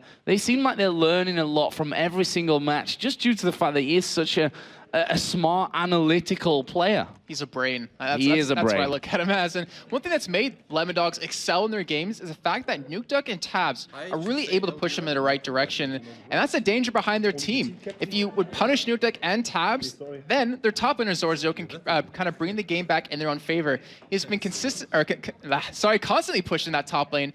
But what he does so well is what he does after that point, when his turret goes down. He consistently farms, and his timing at appearing in teamfights is spotless. He really helps carry the Lemon Dogs to victory.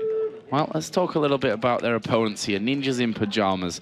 And specifically their bottom lane, I think. Since adding Freeze as the AD carry, Deficio's KDA, a support player, is up to 7.7. With a number like that, you almost kind of forget that he's a support. There's a very close-up shot of Freeze's eyes, just so you can see maybe what goes on in his brain. That's how close-up that shot is there. Freeze himself, the man on your screen right there, has a KDA ratio of 5.4, which is the second highest for AD carries in the league. And I believe coming into today, the third highest overall, actually, behind Creaton and Deficio. And as I said, Creaton is the only person in the entire league right now that's got a higher KDA than both of the NIP bottom laners. Yeah, that's just crazy. That shows you where NIP is really strong. And Ninja Pajamas have been really counting on that bottom lane to put out some extraordinary games. NIP have only played Lemon Dogs once with Freeze and Deficio together in that bottom. But when they did, Deficio had a KDA of 8 and Freeze had a KDA of 7. And that was during a loss. If everything clicks for Ninja Pajamas, they could have a big game. And remember, there's something really big about Freeze is that Edward, you know, obviously previously from Gambit, now over in Curse and NA, he always said Freeze is the best AD carrier in Europe. And he's honestly proven it since he's been here. Well, Creaton might have something to say about that one. I think RNA is the one that always says it about him. Yeah, it is RNA that bigs up Creaton, I think, more than Creaton himself.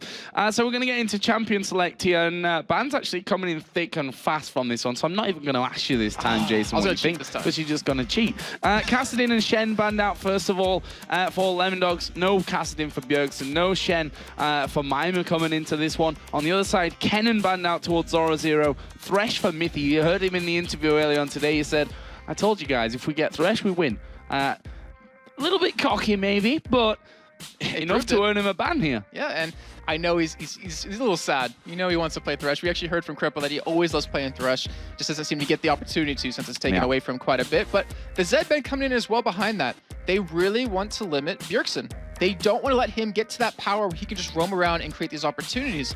And that's what he always seems to do. So if you shut him down, as long as you can control Freeze and Deficio, you pretty much have a strong game. So we saw the first pick there, Jarvan. And that is the most highly contested jungler between these two teams. Both junglers, both Maluno and Dexter, have played Jarvan more than any other champion so far this season. So not a surprise to see that locked in there first. Caitlyn going to be picked up here by Freeze, and a Zac as well. And I want to mention something here is that Lemon Dogs are on the blue side, and I talked earlier when they were playing against Fnatic that on the red side, Nuke Duck's done so well against Peke because he has the opportunity to counterpick him. I wonder if that might come into effect here. But the Caitlyn pickup for Freeze, we saw him originally on these really aggressive AD carries, but when he plays passive AD carries, he still does as well. He can farm up really well. They can actually get quite a few kills at Deficio, well, if he had Thresh, honestly, or maybe even Nami if he does go for that one. Well, and for Lemon Dogs, we're going to see the Rat coming in again for Tabs, and a Sona pickup here for Mithy, which is actually a champion that he's got a 100% win ratio with. 3 games played, 3 games won. Can't say anything bad about that. Maybe that's why they don't let him play Thresh. Like, you're 100% on Sona. Let's just keep you on that champion for a little bit longer. So it's going to be a really interesting lane. It's going to be very strong as well. You have the poke out of Sona. You have the damage out of Twitch early on, not to mention that true damage off his passive. So I want to know if they're going to go up against this Caitlyn lane or maybe lane swap a little bit, because Caitlyn does decently well against Twitch. You can obviously have the range advantage over him. You have an escape, which Twitch doesn't have. So we're going to see how that one's going to work out. Well, what are Ninjas in Pajamas going to do? We're thinking mid lane, going to be left till last pick. There's probably no question about that one so far. Look at his face. I mean, he's like really contemplating. He's like, this is not how I pictured it. And that is a really worrying sign for me for NIP. Well, we'll see. They're going to lock in their Nami, who is a big pick for Deficio. We know that he's an incredible Nami player, so he's going to go with that one. They've picked up Nasus here for the jungle, which almost guarantees that Mima's going to have that Zac in the top lane, with the Nasus going over towards Bluno. On the other side, Vladimir and Twisted Fate picked up for Lemon Dogs. That gives Ninjas in Pajamas now the chance to counter that Twisted Fate. Yeah, it does. And what do they counter it with, though? Because Kassan's taken out. I mean, Ari is available and it's a safe pick. Obviously not a straight counter, but it's... Actually, I think she gets countered by Twisted Fate in the end, but he needs someone that does a lot of damage. That's what they've always depended on with him, and that's what he has to play.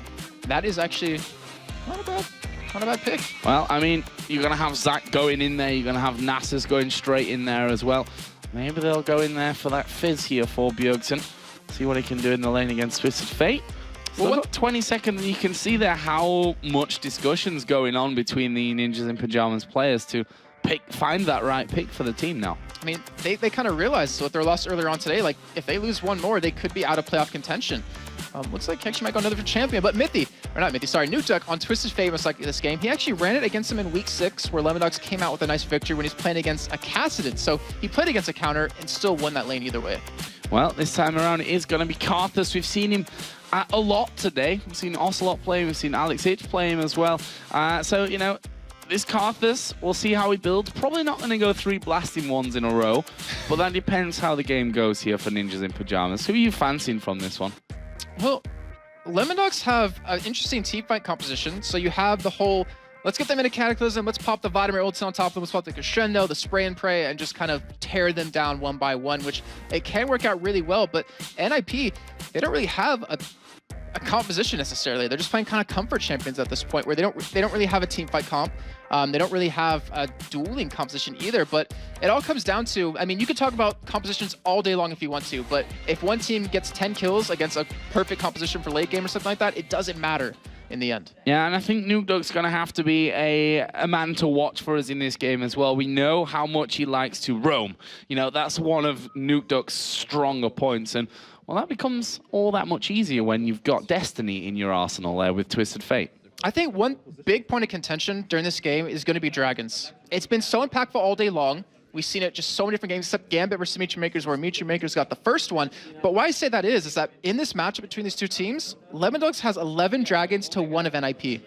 That's just not good. That's not a good sign, period. I mean, we talked about NIP in the first couple of weeks. They had the least amount of Dragons taken, and they've stayed that way. They've stayed at the least amount of Dragons taken throughout the entirety of the summer split, and that's something that you can't let go. Like, you need to force these Dragons a little bit more, and they might have a team that can do that.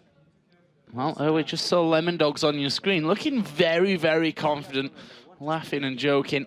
Ninjas in Pajamas look almost the opposite to that right now. A worried look, I'd say, on Bjergsen's face at this point, but we'll see what that transcends to here in game. There's Deficio as well, as I said. So great so far this season in that support role. Gonna have his Nami here as we get into game with Lemon Dogs versus Ninjas in Pajamas. Yeah, and I've actually had the luxury of hearing NIP talk about their picks and bans. Like, before the game actually starts, there's one in particular against Gambit, and they spend a lot of time analyzing what they want to go. And the fact that Bjergsen was looking so confused led me to believe that I guess they assumed wrong in what they wanted. So I wonder if that's going to affect them throughout the rest of the game. But we are underway, and level 1 action, you have a stun card out of Nukeduck. Don't really have anything to pair that into with on the rest of his team, but NIP does have a bubble.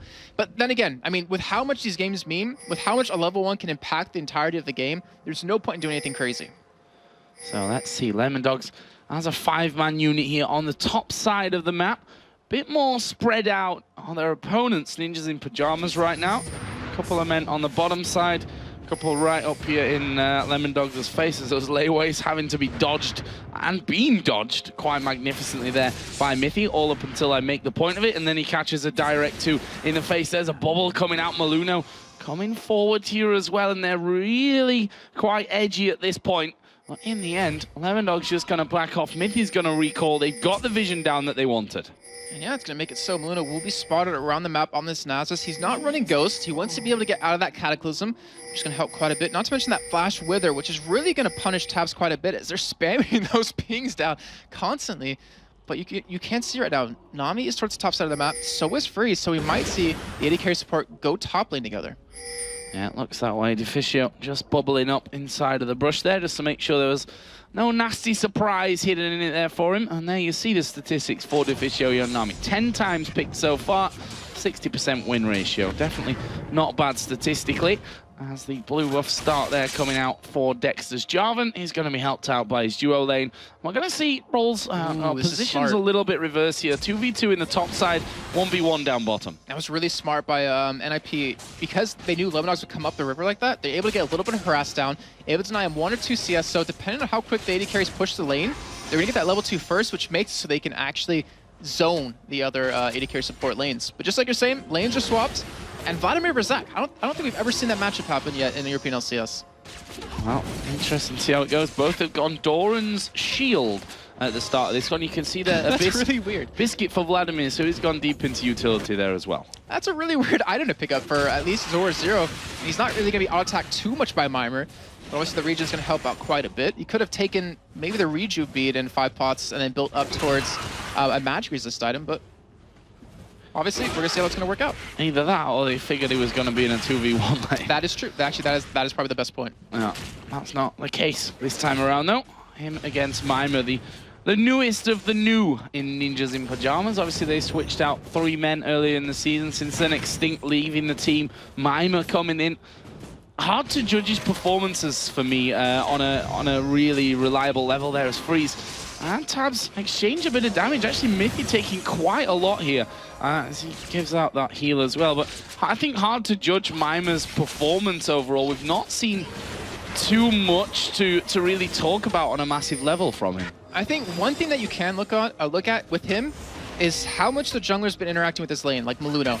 And we've seen over this week so far, with I guess at least in their game versus EG, he's been a lot more independent. He hasn't needed the jungle to come as much. He's not winning in CS. He's actually was behind Wicked about 20 or 30, but that shows that he doesn't need Maluno camping, and because of that, that allows Maluno to gank Bjergsen's lane, to gank Frieza and Deficio's lane, to really get them snowballing. So I agree, it's really hard to tell how hard or how far he's come, but that is one at least good sign for them. So then we see once again, Dexter, typical Lemondogs fashion, camping that middle lane. He's just been waiting there for such a long time to get in on towards Bjergsen, and we've seen that time and time again from him, trying to get his mid laner snowballing. Once that kind of is set in motion, a couple of kills for Nukeduck, then he'll move elsewhere and try and get the same pattern roll in there as well. And Krepo was actually talking to us, I believe, during a couple of games ago, saying that Nukeduck never wards. He always has Dexter do it for him, and that kind of shows where the focus of their team is. It's like, EG, where they used to focus on Frog and get him the kills, get him the farm, and it's pretty much the same with Nukeduck, where Tabs is off pretty much farming by himself. He's coming around yet again for a gank here, but Maluno, he's actually gets spotted by this ward, and he's going to head down towards the bottom. Yeah, he's headed away, and that could be a real opportunity now. They're going to know, Vladimir, Zoro is going to know down in that bottom lane what's going on there. Meanwhile, in this top lane, actually, barrier being forced there by Freeze. Dexter did come in towards Bjergsen. Bjergsen able to get away from that one without needing to use his flash, crucially. Let's not forget as well that he's running teleport. I don't think we touched on that yet. Yeah, he has not. And we do see Maluno coming down bottom for the first time. But that teleport, we'll see how that one's going to work out for him. If he goes home guard boots, that's very scary to see. Like a home guard boot teleporting in Karthus right in your face. And we see how well it's going to go as the game goes on. Well, speaking of summoners, Zoro there with that Vladimir. No offensive summoners picked up in this one. Ghost Flash going in there, so he wants to be very, very safe. And with those two combined, even with a Wither on him, he should be relatively, safe in that lane. And the thing is, with those summoners, he's not running anything aggressive. But if you look at it in terms of Vladimir's kind of slow, and you need to be in the middle of the enemy team to really do your damage with your E, your Tides of Blood, just to keep spamming it over and over. So the Ghost Flash, it gives him that opportunity, it gives him the safety in lane, and it also gives him that potential late game when he needs to be in the middle of the fight. So this top lane, probably been the closest we've seen so far to a first blood in this game. We're 6 minutes and 10 seconds in as a bit of a pink war goes on there in the Tribush. And Ninjas in Pajamas getting the better of that one so far. And that's an interesting first choice here for Nukeduck. Boots of Swiftness picked up with the second Doran's Ring. It's not bad. I mean, there's a couple of different items he could have gone, but with that, it means he can dodge the Skittles a lot easier against Bjergsen. Bjergsen can't run from him unless he walks into a wall of pain. This gives him an opportunity to really go for some kill potential middle. Not to mention, if he does decide to gank, because he is level 6, he's disappeared from lane, but he's not really ready to gank anything just yet. So one thing that's really in the past been strong for Lemondogs is Dexter's presence of being able to, well, sometimes him getting going or being able to get other lanes going from this Up until now, NIP have played so defensively. I don't think we've seen the AD carry support come past the halfway point of this top lane, for example. Vladimir has stayed pretty much glued to his turret that whole time. They're not letting... sorry, Zach is pushed up there, but Bjergsen is sat pretty much on his tower this whole time. They're not letting Dexter have any opportunities to get in there. Yeah, and because of that, it means Nukeduck won't get that farmed. And if anything, Taz won't get any kills, but he'll be able to get the CS in lane. I mean, he's ahead currently right now to a Caitlyn, which is really hard to do. But that's a very good point. I mean, Dexter's just not able to get going. I mean, we talked about him and Nukeduck kind of getting the game snowballing for Lemondogs. And I wonder, it's not really worrisome to me just yet, because Lemondogs, they can still play a really great late game, but it's definitely not the position they want to be in. So let's have a look down some of the farm here, because, well, there's not a massive difference really anywhere on the map. Yes, a slight advantage for Twitch over Caitlyn up in this top lane, which is all going to come back with that next wave. Mid lane is within 3 CS. Top lane is bang even as well. So very close on that front. Dexter has just come up to this top lane, but it's bad timing for them. NIP are recalling. So he's going to go back and buy at the same time as NIP will in that top lane. And it looks like Mithy was able to hold that wave from hitting the turret, so it's going to be pushed up against his own turret, which now it gives Dexter the opportunity to get that top lane, because Freeze will have to go past that halfway point to go for any CS. Yeah, that's what they're trying to do, carve that opening for Dexter to come and get that ball rolling. So far though, NIP quite happy to sit back and play that farming game, which Nukeduck just has finally got himself a bigger lead there on Bjergsen, who went back for that blue buff. So we've not seen the teleport being used yet by Bjergsen. We've not seen Nukeduck using his destiny to get involved. Overall, a fairly quiet first 8.5 minutes. I think it might pick up very soon. And I say that because Maluno has Pink Ward. He's level 6. He's just pretty much been farming the entire time in the jungle. He showed bottom once, but I think he wants to go for a very, very early dragon here. Well, 9 minutes in, and as you said, hit level 6. Perfect time for him to go in there.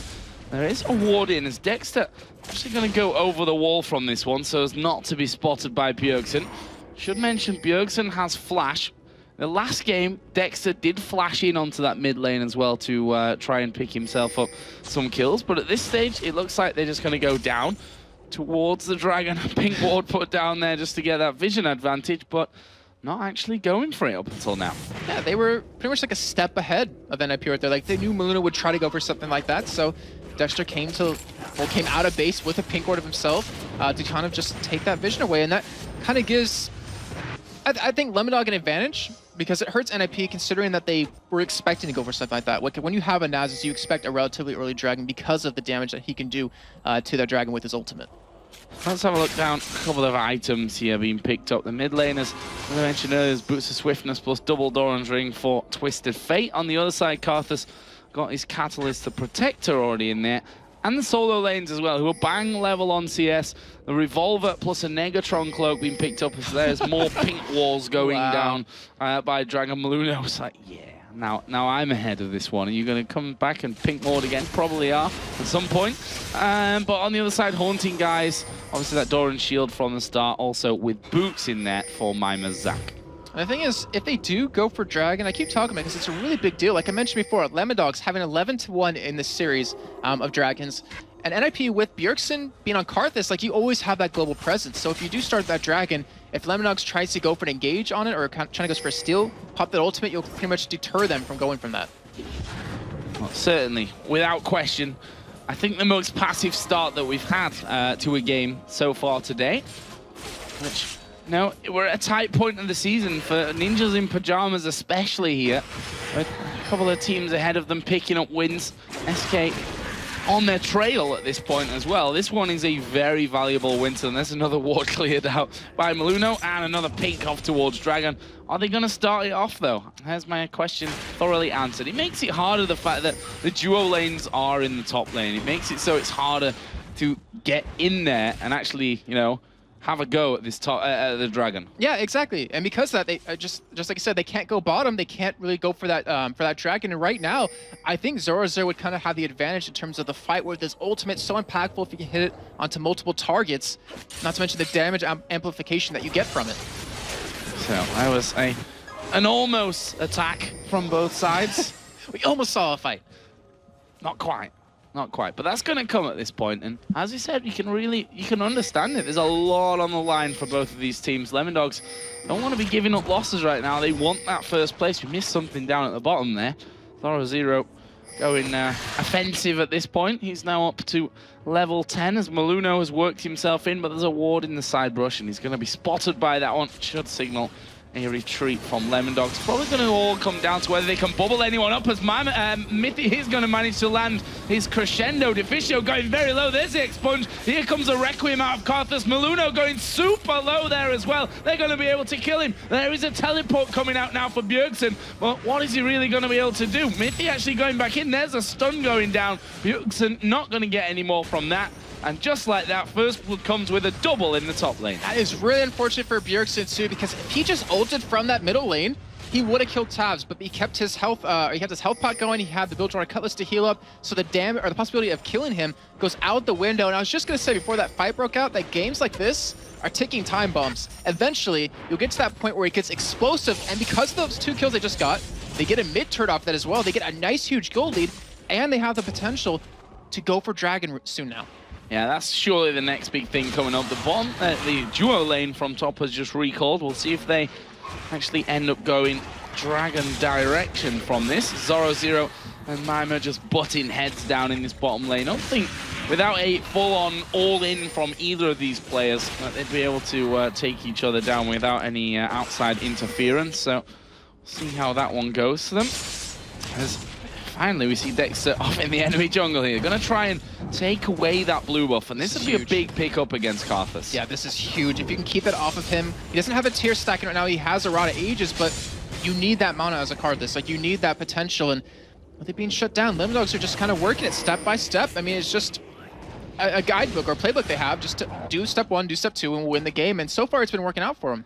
And they've just seen the fact that that blue buff has been picked up there by the Jarvan. And Bjergsen has to be all the more careful now with his turret gone down on the outer. We've seen that Dexter is not shy about flashing in to get the knockup. Oh no! Poor wow. Maluno. Oh, he's walking with his head down like, damn. Tail between his legs, I think, is what it is as a dog. That's what happens. But yeah, not quite able to get in there and pick up that. But at least Lemondogs healthy here. 2,500 gold, the advantage that they've got. Here we go. Now there's chance for Maluno. And this time he gets the better of him. Redemption right there. Well, if I was Zoro, I'd be having none of that, and I'd recall and instantly buy another pink ward. And that's why we're not pro players, Joe. Get stuck in this little mini game of clearing out the pink ward on the dragon. But there is another one. Yay!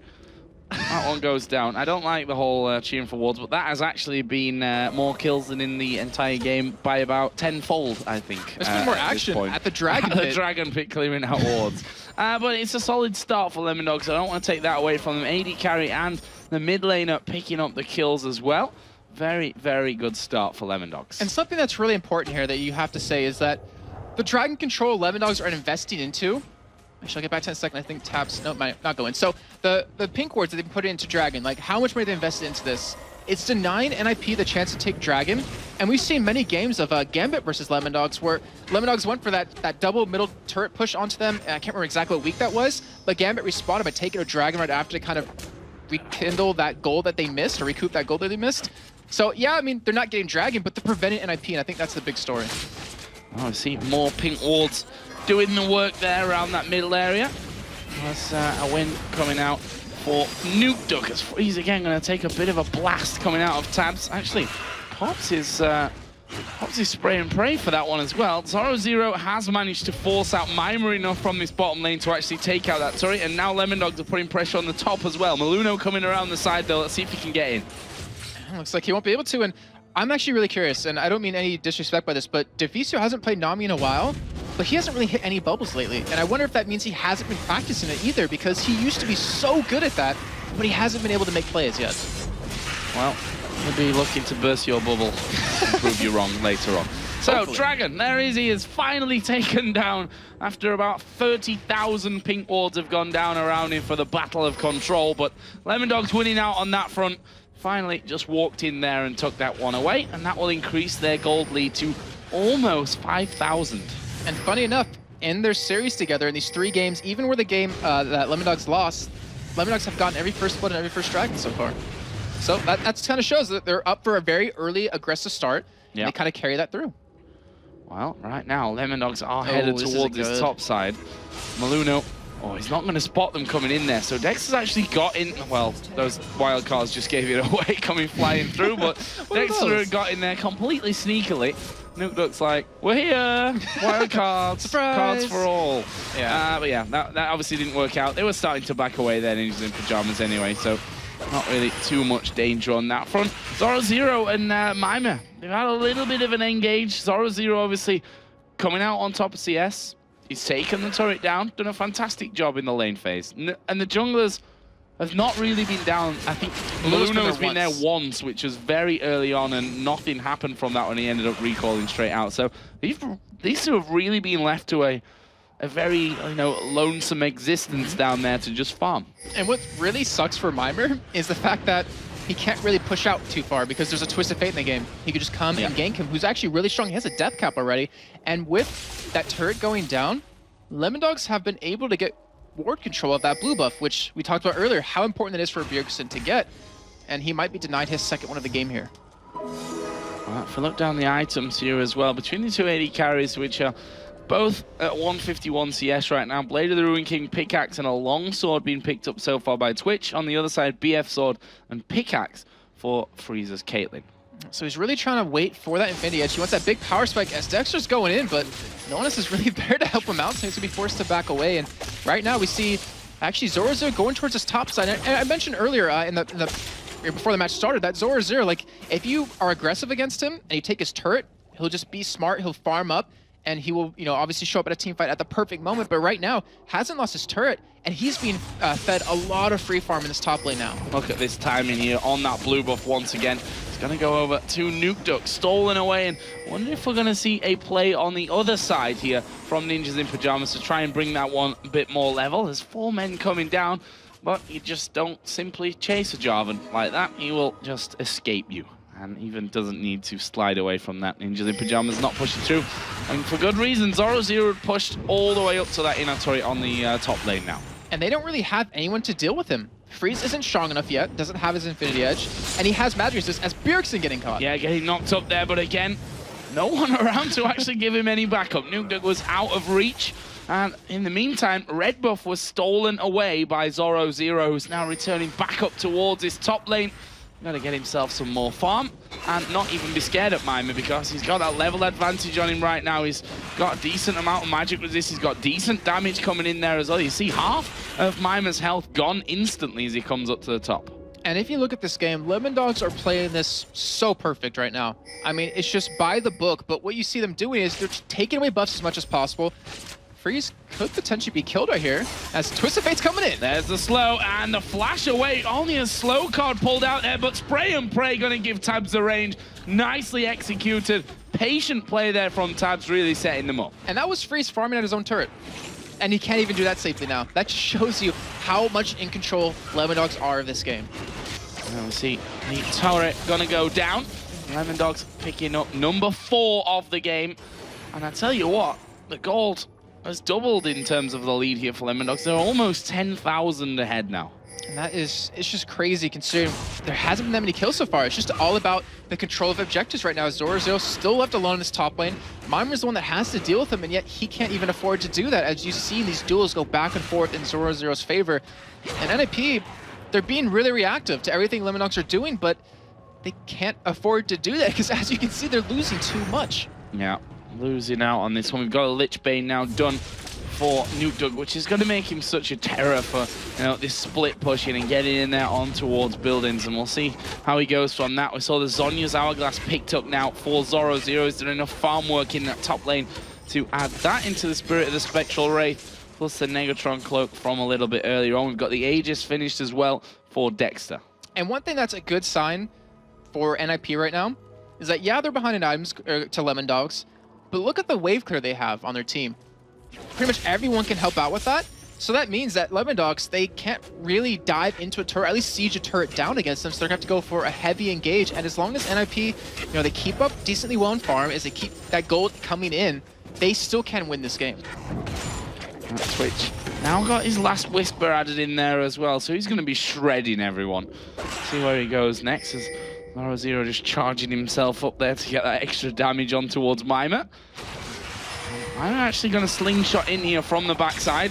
Zero gets hit with it and says, well, don't really care too much. Destiny coming out as well, and Nuke going in on towards Bjergsen. Here comes Tabs, the rat coming out of the jungle there. But now we are going to see him go down. Requiem comes around, and that will be a kill back for Bjergsen.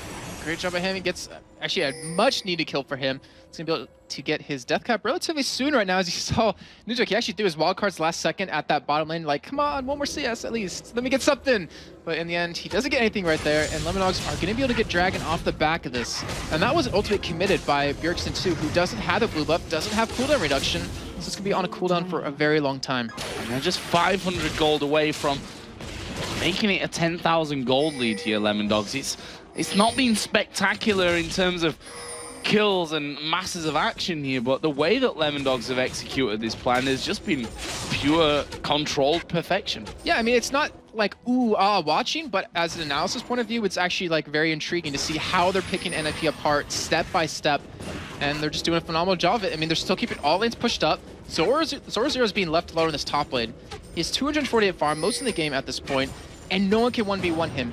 That is a bad side for NIP. They're going to have to let that turret go down eventually, but they are feeding a lot of farm over to Bjergsen, which is very common of NIP. That's what they always seem to do. And then we see a lot of farm being fed into Freeze as well, who can only get stronger at this point.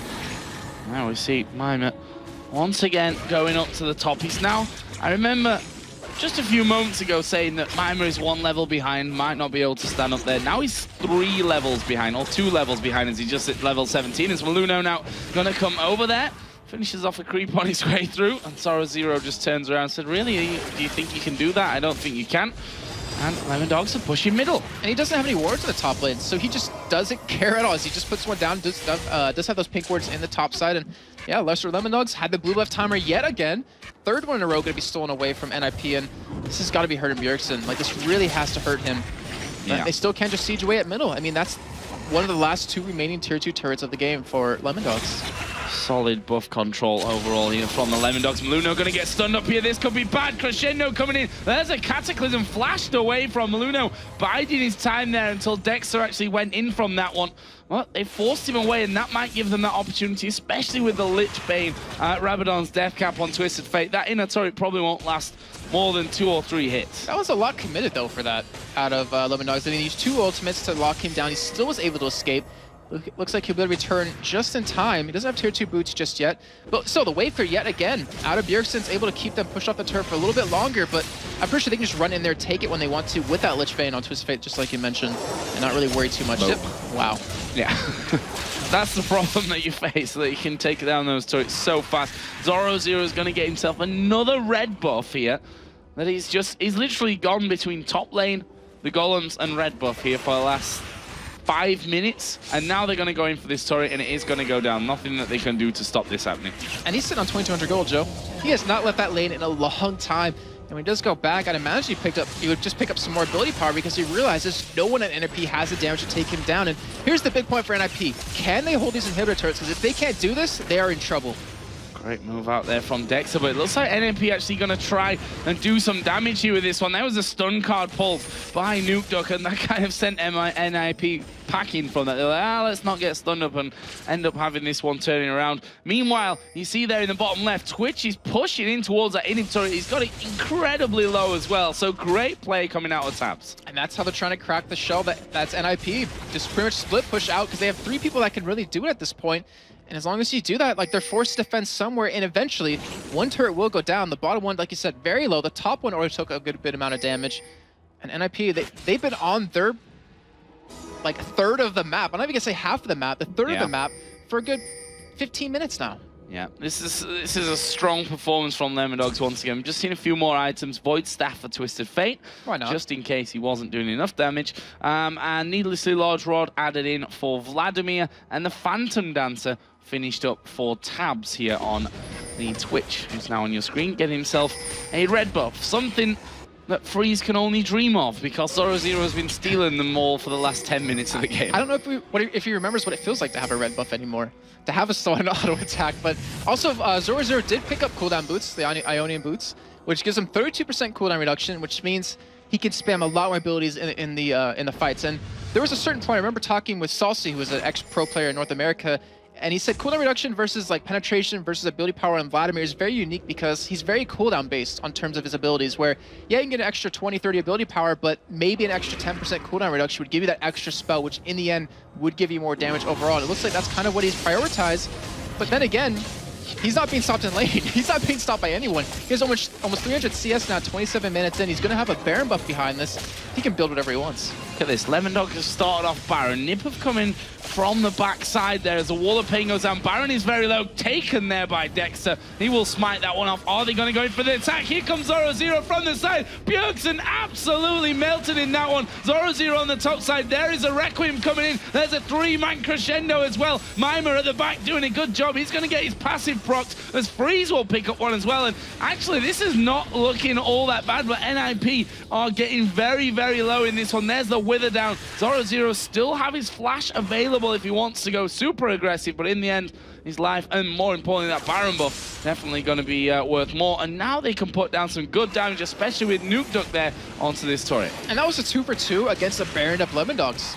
I mean, I will say this though, Zoro0, he did ghost in and only ult Bjergsen because they just wanted to kill him, but you saw how fast he dropped either way, so he didn't really need that. Could use it on someone else, and if he hit it Freeze with it, pretty sure he would have killed him, but still, that might be what NIP needs to kind of get back in here. I mean, they're going to lose one inhibitor turret, but they didn't lose the inhibitor, and that's key. Inhibitor still there, a prime target in the coming moments. See another 2,000 gold on Zoro0 to be spent. Actually, Jarvan did just pick up a giant belt, I believe, added in there towards that Aegis from earlier on. So, another needlessly large rod for Nuke Duck. Well, he's got a lot of damage right now. He is incredibly deadly, and your turrets don't last long against him. That's a problem, really, with his Twisted Fate. Not just the damage it can do to your champions, but how much you can put down onto what's remaining, at least, of NIP's base. And not to mention the wave clear that he gets from it on top of that, because we talked about NIP having great wave clear to keep the lane pushed out, but so does Nuke Duck. One wild cards combo and one red card can clear an entire wave himself. Not to mention you have Zoro0 to do some damage, and then the rest of Tabs as well, but it's kind of forced NIP to make a move, and I think they can afford to potentially lose one inhibitor, but if they get a fight at the second inhibitor turret, they have to go for it. Like, they cannot afford to let two go down when they're already down this much gold. Dexter just having a bit of a scout up towards the base. The rest of his team are pushing on, well, all fronts, really. We've got Nuke Duck pushing up the middle, Zoro0 is pushing out the top, and NIP are going to have to decide here. Where are we defending? How are we going to defend this one? Freeze has been sent up towards the top. The other four waiting on this bottom side. The thing is, can they defend? They're down 16,000 gold, as we do see Dexter going in a little bit here. That's 16,000 gold, 29 minutes in, almost 30, with inhibitor open to be taken right here. Lemondogs, the cards are in their hand. If they don't mess up, they don't make a major mistake, then they will win this game. The cards are in Nuke Duck's hands. Not sure you even meant to do that one, did you? Kind of. Or are you smart? Here is Destiny going to be pulled. They're going to go in on towards Freeze. Half HP, no HP. He's dead. And they're going to go for this inhibitor turret. And I think they're going to have it away here. One more attack will get it down. Bjergsen going on towards Zoro0, who's pulled up. But there's the stun. Zoro0, is he going to be able to escape? Yes, for now. But there is the ulti. The Zonya's going to cancel it out completely. Nuke Duck is left to destroy that inhibitor. Bottom inhibitor has gone down as well. In the meantime, Mimer here is trying to get in on towards them, but honestly, they've got enough damage to finish off. Dexter actually getting that one. There's a Cataclysm over towards Maluno, and another finely executed plan from Lemondogs gets them two, and now a third inhibitor. And that's pretty much going to be game for them. They should be able to push these waves in, and they have carved this down for quite a while, Mimer down for quite a while. And Joe, I think Lemondogs are going to pick up a very easy win. This is going to be the victory for them. 9-3, not spectacular in kills, but the plan that Lemondogs came with here was perfectly executed, and has even more solidified that position at the top of the table. You see, Ninjas in Pajamas not happy after that one. You can understand why. They almost, it almost felt like they weren't really in that game at all, really, ever. There was like this strange laning phase where nothing, like literally nothing happened except that fight for the dragon control.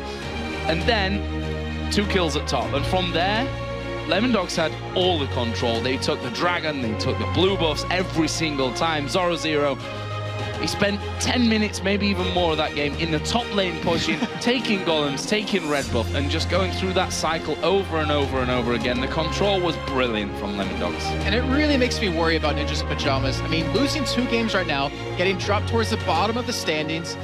Now they have to go home or go back to their hotel and kind of just recoup. Like, they need to come out tomorrow swinging. They cannot afford to lose any more games.